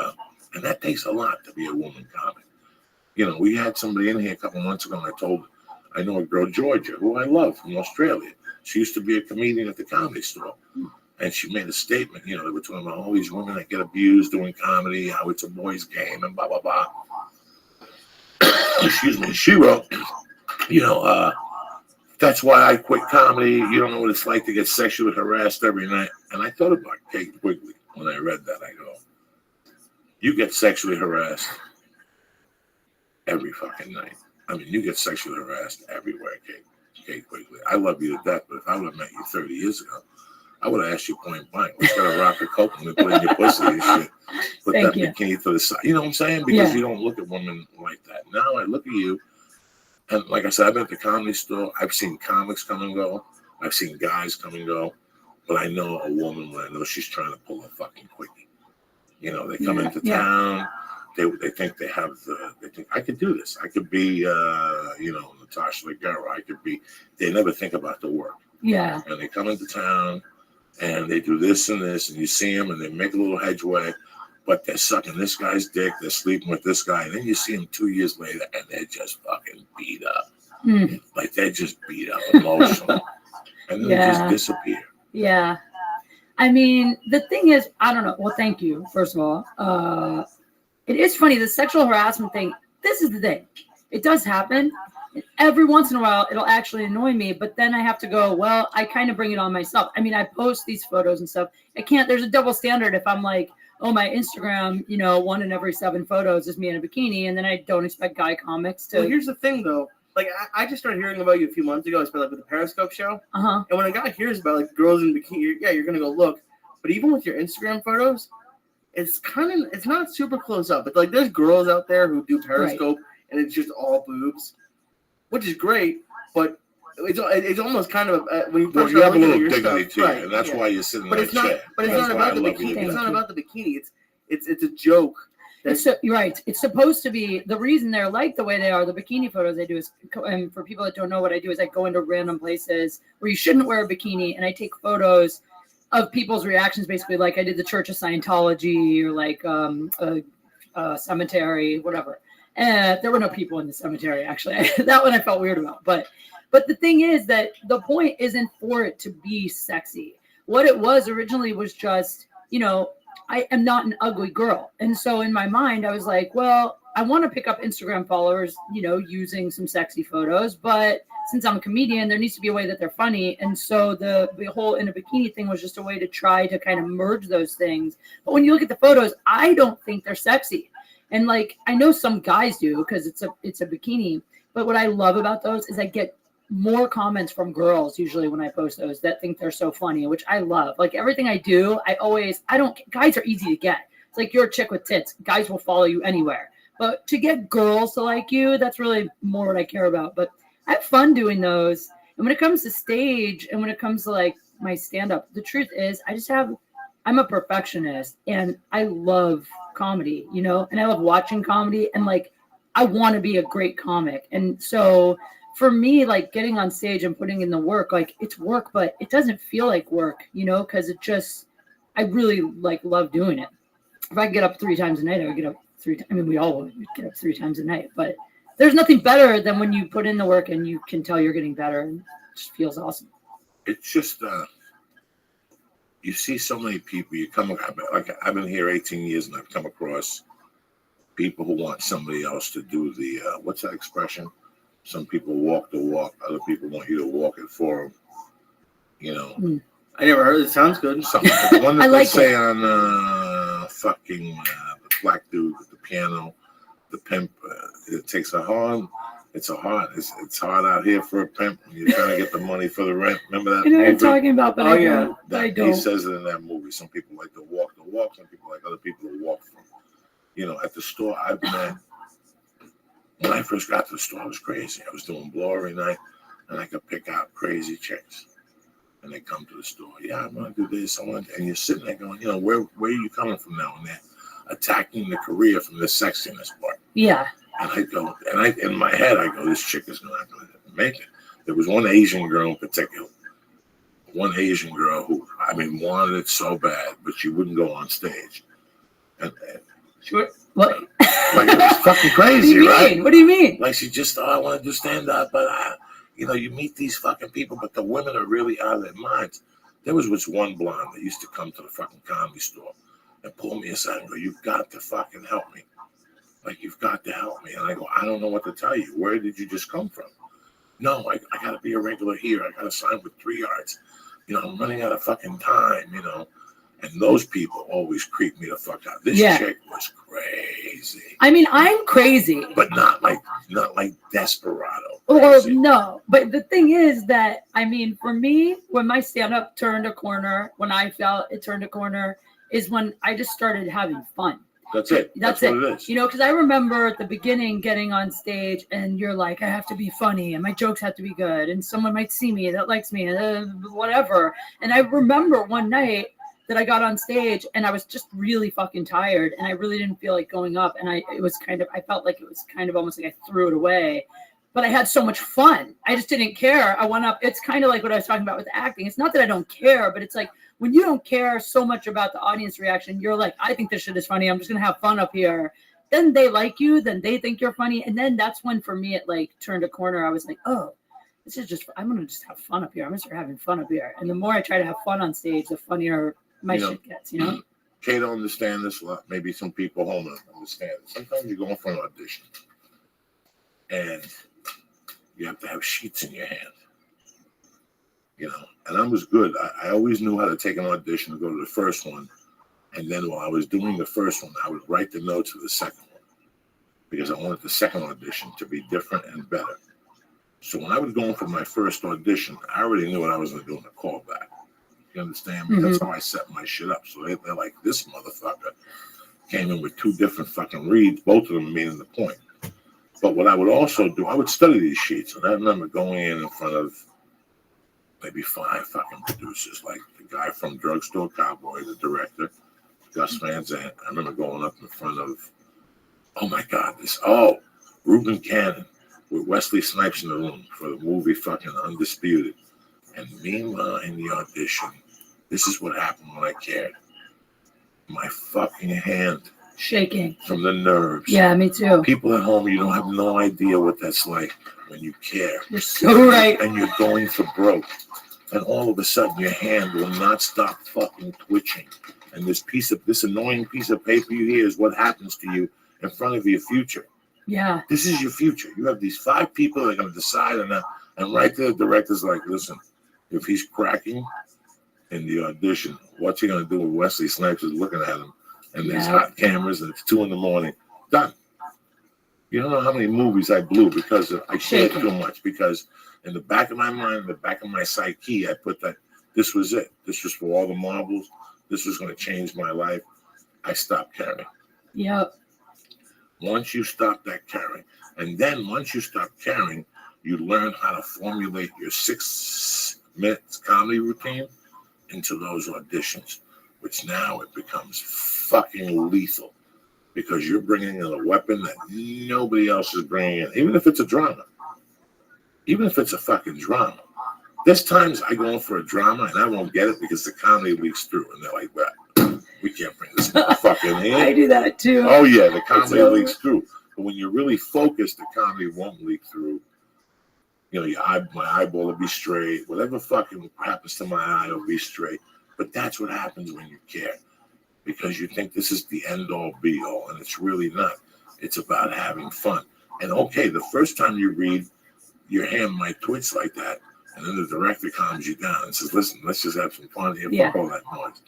And then, but sometimes once your hand starts twitching, that motherfucker's going to twitch till you get to the car. It don't stop till you put your hand on the steering wheel. You're like, fuck. So true. Fuck. I'm glad it's not just me.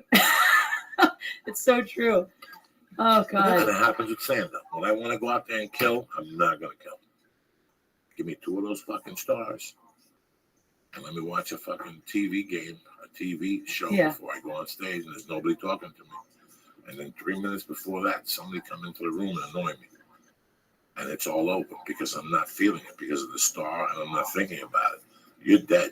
It's once I think about going on stage and how I have to kill CBS's there. This joke has to work. You know, that sucks. Once they put that fucking pressure on you, that sucks fucking dick right there. That's the worst. It sucks because that happens like with that Barry Katz thing where I said when I went like 11 interviews before I got like my second job. When you say like you have to stop caring, it's frustrating for people because either A, they think they don't care, like they think they're not caring, but you can't force it, and then B, like when people going for job interviews, you can't really not care until you already have a job. So it's hard to get to that point. It all starts with your state of mind. Okay, so here it is. This is your office, Lee. All right, and I gotta come to the office and write my name on the fucking thing and then knock on the door and then you're gonna come out and get me. When I'm out there breathing, I'm fucking psyching myself up to come in here. It all starts at that door. It doesn't even start when you sit down. It all starts in there because if I come in correctly and I sit down, listen, man, you could smell it. You ever smell something on somebody? You definitely know when a guy wants to fuck you. I've The guy's smelled being shit. nice. Okay. You know, when I was a salesman, they'd say, don't let people know you have to pay the rent. Yeah, totally. Okay, I don't know. I'm not saying not that you go up to somebody and go, I need to pay the rent this month. No, it comes out through your body language. It comes out through your energy. So sometimes it all starts with your energy in your head. I'm not going to be nervous. I'm going to go in there and fuck this motherfucker up. Fuck him. And if I don't get the job, I don't give a fuck. Yeah. I don't give a Frenchman's fuck.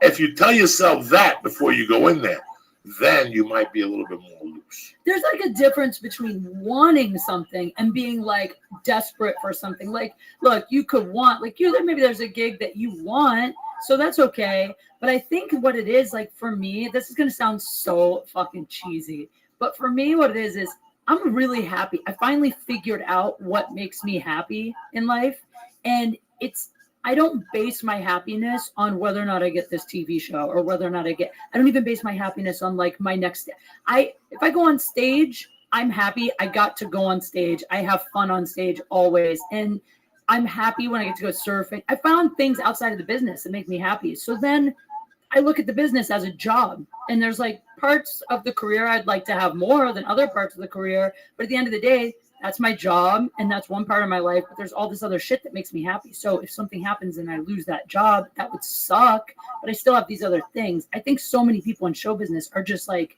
so obsessed with whatever making it is that they just lose sight of everything else. And that's why there's that desperation. It's like, I'm going to lose my apartment. I'm going to lose my car. I'm going to, and I think that's why people care. I think when you finally like find what makes you really happy outside of it, that's when you start to be like, oh, well, I'd like to have that job. Hopefully I get it. Hopefully I get it, but if I don't, I'm going to go see this, movie with my friends later. I still got to go to New York, at the end of September and knock them fucking dead. Yeah. This is all a part of my arsenal. No, I get all that stuff. It all starts in your mind because people could smell the sense of urgency. They could smell your barracuda coming in. Yeah. If I come in here and I don't really, it's like when you go to auditions for commercials. They're looking for a chef, and you actually see a guy that puts on a chef hat and a chef shirt. I try to bang him. And you stab that motherfucker. Like you really want to stab him. Like you just lost. I'd rather you come in here and do something that a chef would do, like touch his nose or touch the hat. That's what they're looking for. Bring food. And this shit that we're talking about runs in your whole life. Kate, how many times have you liked a guy? You really like this guy. And all of a sudden, nothing's going on. You take him home. I want him too bad. You take him home. You make out with him. It's okay. He goes. He doesn't call you. You call him 2 days later. Now you're desperado. Now this goes on and on. And one day you go, fuck this guy. And all of a sudden he sees you out one night with a guy that you're not even banging. He just sees you with a guy. And by the time you get home, your phone is blowing up. Yep. Because it's better to want than to have. That's and it. sometimes you just gotta say, you know what? Fuck this bitch. And they're all over you. Mm-hmm. They're all over you. You're totally right. And this applies to work. This applies so to annoying. I wish it didn't apply to men, but it does. I'm the worst at that. I always start out real cool. I play it real. I act like I'm not that into it. I don't care. And then the second they pull away even like a smidge, I'm like, I gotta get them back. And I go too far, and then they don't want me anymore. Where's Tony Bennett, that cocksucker? Don't just sit there. You want to go to Star? No. You sure?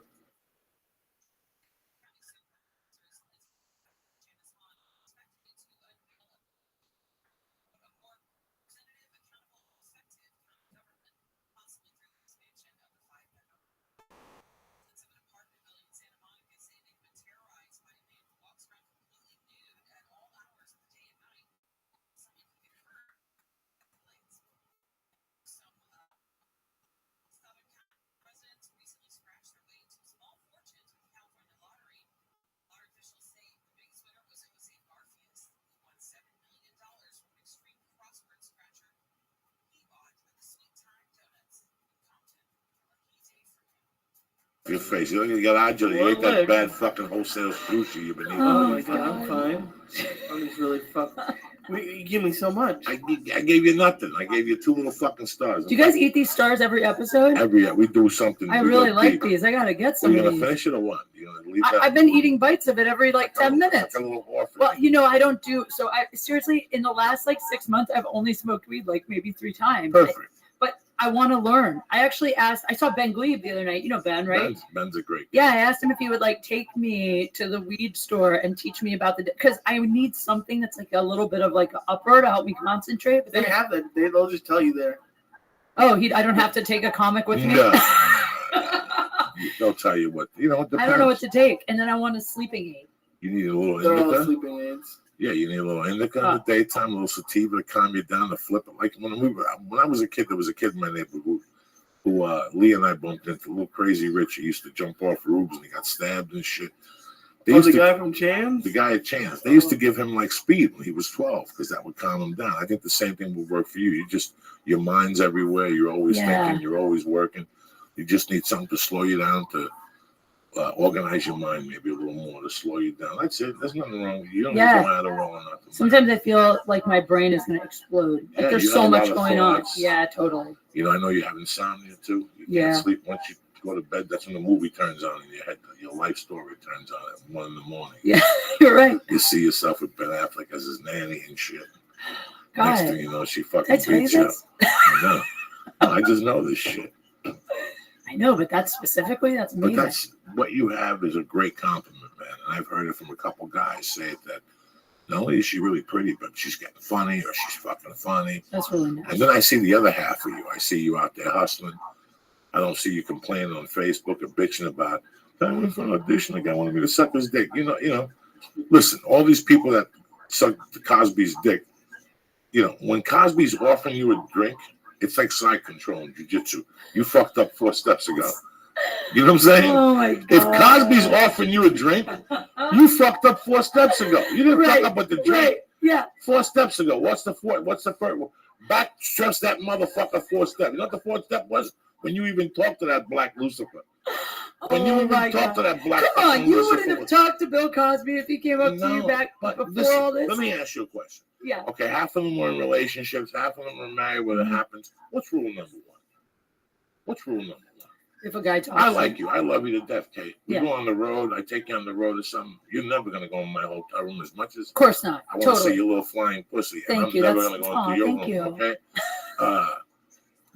It's you're just right. little fucking things. You're right. Okay. If you call me in the morning and go, Joe, you're not gonna believe this. I'm in the hospital. I let some guy come up to my room to smoke pot. I love you and I'm gonna be there for you. But after 2 days, I'm like, okay, can I talk to you for a second? Why was he in your fucking room? Yeah, totally. Where'd you meet? Oh, I met him on the way to 7-Eleven. So you know what? I should punch you in the fucking head because there's these things that you shouldn't fucking do. If you're a married woman, what the fuck are you doing in my I crib? agree with you 100%. You know I what? agree I with feel you. uncomfortable. No, Mr. Cosby, I'll see you next time. I gotta go. Yeah, I agree. So if he offered you a fucking cocktail, a dick drink, you fucked up 4 steps ago. It depends though. If I was at a bar and Bill Cosby's sitting at the bar and I walk up to the bar to get a drink and he's like, "Oh, okay. Can I buy you a drink?" I would totally take a drink then and have a talk with him, just because I would want to pick his brain about. But then you're on time release because he's watching you. You're on a 40-minute lapse. He's gonna try to get you out of it in 22. Right. By the time he gets you to the car, that's 30. Yeah. You'll pass on the way to the studio. He picks you up. Your skirt's half off. No way. What a surprise. Oh No, my man. God. I didn't know you wanted me to eat your pussy. If not, you wouldn't have pulled up your skirt. I mean, right. No, you have a point. I would never leave with a if I know a guy's married, that's it for me. I don't talk to him after that. Like the minute I know. I just don't understand what you're doing to guys. And listen, man, everybody likes to flirt. I like to flirt. You like to, you work in a bar, you got to flirt. Sure. Everybody likes to flirt, but everybody knows the time it gets shut off. Right. Yeah, totally. And that's the other end of the fucking Cosby thing that I was thinking about, man. He got to the point where he gave you a fucking drink. If you're in my place and I'm giving you a drink, that means you're going down, Jack. We already established it. I gave you a line of Coke. We know what time it is. Listen, shit's going to get hairy later. We got an ounce of blow here. Well, the girl, they never said that, like, Well, some of them said that he was helping with acting and stuff, but Get the fuck out!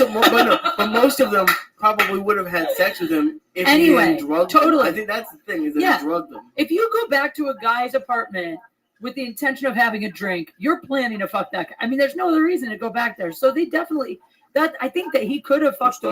I like this stuff. Kate don't fuck around. She goes, now you know it. Kate goes back to your house.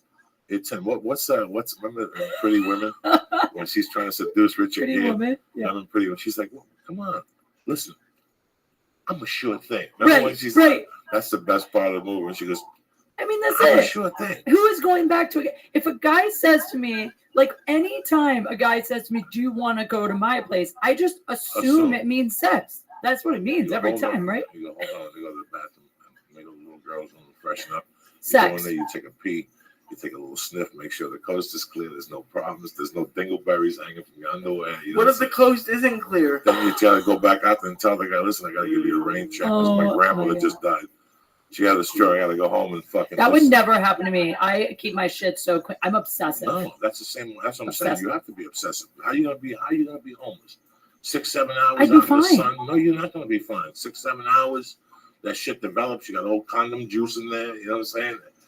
No, Joey. That would happen now if that was going to happen. I shower a lot. I shower a couple of times a day now. I shower in the morning, then after my workout, sometimes again, and then sometimes even before But bed. what if you're homeless? What are you gonna do? But you shower. at home. Campgrounds have showers. You gotta go back in the middle of the night, like fucking. I would. I think I could make this you're work. like one of Cosby's victims. You can't take a shower at 11 o'clock at night in a campground. I'll come crawling. Why not? Because that's how you get stabbed and beat up. I feel like this is going to be, what's going to be cool about this is if I do this and I make it and I come out looking the same as I went in, you're going to be really impressed and you're going to. I'm still impressed. You should come visit me at my campsite. I was going to say, you're going to do a podcast from the homeless campsite. I would not have you here if you don't impress me. I know. I love you.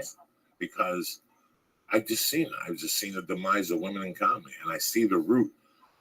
And I see the route you're taking, and it's on a fucking fine line, but I love it. You push the envelope. It's not like you're out there and I'm hearing fucking stories and you're out there just taking titty shots or whatever. You're out there fucking working every night. You go to men's rooms. I see you in a lot of rooms that you gotta have balls. There's guys hanging around. It's not like a library with a bunch of women with glasses and tattoos. Thank you. Talking about how creative they are. It's women's night. Oh my God, it's so liberating drinking this tea. Get the fuck out of here.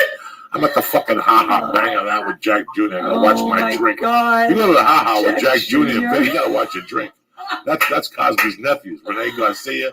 Those are my dogs. The Agostino. Look at you. You're like, oh shit, I have drank. Okay, I woke up with my bra on backwards. No, but you know what the thing is for me? I think the reason I just fit in so well in comedy is because I was always a tomboy and all my friends were always dudes. Always. How's your relationship with your dad? You got brothers? I have bad daddy issues. If that's what you're trying to get. I have a brother and a little sister. My dad, I mean, he's still in my life, but my parents split up when I was in 4th grade, and my dad was pretty absent. Like, I'd see him maybe once a week, but a lot of times he'd blow it off. And it wasn't until I was a grown-up he kind of like started to really make an effort to be like a better father. But now he's hilarious because now I think he's trying to overcompensate for that time because he's like overly supportive. Like, get this, you have a show on Playboy TV, right? My fucking dad calls me and is like, hey, I just wanted you to know I got the Playboy channel just to watch your show. I ordered it I'm like, this is the most disgusting thing I don't want my dad, of anyone, to not watch this show. I don't want my dad to watch it. Like, I'm not naked in it, but the whole thing's about sex. I'm talking about what I've tried and what I haven't tried. And like my biggest fear is like, my dad watching like some other show on the Playboy channel with his dick in his hand. And then like a commercial runs for my show. And like suddenly I'm on the screen. But he's so proud. He has his friends over to watch the show. Friends and family, they come over and he texts me and he's like, we're all watching your show. And I just want to kill myself. It's so embarrassing. Hey, man, it's a different type of pride. You're out here. They know you're doing it. He was absent for a long time. And you talk to him every day now? No, maybe like once or twice a week we talk on the phone. I talk to my mom every day. I'm much closer with my mom. Very nice. Do you feel bad about being out here? Because I just went to visit my mom. And she's fine with me being here. This is where I'm gonna be for a while. But like, this is my dad just visited, and then I went to go see my mom. And for a second, I was like, am I being selfish by being out here? But I think she's happy. What the fuck would she be doing in Cuyahoga Falls? What the fuck would she be doing in Cuyahoga Falls? No, exactly. You know how many times I've gone on the road and I've walked into a small place and I've seen a girl that looks like Kate. And I've wanted to reach over and say, listen, pack your bags and get the fuck out of here. You have no idea what your future was. Thank you. You're dating this fucking chubby guy behind the counter, Bubba, who wants to, come here, let me talk to you, let me straighten you out. You gotta go. That's so They funny. gotta see you in Hollywood because you're wasting your time. What are you gonna do? Bang a UPS guy and have 3 kids. And Yeah. nobody's gonna get to see you. You're gonna be the hot mommy at the pool. Take a chance. Columbus did go out to Hollywood, shake that ass. Let's see how we can. You know what I'm saying? Yes. And then after 5 or 6 years, if you don't like it, you meet a director and you move back to where the fuck you're from and you have a couple of kids. And at least you gave it a fucking college try. Yeah, I mean, the thing is, for me, when I was like 6 or 7 years old, I wanted to work on TV. Like, I told my mom, and I wanted her to move us to California. And so, like, my whole life, I talked about wanting to move to LA. So it was like the kind of thing where, I mean, my mom and dad are super supportive. They want me to be here. I will say, I do sometimes feel a little bad because my mom has lupus. And so sometimes she's pretty sick and I worry like, oh, I'm missing all this time with her. But I know she wouldn't want me to be there because I wouldn't be happy. So, I mean, no, I don't feel bad being out here. What? I don't know. It's not like an overall feeling, but every once in a while I'll sit there and I'll talk to her and be like, when it's snowing and she's shoveling at her own car, I'm like, am I being an asshole? But no way, you're just smarter. Yeah. I mean, I don't know. This is a really cool moving to LA story. But the reason I ended up moving out here is because I had a moment. I was at a bar in Chicago. It was right out of college. I was working as like a Jack Daniels girl, I think. And I was at the bar and there's this old guy sitting on a stool. He's probably like 75 years old. We started talking and he asked me, what do you want to do besides this? And I was like, oh, I always wanted to work in show business. Like I want to act. And the guy was like, why are you here? And I was like, well, Chicago's not a bad place. I mean, I got married. I was married at the time and I got a scholarship here. And the guy was like, my whole life, I wanted to work in show business. I always regretted. I never moved to Hollywood. And then I got married. I had kids. I bought a house. And I was in debt. And I never got to do it. This old guy sitting on the stool. And he's like, it's my one regret. And I thought he was going to cry. He was so like wistful about it. Sure. And I went home that night. I said to my husband at the time, I was like, listen, I'm moving to LA. Like, if you want to come, that's great. But I have to do it. I don't want to be 75 sitting on a bar stool. Like, why didn't I ever go out there? And so he was like, okay, when? And I was like, next week. I literally quit my job.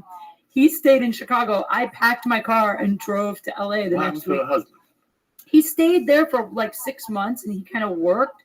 And then he came out here. And then we lived out here together for a couple years. And then we split up. Where is he now? He lives in New York City. He works in like fashion. Good. You still talk to him and stuff? Yeah, we're cool. Like we talk every few months, actually. I don't get frustrated. I just can't believe it at times. Like, I didn't listen to a lot of people, but I listened to a lot of people. Like, there was a select people that I listened to. You mean about? When I was growing up, I didn't have parents, so after I was like 16, I was out there on my own. And there was people that I just knew they had life experiences that I would listen to. A lot of people, I didn't know what the fuck I wanted to be when I was 21. Yeah. You're very fortunate. I just knew I didn't want to stay there. Like, I'm like, I just don't want to fucking stay home. Like, Yeah. New York is nice, and I got this all to myself, and I get drugs, and I get machine guns, but this isn't what I really want to fucking do. I didn't know I wanted to be in the entertainment business. I like movies, Yeah. And it's weird when I see Lee and D'Agostino and I tell them things, and they think I'm telling them like to torture them, but I'm telling them because nobody else will tell you these things, like how lucky you are. I did Ryan Sickler's The podcast crab last week. feast. When Ryan Sickler was here, Ryan Sickler has a certain gift. You know why? Because Ryan Sickler lost his parents at an early age. So he knows how to pick my mind. He took those stories out of me the first time, but the Chinese guy was shaken down and all that. And we had a good laugh. Well, last week he tapped into a part of my life where I had a hard time last week, Lee. I don't know if you noticed I was a little off last week. I had a hard time with that. Like, I thought about it the next day, like, that was some fucking tough 18 months. Like I robbed this. It was like one story after the other. Martin the Fag, the Meadowlands Inn, beating up Santa Claus. You know, John Lennon. I was like, and I went home and I really feel guilty about that part of my life all of a sudden. Huh. But I don't know how. I told my wife tonight. I said, you know what was bothering me last week? From 1979 to 1984, I caused fucking havoc, and I don't know how to fix it. I don't even know where to start and apologize. Like, who to say, hey, Yeah. I'm really fucking sorry for my behavior. Because I remember 1,000 things I did. There's got to be 1,000 that I fucking forgot that were just as fucking bad. You know? That's crazy. So you want to apologize to everybody? I'm not saying apologize. I just wouldn't know where to start to fix that part of my life.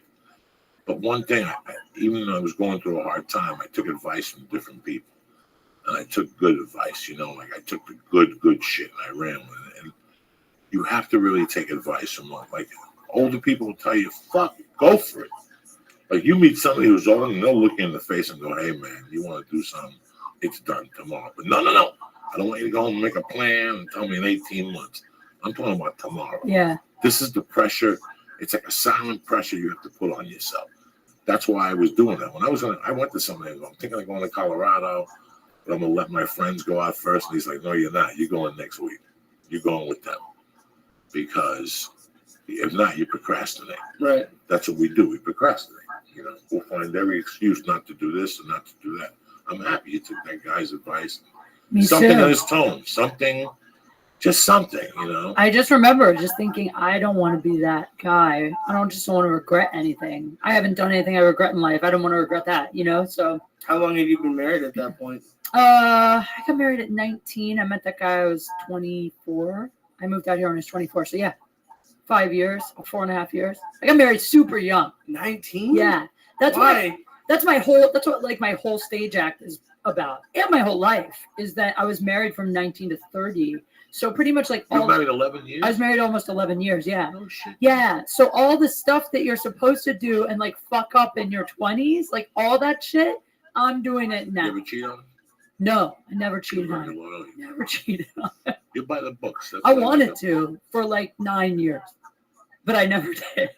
But let me just tell you when I say like the whole time I was married, actually, I remember thinking, because my dad cheated on my mom. And the whole time I was married, I remember thinking, oh my God, I have like my dad's impulse to cheat, but like I didn't want to cheat because I wanted to be loyal. So I was fighting it for like 9 years. And I love the guy so much. I love him so much. So I thought that I'm just the kind of girl that would always have a wandering eye, no matter who the guy was. I just thought it was my nature. And I didn't really realize until we split up that it wasn't that. It was just because like sexually, it wasn't working for us. And so like, it wasn't until I got with some more guys, I was like, oh, I don't have a wandering eye. I just wasn't with the right person. Like it was such a huge, like mind-blowing experience going through the divorce. It's like someone, you've been divorced, right? It's like someone dies. It's terrible. It's the hardest thing, hands down, I've ever. What made you divorce? Like what? Was it a sad divorce? Did you fight? Well, it was a sad divorce because we both really, really love each other. Like we still do. You know, we were best friends from when I met him my freshman year of high school. We were best friends. And there was no anger. There was no one cheated. You know, it wasn't like that. So it was really difficult. But it just came to a point where we'd grown apart so much. We had super different interests. I wanted to be here. He didn't. I wanted to do stand up. Like he wanted to work more in like marketing and he wanted to be in New York. It wasn't working. And I think that almost made the divorce harder, the fact that we were still friends. Because I didn't hate him. You know, when you break up with someone because they cheat on you or they're awful to you, it's hard, but at least it's like, well, fuck that guy, he's an asshole. This guy was so great that it made it a lot harder, actually. And it really wasn't until, like, honestly, I feel like about six months ago that I really, like, one day was like, I think I'm actually over it. I think the whole last, like, 2 years I've been dating people just as kind of like a Band-Aid on the divorce. Like I really finally am now like, oh, I'm actually enjoying being single. I'm happy. I feel good. I feel in control. I didn't really feel that for a long time. No, once you get divorced, it's like mourning somebody. Yeah. Especially if you've been with them for a while. My divorce wasn't as painful as people said it was when I got to the kid. the 2-year-old at the time that it got. Oh yeah, of And the course. tempers raised, and then it wasn't as much the loving part. So Yeah. I got it. In fact, I couldn't believe it. Like, she moved out, and I thought I was going to be really in the dumps. I really wasn't, and I was in shock. Like, I felt bad. Like, I was mad at myself for not missing her more when we first broke up. Which is, you're pissed, but at the same time, that's telling you something. You weren't supposed to be with her. No. So, but I still mourned her. It still threw me off my game. Like, I can feel it now that it still fucked with me in different areas. Really? Yeah, and I was dating younger girls, and I fucking hated it. Because I was 28. And all of a sudden, I was hooking up with 21-year-olds. And there was fucking a huge gap for me. I felt like I was 40, and they were 21. And there was a huge gap for me, and I would giggle with them and whatever, but I'm like, this ain't fucking me. This is bullshit. This is just not me, these young chicks like this. So. Why did you get married at 19? So funny. So funny that you asked that, because I always talk about this on stage too. It's like the first thing everyone asks. And I'm not really sure. I mean, I think that, I was young. I loved him. He proposed. I remember thinking that if it's either marry him, when you're that young, you think like, well, if I make this guy mad, I'm going to lose him forever. And we were best friends before we ever hooked up. I remember the first time he kissed me being like, I'm not really that attracted to him, but now he kissed me. So if we aren't boyfriend, girlfriend, he won't be my friend anymore. I mean, I was like 18. I was like a kid when he proposed. I was like, oh, I guess I should say yes, or he'll break up with me, and I love him. So I married him. I mean, that was like really all the thought that went into it. Plus, his parents were like very religious, very conservative, and I wanted to move to start my career. I knew I wanted to work in show business. I wanted to move, and I knew we couldn't live together if we weren't married because his parents wouldn't be cool with it. So there was just, I mean, it wasn't like a grown-up going into a marriage. And now the funny thing is, I don't care about getting married ever again. Like, You will. You think? Yeah, you will. Because now I just feel like if I'm with someone committed and living with them, I don't know that I care. Why would you what do you think being married is good for, other than the tax perks? Peace of mind. Yeah. For you. You're a loyal broad. Yeah. You're not gonna go nowhere. You meet a guy that you really like, and you're on a TV show and whatever. But after 9 years, you're just gonna get sick and tired of saying my boyfriend. After 8 years. Oh, I see what you're you're gonna saying. say, this is stuff. Where am I going? Yeah. And then, You might be right. I was, listen, after my divorce, I'm old school Catholic. You got one shot at this. And once you fuck it up, you fucked it up. It's embarrassing. You probably feel like some I was shame embarrassed. and I've stuff. always Yeah. told people Me that too. the divorce for me meant failure. Me too. Somewhere along the line, I failed. I fucking failed. This is about two people getting along. Yeah. If nobody cheated and you treat me right and I treat you right, there's no reason for us to go anywhere. Totally. Maybe let's go somewhere and talk to a third party, and we'll work on it, and we'll work on this. When you just give up, you failed. Yeah. And I don't give a fuck what society tells you at this point. You failed. You failed in human, and you failed for different reasons. I failed. Listen, if you don't take care of something in the beginning, it's going to bite you later on in the ass. If you don't take care of that shit in the beginning, okay, she'll just love it. I'll do it for now. Yeah. 6 years in, both years are gonna go, listen, I do not like when you shit in this house. Yeah. It stinks up the fucking house. You can't do it no more. That's a serious conversation that needs to be had. Just little things that people don't know that I did with this girl. To be honest with you, I didn't really love her, marriage lover. Yeah. That's not marriage lover. My wife now, I marriage loved her. I was with my wife in 9 fucking years. The first one? This one. This one. Before you got married? 9 years? She must have thought you were never going to marry her. She actually said that. And she went home and came back. And I could tell when she went home, she got a little beat up. Like her parents, like 9 years. Yeah. Her brother got married. The brother Yeah. had a kid. And I could tell when she got back, something just wasn't up.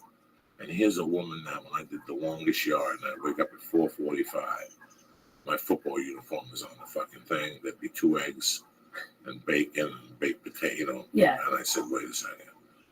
Where am I going to get this? Yeah. Well, how does this work out? What, there's girlfriends, there's relationships, there's people that okay, it's 12:45. Let me come over. And then I do my thing for a week. Of course. And then you don't see me for a week and Yeah. you live your life. And that's cool at a certain Yeah. age. Then there's the, you know, the boyfriend, girlfriend. You make your own car payment, I make my own. You live at your place, I live my own. And then there's the motherfucker that moves in and says, Kate, I love you to death. Listen, do me a favor. Go pursue comedy. I got this. But you only make $9 an hour. I got this. And he gets an extra job, and they work for you, and they cover it. But I already had that guy once, so I know. I don't think I'm ever going to have that. Yeah, you will. Yeah, you will. I feel like you only get that one. No. If you wait for it. Yeah. Listen, if you wait for a fastball, it'll come. My man's a fucking baseball fan here.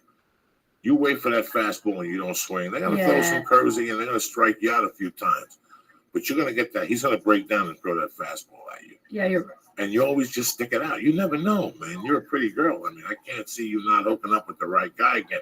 You hook up with some comedian and you go home and, you know, I got to spot at the store and he's at fucking Barney's Beanery. Then it's not going to fucking work. You know what I'm saying? No comics. I feel like I've said it so many times now that it's finally like out there. No comics. But what's funny is I get messages all the time, of course, from comics that I don't know. And they'll ask me out. And the first thing I say is I'll just go, hey, you know, I don't date comics. And it's hilarious because every comic is like, oh, I'm not a comic, I'm a writer. Oh, I'm not a comic, I'm an actor. Oh, I don't really do stand-up. I mean, I only do the improv, but you never really see me. Like everybody, it's just so funny how fast people are not comics. They're trying to sleep with a comic. I won't do it. I can't do it. And I don't want to either because it's too much. Like the other night I went out with a guy who's not a comic. He's in the business. So he's in the business enough to like get it and like get what we do. But it was kind of refreshing to not just like, you know, talk about. Wait till you go with an accountant. I couldn't do that. I killed myself. No, you wouldn't. I couldn't do it. This is what I'm saying. You know why?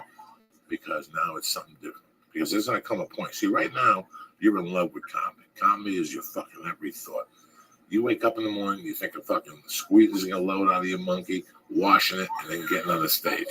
You really do. We were talking about the passion you fall in love with comedy. Yeah, you're right. There's a point of comedy that you fall in love with. It becomes your grip. For you to succeed in it, it has to become your wife or your husband. Yeah. It has to, you know, and you get, oh my God, people don't know that third year in LA, how you're like, okay, I've been here, I've been there, now I got to make different missions, I got to get different plans. And, you know, I told Lee, you don't know what it's like to cry yourself to sleep from wanting to be funny so bad, like wanting not even to be a star, like that's bullshit. No. Just to get laughs. That's it. Like you have no idea, like how hard it is to get, like if you get 2 laughs in the set, like I fucking suck. I used to fucking have a hard time. Excuse me, but sorry, that fucking Star of Death is going right through me and shit. It's you're gonna find the guy that's got your back. Yeah. And that's what you're looking for. Listen, there's people that you date and then you break up, you're young, and years later you're like, why did I date that person? That person didn't have my back. Of course. Yeah. We fucked and the sex is great. And she let me put ice cubes in her pussy and you know, we did this and we went to Montreal together, but they didn't have my back. Once you meet somebody who's got your back, you're like, oh, yeah, you're right. I get you're it. Right. And now I can't let her go. So when I married Terry, that was great for me. She was happy, big smile on her face. Now fucking 3 years later, she walks into my room. I told her the other day for the first time. She walks into my room and she says, I gotta tell you something, you knocked me out. She was 40 fucking 2 years old, or 44 when I knocked her up. She was happy as shit, guys. She thought she was going to leave this world not being a mom. So the other day I told her, listen, before Terry, I was with a chick that had an abortion punch card. Oh my God. Are you for real? This chick had, if you looked at her, she had an abortion. Oh Today my God. I was with her for 4 years and never knocked her up. 4 years of unprotected sex and never knocked her up. So you thought you couldn't get anyone pregnant. I think that about myself. Okay, yeah, so I get up that. With Terry, 9 years. Yeah. 9 years. Nothing. No birth control. Nothing. No birth. Did you pull out even or no? Fuck pull out. I don't even feel it. I just sit there electrocuted. Like somebody zapped me with one of those big guns. I just sit there. Yeah, right. That sounds right. Whatever comes out, comes out. Sometimes it comes out of my ass and it goes back in. I don't even know anymore. I'm an old man. But when she first came in the room and told me that, and I said, congratulations. I didn't get sad or nothing. I'm like, she cheated on me. Oh, of And course. I didn't say nothing to her. I was like, listen, this is her hand. She's gonna have to come out and say something eventually. For like the first 3 days, I walked around a little fucked up. Yeah. For fucking 8 and 4 for 12 years, I've been shooting yeah. fucking loads, and nobody's getting knocked up. I mean, in horse loads. You know, so now you got to think, oh no, dog, I'm a big fucking dude. You know, what an ounce is going to come out? I come in here, it's going to gurgle and shit. It's like my God. It's like 8, 9, 10 ounces of fucking milkshake juice and shit. Oh my I'm a big God. fucking guy. I wish that could be the name of your album. What, milkshake? Milkshake juice If and I'm gonna shit. come in here, it's gonna gurgle and shit. Yeah, fuck it. It's going to gurgle and shit. God. You But could- I get that because you actually just freaked me out because I've never been on birth control ever. And I mean, I use condoms with strangers, but I never use them in relationships. And I just assume that I can't get pregnant now. I've just assumed I was barren. But here's the thing. Even when you don't drink, you don't do drugs. I drink a you little don't smoke bit. cigarettes? No, No, so I don't get it. but I did for like 3 or 4 years in college. But here's the thing is my whole life from when I was really young, I remember being like 13, 14, I always had this feeling that I couldn't have kids my whole life. I don't know if it's true, but now I'm starting to think it's true because I've never gotten pregnant. But now that you told me this story, I'm going to go find out this week because I don't want a surprise. You gotta go to yoga. Go to yoga. They'll knock you up. Go to yoga. They just knock you out automatically. So what I was saying to you before, it's so weird that when I hooked up with my wife, she was into the acting thing, and then she started booking. And then one day she came home and she goes, "I'm never doing this again." She booked the billboard, and she got some good dough too. Yeah. And she's like, I'm never doing that again. That was the worst thing ever. She hated it? She hated it. She hated acting. She fucking hated it. She goes, I can't believe I was there for 16 hours. Since 6 in the morning. They ran out of water. It was like a shoot. And she was a union principal. Sure. They ran out of water on the set. I mean, it was just one of those days. I know. Hottest day of the month in July. Sunscreen. She had to get hit with water 1,000 times. Right. And she's like, I'm never doing this again. I'm not doing the auditions. I'm not going to acting class. So our home became something different. It didn't become a home of two people talking about the same stupidity. 90% of the stuff I do is to thwart what we do. Because I know how bad it is when it's on your mind all day. When you wake up and it's on your mind. And you smoke a joint, it's on your mind. Yeah. After you have sex, it's on your mind. And a little comedy gets on your mind. Yeah. So after a while, one day you're like, you know what? For me to get better at comedy, I have to step away from it. So I'm going to go do something where there's no comics, where nobody even knows I'm a comic. Yeah. Where they don't talk to me about this shit. They talk to me about, it's a pottery class in Crenshaw. That's perfect. Because that's why I tell, it's like bringing a phone into a gym. You're not accomplishing nothing. Yeah. Leave the phone. You can't leave it in the car. The fucking phone will burn to death. So you got to leave it like in your locker because then it's your hour. It's not looking at the phone going, oh my God, I gotta. Now some idiot calls you and says, I want to help you write in 20 minutes. Now, it fucks with your workout. I always tell people that when you're creative, that's when I get up and go to that gym in the morning, when I'm doing jiu-jitsu, I'm huffing and puffing, I'm in my back, I'm thinking of jokes and shit. The whole time. Yeah. The whole fucking time. It's opening me up. Yeah. So it's just so weird how I always look for that. So my mind, and that's what I liked about dating Terry after like 3 years. But now we have become a house. So now after like 5 years, when somebody would make me an offer, I would go to my wife and go, listen, this is the offer I got. My wife would go, nope. Yeah. And I go, why? And she go, well, blah, blah, blah, blah. And she was right. But I wouldn't think about it that way. If I had an actor's wife, I would have taken that fucking stupid job. Yeah. And got fucked in the ass. Because we got 2 whores living in the fucking house instead of 1. So do you understand me? That's true. I didn't want somebody. Yeah. And I didn't. I'm lying to you. You know, when I started dating Terry, she was a waitress and she was trying to act. So, but now that I have I'm in a relationship where 90% of our conversation isn't. I wanted to see John Lewis today, and he didn't cast me. And oh my God, well, I had the worst day of my life too. Fuck you. Yeah. You know, John Caparulo said that Shane would walk in the house when he was watching the Sports Center and get in front of the TV and start going, my joke bombed. And you're like, yeah. Well, what's the joke I said? I said it this way, but then I didn't say it this way. You're I said right. it this way. It would be all you would talk. It would just be all encompassing. Yeah. Yeah, you're So right. even if you're with a guy that's in the business, say he's an agent, it's still gonna go home to this chit chat. Eventually, You're one day right. you're gonna go, I don't want to fucking do this. You're totally right. You know, can you imagine if Paula was in this shit? No, it's great. It's great. You go home and talk to her about law and fucking dilemmas and opening up a GUI spot for Mexicans. When you see guys married at 19, like I think about how it would have. Like I think about the girls I dated when I was, and I thought I was in love with them, and like if I never used condoms. Like if I had gotten one of them pregnant, it's just you get so lucky. But don't listen, man. I could lie to you and tell you when I was 18 years old, because of the situation I had been in, losing my mom and stuff, there was nothing I wanted to do more than to get married at 18. There was a girl I had my eye on. I was just waiting to manipulate this girl. Really? Oh, fuck yeah. I love this girl with all my heart. So that's how it was. And I mean, my stepsister, same thing. Like her whole life, she just wanted to get married, have kids. That's all she ever. From when she was little, I remember her always saying, like, I can't wait to be a mom. She just couldn't wait. And then when she got married, had kids, that's it for her. Like that's fulfilling for her. And that's. I just thought that it was the way to do things. Yeah. That's the way I was brought up. That you meet somebody you love, and I loved it. We were like in kind of a relationship. But in the back of my mind, I'm like, I like to hook up with her and get this party started. Like, I want to get out of this life. I want this life. So I could see why she got married at 19.